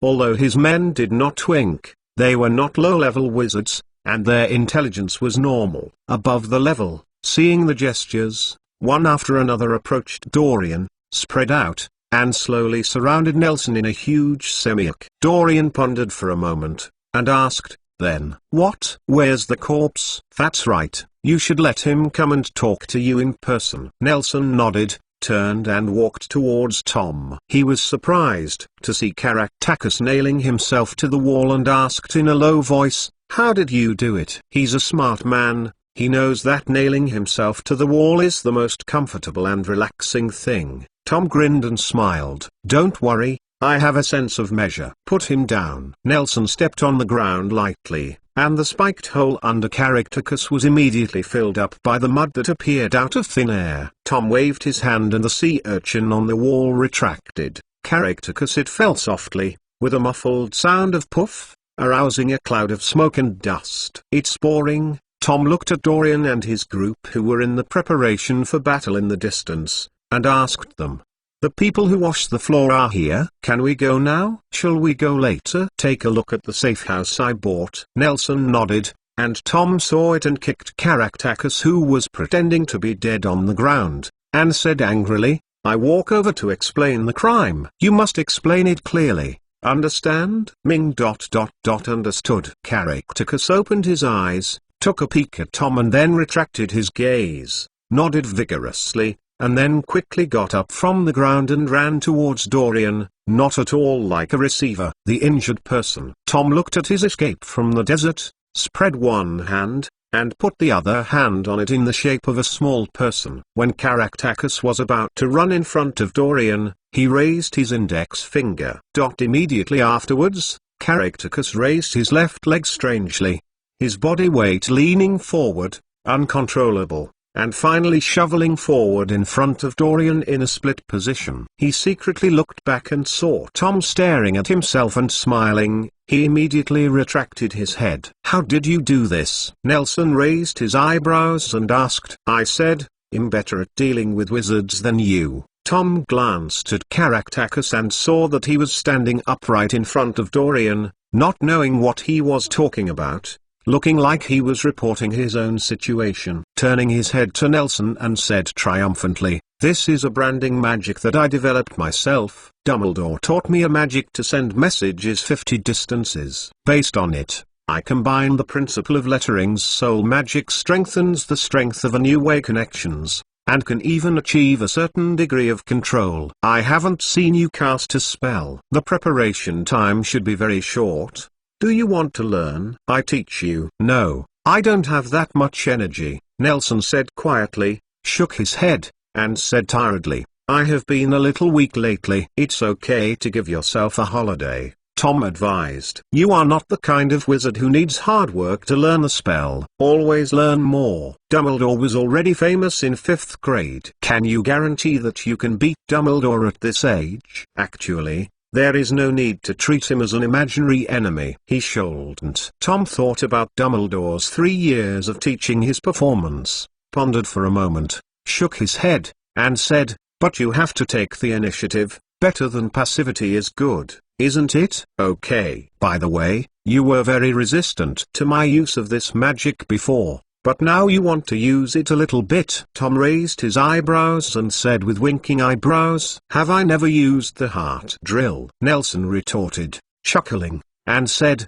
"My previous thoughts were too one-sided, but now that I want to deal with someone who is born in hell, we have to compare. They are more like demons. When I first burned the corpses, I could feel the liberation of their souls. I can't imagine how tortured those innocent moles by these wizards." This allowed me to identify that I was right. Things, under this premise, it doesn't matter to me that you use a magic wand to pierce Caractacus. The pain of being stabbed is nothing. The red light in Tom's eyes flashed faintly, and he said in a low voice, "I think he should have regretted it now." "Why didn't he do business well in the first place?" "I think so." "By the way, are your hands okay?" Tom asked casually, glanced at Nelson's gloved hand, and then his eyes drifted to Caractacus, who was crying and confessing in front of Dorian. "Fortunately, apply some burn medicine. It will be better soon." Nelson shook a fist and said that he didn't hurt much,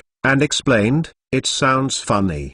Every time I play with fire, I get burned by my own fire, too." "Why?" Tom turned his head, staring at Nelson's hand and asked, "Is it hard to control fierce fire?" "Not really. It may be my problem. I have no problem with other magic, but the control is not very good from the flame curse to the fierce fire curse. No one else has this situation. It may be mine. Magic power is not suitable for us. But you see, this is the most powerful move in my magic right now." "Have you asked anyone? I mean, Dumbledore, or Grindelwald?" "I asked Newt, and he said that in my situation, it would be better to find a cute magical animal to stay together. He also recommended the pygmy cat, but I did not find this magical animal in New York." Nelson thought for a while and said, "I asked Grindelwald again later, and his statement is a little more reliable." "How did he say?" "He thought it was because I had memories of the Paris fire in my mind, which made my magic instinctively resist the flames." "So what are you talking about? Why didn't you say it earlier?" Before Nelson's voice fell, Dorian in the distance seemed to have heard some explosive news from Caractacus. He yelled, his face full of disbelief. Nelson and Tom looked at each other and walked towards Dorian. When they saw the two walking side by side, Dorian adjusted his expressions, but when he looked at it at the second glance, he saw two inexplicably familiar figures, and his face was written again, full of confusion. "How do I feel where I have met you?" "Perhaps," Nelson asked, "is there anything I can do with the arrest?" "We are happy to help the Ministry of Magic maintain the dignity of the law."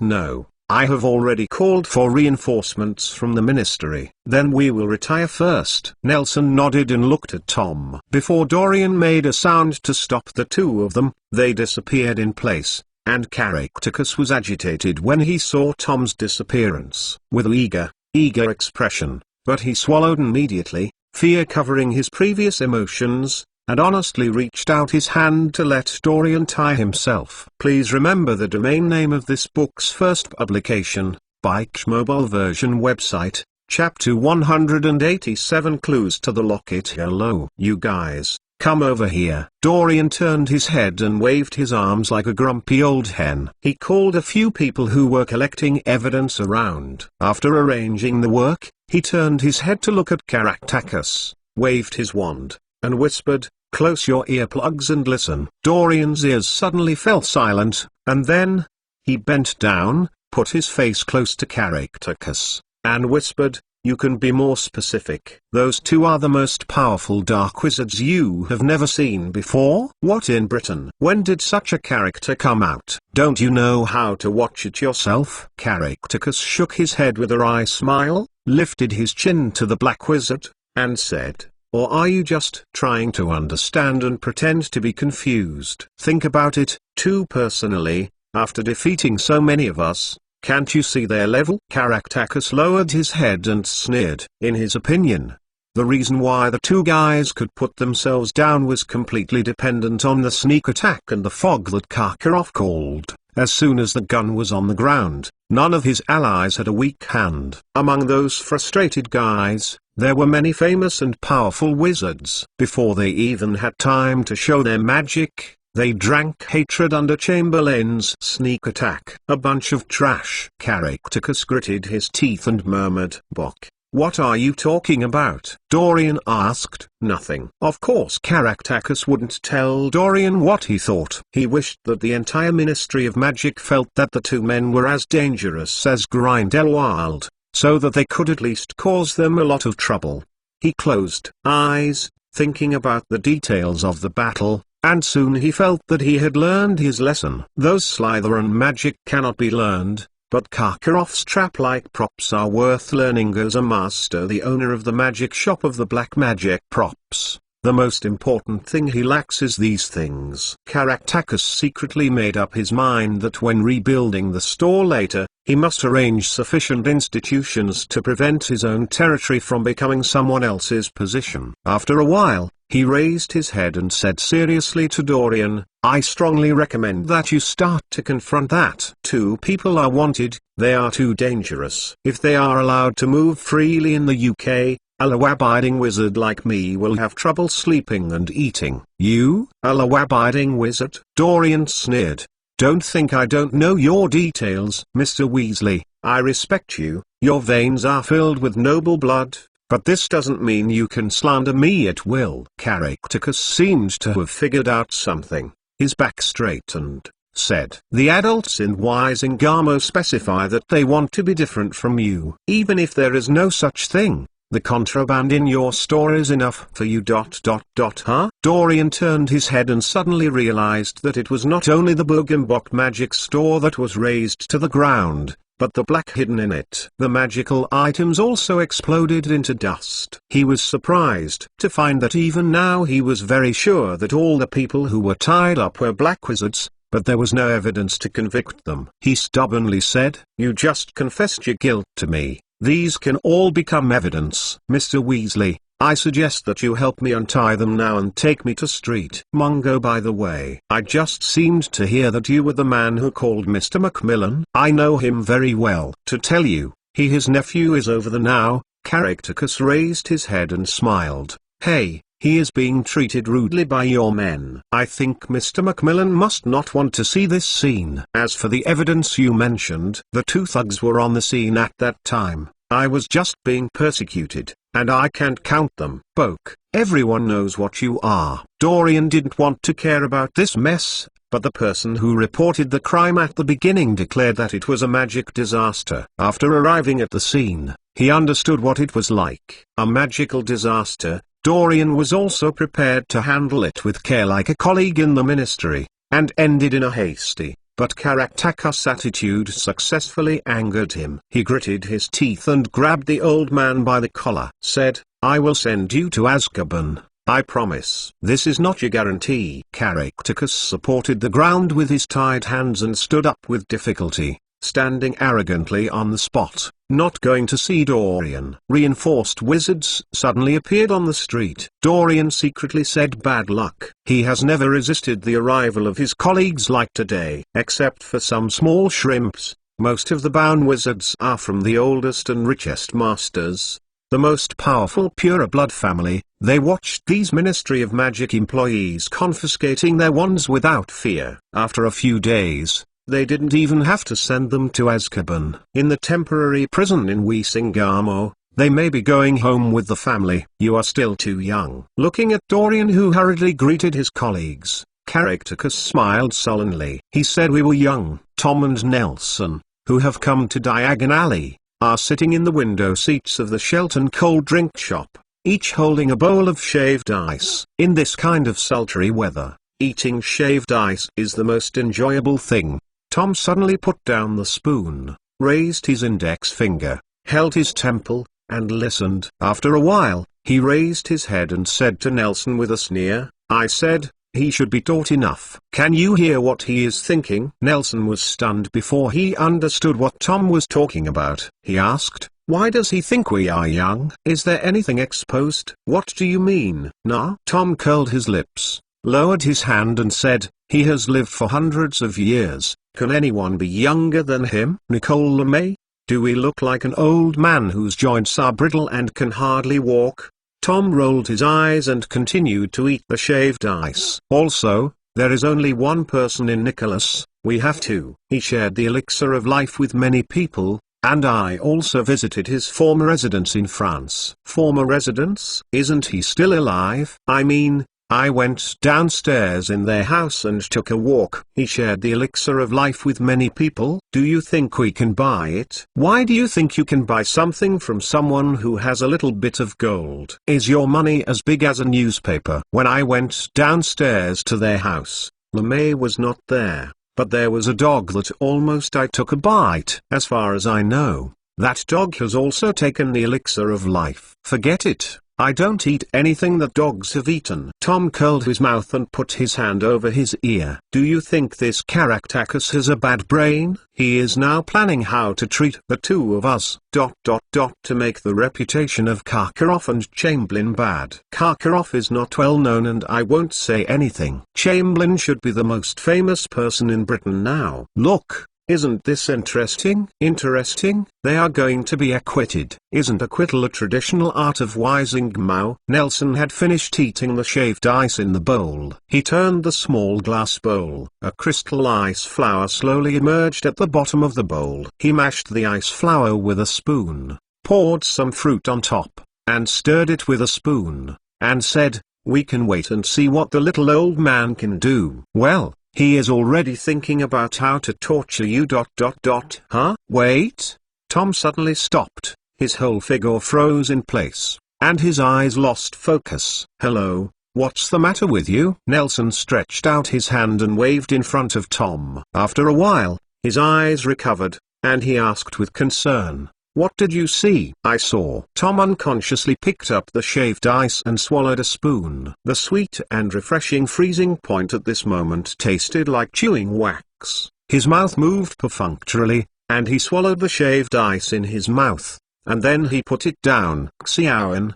His lips pursed, seemed to see something difficult to say. "Caractacus thinks you have found the key to the Slytherin treasure from the Gunter family antiques." Tom swallowed and whispered, "He thinks he has a good thing in his hand, something that he imagined. Antiques that match the positioning of the treasure key." "What is it?" "Slytherin's locket." After saying this, Tom's eyes lost focus again, and he seemed to be completely immersed in Caractacus' thoughts. "Sir, all right.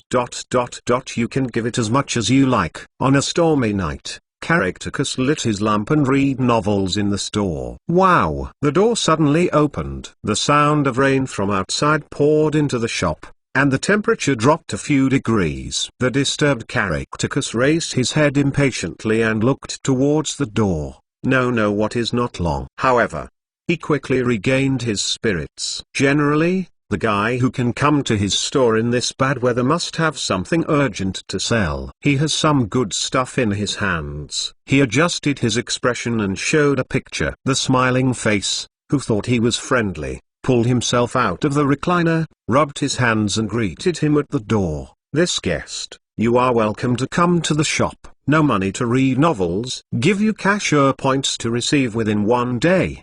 Pay attention to the official account for free." The visitor was a little thin, with a dirty black robe draped over his body and looked empty, like a flag. He took off his hood and revealed a face that was hard to please. Caractacus looked at it again and again, only to find that this guest turned out to be a woman, and the only place on her body that didn't look so thin was her belly, which turned out to be a pregnant witch. "Sir, I'll sell things." The witch carefully reached into her arms, fumbled slowly, and then pulled out a silver chain with a simple octagonal locket at the end of the chain. Each side of the locket was engraved with ancient magic inscriptions. Caractacus could tell at a glance that what she was holding was a good product, but he did not act rashly, but squinted his eyes, revealing a somewhat disgusting look. "Madam, you came here in the rain just to show me this?" "No. No. You take a closer look. This thing is from our family. The family." The witch seemed a little slurred. Seeing Caractacus' attitude, she suddenly became confused. The two eyes looking in different directions opened wide, and they awkwardly promoted, This is the Gunter family heirloom, an antique from the family." "You look at it again." Her tone immediately turned from arguing to pleading, and when she heard the words House of Gunter, Caractacus also carefully looked at the witch in front of him, and after a while, he asked, "You said Marvolo daughter?" "Yes. Yes," the witch's voice cried, "and the one who came to sell the antiques was Tom's mother, Merope Gunter.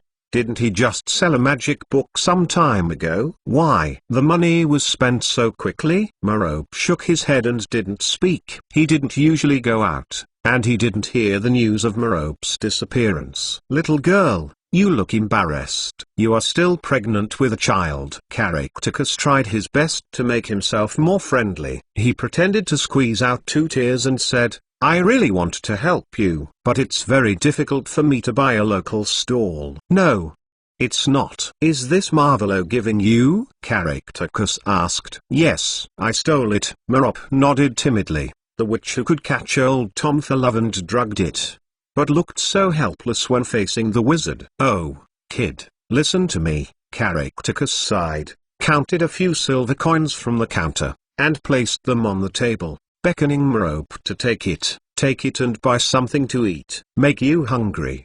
And, don't you really think that your father, Marvolo Gunter, would really put some real valuables at home instead of in his crotch?" "What should I do?" The anxious Merope stopped stuttering. She asked, "Can you buy it?" "There are at least a few gems and gold on it. I think it's worth some money." "I opened the door to do business." "No.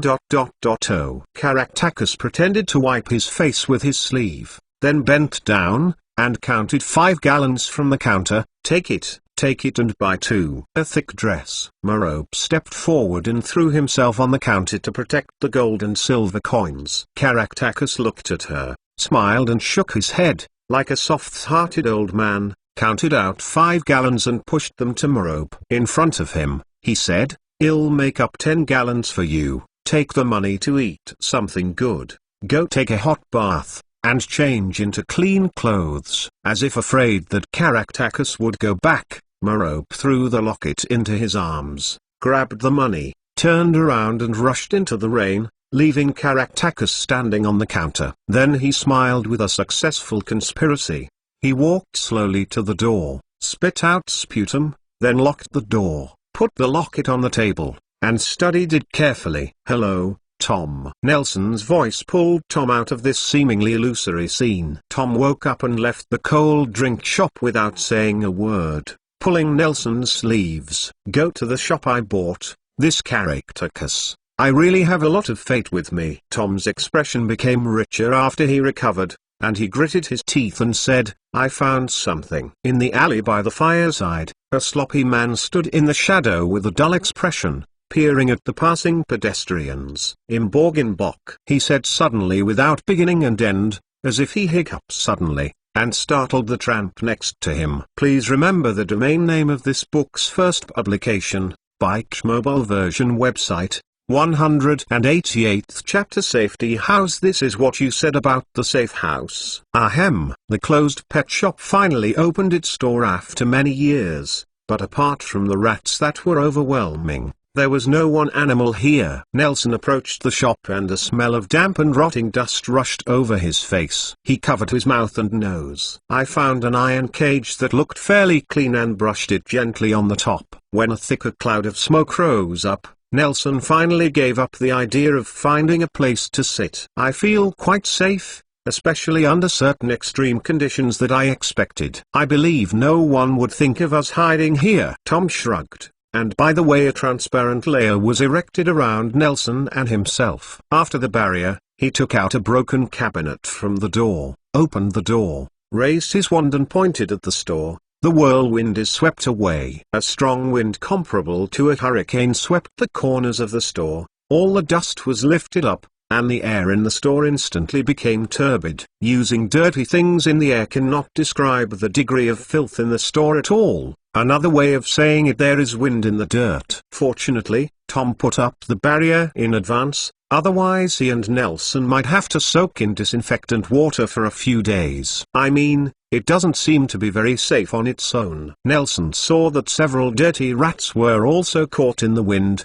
entangled in an unusually strong cobweb. Squeaking desperately, he retracted his gaze and said, I mean, these rats or something may be infected with some diseases, you know, the Black Death, cholera, dysentery and so on. Not anymore. Tom waved his wand vigorously in the direction of the cabinet. The dirt swept out by the wind, the garbage in the store, and the old furniture were all rolled into the cabinet. Then he pushed hard into the air. The door slammed shut, and Tom wiped his sweat and said, it's very useful. The vanishing cabinet I bought at the Bogenbok magic store before. The vanishing cabinet? Nelson slapped his lips and said, do you know where the other side of the cabinet is connected? I don't know, but if you know, you can't use it as a trash can. Tom grabbed two green chains from the handle of the cabinet and fastened the door firmly. Swing back to the door, clapping his hands, and said, anyway,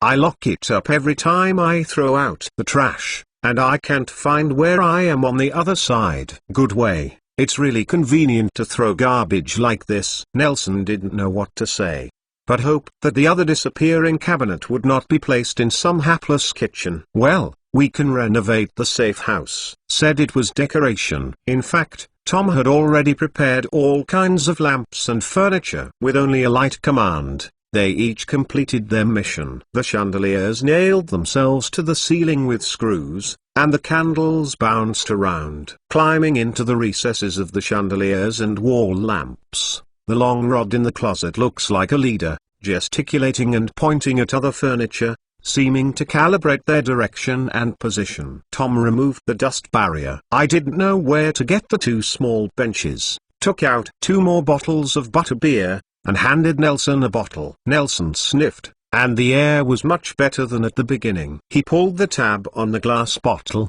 swallowed a sip of the bubble-filled drink, and asked, so, you see from Caractacus memory arrived at your mother? Tom nodded and said, if I guessed correctly, she is. What did you see? Nelson asked curiously. I saw a thin, pregnant woman who came to the black shop in Bogenbok on a rainy night. She wanted to exchange the most precious thing on her body for something worthy of money. Tom's voice rose sharply, and suddenly became again. Slowly, he said after a long while, I saw Caractacus bought Slytherin's locket with 10 gallons. I was already prepared, ready to see her like the man said. She is a woman who cares about her life like a grass and only pays attention to her own preferences. She didn't expect to see her at first sight with such a sickly appearance, even.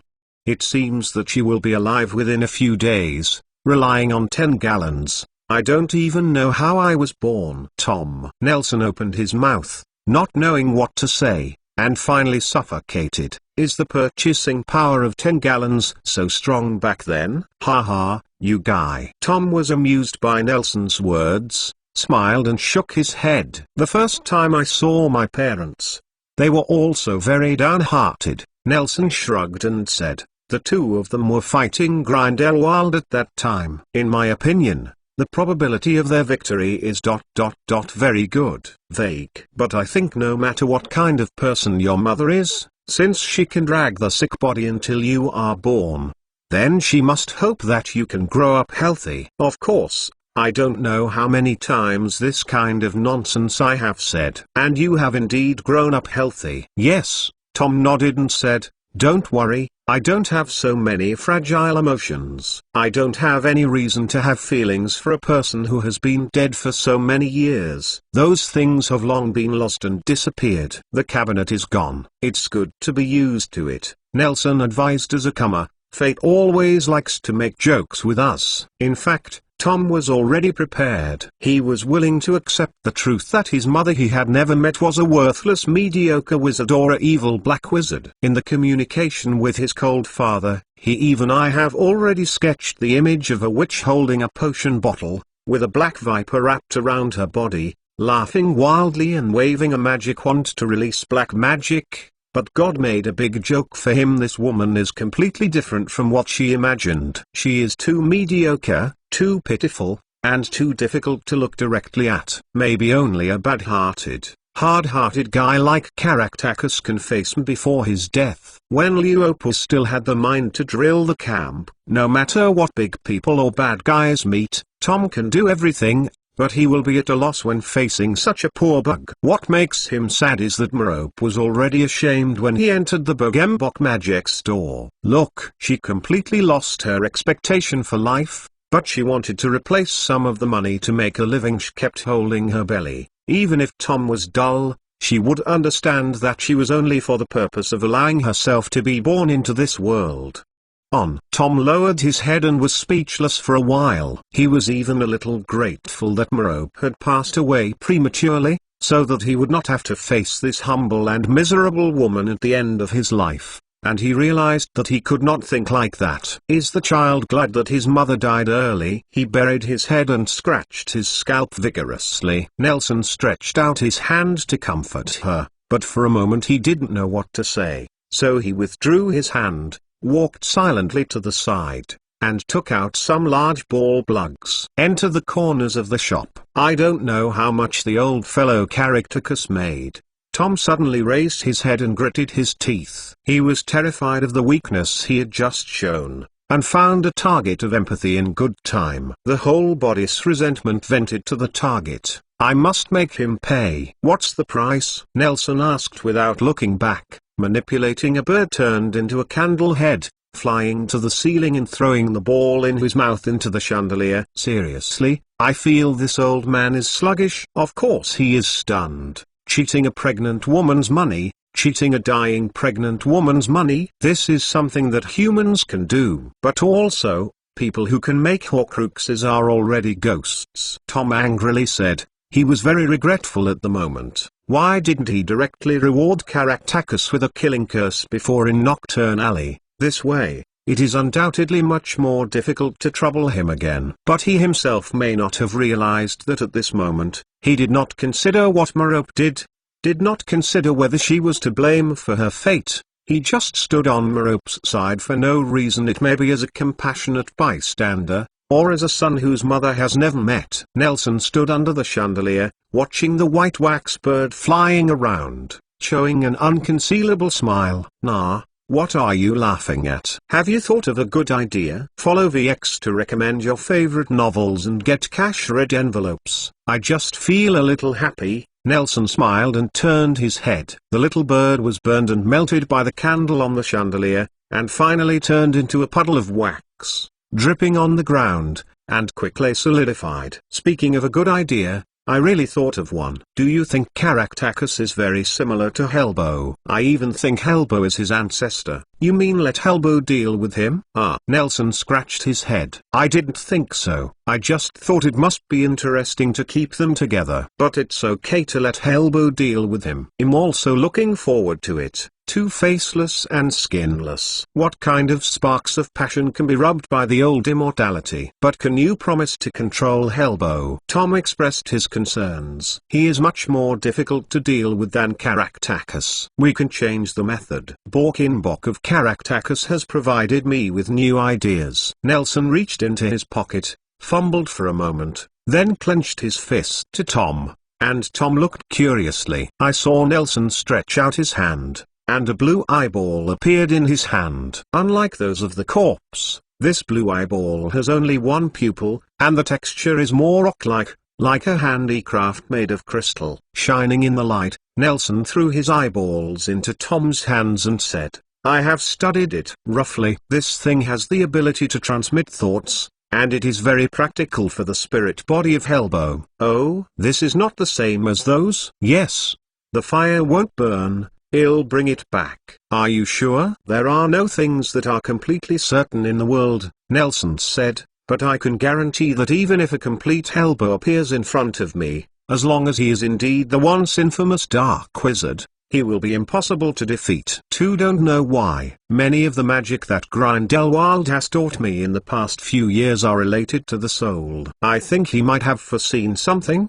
Did you not foresee anything? Tom raised his eyebrows. Aren't you also a prophet? You will become a bald head in the future, Nelson said casually. Seeing Tom subconsciously stretch his hand to the top of his head, he smiled and waved his hand and said, I lied to you. Your shampoo will work very well. HMPH. Tom snorted coldly, turned his head, and asked, should we go and release Helbo now? Nelson shook his head, took out a bottle of butterbeer from Tom's pocket, ran back to the lamp, and drank it on his own. I have to wait. I haven't figured out if there is anything else hidden in this thing. Function or magic? I have to find a place to look up the information. So I have to let them play freely for a while. By the way, can't you see what Caractacus is thinking? Only when he is very emotional, Tom added. That's enough, I think. We might as well follow his thoughts and see how he can do nothing but nothing. It must be very interesting, Nelson said, scratching his chin. Will that be too slow? Tom was a little bit suspicious. It may happen that too long time. Don't worry, even if something is abnormal, what does it have to do with us? I don't know Chamberlain and Karkaroff. Nelson laughed, and his group of allies are quite big in the wizarding world of England. Energy. Yeah, they may cause us trouble. What are you afraid of? Tom. Nelson suddenly approached, staring at Tom and said seriously, don't you think that the descendants of Slytherin are more suitable to stand in the center of the group than an old but not dead commissary owner? But I feel sick when I see those pretentious pureblood wizards. Tom shrugged. Those stuffy brains, I never thought they could do anything. But they are rich and powerful, Nelson said. They lack a brain, so they need someone to be their brain. Speaking of it, time passed quickly and dusk fell, and the stomachs of the two young men screamed, and the shop was completely renewed. The decoration and furnishings were in order, and Nelson was hiding in various corners. After the ball, with the blessing of various spells and institutions, this small storefront truly became a safe house. Tom straightened the last chair and raised his head and shouted, I remember Mrs. Cole said that she died soon after giving birth. Well, I remember she said it. Nelson nodded. Then Mrs. Cole should know where she is buried. Tom raised his head, looked at Nelson, blinked, and said, when will you accompany me to see her? When? Wait. Wait until I'm ready. Please remember the domain name of this book's first publication, Bike Mobile version website, 189 chapters. Award honor Nelson Wiltning Williams. At the lowest level of the newly built building of the Ministry of Magic, there is a round black hall like an amphitheater. A solemn black platform is located in the middle of the hall, surrounded by black stone high-back chairs arranged in a circle upwards, revealing there is an icy, solemn and even unhuman atmosphere. The dome of the hall is extremely high, but it is depressing. A complicatedly shaped Libra rune sits on the dome, revealing a golden light that symbolizes authority. The lighting task of the whole hall. Judge Chafik was dressed in a silver robe draped with the sun, moon and stars, gleaming in the gloomy environment. He leaned on a wooden scepter higher than himself, looking at Nelson, who was standing opposite. Slowly read his name. Is it me? Yes it is. Nelson was dressed in a pure black dress robe,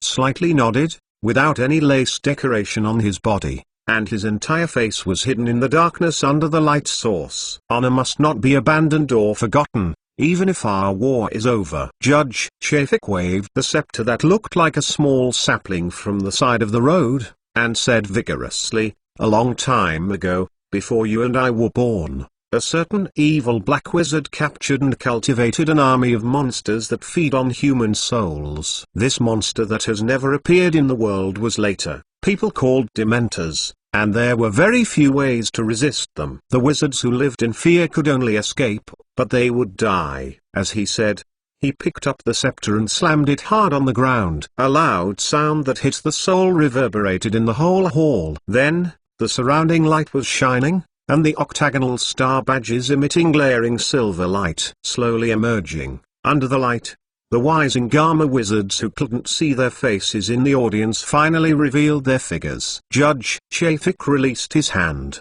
and the scepter floated by his side. His scrutinizing eyes crossed the hook nose, staring straight at Nelson, and continued, "The first generation of the Guardian Knights was born with the hope of salvation by the people. Some of them studied and targeted magic, some organized wizards to resist and evacuate, some embarked on an endless journey of seeking help, and others chose themselves, after breaking, incarnate as a ghost, to explore the secrets of the soul.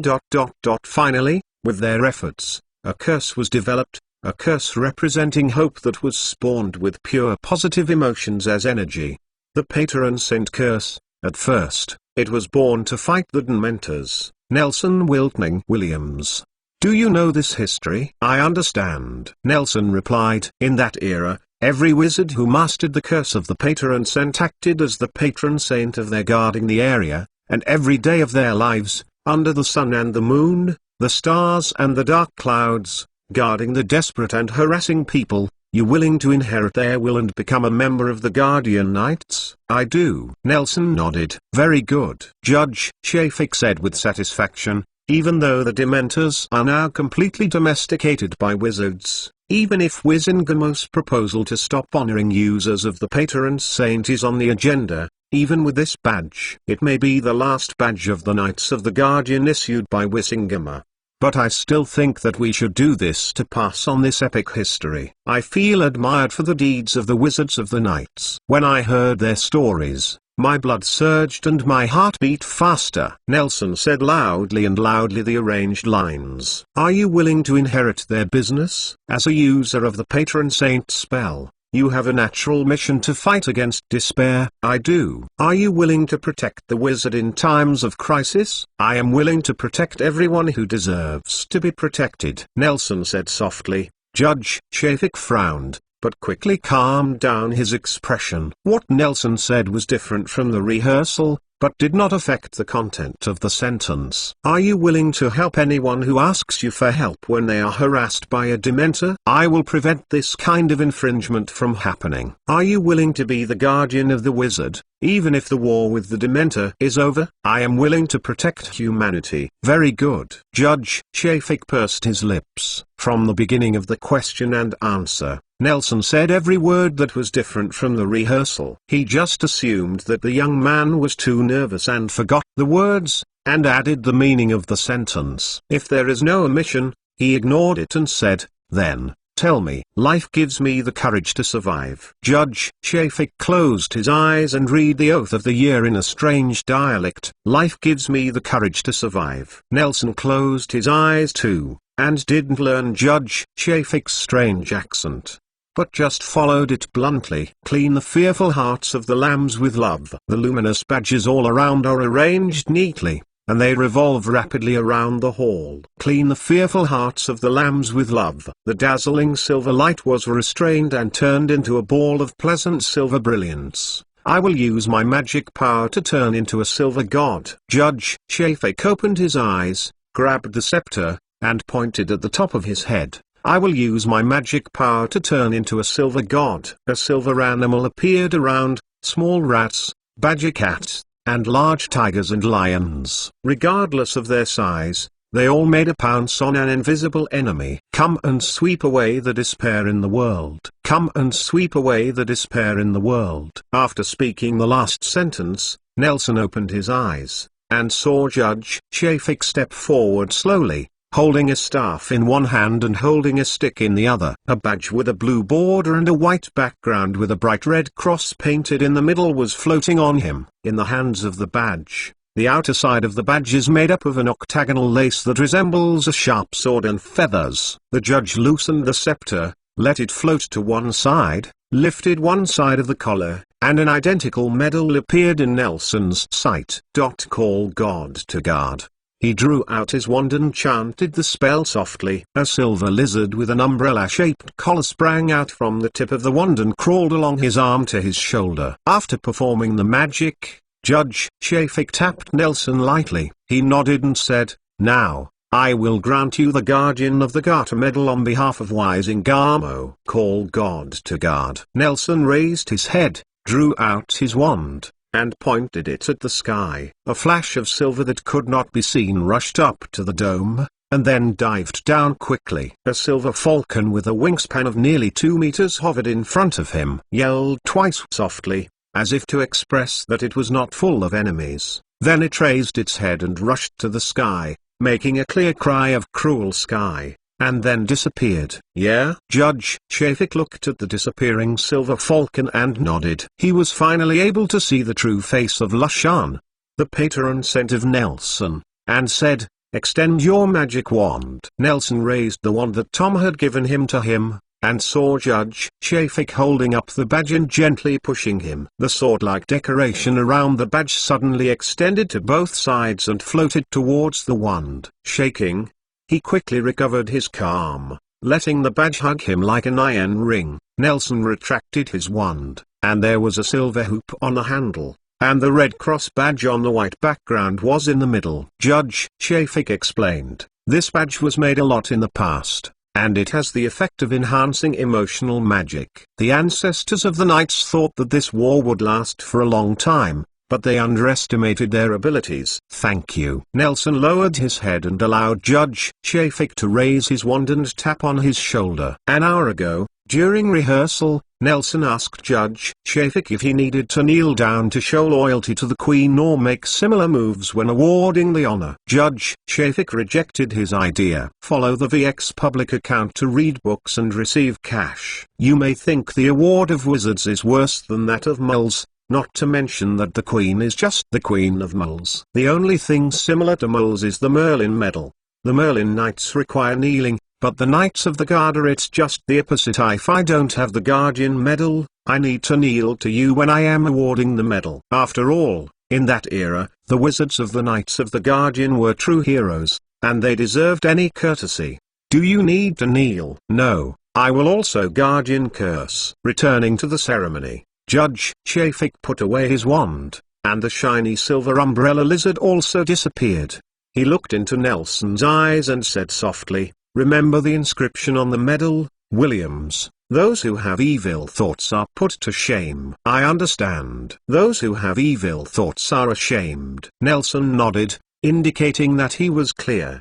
The environment in which a person grows up does not determine what kind of person he becomes. Even if he is next to a dark wizard full of evil spirits, a true hero will stick to his heart, and even purify the world. Judge Chafik also said a sentence that did not exist in the rehearsal. Nelson's pupils shrank. The things he had lived and studied under the network of Newmangud for many years were not a secret at all, especially for a behemoth like Wisingamo whose influence surpassed the Ministry of Magic. This should be something. There will be no leftovers. He has been waiting for someone to come to him for this matter. At first, Nelson thought that the strange wizard he met in Hangleton was the one sent by the Ministry of Magic to warn him. Only now did he understand that he did it.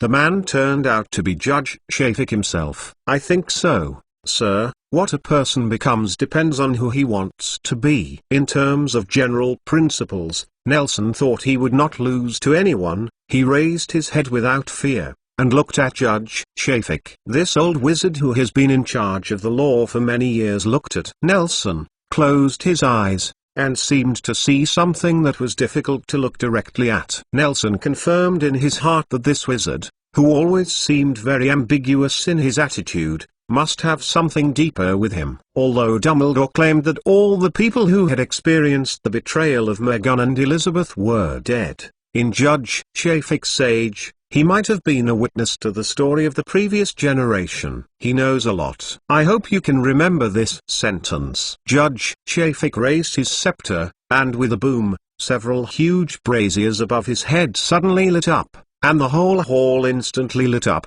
and the figures and faces of the members of Wizengamot became clear. Looking around, facing Dumbledore's preoccupied face, his hair color and youthful face were very conspicuous among the old wizards and old witches around. Noticed Nelson's gaze. Dumbledore smiled at him. Nodded. "You can go now, Williams," Judge Chaffick said. "The members of the Knights of the Guardian have the right to attend any trial and meeting of Wizengamot. You can come to the meeting at any time, and there will be a meeting about the devil thereafter. The carpet meeting. But I think you may not be very interested in the topic of these old sesame seeds and rotten grains." "Your Honor, I will come when I have time." Nelson nodded and walked from the stairs next to the high platform to the aisle, leaving the hall, where Tom was waiting for him.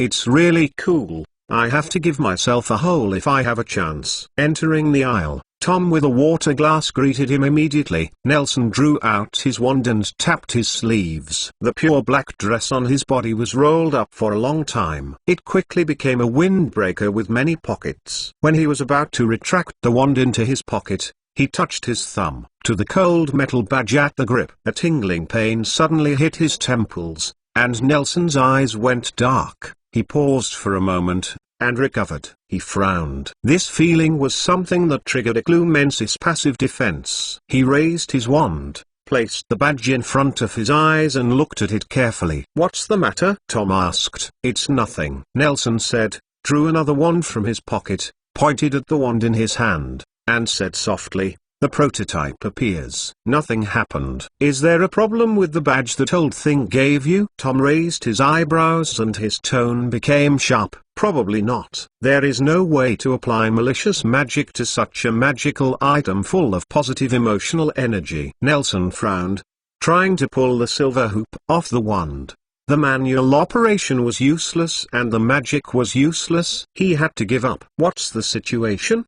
Tom suggested. "Why don't you put this wand away and use your own? I think it would be easier to use the first one to perform magic." Actually, I didn't feel comfortable with that wand at all. It was no different from other wands. I suspected that Ollivander had sold me the wrong thing. Nelson raised the wand with the badge and put it to his ear, softly said, "Let me see. What do you want to say?" "Be careful of Hellbow. Stay away from Hellbow. Kill him. Kill Hellbow." A faint voice came into Nelson's ears. It became agitated from the initial weakness, and its tone became stronger and stronger. It seemed to realize that Nelson was listening to his own speech, and the badge issued a sharp yell. "Destroy him. Destroy them. It's over. Destroy them. It's all over." After saying this, it let out a scream, and the badge suddenly dimmed a lot, like a real ordinary magic item. "What's the matter?" Tom asked curiously when he saw Nelson's playful expression. "Did you not hear?" Nelson asked, and when he saw Tom nodded, he rubbed his chin and said, "My faithful servant seems to have many interesting things hidden from me." Please remember the domain name of this book's first publication, Bike's mobile version website. It has been 2 weeks since Wizengamot returned to school. Nelson's campus life has also been on the right track. There is much less curiosity towards him. He wakes up, attends classes, and studies on time every day. A plain and fulfilling campus life finally returned to him. Although he had previously studied in Ifamoni, he has always traveled back and forth between the United States and Krakow.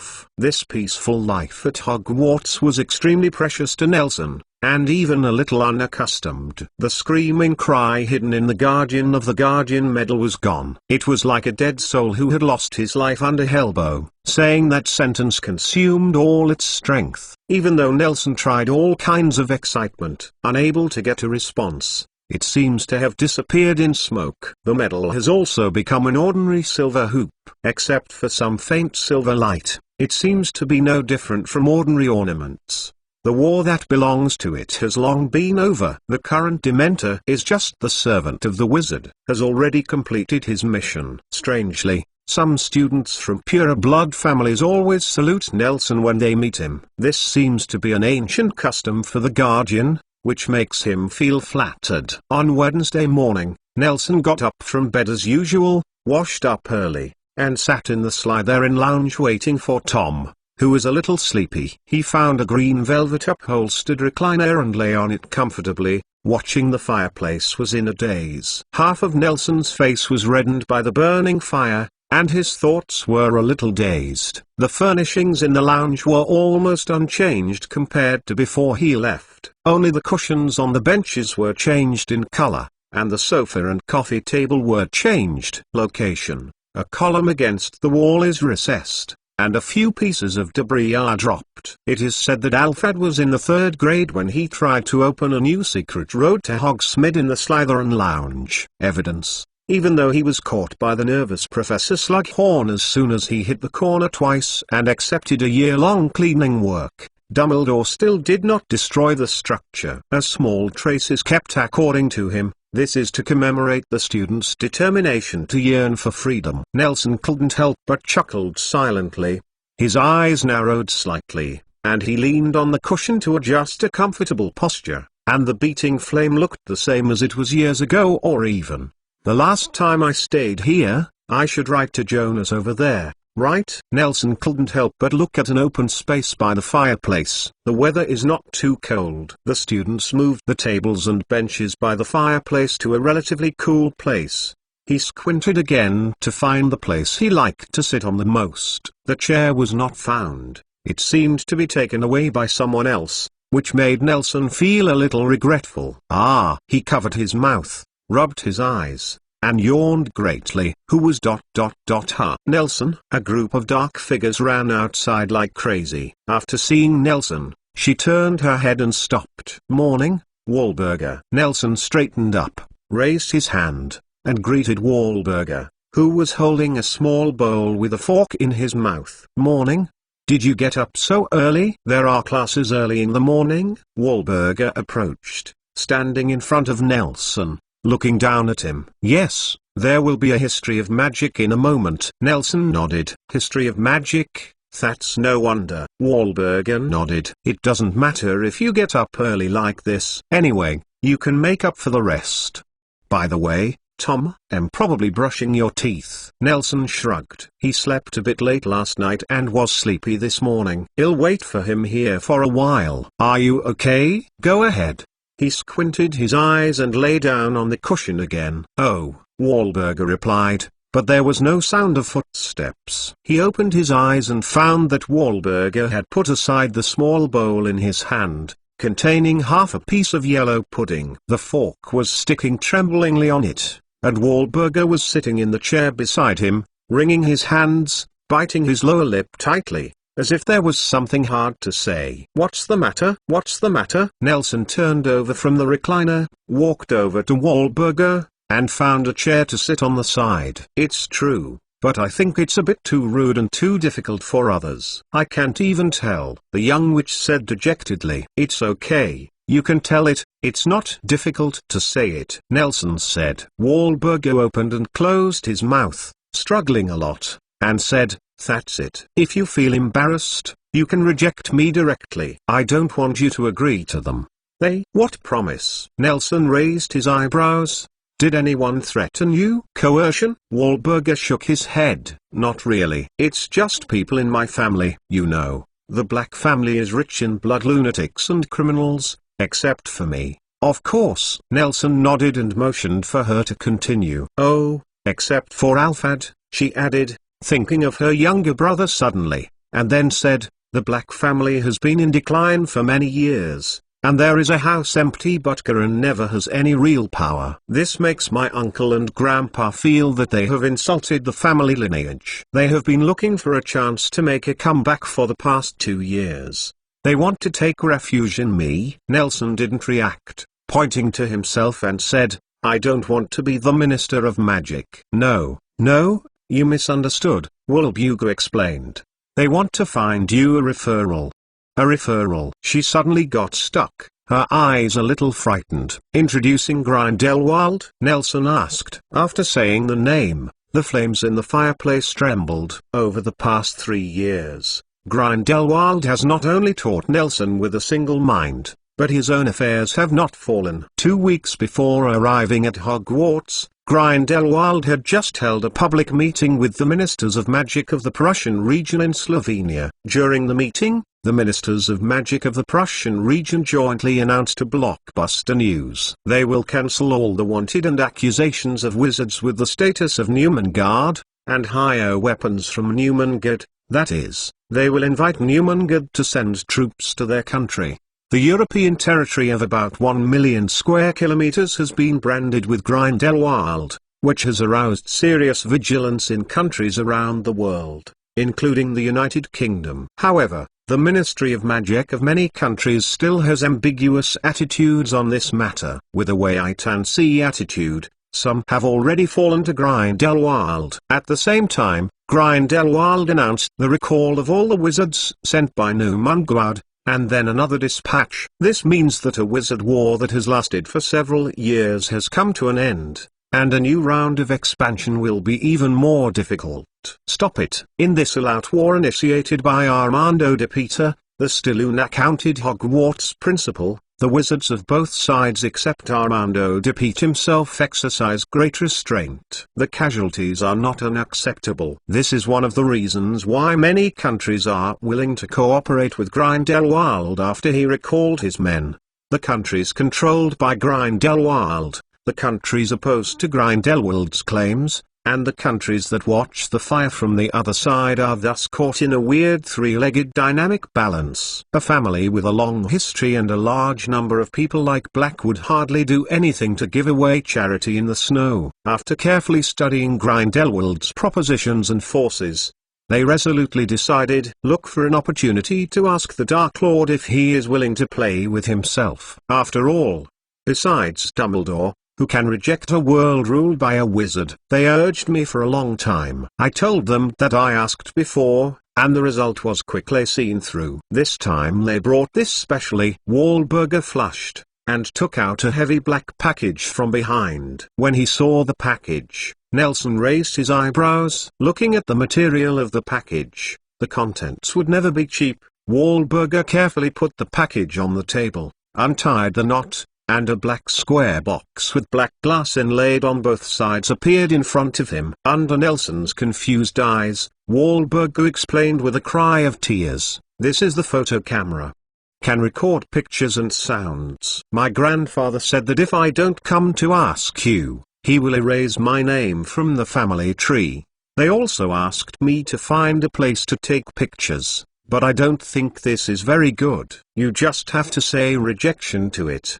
Didn't your grandfather ever consider that he might irritate me and even irritate Grindelwald?" Nelson said as he spoke. He suddenly reacted and asked, "How does he know that I know Grindelwald well?" "I don't know." Woolbuga seemed to be crying really. She picked up the photo camera and revealed another small package underneath. "Here is his gift of thanks. And there is a gift in it. Newmangard's nomination certificate. You said it wouldn't be nice if I didn't accept it." Nelson suddenly smiled and pointed to the package, and said, "Okay, you can record it." Okay. Woolbuga sucked in her mouth and nose, and the lady's demeanor was gone. She raised the black square box, adjusted it for a moment, and asked, Nelson, can you please introduce me? Is your family given to the Dark Lord?" "No, that's no good," Nelson said, waving his hand. "Grindelwald doesn't like being called the Dark Lord. He always thought he was a good man." "What did you say?" "Grindelwald will do." "Nelson, can you please introduce my family to Lord Grindelwald?" After that, Woolbuga showed a relieved expression, and she waited for Nelson to say the refusal, and then immediately sent the damn photo-taking device back. But Nelson did not speak for a long time, just sullenly, facing the black glass in front of him. Just when Woolbuga thought Nelson was asleep, He suddenly smiled at the camera and asked, "Why not?" Wahlberger heard Nelson's answer and immediately turned off the photo camera. He let out a long sigh of relief. A big rock in her heart finally fell, and her name finally didn't need to be replaced by a small hole poked out of a cigarette butt. Wait. She woke up suddenly from joy, staring at Nelson with wide eyes, and asked loudly, "What did you say?" "I said, why not?" Nelson spread his hands and winked at Wahlberger. Her voice suffocated again. "Don't you want the Black family to contact Grindelwald?" Nelson scratched his head. "It looks like I made a mistake. Let's remake it." Wahlberger hadn't recovered from the huge shock yet, but she instinctively hugged the camera without letting go. She shook her head and said, "No." "Oh?" Nelson raised his eyebrows. Unexpectedly, "You, a guy with thick eyebrows and big eyes, also yearned for life across the strait." He waved his hand in front of Wahlberger. "Wake up." I certainly do. No family is unwilling to contact him." Wahlberger was extremely excited. But I didn't expect." "Unexpectedly, I would agree." Nelson shook his head. "If Black agrees with Grindelwald,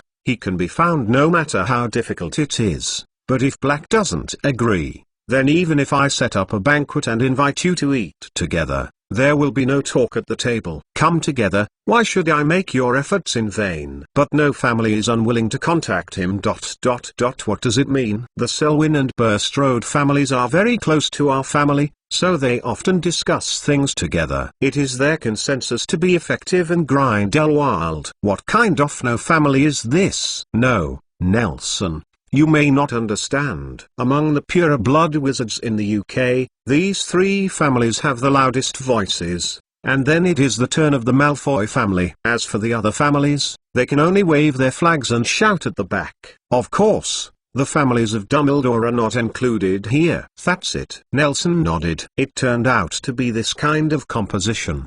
No wonder that Grindelwald was hooked away across the strait." "Thank you so much." Wahlberger digested her joy, but finally revealed her identity. At this moment, she was so excited that she remembered Nelson's nickname, grabbed the small package in the big package, and stuffed it into Nelson's arms, still hanging on her face. The tears left behind for fear of being removed from the family. "Good morning." Tom dressed neatly, yawned and walked down the stairs, and came to the lounge. Since he closed his eyes when yawning, he didn't see the scene downstairs for the first time until he opened it. The tear-stained Wahlberger was squeezing a tightly wrapped thing into Nelson's arms. He took 2 steps back and asked, "Nelson, you rejected her?" "Confession?" Wahlberger was about to explain, but Tom raised his hands and took 2 steps back and said loudly, "Wahlberger, I didn't see anything." You continue.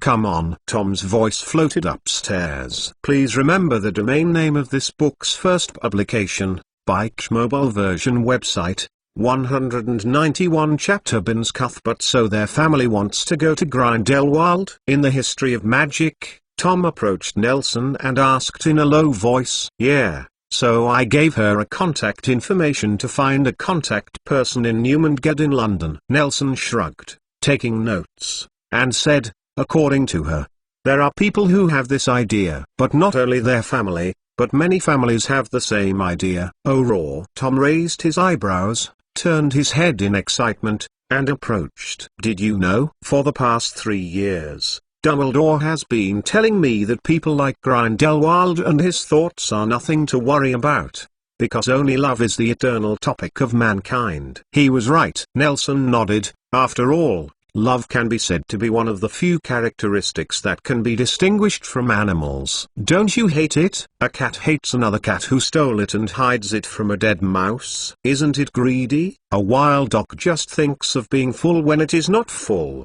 But when it become a domestic dog, you can eat. It will only lie on the ground all day in the sun." Of course, for some lazy people, they are not much different from a dog in this respect.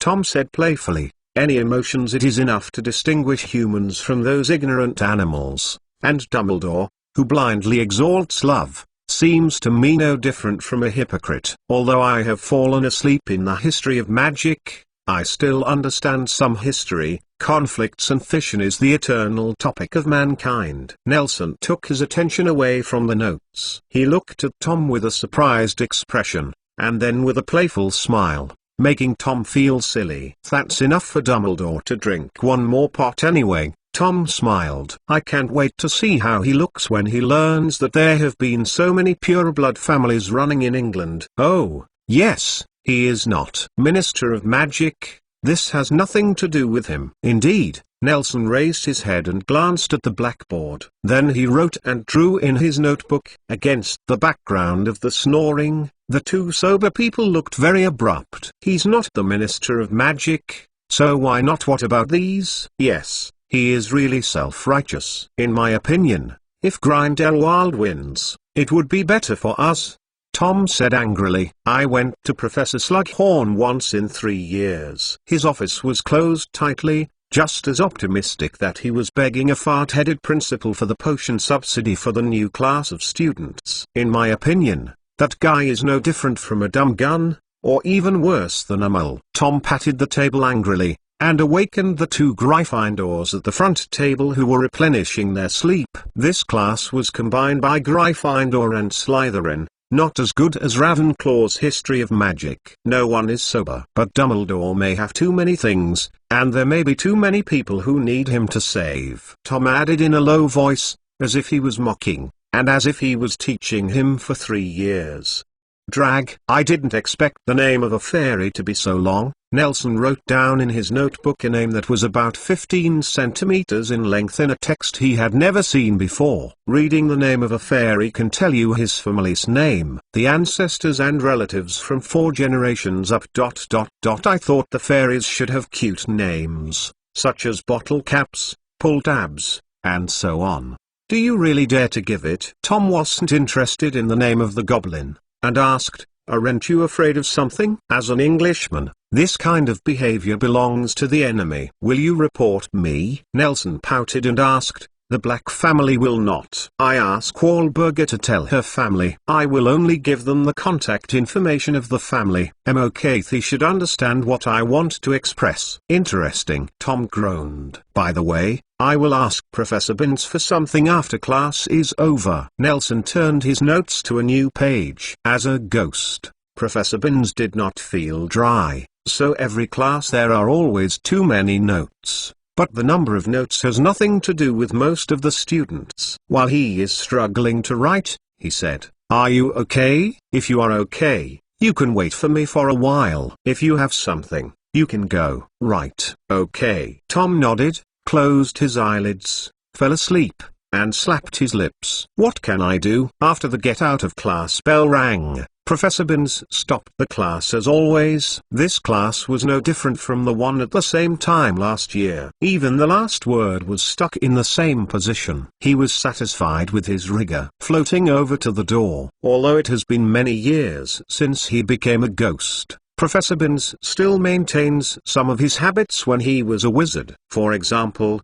even though he turned to face the blackboard and floated directly to his office, he still chose to walk through the door. This will make him feel like he is observing some customary rules and thus appears like a living person. Professor Binns stopped, turned his head to look at the drowsy student under the podium, and sighed softly. Although the action of sighing no longer makes him spit out carbon dioxide, it is still an expression of emotion. It's a good way to not even wake them up with the bell after class. How can your boring class attract them? His gaze crossed the front row of the classroom, and fell on Nelson, who was putting his notes down and packing his school bag, and nodded in relief. He could see that this student had a heartfelt enthusiasm for the history of magic, and the other few in the school. Unlike an equally serious student, his enthusiasm for the history of magic seems to come from a genuine interest. Nelson fastened his backpack, raised his head, and met Professor Binns's surprised eyes. He walked to the edge of the podium and said to Professor Binns, hello Professor, I have some questions to ask you. Do you have time? Ask a question. Professor Binns opened his mouth and his expression became more and more surprised. Ask a question hasn't happened in his class for hundreds of years. He raised his arm and scratched his head.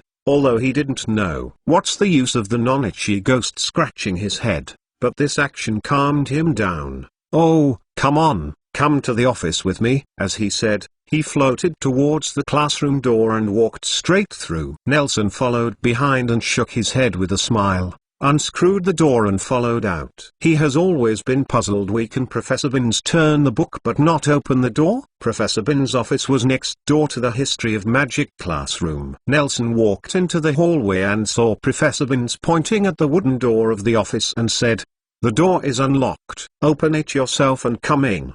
Nelson walked and unscrewed the door and approached the office. The heavy curtains were tightly drawn. A few candles glowed faintly in the sconces on the wall. There was a pair of burnt charcoal in the fireplace, which seemed to be hundreds of years ago extinguished. This office is full of age. The furniture is old. One wall is wrapped by a tall bookshelf, and the opposite wall is an equally tall display cabinet with a tightly guarded floor. The cabinet is filled with old wine. There are also some ornaments that are full of age, some medieval toys, a few small portraits of women, and a specimen of a bat. These things should be in the collection of Professor Binns during his lifetime. Tom must like this office very much. Nelson thought for no reason. "Sit down," Professor Binns said in an awkward manner, as if it hadn't been in the office for a long time. "Don't worry, the house elves in the castle will come and clean every day." "Thank you, Professor." Nelson put his school bag on the bench by the door and rummaged in it. "Ah. Do you drink? If you want to drink, you can take it from my cabinet. If you don't have a cup, you can drink it to the bottle. I mean, these wines are the last remaining collection before I die. If you like it, you can also bring a bottle back." Professor Binns has a natural affection for Nelson. The image of this beautiful smile is very different from that in class. "Sit as you like, sit as you like, Professor." Nelson took out a small silver hoop from his school bag, which was inlaid with a Red Cross medal on a white background. The moment he saw the medal, Professor Binns' expression changed, and his translucent body produced a change. The sudden violent fluctuations became more and more transparent. Nelson was a little afraid that Professor Binns would disappear, so he immediately clenched his fists, grabbed the silver hoop like a ring, and said nervously, "I'm from Slytherin." "Student, Nelson, I know you, Nelson." Professor Binns stopped the fluctuations,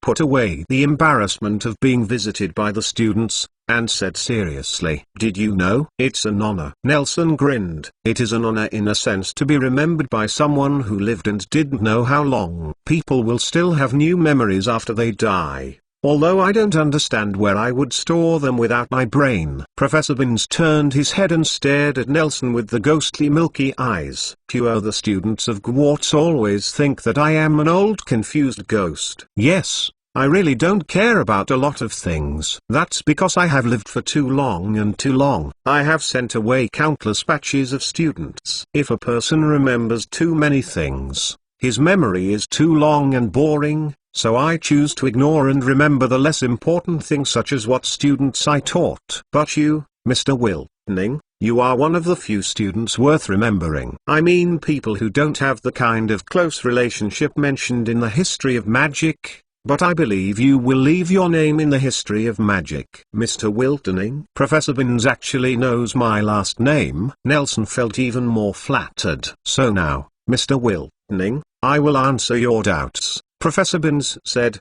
floating in front of Nelson, staring directly at him. "But before that, open your hand and give me a look at that thing." Professor Nelson looked at Professor Binns, who looked extremely urgent, and opened his hand. The professor looked at the Guardian Medal for a long time. "This book is organized and produced by the public account. Pay attention to VX reading books and get cash red envelopes." Nelson never expected to see so many emotions in the eyes of a ghost. Shock, memories, regret, joy, pain, hatred. All kinds of different emotions are intertwined, which makes Professor Binns unique. His aura made Nelson couldn't help but empathize. For a long time, Professor Binns raised his head, looked at Nelson, who had a complicated expression in front of him, and asked, Where did you find this medal? It was sent to me by Wisingamo. Nelson replied, Wisingamo ... Wisingamo sent you? Are they still issuing this medal? Professor Binns muttered. Yes, but they are said to be discussing the issue of stopping the award of the Guardian of the Garter, because, you know. Nelson shrugged. Yes, our war is over. Professor Binns turned around and sat on the sofa behind the desk. In Nelson's surprised expression, he waved his hand and the chair by the door floated to the opposite side of him. He nodded and motioned for Nelson to sit down, like a living wizard, and asked, Can you show me? Is your patron saint? Nelson nodded and drew out his wand. This was the smoothest time he used the patron saint spell. Holding the wand, his heart moved, and he didn't even need to recall any happy memories. The unruly falcon rushed out of the wand. It didn't show off its speed, but slowly flapped its wings and hovered in front of Professor Binns, showing a humane expression, looking at this strange guy who had never seen it before but made him feel close. Great patron saint, Mr. Wiltoning. Professor Binns nodded. Nelson waved his wand. The silver falcon collapsed into a light spot and disappeared. The professor tapped the armrest of the sofa with his index finger and looked at the medal in Nelson's hand. Asked, You came to me with it, should you know who I am? I think you shouldn't be like the rumors.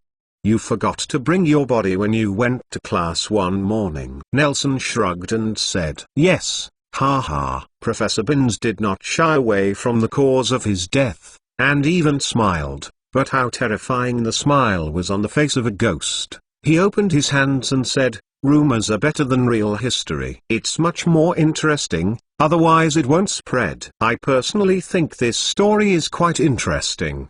At the time of the award, the chief wizard of Wisingamo told me the Guardian Medal and the history of the Knights of the Guardian. Nelson said, In the Knights of the Guardian, there is such a sorcerer who chose to sever himself and become a ghost. To explore the secrets of the soul. Instinct tells me that you are the wizard. Mr. Wiltoning, it's not right, Professor Binns said, shaking his head. To study history, we must find evidence from historical data. Intuition is not trustworthy at all, just as unreliable as myths, legends, and rumors. I understand, but there are too few historical materials from that era, and too ambiguous. Nelson said he was educated, and then asked, Is that you? Yes it is. Please remember the domain name of this book's first publication, Bike Mobile version website, 192nd chapter Dementor's Chaos Knights of the Guardian. What a long name. Professor Binns got up from the sofa. For the ghost professor, it was not very appropriate to describe his movements at the moment by stand up. He floated straight up, crossed the desk, and passed through Nelson's body, floating. When I arrived at the quaint closet that occupies half of the wall, I opened the door of the cabinet, took out a slender and dark wine bottle, and floated it back to the seat. This bottle of wine was given to me by Salazar back then. Of Mr. Wiltoning, do you mind pour me a glass of wine? He sat back on the sofa and begged. The glass is on the shelf on your right. Nelson nodded and took off a clean goblet. Tin cups, large ones, take two. Professor Binns commanded. You have a cup too. I won't tell your dean. This kind of good wine that is old will be soon after you open it. Spoiled. Okay, Professor. Nelson found two large tin cups depicting the sun with rough brush strokes. They looked like cups for the 3-meter-tall giant. He drew out his wand and tapped the bottleneck. The plug bounced out with a bang, followed by a pleasant popping sound caused by the collision of fine foams. Nelson followed the wall of the glass and poured the dark red wine into the glass. The scent of clear alcohol mixed with the smell of fruit and wood spread throughout the office. Just sniffing the smell made Nelson feel a little drunk. He sat back on the seat and reached out to hold the handle of the tin cup, feeling cold to the touch, while the little abstract sun painted on it lit up, emitting a warm red. Is it cute? This is a set of tin cups that my daughter personally made for me on her 8th birthday. What a pity, after so many years of bumping and bumping, now there are only two left. Professor Binns saw Nelson with curiosity, looked at himself with a smile, and said, Curious how the ghost drinks? After that, He picked up the wine glass and poured the liquor into his mouth, but the aging delicacy went straight through his body and splashed on the sofa behind him.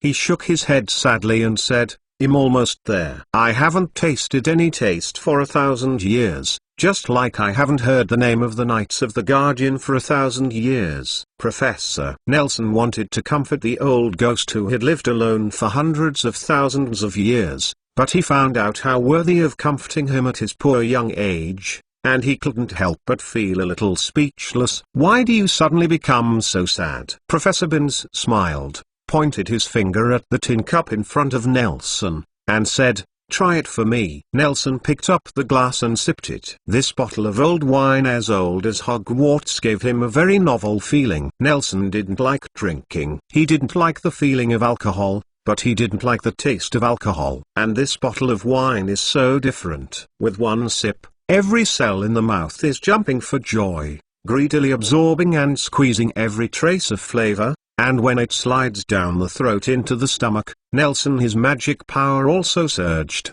and a faint mist appeared in the office.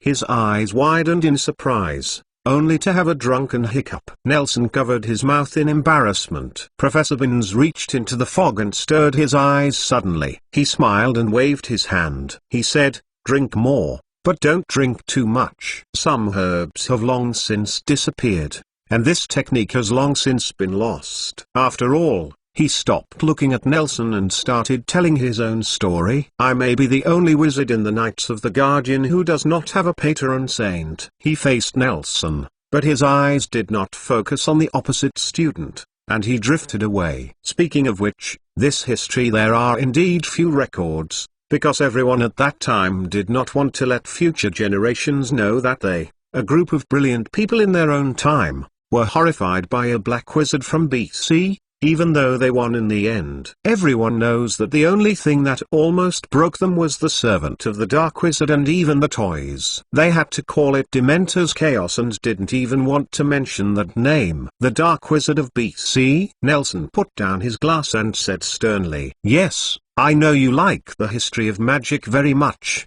and you study very seriously. You should know a black hole in the history of ancient magic, the despicable Hellbow." Professor Binns retracted his gaze and said, "As for why he is called a black hole, presumably you also know that, in the eyes of many people, historians who study the history of dark magic are very poor. When they encounter a magic that doesn't know who the creator is, they will comment on this is the invention of the despicable Hellbow. But it's not actually the case. The inheritance of these magics couldn't be more clear, so clear that it was suffocating." So Nelson was speechless. He thought that half of the humble and extremely incomplete soul in the illusion was just a backbone man. Although tough, it should not be so outrageous. At this moment, he is a loyal servant of himself. His vigilance has taken another step up. Yes, although the direction of my research is not the history of black magic, I have to admit that it is the most reliable explanation.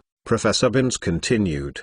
There are several terrifying magical creatures, the most famous of which is the Basilisk, but the most dangerous is not the Basilisk, but the Dementor. The Dementor was created by Hellbow. Yes, one day 1,000 years ago, this kind of creature suddenly appeared on the land of Britain. At first they only appeared on Wales and some surrounding islands. Some wizards and muggles witnessed some wearing black robes. The slender figure of wandering in the mass graves in the wilderness. At first we thought it might be some kind of corpse or a person who has been attacked by dark magic, until someone witnessed them sucking out a person's soul through a kiss. Professor Binns shuddered as he talked, and this long-lasting memory left a deep impression on him. Wizengamore quickly issued an emergency order, calling on the British wizards to try their best to repel and capture the dead souls around the living quarters. So at that time they were still called dead souls, and the committee members of Wizengamore generally believed that they were some kind of soul puppet made by a dead wizard.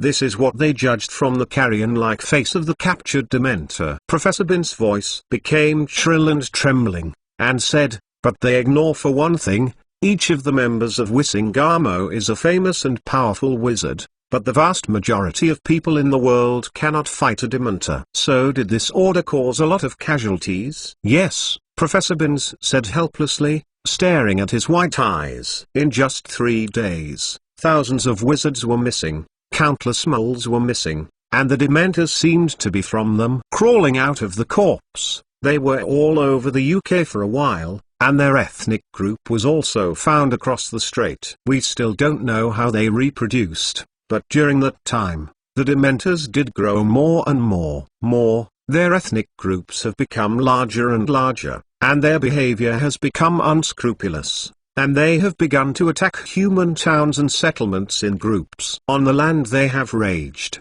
Only one has lost its soul and is heading for decay and the body of death. His Nelson didn't expect these honest jailers to do such a big thing before. He drank a sip of wine and asked, "Then how do you judge that they are creatures made by Hellbow? Because it does not belong to this world." Professor Binns looked at Nelson and explained, "The most primitive desire of a creature is to live. Every creature has its own way of survival. It feeds on certain creatures, and it is the food of another kind of living creatures. Life is like this endlessly and cyclically. But Dementors are different. They are the darkest and most evil emotions in the world. They can be felt within hundreds of meters. Malice, they feed on the good emotions of humans, leaving people with only the most desperate, pessimistic, and least willing to remember memories. They are only aimed at humans, and this kind of creatures shouldn't exist in our perceptions of." Nelson nodded thoughtfully. "The decisive evidence comes from a friend of mine who embarked on a journey to find the source of this biological source when the Dementors began to wreak havoc in the UK. Professor Binns retracted his gaze and looked at the cabinet. In a set of matryoshka with peeling paint, said, "He has a keen intuition. When everyone thinks that Dementors are a natural phenomenon or even a punishment from a god, he can see the abruptness of this creature at a glance." Inconsistent with that, he left England and began to search for similar legends or magic all over the world. Did he finally find it? Of course, Professor Binns smiled proudly, feeling proud of his friend's deeds. He finally found the answer he wanted in the Balkans of the Byzantine Empire. The notorious Hellbow was being killed by the priestess. Before Pythia was defeated, he left a sentence that looked like a curse and a threat. "I have created the most loyal servants. They will help me sow pain like the world and obliterate all your hopes. Your souls will also be torn by them, shattered, gnawed away. This is the end of being an enemy of me." Professor Binns recites this sentence with eloquence, and he can see that he remembers it in detail. Thousands of years have passed since the despicable Hellbow was defeated,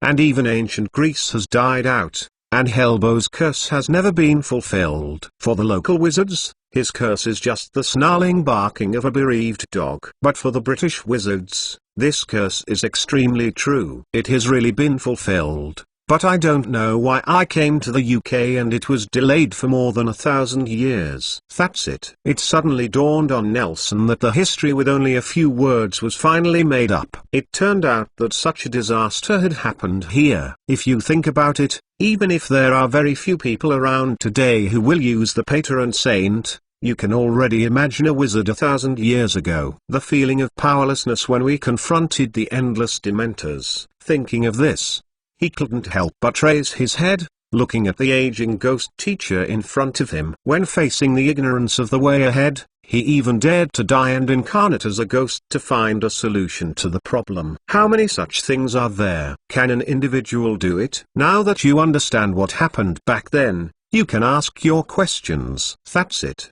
Nelson thought for a while, placing the Guardian medal on his desk, and said, "When the award was over and I left, I heard the medal say something to me." "What?" Professor Binns raised his head. His face was full of astonishment. He leaned forward and approached the medal through the table, almost stuffing the medal into his body.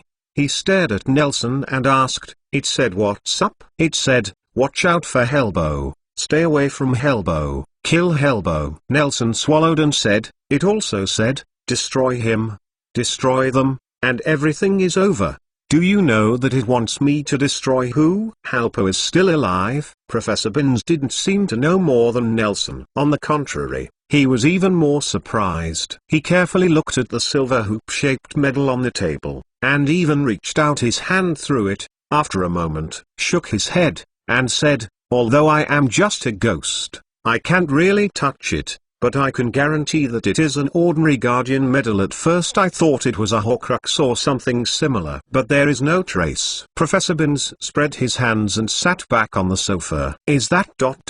Thank you, Professor. Nelson grabbed the medal, stood up, ready to leave. Then I won't bother you. My friend is still waiting for me. Can you leave it to me? Let me study it for a while. Professor Binns asked. Maybe I can help you find what is hiding in it. Okay, trouble you. Nelson put the medal back on the table, took 2 steps back, turned and walked towards the door. By the way, take the half bottle of the bar and share a point with your friends, so that the dean will not see it. Nelson turned around and saw Professor Binns winking at him. He thought for a while, but he still didn't resist the temptation of delicious food, turned and walked back and forth. He finally left the door. Mr. Wiltoning, if you have any questions, you can always communicate. I also have some research on the history of magic in Northern Europe. I think you should be interested. Professor Binns' voice sounded behind him. Okay, thank you. Nelson closed the door and saw Ravenclaw's dean,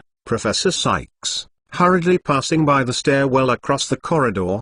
The eyes of the two crossed for a moment, and they separated quickly. A professor who had been in class for 2 weeks, only lectured, did not communicate or even left homework, nodded at Nelson sternly, turned the corner, and disappeared. Nelson glanced at her back, touched the bag he was carrying, and approached the magic history classroom. Tom was still sleeping on the table, and as soon as Nelson approached, he immediately raised his head vigilantly. Let's go, eat. I'm starving to death. Please remember the domain name of this book's first publication, Bike mobile version website, 190th her chapter Quidditch. Unexpectedly he was such a... At the dining table, Tom was speechless after listening to Professor Binns' story. He couldn't think of an adjective to describe Professor Ghost's crazy thoughts during his lifetime. A little tomato pondered for a long time before he said, unusual character. Yes.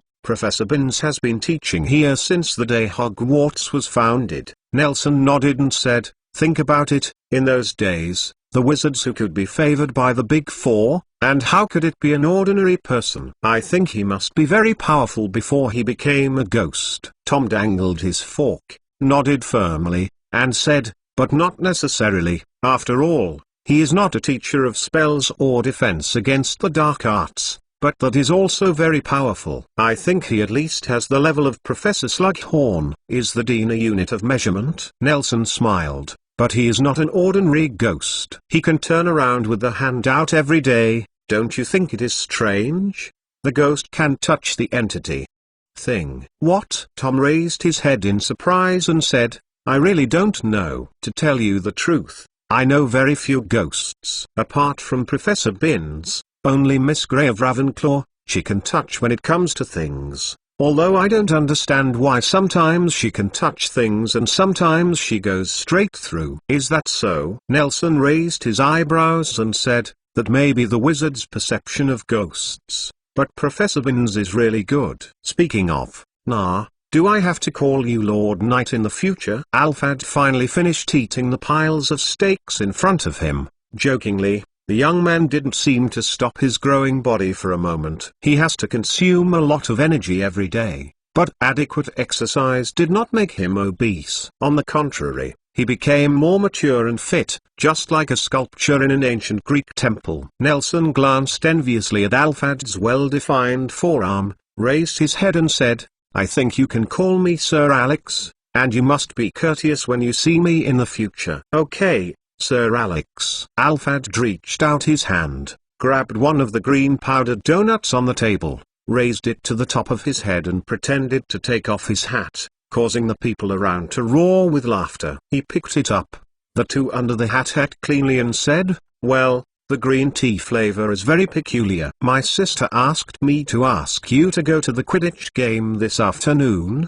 Classic Gryffindor versus Slytherin. We're with a new broomstick this year, it should be easy to fight against them. You should write a new letter to Minerva and tell her about it. Nelson took out a handkerchief and wiped her mouth, then cleaned it up with a cleaning charm. folded it back in her pocket, and asked, "You are chasing the ball. Hand or seeker?" "I think he should be a batsman. He should be able to directly interrupt the opponent's broom if he sticks it down," Tom teased, pointing. "Alfred, you won't be a goalkeeper." "What's wrong with the goalkeeper?" "The goalkeeper is also an important member of a Quidditch team, just as important as the seeker," Alfred argued. "Tom, Nelson doesn't know what I am doing is understandable." "You don't even know. Look." "So you never go to the game? I'm so sad." "Read books and get cash.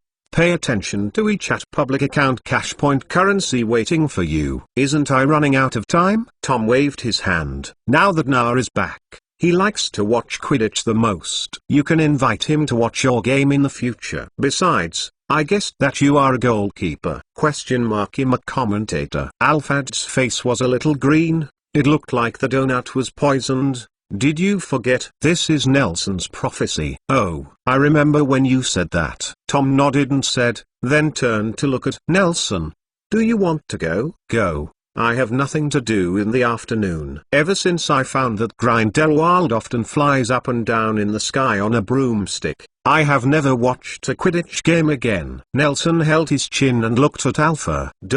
Asked, "By the way, where is your sister?" "She took time off to go home and only came back this afternoon, so she came to let me ask you." The walking ball came into the hands of Gryffindor's Brown. He aimed at Malone, who was sleepwalking in front of the goal. Alfred's passionate voice came from the commentary. It is conceivable that in this tone, even the first-year Gryffindor fell asleep in Professor Binns's class. This kind of trivial matter will be explained by him so that the audience's blood is irritated. He shouted, "Good shot! This powerful arm, this angle. I bet the evil guy Marlong will lie down in the school hospital for at least a week. Seriously, I'm a little envious of him, and don't have to hand in homework for at least a week." "Alfred," Professor Slughorn warned in front of the commentary. He also came to the stadium today to watch the game in his academy. "Sorry, Professor." "Classmates, we must study hard, even if the face is cracked by the stray ball." "Oh, God!" Alfred suddenly exclaimed in surprise. "The ball flies very fast, to Malone the back of your head. You can't aim at this kind of place and hit." Alfred's voice froze, and with 2 consecutive loud bangs, the referee's whistle blew on the court. "How could that guy Malone sleepwalk on the court?" "It turns out that he was waiting for Brown early," Alfred exclaimed. He turned around and volleyed back with a skillful volley. "What's wrong?" "Brown still didn't get up. Looks like he has at least 2 broken ribs." "A great job." Gryffindor's audience made a loud boo, and Professor Slughorn turned around again, glaring at Alfred. "Well, brothers of Gryffindor, actually ... oh, and sisters, I was joking just now. We must resist and spurn this serious violation of sportsmanship." Alfred immediately changed the way of saying, "Gryffindor that has withstood the blow is like a lion that has just woken up from sleep. It is about to start hunting." "Come on, Gryffindor. Take the Slytherin to the school hospital." Now it was Slytherin's turn to boo him with Gryffindor, and Professor Slughorn reluctantly held his forehead and stopped looking at him. "He's not bad, isn't he?" Nelson said, watching the game with relish. "It's your prediction after all." Tom raised his eyebrows, and continued to flip the book in his hand, without raising his head. "You may not have seen him riding a broomstick." It seems that he had only drunk 3 tons of whiskey. "Broom, fortunately you didn't say that he will become a member of the Quidditch team, otherwise he should go to the court to play his talent." "The school has to thank me for protecting the stands of the stadium." Nelson shrugged, reached out and put the book in Tom's arms to the cover, and asked, "What are you doing with this? At least it's a bit more interesting than Quidditch." Tom yawned, and simply took off his jacket to cushion his back, leaned against the stands, and covered his face with that book. "I really don't understand Quidditch. I don't even know if there are golden snitches. What is the point of having 2 teams shoot each other here? This sport is not a team at all." "Then you might as well go find this book. It can be more interesting, at least practical." Nelson nodded at the surroundings. Tom's words made the surrounding fans glared, but when they saw that Tom was speaking, They closed their unopened mouths heartily. Yeah? Tom nodded and changed to a more comfortable position, which was already a dream. What's wrong with him? So sleepy? Wahlberg leaned close behind Nelson and asked in a low voice. She caught up with the game,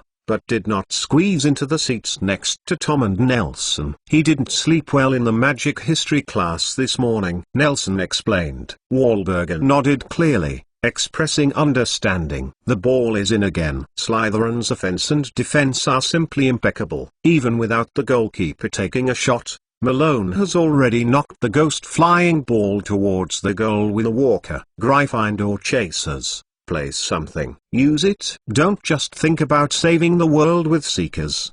The game became fierce again. The score has reached 60-10. Gryffindor is in a state of lagging behind by a large score, but the students of the Lions Academy don't care about this point. It's not uncommon in Gryffindor's team history to be 100 points behind by a golden snitch. After a whistle, Alphad continued to explain passionately. Very good. I was carried back. Brown fights with injuries. What is he doing? Is he holding his stick in front of Malone? How dare he? Wow. Merlin's toothbrush and toothpaste. Sorry, Merlin doesn't need a toothbrush and toothpaste. But anyway, this is a beautiful thing. Responsive and tough response to the ball. Gryffindor's auditorium turned into a jubilant golden-eared wave. Brown seemed to be aiming at Malone, who had just injured him, but he hit the wandering ball at Bowen, who had relaxed his vigilance behind Malone. With the stick down, Slytherin was left with only one batter. Brown, did you miss the ball? If not, I think I have fallen in love with you. Alphad waved his arms excitedly and shouted, are you single? If you like women, I can introduce my sister to you. If you like men. Alphad. A loud scream came from behind Nelson, and even Tom, who had just fallen asleep, was shocked. Wahlberger rolled up her sleeves and walked to the commentary stand angrily. She drew out her wand and looked like she was ready to clear the door. What's wrong with her? Tom took off the book on his face. His face was full of unhappy being awakened. She's resisting arranged marriages, Nelson said meaningfully, passing contemporary women's pursuit of independence and freedom. Okay, I'm asleep. Call me when I finish the call. Tom put the book back on his face again, and within a few seconds, he picked up the book again and said, if Slytherin is about to win, you can. I screamed. What if you didn't win? Then let me sleep until the end. Tom closed the book and fell asleep again. Sorry, sister, you are not good enough for Brown. No, I mean, he actually likes men after a while. Alphad screamed in horror from the commentary, and even the game was interrupted for a few minutes. When Wahlberg got back to his seat with his robe, and sat down in a ladylike posture, the people around him also frightened away a little bit away. Nelson, you know, I usually. Wahlberg leaned forward and explained to Nelson's ear, I'm a very good person. I know. Nelson nodded repeatedly and said, I will support you in whatever you want to do to Alphad. After all, he is your brother. Ugh. Wahlberg sighed. She also wanted ladies and didn't want to be irritable, but this brother always broke her heart. The game continued. Slytherin, who was missing a batsman, was not caught up with Gryffindor's score. On the contrary, it became more brave and bloody. The point difference between the two teams was slowly widening. The golden snitch had not yet been seen, and the score had reached 102-20. Under Malone's strict defense, Gryffindor only scored 2 goals. In fact, their chaser was not too much under interference. More energy to look for Gryffindor ball. Nelson. Wahlberg approached suddenly, biting his lip, and stuttered in Nelson's ear. They want to see you. Who? My family. Why? Are they going to help me introduce arranged marriages? Nelson quipped. What's so good about me? They are afraid of emissions, so they want to discuss the details with you. What details? Nelson shook his head and whispered, this has nothing to do with me. You can tell them to find someone somewhere. If you don't believe it, they can go directly to any place in Germany where there are wizards. Someone will take them to Newmangate, but it will be a bit slower. They also want to thank you in person. Thank me for what? If they eat a delicious egg, do they have to thank the chicken that laid the egg? Nelson stole a famous quote and refused. If there is something, they can let you come and tell me if you want me to say. Wahlberger, you have to think about it for yourself. And you can't just do what they say. I'm sorry, Wahlberger yelled. The eldest lady, who had been spoiled since childhood, became more and more confused when she was about to graduate. She became more and more suspicious of what she could do without the family, which made her think that she was free. 7 years is meaningless. I don't know what to consider for myself. A sudden burst of cheers overwhelmed the conversation between the two. Nelson noticed that the score had come to 140 to 20, and the 120 points difference had almost declared the victory. Wait a minute, he said to Wahlberger, pushing Tom awake. Have you won? Tom rubbed his sleepy eyes and asked that the book that covered the sun fell to his chest. 120 points difference. If this can be lost, what? Alfred jumped on the commentary platform, shouting hoarsely. Dirk suddenly raised his head and started flying up. What did he find? Oh, what is that? Golden snitch. Gryffindors search for the ball. I found the golden snitch in my hand. Please remember the domain name of this book's first publication, Bike's mobile version website. 194 chapter Duel. I really didn't expect that this kind of ball can be lost. Tom was still dancing and angrily after leaving the court. The third grade seeker. What is the name of Abruxas? Alfred's face was embossed behind a group of people, his face full of decay. His name is Abruxas Malfoy. Yes, what Malfoy? Can he play? Tom turned around and asked Alpard. He wouldn't be a team to spend money on. Even I know that when I can't find the snitch, should follow the opposing seeker. At least not let him get the ball casually. And what is he doing? Is he a referee? Sleeping in the sky on a broomstick? I didn't expect you to care about Quidditch. Nelson raised his eyebrows and said, victory or defeat is a matter of military affairs after all, not to mention the fact that Slytherin's big score is reversed by the Seeker not once or twice. This is the ball team tradition. I don't care about Quidditch, but I can care about the College Cup. Tom pouted and said, if Gryffindor wins the Quidditch game and Slytherin is lucky enough to become the third place, then the difference will be immediately widened. Their scores are about the same as ours now. He turned his head and glanced at Alfred again and said, after all, Alfred has lost at least 150 points for us this year. If you want to atone for your sins, I suggest you go directly to the court and catch a golden snitchback. Isn't this a good thing? At least your beloved Brown won the game. Wahlberg echoed in a weird manner. This victory is really good. You can just go and propose to him later. Anyway, it's almost the summer vacation. You can go directly to spend your honeymoon with Brown, and I can personally sponsor you a house next to the Aegean Sea. Don't worry, Alfred hurriedly made excuses for himself. The closer you get to the holidays, the more restless the Gryffindor group of boys. They will rush to violate the school rules, and they will lose more than so many points. Up. Don't you feel restless? Tom shook his head and said helplessly, don't worry, Tom, I don't have any school rules to violate.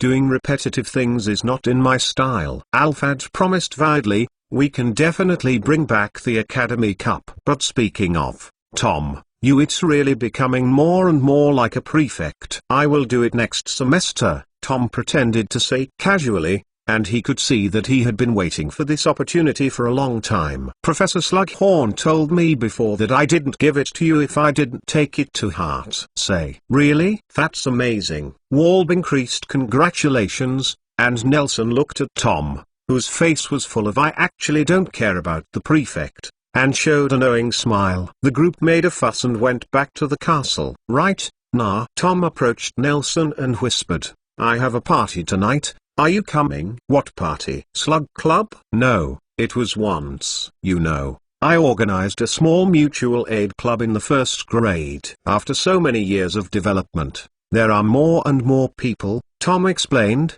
We are currently communicating some magic. There may be a duel simulation tonight. Many people are not talented in magic, so they need help. If you have time, can I ask you to be my duel? I thought you wanted me to be an assistant. Nelson smiled. I'll go to the library first. When is the evening? I'll be there then. Do you think anyone can knock me down and let my assistant play in a duel?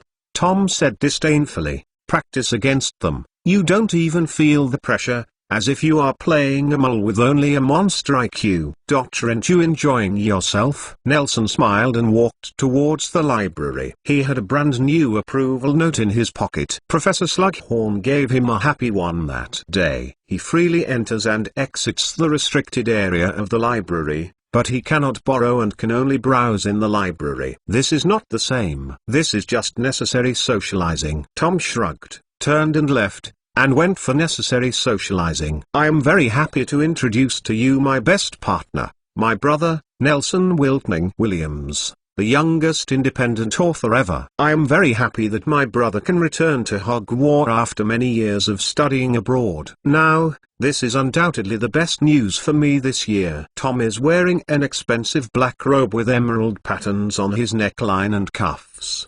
His already fair skin is extremely pale against the dark environment and black robe. In this student activity under the Slytherin Tower, the room was very eye-catching, and a necklace of gems that was darker than the surroundings was dotted on his chest, deep and eye-catching. Nelson stood beside Tom, smiling, and nodded to the students around him. He looked around. After several years of development, Tom's little club had grown to a scale of nearly 100 people. He couldn't help but be speechless when he encounters himself who is non-violent and uncooperative in everything. Tom is really a long-sleeved activist. Nelson noticed that most of the students surrounding Tom were silver-green Slytherins. There were old students who were similar in age to them, and there were also enthusiastic new students. Nelson even saw the very sturdy style of the Quidditch court. Marlong. After several years of purification, only the most loyal people remain here. Nelson silently estimated the number of people, but for a moment he couldn't remember what Tom's proposition was, and what slogan he used to connect these people together. Not only crowded, but orderly. Everyone surrounded Tom and Nelson, without saying a word, standing upright one by one. After looking at Nelson for a moment, their eyes turned back, staring directly at Tom, waiting for his next statement. If the gathering of so many people is because of Tom's extraordinary charm and desirable propositions, then their army-like order shows that Tom has Nelson's unimaginable authority among this group of people despite the fact that they often pass double-sided mirror communication. But Nelson is really not very clear about what Tom is doing every day. It seems that besides learning magic in the secret room of Slytherin, Tom's life has some more exciting content. I know that many people have doubts about the significance of our mutual aid association, which also led to the departure of a group of people 2 years ago. I sincerely wish them a better way out. But today I have to say that they lost once great opportunity to become truly powerful.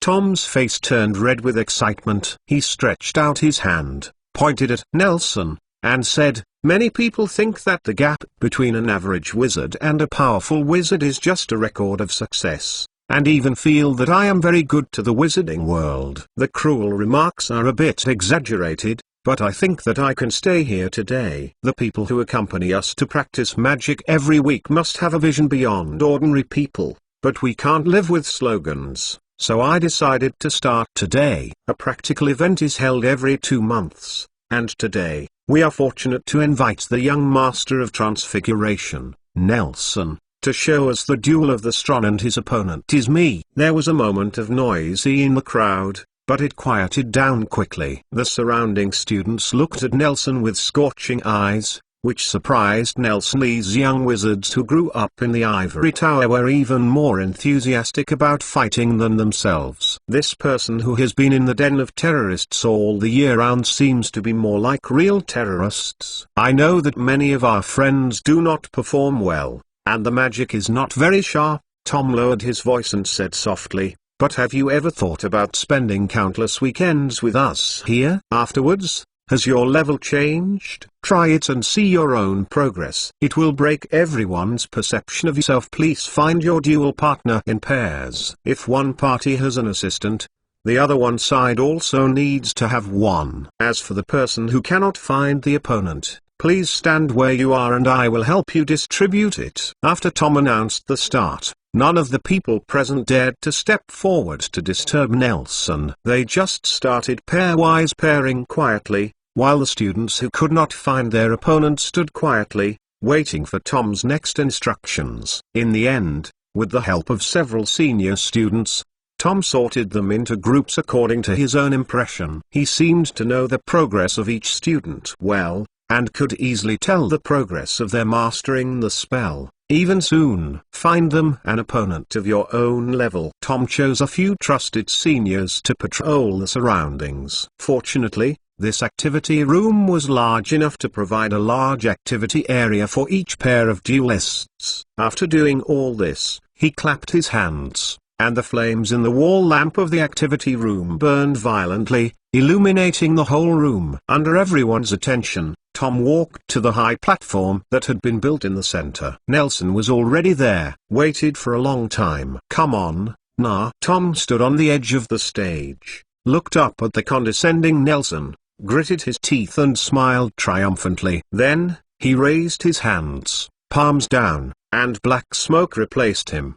The lower part of his robe, I saw him flying up to the high platform lightly, without even using a magic wand. Everyone remembered their position and gathered around the high platform. Their gazes were equally excited, and equally excited students in the upper grades knew Tom's strength, and the students in the lower grades had not even seen him take action.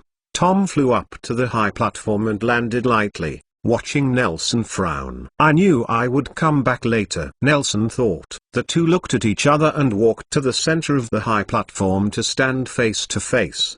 Tom faced Nelson, grinning and showing a brilliant smile that he had never seen before. For him, it was so happy to be able to learn from his close friends. I think I have been fighting with you for many years, and I finally got what I wanted today. Tom held the gem on his chest, held it to his mouth and kissed it, then tucked it into the neckline, flicking his arm, and the wand echoed from his sleeve, slid into his hands. Nelson glanced intently, and Tom was not using his U-wand at the moment, but the wand of the brother of the dragon Nerve. Today makes you addicted. Nelson smiled, put his hand into his robe, and drew out the other wand matched with Tom from his inner pocket, and held it in his hand, feeling the excitement of it facing evenly matched enemies and his brother. Long, the dragon that had been cramped many years ago seemed to come back to life, and it was making a powerful beating bang in his hand. I have to make a rule. Tom blinked and said, after all, we are in school, and we also want to avoid accidental injury. We will not use those magic that is too powerful and too large, and you follow the VX public account to read books and receive cash. I won't use the props in my pocket. Nelson nodded and unbuttoned the robe directly, took it off, clicked on it with a magic wand, and it folded automatically. Nelson dragged his hands with his robe slowly.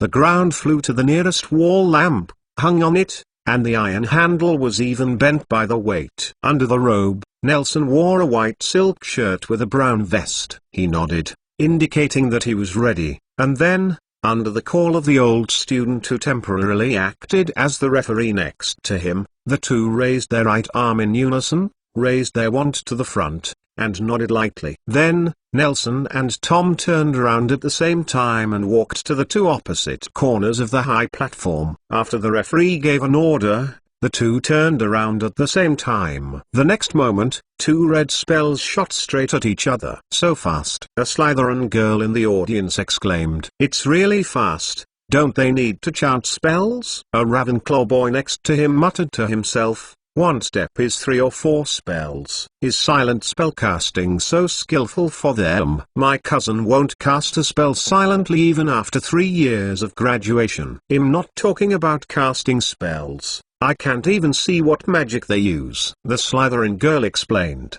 I mean Williams. Didn't you find out? He ran so fast! Exclamation mark under her reminder. Everyone suddenly discovered that Nelson's body skills on stage were a bit too agile for the wizards who could do everything with just a wave of a magic wand. How could they ever see someone running so fast? People, Nelson and Tom are still in the stage of tentative attacks with simple spells. A series of small spells such as disarming spells, obstacle spells, and petrifying spells are thrown to the opposite side without money. Tom maintains a magical barrier to prevent Nelson from getting away from each other. The attack from an angle, although the barrier is like a drifting duckweed under the curse of a gust of wind and rain. His image is completely in line with the image of a powerful wizard that is motionless under the attack. And Nelson's performance further subverted their cognition. I saw him easily toss and turn in Tom's curse, making Tom's curse only 2 or 3 feet behind his heel, and he didn't even break the barrier. But it's completely like walking in a leisurely courtyard.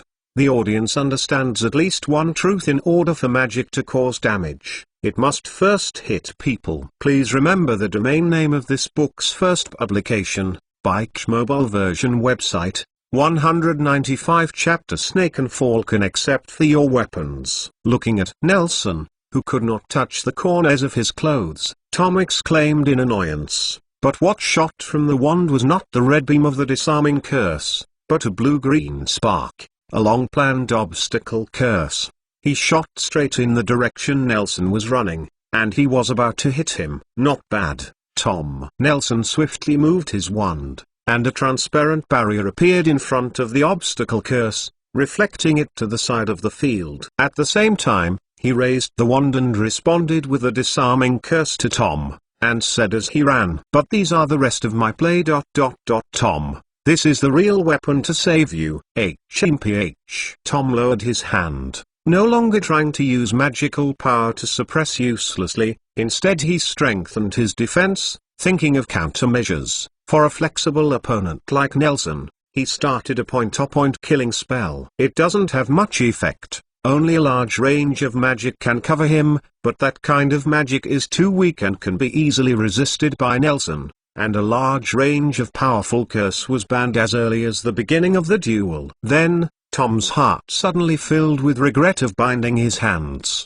He shook his head, his eyes suddenly caught the traces of the obstacle curse that was refracted by the Nelson iron armor curse and hit the ground, a high platform that was used as a duel between 2 people. It was built temporarily in the afternoon, and it was not indestructible, leaving a deep pit enough to slow people down. Tom pursed his lips and made a decision in his heart. He expends mana to support his magic barrier, ignoring Nelson's attack and pressing forward, and Nelson's iron armor can only withstand the spell damage once due to his spellcasting habits, which makes Nelson have to spend more time evading or casting, although Tom seems to consume more. But under his indiscriminate bombardment regardless of consumption, Nelson's activity space is being compressed to only half of the time. "Take it," Tom said, "you are already at a disadvantage." "Oh, Tom, you didn't hit me just now." "Yeah, I can't hit you.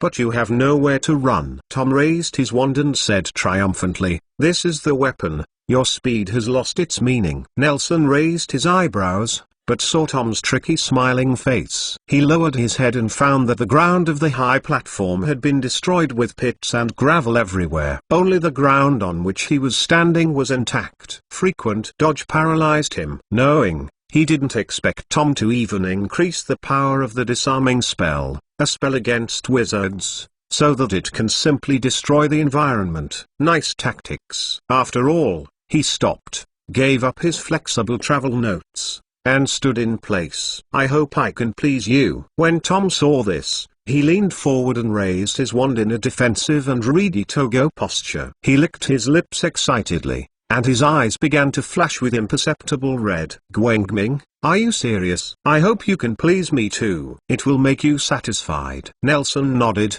standing upright with his head up and chest up solemnly, with his left hand behind him, and his right hand holding his wand in front of him. "Aren't they too serious?"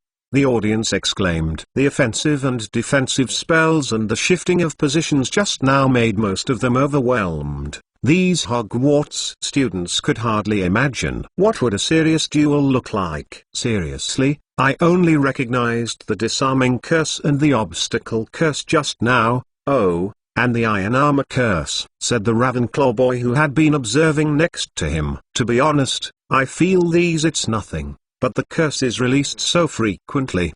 "It's really..." Before he could say anything, the people around him exclaimed. He hurriedly raised his head and looked at the high platform. Under the guidance of Nelson's magic power, all the rubble that was broken and scattered on the ground by Tom's curse floated up and floated to Nelson. The height of his chest slowly turned around him like a star ring. "How is it possible to make you wish?" Tom raised his hand as a black laser, which rushed into the stone ring and provoked a series of explosions. The smoke and dust mixed with fine gravel powder exploded around Nelson, and the surrounding students raised their sleeves to cover their mouths and noses. Several senior students standing in the front row set up barriers in time to protect the students behind them. But there are still splashing stones shooting around, and some are even embedded in solid stone walls. Everyone's eyes were full of surprise.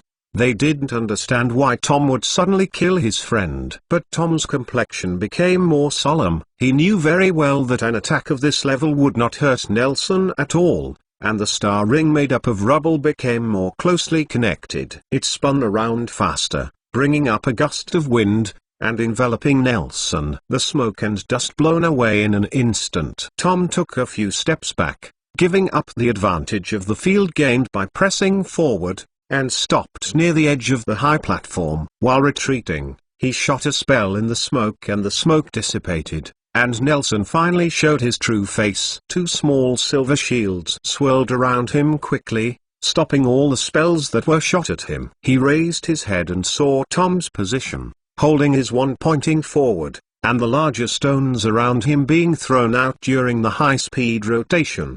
They rely on inertia and magic to maintain the acceleration of the shot towards Tom, and they slowly deform during the flight. The hard rocks are as fluid as liquid, and they interlock and fuse in the air like magma and not so hot. The whole process seemed to be an understatement, but when they flew in front of Tom, the image of a golden-armored knight holding a sword and charging was already formed. Tom waved his wand and a black light hit his blade. He climbed up along the hilt. Wherever he went, the knight's sword and armor were quickly corroded. The sharp sword slammed into a black snake that threw out from the ground. On its metal-hood scales, a string of sparks was brought out on the armor. The knight's movement was blocked, and the gleaming sword had turned into a dead grey ashes, scattered all over the place, and the extremely corrosive black light also clung to the hand armor and climbed up. Seeing the snake that didn't know where it came from was about to speak again, Nelson's gesture changed, and the knight disintegrated in an instant and turned into small parts. The hand holding the wand was raised up, and only half of the hand remained. Kai flew to the distance and fell to the ground. The parts of the armor continued to rush forward with inertia, hit Tom's barrier, and scattered behind him. Just when Tom's black snake was about to move, three hyenas one size smaller crawled out of the armor parts behind him and slammed on his back. They came in front of each other, and the first two slammed into it. Tom's barrier was torn out with his teeth forcefully. Just as he turned around to meet the enemy, the hyena at the back had already opened his blood basin and rushed towards his front door. Tom didn't move much, and saw a silver light flashing by his side. It was the light reflected by the scales of the black snake, which turned in the air like lightning, piercing the three hyenas in a time that was hard to catch with the naked eye. They suddenly stopped moving, and fell to the ground like three stone statues, breaking to the ground. Tom turned around and saw Nelson holding a flashing javelin in a throwing motion. Before he could fight back, he raised his wand high, and barriers of different colors and shapes quickly formed on the path of the spear's parabola. At the same time, the spear in Nelson's hand was also released. The slender tip of the gun is engraved with deep thread grooves, and a ring of golden rune bursts out of the tail of the gun when it is shot. Under the double acceleration of the spiral pattern and magic power, the spear rushes straight up in the sky. When it is nearly stationary, turn the gun head pointed towards Tom, and then, a stronger electric light burst out, and it came to Tom in an instant. At this moment, those air barriers began to slowly crumble. It was pierced in front of the last barrier Tom put up in front of him, and the sharp spiral spearhead was drilling hard, and the last barrier was full of cracks. Tom had seen this thing, and in the Slytherin's secret room. He poked the basilisk directly on the ground like a toothpick used to fix it in a fruit plate. Although Nelson did not deform with the prepared silver ball, he still did not dare to underestimate it. In the end, under Tom's painstaking support, this spear finally ran out of potential energy and fell to the ground with the shattered barrier. But Nelson's next round of attacks has already followed. This time the attack was gentler. Several arrows flew towards Tom with a huge iron net. But Tom didn't want to be caught by it. He would rather be pierced to death by a spear. That would be too embarrassing. Thinking of this, he didn't want to hide the move anymore, opened his hands, turned into a black smoke, and went straight through the big net thrown by Nelson, hovering in the air, revealing his figure. The students looked at Tom's operation and were dazzled. Compared to jumping on the high platform at the beginning, the flight at this moment is undoubtedly the most shocking for a wizard. There is no way to fly freely without the help of any tools, but at this moment Tom obviously did. When he arrived, he hovered firmly above Nelson's head without the aid of a broom or magic. Enough, nah. Tom looked down at Nelson condescendingly, with blood on his thin lips, and the black snake on the ring raised his head, looking at Tom's direction, turning on the ground, relaxing his body, rushing into the air like a spring, and falling into the air. In Tom's hand, the black snake made a strong bow and became stiff again. Eventually the scales of the snake fell apart, and the whole snake turned into a strong bow made of pure black and composed of only magic power. It was as tall as a person. The whole body shone with amazing murderous aura. Those weak creations can't help you win victory. He bent his bow to shoot an arrow, and a slender black magical beam was carried on the bow. The bow without the bowstring was stretched. The arrow cluster slowly grew out of a hideous snake head. Its mouth was shining. Senran Hangwan's fangs are slowly dripping venom. They are not weak. Looking at the viper grinning on Tom's bow, Nelson replied with a smile. As if to prove his words, he activated the magic power. The surrounding stones began to deform. They turned into a transparent shield with a hexagonal shape like a honeycomb on each side, wrapped Nelson tightly, forming a huge cocoon. In the cocoon, Nelson half kneeled on the ground and put his wand on the ground. Tom didn't know what Nelson was going to do, but he knew that he couldn't let him do it at will. He had seen Nelson's last magic that needed to put his wand in the ground, and didn't want to be the next victim. In the next second, before Nelson's magic was activated, he raised his bow, aimed at the ground, and released his hand holding the magic arrow. Swish! It took less than half a second for this black snakehead magic arrow to pierce the cocoon that wrapped Nelson, but no one knows which one he shot. Only Tom knows that this arrow, it splits into two branches in 1/16ths of a second, and half a second is enough time for it to breed more than 200 branches. After hitting the barrier, with a fine explosion, they turned into twisting snakes, rushing madly at Nelson, biting the cocoon as a protection, and the snake venom could instantly transform the creation of Nelson's transformation technique. Corroded, Nelson looked like a small sapling in a storm. Almost all the students in the audience were suffering from both physical and psychological discomfort. No one could stand such a scene. They couldn't help taking a few steps back, for fear that the poisonous snake on the stage would fall on themselves. Tom didn't expect that the fortress built by Nelson's stone was amazingly tough. The hexagonal units played their role. Every time a unit was eroded by snake venom, another one would fill it up. There were fewer and fewer spare shields. The cocoon also shrinks and shrinks, and it seems to be collapsed under the torn of the poisonous snake. Soon, there was only a thin layer of light film and the small shields that were still rotating on both sides of Nelson, but he was not moved at all, as if he hadn't noticed the surrounding environment at all.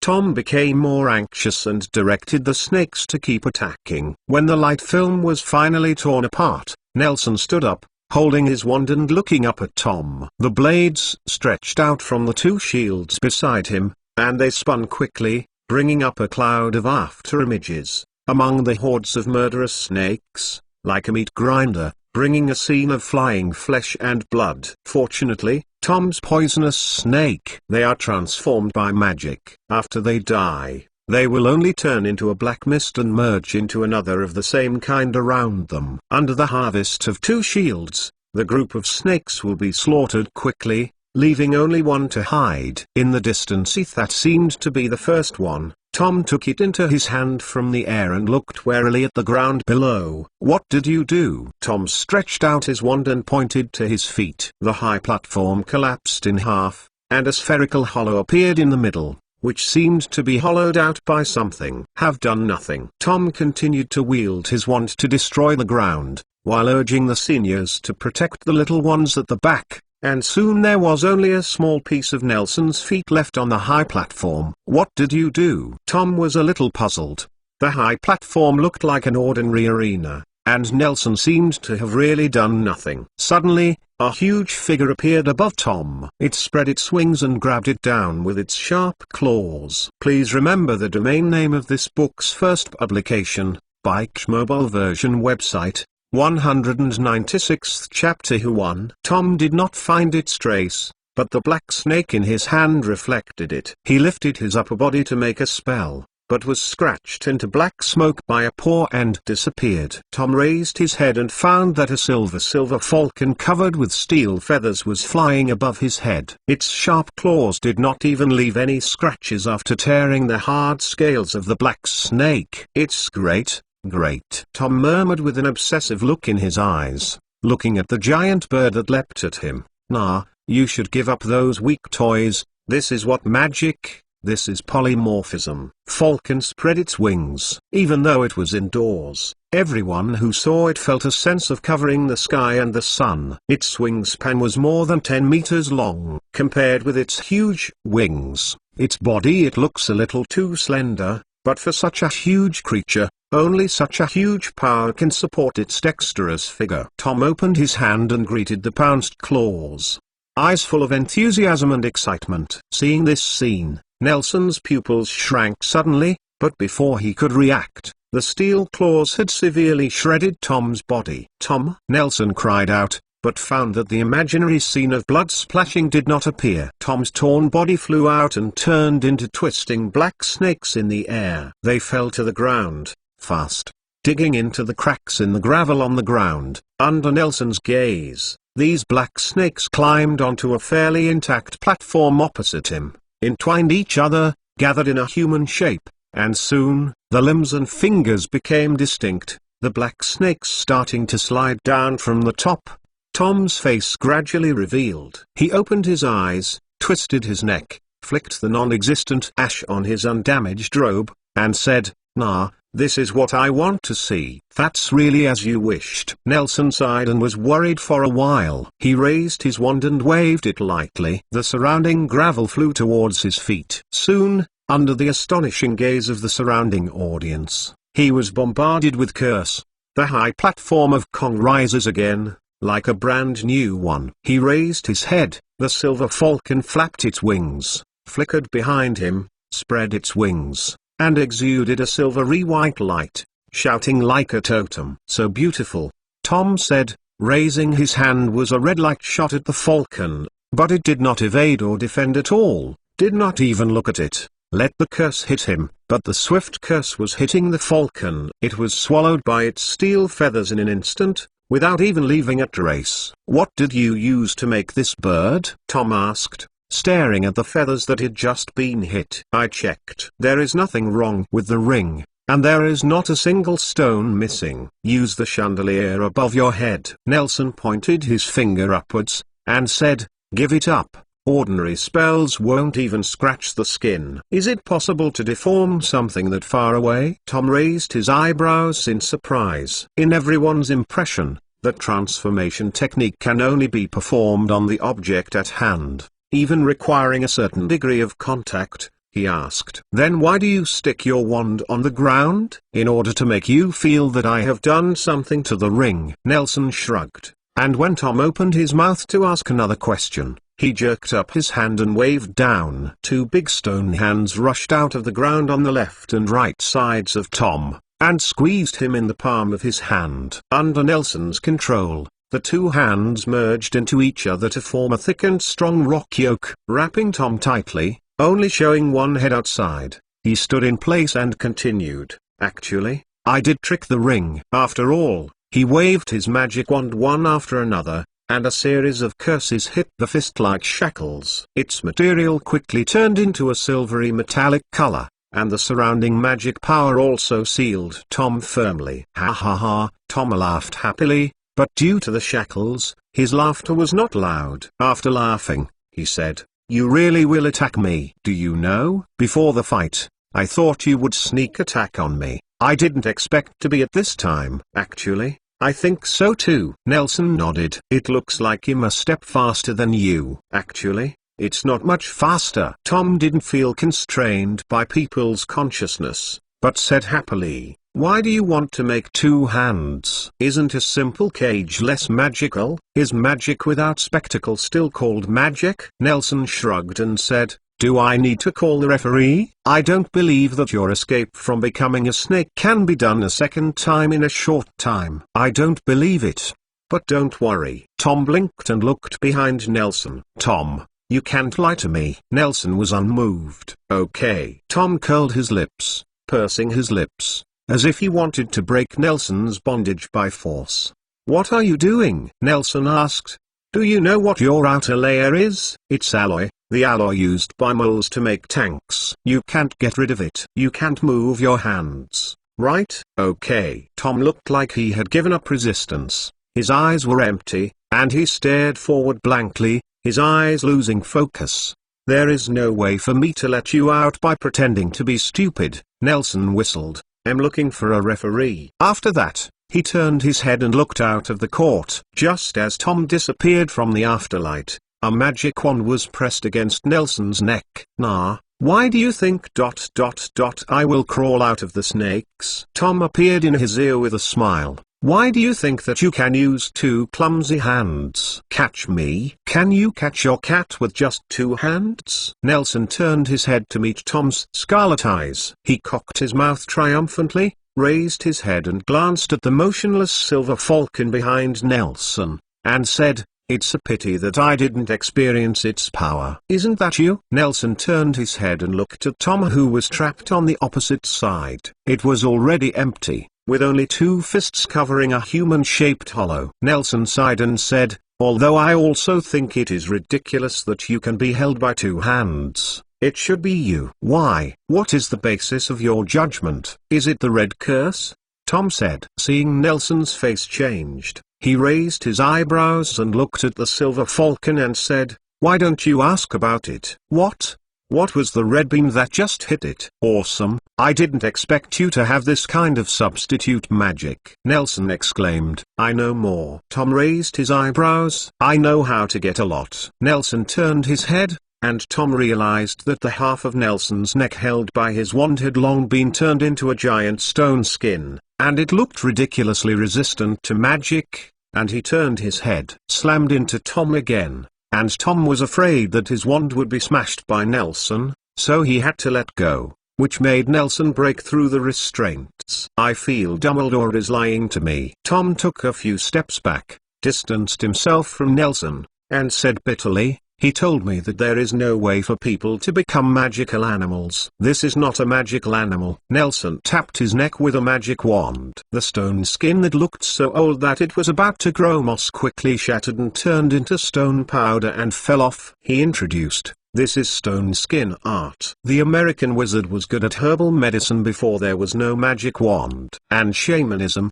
and all kinds of magical primitive potions are the result of the combination of the two. Stone skin art has been widely used in the battle of hunting magical animals. This is the treasure of the Goblin Academy. Goblin Academy? Does goblins still go to school? Tom asked casually. That's an academy of Ifamoni, good at cultivating high-level healers. Nelson said, it's just the name. Okay, Tom nodded and said, looking at the attentive audience in the audience, it will take too much time for us to fight like this. They can't wait to fight their companions with real swords. We might as well hurry up. One move determines the outcome. A gust of wind blew up behind Nelson, and the silver falcon began to flap its wings, as if he could not restrain his desire to fight. One move determines the outcome. Tom nodded and said, looking at the silver falcon behind Nelson, but my curse is not an animal. I have it. He opened his hands and flew up into the air, with a hissing ha-ha in his mouth. The students in the audience suddenly showed awe, and soon began to explain to the people around him what is called snake talk. Tom nodded in satisfaction and slowly raised his wand. A cloud of black smoke slowly formed in his hand. It quickly spread and enveloped everyone's head, faintly with dense roars. Nelson nodded, and the silver falcon behind him suddenly flapped its wings and disappeared from people's sight in an instant. In the next second, he rushed into the darkness, waving his wings and claws to tear the smoke to pieces. Tom's voice came lightly, I admit that your big bird is cool, hard, and powerful, but it is after all your toy-like creation. Toy? Yes, in the final analysis it is just a chandelier, a piece of iron, or a few candles. Tom said with a scheming smile, it has no soul, and even if it can defend against the bombardment of the spell, it cannot resist the will. Erosion, that smoke has the effect of blocking magic power. Without your magical support, it will soon not even know what it is going to do. Really? Nelson asked without a trace of panic on his face. Why would you confirm that it has no soul? Could it be that you can transform into a creature with consciousness at will? I can't. Nelson shook his head and continued, but this does not prevent me from providing it with a temporary cellar. Rather, I forged a temporary body for my patron saint. What are you talking about? Is that your patron saint? Yes. Nelson looked at the sky, as if in the black smoke like a billowing cloud, two birds of prey, one silver and one white, were fighting against something. They shuttled through them, looking invincible. Which one of them won? I don't know. I didn't see it. Did you see it? I didn't see it either. The whispers in the audience were more frequent than when Tom and Nelson were in a duel, and when Tom passed by, they stopped communicating and began to make pretentious gestures. You are too clumsy. Haven't you learned the iron armor curse? After the duel, Tom was standing in front of a little boy with a round head and a round head with his face covered. His face was blue and purple. Just now the boy was contacting his companion with iron armor curse, but his iron armor curse was weak as expected. He fell down and flew out again and again. These scars on his face came from this way, and there would only be more on his body. Tom looked down at the boy and asked, what grade are you in? The 3rd grade, Mr. Riddle. The boy's words were accompanied by honorifics, but he could hear that he was not afraid of Tom's power like others, but simply respected the strong. He raised his head and looked at Tom. Said, my name is Moody, Aristo Moody. Oh, Moody? Tom asked, taking a closer look. Is this the first time? Yes. Moody nodded. My fellow Christian Juvior introduced me here. I want to be a powerful wizard. When he said the phrase powerful wizard, Moody stood up abruptly, raised his voice, and said loudly like a slogan. This caused the surrounding students to burst into laughter. Tom glared at them, bowed his head, and looked at them. Moody, flushed but not discouraged, asked, are you Gryffindor? Yes. Do you know me? Moody couldn't believe it. No, I don't know you, but Nelson does. Tom pointed to Nelson, who was chatting with the late Alphad not far away, and said, when you entered the campus, he said you would go to Gryffindor. You really went to Gryffindor in the end. Moody followed Tom's fingers to Nelson in the corner, scratching his head, and said, does Mr. Williams think him suitable for Gryffindor? Professor Dumbledore said the same, but I don't know me. How worthy of it. Perhaps Williams thinks his dull, stubborn look is very suitable for Gryffindor. A sharp voice was suddenly inserted next to him. A lanky and long-faced boy with dreadlocks was holding his hands, and his companion, coldly watching Moody with a swollen nose and mocking, said, after all, this is a necessary quality for Gryffindor. Is lack of quality a necessary quality for Slytherin? Tom scolded. Jeffrey, I didn't ask you, Don't just get into other people's conversations. So do you think your level of iron armor charm is very high? Let's try. Can your iron armor curse block the curse you hold? Hug. Sorry. Jeffrey immediately changed his face, rubbing his hands, and exclaimed, "I'm going to practice a duel." After all, he took his opponent to a trot and fled to the side of the field. "You will demonstrate to everyone at the next event." Looking at Jeffrey's back, Tom shouted. Now, the people around him smiled happily. Sorry, Jeffrey sometimes doesn't like to talk about people, but you will find that he is still very enthusiastic after you have known him for a long time. Tom said, "By the way, where did we just talk about it?" "No, it doesn't matter." Moody waved his hand and said, "I don't know why I was assigned to Gryffindor. I don't feel like a Gryffindor at all." "You need to discover it yourself." Tom shrugged, expressing his helplessness. Nelson still doesn't know why he was assigned to Slytherin. He always thinks he can go to Ravenclaw. "I have no idea about this. The law helps you.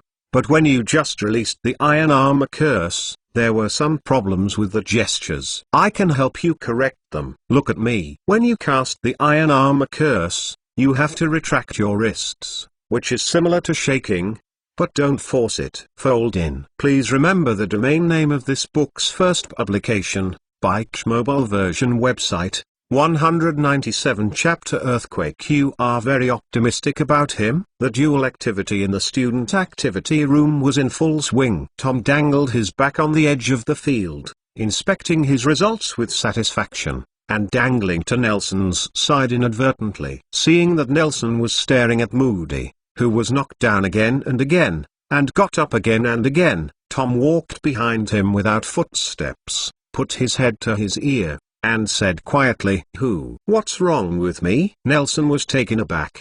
His pupils diverging in a daze shrank suddenly. He turned his head to look at Tom, and said angrily, "Why are you like a ghost? I mean, are you optimistic about that Gryffindor?" "Which Gryffindor?" "It's the one in front of you," Tom said to Moody, who had just gotten up. "Alastair Moody, the third-grade student in Gryffindor, do you remember? Sophomore year at the sorting ceremony of the hospital, you also specifically predicted that he would go to Gryffindor." "He is Moody?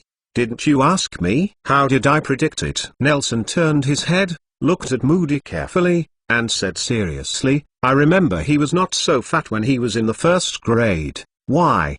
Right now, people can change." Tom followed Nelson's pretending sigh and said, "So you didn't look at him? Then what are you looking at?" Having said that, he followed the direction Nelson had just looked at. There were a pair of young wizards who were dueling. Several senior students shuttled across the field with a serious face, supervising and pointing at the same time. "I didn't look at anything. I was just thinking." Nelson shook his head and said, "Speaking of reason, two magics shouldn't cancel each other. The falcon that I deformed contains my patron saint. Your snake can't be a Dementor, right? And even if it's a Dementor, how can it disappear after colliding with it?" "You tell it to come out and have a look." Tom introduced his own magic spell. "I think you should directly observe your patron saint. My magic is called lead speech spirituality, which is driven by a strong will." The life form that came out was recorded in a Slytherin notebook with soul on the cover. According to him, this kind of magic can directly interact with the enemy's soul,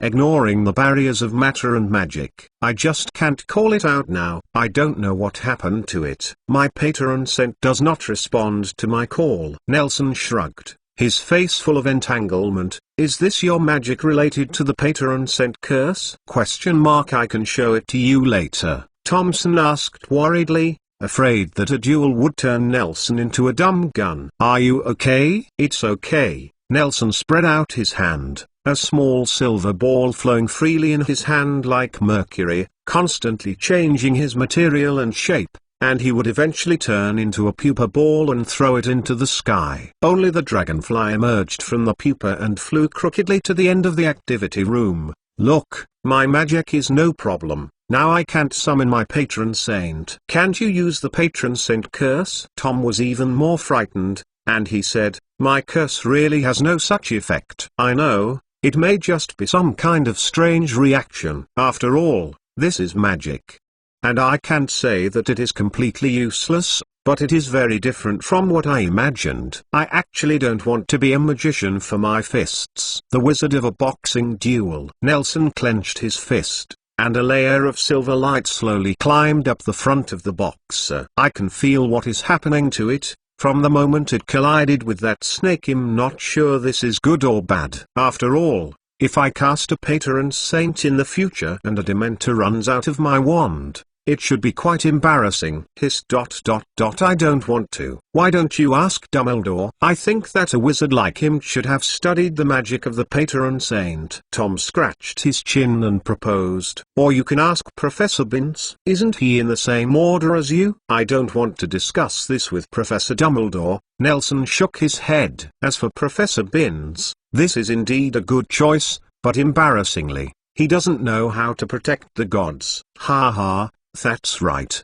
Tom seemed to think of something and was amused by his own thoughts. He continued to propose, where is Grindelwald? Are you not his student? Ha ha, Tom. Nelson raised his eyebrows, and said, I don't want to discuss this kind of thing with him. Forget it. Leave it alone. There are not so many Dementors in the world to let me go anyway. Deal with it. If it is really unfortunate, I can only practice fighting with it. Nelson let go of his fist, and the silver light slowly dissipated. So who won in the end? Tom finally asked a long-depressed question. Like the audience, he himself was even more curious about the answer to this question. Didn't the referee say it all? Nelson pouted. My bird fell from the sky and smashed the ring. I fell out of bounds. Didn't you win? I always think you still have something to take out. Tom stared at Nelson suspiciously. Otherwise, would you like to wait for me to set up a position for a few minutes and then take my volley? Nelson shrugged.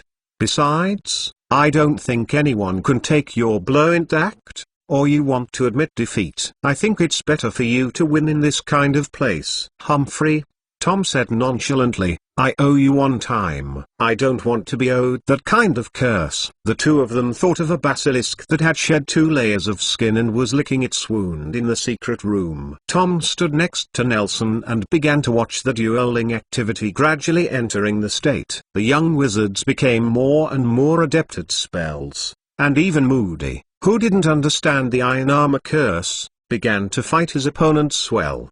Back, Tom couldn't help but stunned. I think I can come to Hogwarts as a teacher after graduation. Look, that Moody's gestures were wrong at first, and my teaching results are very remarkable. Indeed. Nelson nodded. Speaking of being a teacher, Minerva wrote me a letter a few days before I returned to the UK. She told me that she might come back to be a teacher after some time. I miss you in the future. There may be a chance to become a colleague with her. Didn't she just leave on the front foot? The back foot is coming back. Do you like campus life so much? Tom asked curiously. I remember hearing people say that she was recruited by the Ministry of Magic when she was in school and was going to work directly after graduation. Is it because the ministry's treatment is not good? That's right. I heard that the new building of the Ministry of Magic cut corners, has serious quality problems, and spent too much budget, which caused some employees' wages to be unpaid. That's slander. Nelson said, to tell you, I know the construction team very well. They are really professional, and they live well and cheaply. Well, it may be that the benefits of Hogwarts are really great. Tom nodded and asked, did she ever say which subject she is going to be a teacher? Seriously, I really do. I hope she will be a teacher of defense against the dark arts. Professor Mills is too ridiculous. I feel that I haven't learned anything in 4 years at school, but you don't want her to be a teacher of defense against the dark arts, because this is your favorite position? Nelson squinted at Tom. He understood too well. Yes, that's the case. I think him more suitable. Tom nodded without shyness, and said, I really want to teach defense against the dark arts. I think she has a personality like her, teaches spell lessons and even history of magic. They are all very suitable. Is it serious? Nelson asked, seeing Tom nodded, and he continued, Minerva told me that Professor Dumbledore invited her to join her teaching group. and she is considering whether to quit her job at the Ministry of Magic. If there is a chance to study at Hogwarts in the future, she may become a professor of transfiguration. Teaching group? Is there such a thing? To tell you the truth, I have been studying here for 4 years, always thinking that there is only one teacher in each subject. Maybe this is the first one. Actually, in my assumption, she should be a teacher of the spell class. I will teach defense against the dark arts, and you will teach transfiguration. Why do you make Professor Sykes love? Nelson smiled. Are you going to fire Dean Ravenclaw? Nah. Tom suddenly approached and whispered mysteriously. Do you remember that I told you that I have evidence of a teacher colluding outside of school? Guess who it is? Professor Sykes. What a coincidence. Nelson raised his eyebrows, and asked back, do you remember that I had been plagued by Voldemort venom for a while? Do you know who did it? Isn't that Jocunda Sykes landed with you? Tom thought. He has never remembered such a long-solved problem. I remember I caught her in Paris. This is her. Confessed. I was there when Jocunda was persuaded by Aberforth to retreat. It is said that she landed at a gathering place for the saints after flying across the Atlantic on a broomstick. So I went to investigate afterwards. Nelson said, you may not believe it. There is no such person in Newmangard's roster, and there is no record of her landing on a broomstick among the crowd. On the contrary, I learned from a man who has been engaged in the smuggling business of magical animals for many years. The wizards learned that the wizards named after the strange surname of Sykes have lived by breeding dangerous sex for a long time. The history can be traced back to the ancient Greek period, and in modern times, they suddenly raised themselves with themselves. Those magical creatures disappeared together. You mean Professor Sykes is also possible? Tom's complexion became serious, and he felt more and more that the place where he lived was simply perilous. In my opinion, Professor Sykes is indeed a very knowledgeable and serious teacher. She is also very responsible for the students. Nelson would think of being contested when he went to the Ravenclaw Tower to send a letter in the first grade. The experience of Professor X calling into the office was a little dazed for a while, and it was difficult for him to get a glimpse of the full picture of this serious professor. But since you have evidence, I think we can take a good look. I don't even think Dumbledore can be trusted. Tom felt scared for a while. Fortunately, I didn't go to her directly, otherwise the curly-winged demon might be sucking his head at the moment. Imagining a big green moth attacking Tom's head frantically and pulling the locks of his hair off, Nelson smiled and joked, I suggest you also go to Miss Joey to make a bone spirit. She can make your head so hard that it can't be worn by the curled-wind demon. That's not necessary. Tom continued to grunt. For the sake of my working environment in the future, I need to clean Hogwarts. Okay,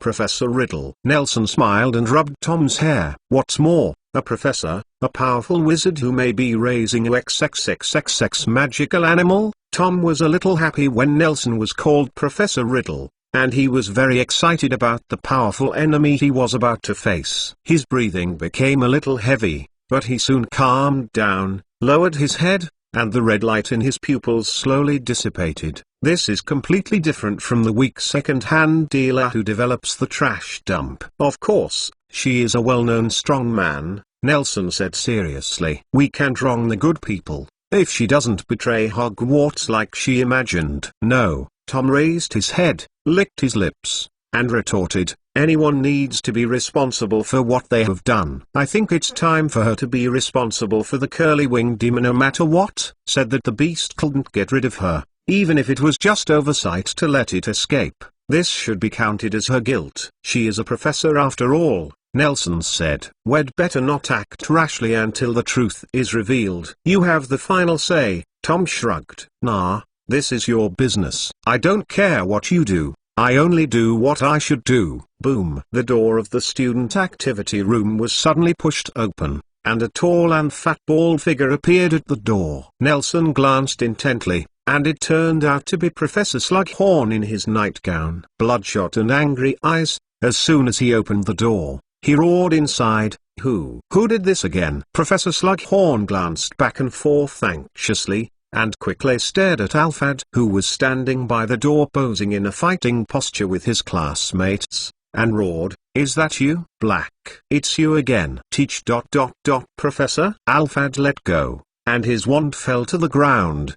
His heart was full of fear. He was afraid that the incident would happen again, so he stammered and asked, "What did I do?" "Playing stupid?" Professor Slughorn dipped his slippers, walked forward, grabbed Alphad's collar, and said loudly, blasting in the student room under the tower, "I won't let you make a hole in the lounge. Are you planning to collapse the entire castle?" Please remember the domain name of this book's first publication, Bike Mobile version website, Chapter 198. Helpless Walrus. Professor Blake. "Why are you?" Slughorn lowered his head and grabbed Alphad's neckline, almost touching his trembling forehead with his forehead. He bared his teeth and looked over his eyes to make him unconscious. Sin's student, seeing the dense crowd behind him, asked in a daze, "Wait. What are you doing?" "Duel club, Professor." Nelson stood behind the door abruptly and explained, "I practiced today." "Oh.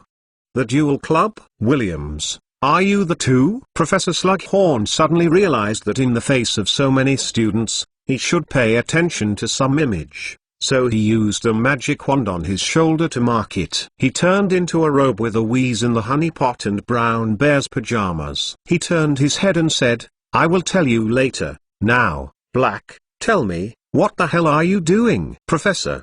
Tom squeezed through the crowd, facing the angry Professor Slughorn, lowered his head, and said sincerely, "Sorry, I brought the classmates together. They just practiced a simple iron armor curse. I did these movements." Nelson was about to say something, but saw Tom glaring at himself frantically.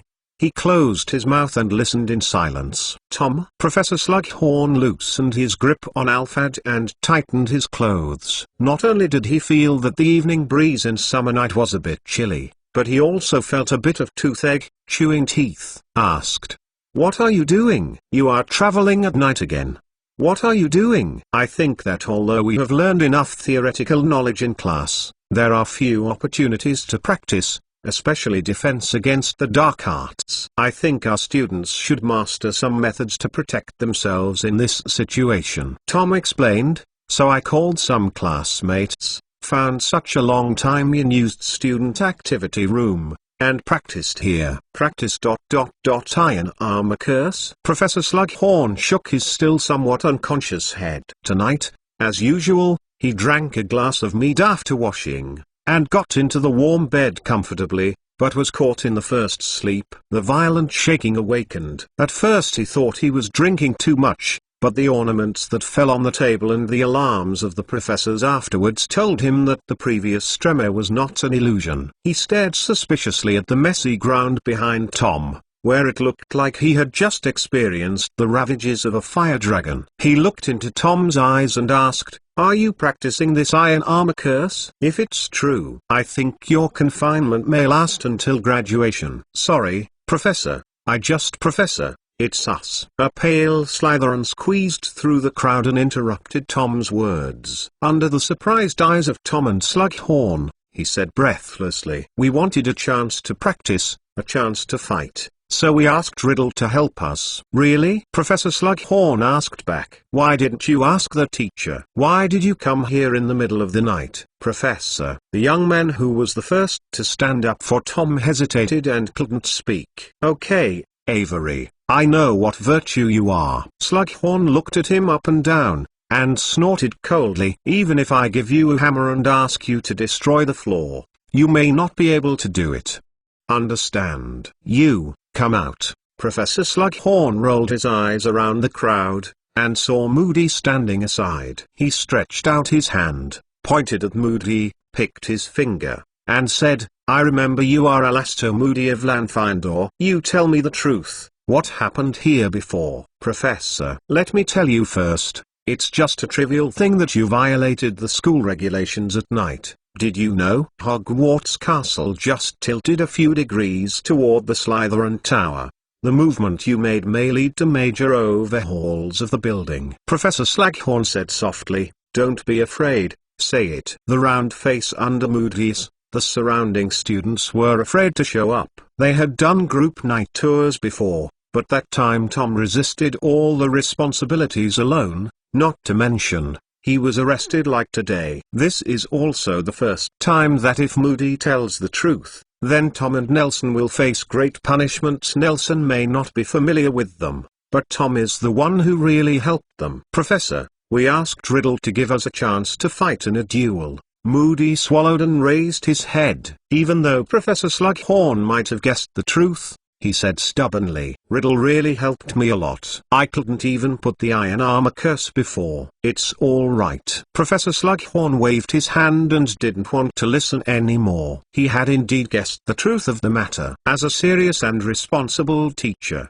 he knew the progress of each student well. Looking at the ground that was almost plowed in the center of the activity room, he knew clearly that only 2 people present could achieve this level of magic. Coupled with the nature of their duel club, the answer was already on paper. 2 young wizards with extraordinary talents. For some reason, they may be vanity, they may show off their skills, or they may have played real fire. In short, they cast some or even some powerful spells and destroyed the facilities of the activity room, even destroyed the foundation of Hogwarts in disrepair.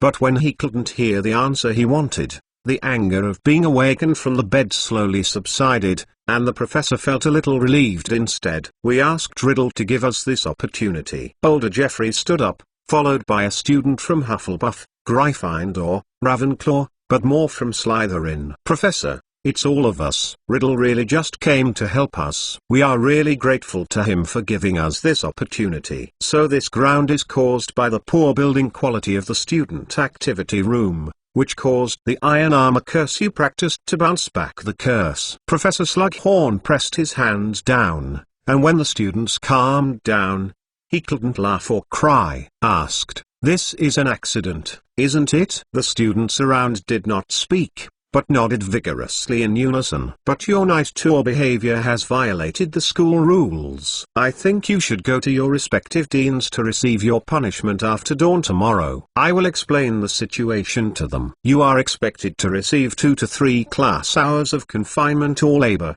He cleared his throat, glared at Tom, and continued, "As for Tom, I think your confinement will have to be extended for another year." And Duel Club, looking at those eyes that were eager to become stronger, Professor Slughorn's heart softened. He changed his mind and said, "In the future, it can only be done during the day. In order not to affect your studies, you'd better move to the weekend. I caught you for a night tour, Tom. I don't want you to go back to school regularly after graduation to confine you." "Thank you, Professor." Tom raised his head and smirked at Professor Slughorn. Slughorn was also infected by his smile and laughed cheerfully, but he quickly realized that his expression was inappropriate, so he straightened his face and pointed to the students around him and said, "Well, I will talk to the teachers tomorrow, and see if I can reinforce it for you or build a venue that can withstand dual drills." Professor Slughorn waved his hand helplessly.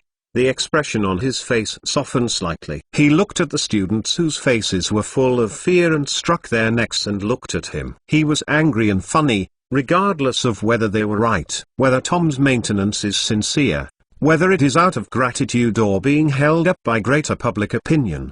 He is also pleased that the students in his college can be so united, not to mention that there are many other college students here, which is not correct. Is it the scene every teacher wants to see most? Okay, boys. The professor clapped his hands and said loudly, "Since I am here and you have this appeal, I can't just sit idly by. No teacher will refuse students' desire to become better." The students looked at him, wondering what medicine was sold in the gourd. "You show me your iron armor curse, let me see what I can teach you." After all, he stepped forward, put his hand on Tom's shoulder, and said with an ear, "Tom, it's really bold enough. Aren't you afraid of teaching any problems?" "Professor, I believe in them and I believe in myself." "Good boy." Professor Slughorn's eyes widened, and he held Tom's shoulders and pushed him toward the crowd. Go and stay with your friends." Then, he raised his wand high. The floor of the activity room returned to its original state in a tremor, and the extra wall lamps made the room brighter. He walked to the center of the high platform and said loudly, "Let the teacher will tell you what the iron armor curse is, and I will also teach you a few very good self-defense spells. Come and take a closer look." The crowd looked at Tom and seemed to be asking for his opinion. He nodded, and the students from various colleges flocked to Professor Slughorn. The only people who noticed this scene were Nelson leaning on the door wall, Professor Slughorn in the distance, and Moody in the crowd. The friends Tom had cultivated since his first grade had gradually formed the stars. The fiery posture. Nelson raised his eyebrows and blew his whistle. These young wizards may not be strong, but who knows what they will become in the future. I apologize for my previous mistakes. Jeffrey walked around Moody and walked towards the field marked by Professor Slughorn, and slammed him with a shoulder as he passed, speaking in a bad tone. "Moody, I admit that you are a real Gryffindor. Next time you practice, you can find me." "Really? Thank you." Moody felt afraid for a while, and responded mechanically, "I will." Jeffrey did not respond to him. He had already ran to the center of the activity room to watch the professor's teaching. Professor Slughorn dared to say that this is definitely the third happiest night in his years of work, except for the collective night tour of the students. But if the time were moved to before the sun had set, this would be a perfect day. In this small student activity room, he once again regained the joy of learning a new curse as a student. After graduation, "I am proud of my job as a Hogwarts teacher and I am satisfied with my years of working as Dean of Slytherin." He demonstrated over and over again those spells that hadn't been used for more than 10 years, and corrected the mistakes of the students around him over and over again. He also had a handy assistant at hand. Tom's learning progress was far more magical than Sis. Professor Agerhorn expects that Tom will be able to skillfully help him demonstrate all he wants to show to the students, all the situations that may occur when the wizard is against the enemy, and the defense skills that senior students and even graduates can't play. And the curse seemed so comfortable in Tom's hand. With such an excellent assistant, Professor Slughorn even felt that the stupid appearance of the students who used to be very stupid had become naive at this moment. "Tom, I think you can consider becoming a teacher after graduation." After demonstrating the obstacle spell for a Ravenclaw girl, he looked at Tom, who had carefully dismantled the spells, and casually suggested, "I think you are very suitable to be an educator." "Thank you, teacher." No, Teacher Slughorn vetoed his last sentence, shook his head, and said, "Your future should not be limited to a small school. Hogwarts should be proud of you, not become the chain that binds you, and you have a broader future." Actually, Tom explained the obstacle curse to the girl, turned his head, and said seriously, "Professor, it has always been my goal to be a teacher at my alma mater. I want to be a person like you, teaching and educating people. It's a great job." "Really?" Professor Slughorn raised his eyebrows and laughed cheerfully. His anger completely disappeared. "Tom, but I can't exempt you from confinement." "I can't wait to learn more with you," Tom complimented. "Professor, your teaching is much more efficient than our students are trying to follow the picture." "Horace, are you here?" The door of the activity room was opened with a bang again, and it suffered as many injuries as the ground today. But the second uninvited guest's voice was a little slender, and her appearance did not make even one of the surrounding students in the center of the activity room look back. "Professor Sykes, good evening." The visitor turned his head, twirled the shredded hair from the sideburns behind his ears, and stared at Nelson, who was leaning on the wall behind the door and fell into shadow. "Williams, why are you here?" Please remember the domain name of this book's first publication, Bike's mobile version website, 119 in chapter Grandson. There are so many people here, why can't I be here? Professor. In the underground activity room of the Slytherin Tower, Nelson walked out of the shadow behind the door and nodded to Professor Sykes. "Professor, good evening." "I'm not good," Professor Sykes said in a calm tone. "What did you do?" The castle almost collapsed. "We are just practicing the iron armor curse, but this activity room is in disrepair for a long time." "Iron armor curse?" Professor Sykes cast a concerned look at the hot crowd, no longer looking at Nelson. After a while, just as Nelson was about to return to the root of the wall that was most comfortable, Professor Sykes suddenly said, "Seriously, I think a student who has spent so long in Newmangud it's not appropriate to come back to school." "I agree, Professor," Nelson nodded appreciatively. "I think the punishment for Sister Jocunda is a bit serious." "Humphrey," Professor Sykes turned his head and glanced at him, staring at Nelson's head, seeming to want to see clearly what he was thinking, and asked casually, "How is the teaching level of Ifemoni?" "Very good. A bit worse than us, but the atmosphere is good," Nelson replied. "Where is it?" "In America." Nelson turned her head and looked at Professor Sykes, and found that she did not continue to stare at herself, as if chatting casually, so she also answered casually, "I don't know which state you are in. Do you like Massachusetts? If you like it, it's in Boston." "Boston?" "I don't like Boston," Professor Sykes snorted, playfully. "Miles like Boston very much." Boston, the largest city in New England, has maintained its prosperity even in the shadow of war. The smoke from the factory is billowing, and the sky that is already rainy is dyed a heavy gray. Even the Great Lakes were originally clear. The lake and the sky above are also shrouded by acidic industrial clouds, but the factory owners are extremely satisfied with the roar of the machines as capitalists. They will tell you that this is a beautiful color that belongs to wealth alone. On the sea not far from downtown Boston, the waves are rippling with the same color as the sky, and dock workers smoking inferior cigarettes line up to load and unload goods going to and from the bustling seaport of Boston Bay. People in this city and its surroundings like the land, sky, and ocean, they are running for the wealth of capitalists. They repeat mechanical actions mechanically. These mechanically yellow-faced and thin guys have long since used the pronouns that characterize humans like they to modify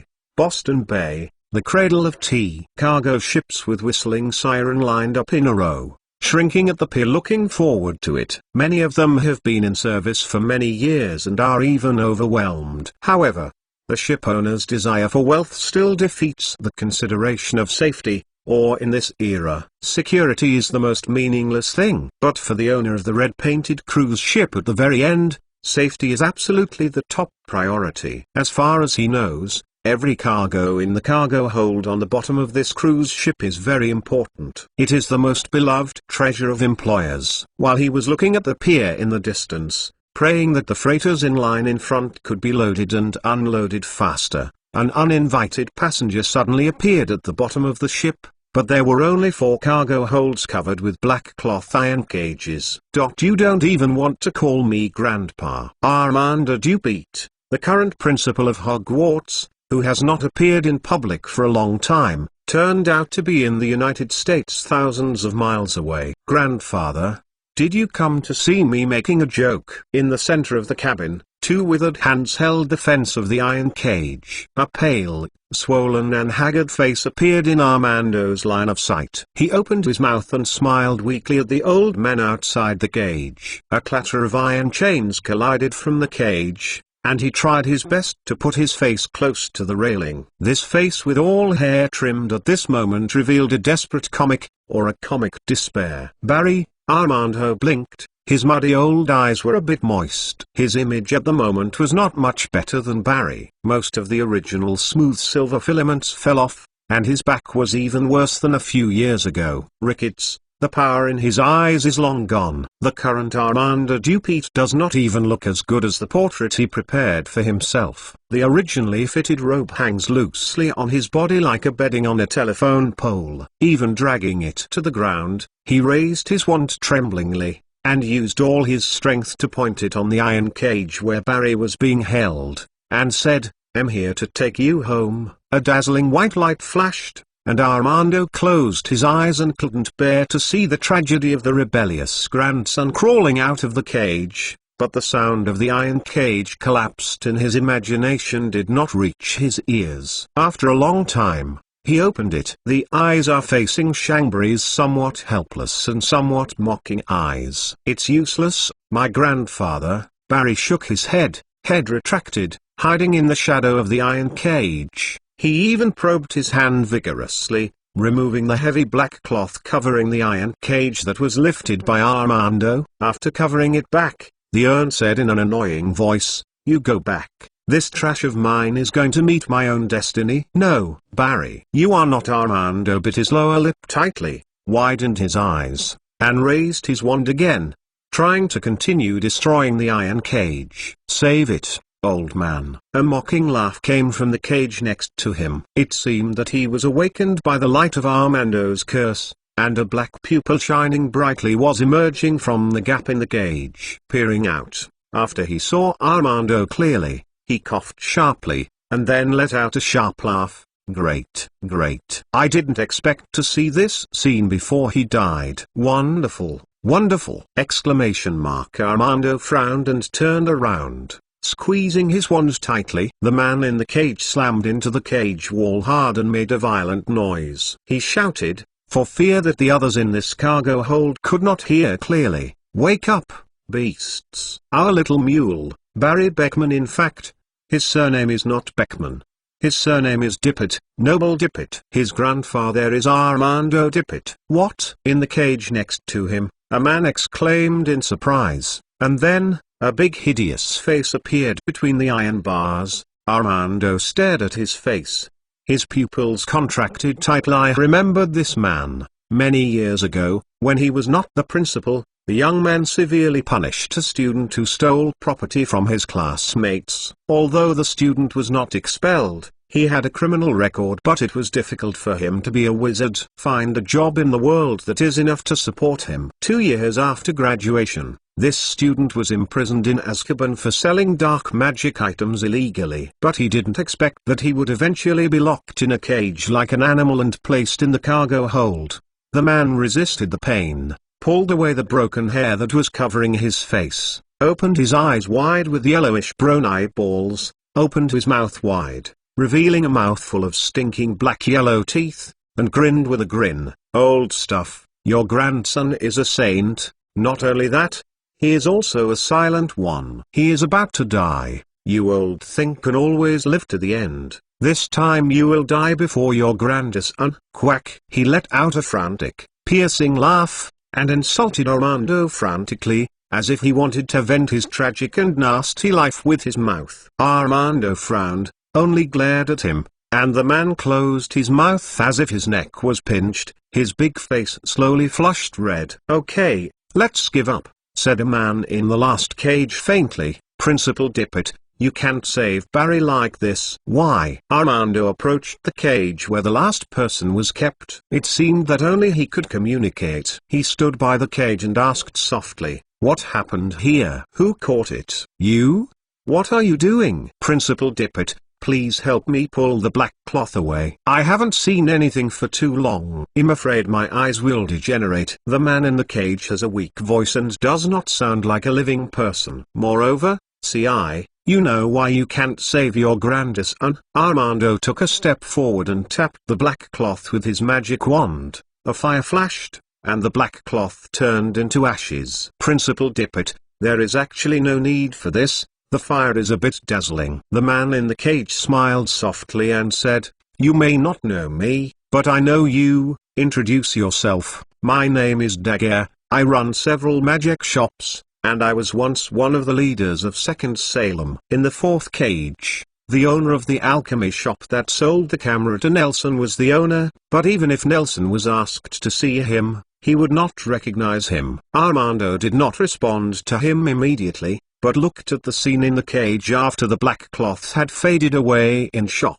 Dagger was wearing a dirty suit that had been torn into cloth strips. He touched his knees on the ground, and his feet were densely covered with barbed sharp blades. His 2 calves and knees were pierced by dozens of blades, and he was already bloody. At the top of the cage, 6 iron chains hung down, connected to rusty iron hooks. They pierced Dagger's elbows, shoulders, and Pupa bones respectively, and hung a big living person forcibly. All he could move was his 2 hands are connected to the head on his neck, but every action will be accompanied by great pain. His blood drips and flows into the grooves hidden between the blades under his feet, forming an Armando. The familiar rune, nourished by the magical blood of the wizard. This rune is playing its unclear role. Armando panicked and stumbled back a few steps, leaning on the iron cage that was holding Barry. His legs could not stop sliding down to the ground, but he never dared to turn his head and opened the curtain of Barry. Armando lived for a long time. I have seen too many horrible or shocking scenes, but I only dare not imagine that such a scene would happen to my grandson. How could that rebellious grandson, who was a little stupid, timid and even treated as a dumb gun, be able to bear it? Got such pain. Thank you, Master Dipper. Dagger nodded slightly, maintaining his last demeanor. I'm sorry I can't bow to you. It feels great to see the light again. What's the matter? Armando moaned, his lips and stiff face, mechanically lowered his head, looking at Dagger in the cage. As you can see, we are locked here.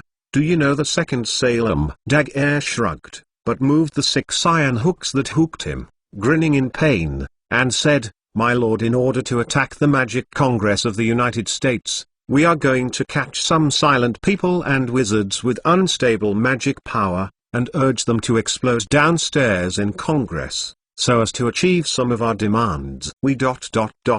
Armando grasped the key point in the sentence. Yes, Dagger nodded and said, to be honest, I'm really curious. Ordinarily, in a family like yours, we shouldn't train people who think wizards into silent ones. In fact, we may not be able to. I found a silent person, let alone a pure blood wizard, let alone joined the saints, let alone tell me what you did. How can you let him go? Armando felt his patience on the verge of an explosion. He stared at Dagger's eyes coldly, and said coldly, I don't mind. You entertain me, but I hope you can consider your situation. Sorry, your lord. Dagger raised his eyebrows, looking unrepentant, but he changed the subject anyway. Did you see the blood tank under my feet? This is the second Salem's. The sign is our unique magic. It can absorb the magic power of the wizard. Once the supply of magic power is cut off slightly, it will boom. Dagger's eyes widened, as if he wanted to simulate the explosion scene with his facial expressions, but he quickly failed, and instead made himself seem to have something wrong with his facial nerves. Well, the iron cage itself is also part of magic. He gave up his facial expressions, twitching his left face, and said, without the help of the second Salem member, you can't do it without damaging the magic structure. People are fished out, and this often explodes. There is probably, well, the equivalent of a half-adult silent person who blew himself up. Barry can't bear such an impact. Why is he caught? He is not a silent one. Armando's eyes became colder. He stared at Dagger's face, resisting the urge to kill him, shook his head, and said, he was educated. Very good. If it weren't for Grindelwald, he would still be a good boy. My lord, whether your grandson is silent or not, I think you should know better than me. Dagger said, you tell me, Barry was caught by me, even though I am also locked together now. Dagger's frivolous tone continued to stimulate Armando's nerves. He removed the seemingly respectful disguise and chuckled lightly. Armando Dupete, you don't think that your grandson is here? Didn't he become silent after he came into contact with Grindelwald? To be honest, if Grindelwald didn't show up midway, your kind of education method would only make him explode on the spot. Please remember the domain name of this book's first publication, Bike's mobile version website. Do you dare to preface Grindelwald in front of me? What qualifications do you have to judge my way of education? It seems to Armando that he questioned his way of education more than his grandson was kept in a cage. Things can hurt him even more. He rushed to Dagger's cage hysterically, shaking vigorously, stirring up blood. Second Salem. A bunch of moles with brain problems. Grindelwald destroyed it. My Barry, this villain, butcher, bastard, crazy, dip it. Armando shook the hook that locked Dagger vigorously, and a mouthful of blood poured out of his mouth. Calm down. The most important thing is to rescue your grandson. Get it out. A trace of disdain flashed in Armando's eyes. While I'm still willing to talk to you rubbish, tell me quickly, what needs to be done? You have to save me first, sir. Daguerre's freedom is now in Armando's hands, and his name for Armando has been transformed into honorifics without a trace. Use apparition can. Do you think I am always confused? Armando mocked disdainfully. Since this can get you out, why don't I just use apparition to take Barry away? Besides, if what you said before is true, I will take you away. Won't your cage explode? You can try. Daguerre was speechless, his tone became impatient, and he turned his mouth in the direction of Barry. You can lift up the piece of cloth covering his cage and look inside. What it is like. If you have a wealth of experience dealing with the silent, then treat it as I didn't say. What did you say? With trembling lips, Armando stretched out his hand to grab the black cloth on top of Barry's head. The cloth isolated everything in the cage, like a black hole, tearing and stealing the last bit of luck in his heart. As a grandfather, how could he not know what happened to his grandson? I just don't want to admit it. His hand trembles more intensely as he gets closer to the black cloth. When he touches it, there is no sound in the cage. Barry seems to be dead. Armando's hand is already trembling as if he is suffering from a severe handkerchief. Ginseng. He pulled hard, but the flimsy black cloth seemed to be as heavy as a huge mass, motionless. You know it in your own heart, Daguerre said grimly. I'll say it again. Believe it or not, I will tell you the way to suppress the magic mechanism under your feet. You can try it with me. If you succeed, you can save it. It's not too late for your grandson. Before that, you need to find an adult wizard as a replacement for him after leaving. Otherwise the magic mechanism will explode soon. What happened to the explosion? Armando raised his chin and said softly, there are only 3 scum here. What if it blows up? You really don't know the situation. I can apparat, because I am so weak that I have no magic power, but the magic of your grandson. Daguerre sneered. You can feel it. I think it's a trick. It should be no problem to blow you up. Can you apparat with such a bomb? Could you not use the grandson of 20 to refer to me at all times? Barry, who had been quiet for a long time, said weakly, Daguerre, my name is Barry Beckman. Shut up. Armando turned around and looked at the cage where Barry was being held with scorching eyes. He was heartbroken and pulled the black cloth away. Merlin's ... What am I? Armando's face immediately turned blue when he saw Barry's first glance. His eyes widened, and his whole person froze in place. Barry in the cage did not have a piece of good meat on his whole body. Only the skin on his face was relatively intact. Several iron rods glowing with black light penetrated his body and nailed him firmly in the cage, maintaining a kneeling.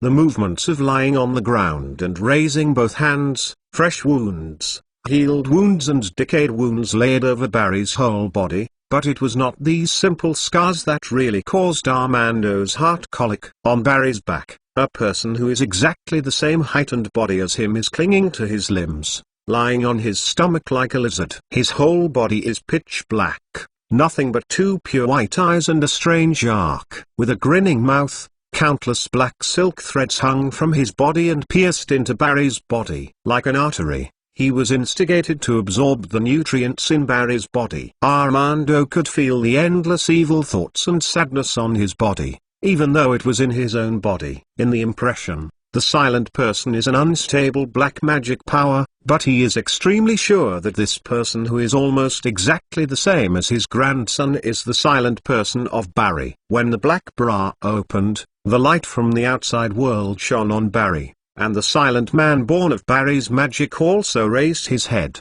He stared at his pure white eyes. Although there were no pupils, Armando knew very well that he was looking at himself. Armando's lips trembled, and the silent one originated from the magical power and emotions of the wizard. The sorrow that seemed to be true in this black figure was completely experienced by his grandson, Amanda Dupete. Something that was beyond the cognition of everyone present had happened. The dark shadow opened his mouth, like a babbling baby, calling out the name of the old man in front of him. Armando was stunned. He was about to respond, but Sombra spoke at a much smoother speed than just before. I wanted to see you a long time ago. Sombra's grin widened wider, and he said loudly in a cheerful tone, My name is Barry Deepert, and I am glad to meet you." The black shadow pressed on the back of Barry's hand and peeled himself off his body. He crawled on Barry's body, climbed to the edge of the cage, grabbed the railing and looked at Deepert.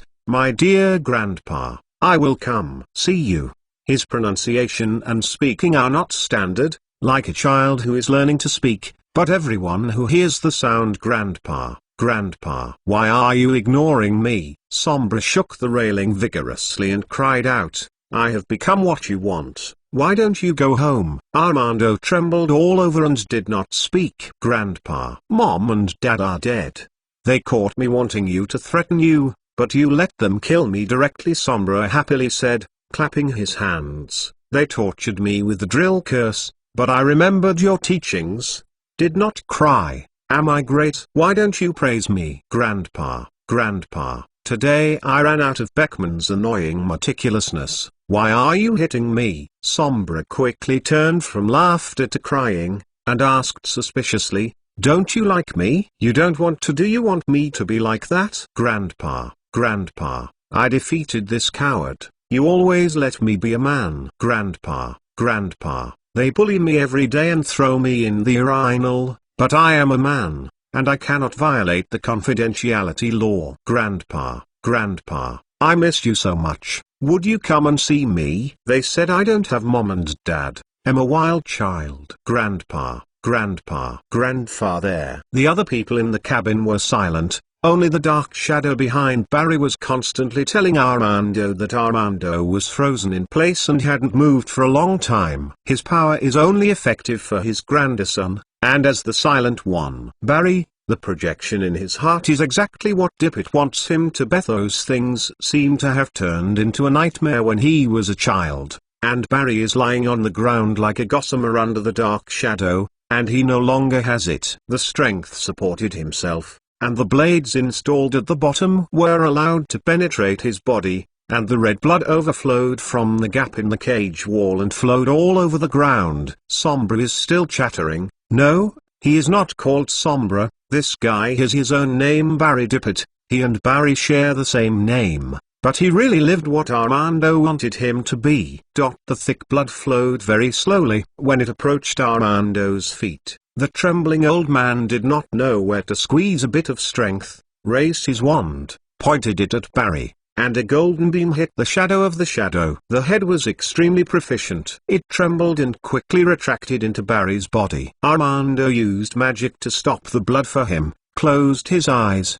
and recovered the black cloth with a solemn expression. "I don't want to face it." Daguerre's voice sounded faintly from behind. "Master Deepert, I have to say, I still admire you very much." "What do you admire me?" Armando turned around, as if nothing happened just now, with a terrifying expression on his face. "I have seen a lot of silent people. The monsters born when their magic power bursts are often just a mass of manic magic power without a shape," Daguerre said in a flattering tone, saying the most mocking words. "You have built your grandson abruptly. I really admire such a silent person who can speak." "You guys made Barry like this." Armando didn't seem to hear or understand what Daguerre said. He just asked himself.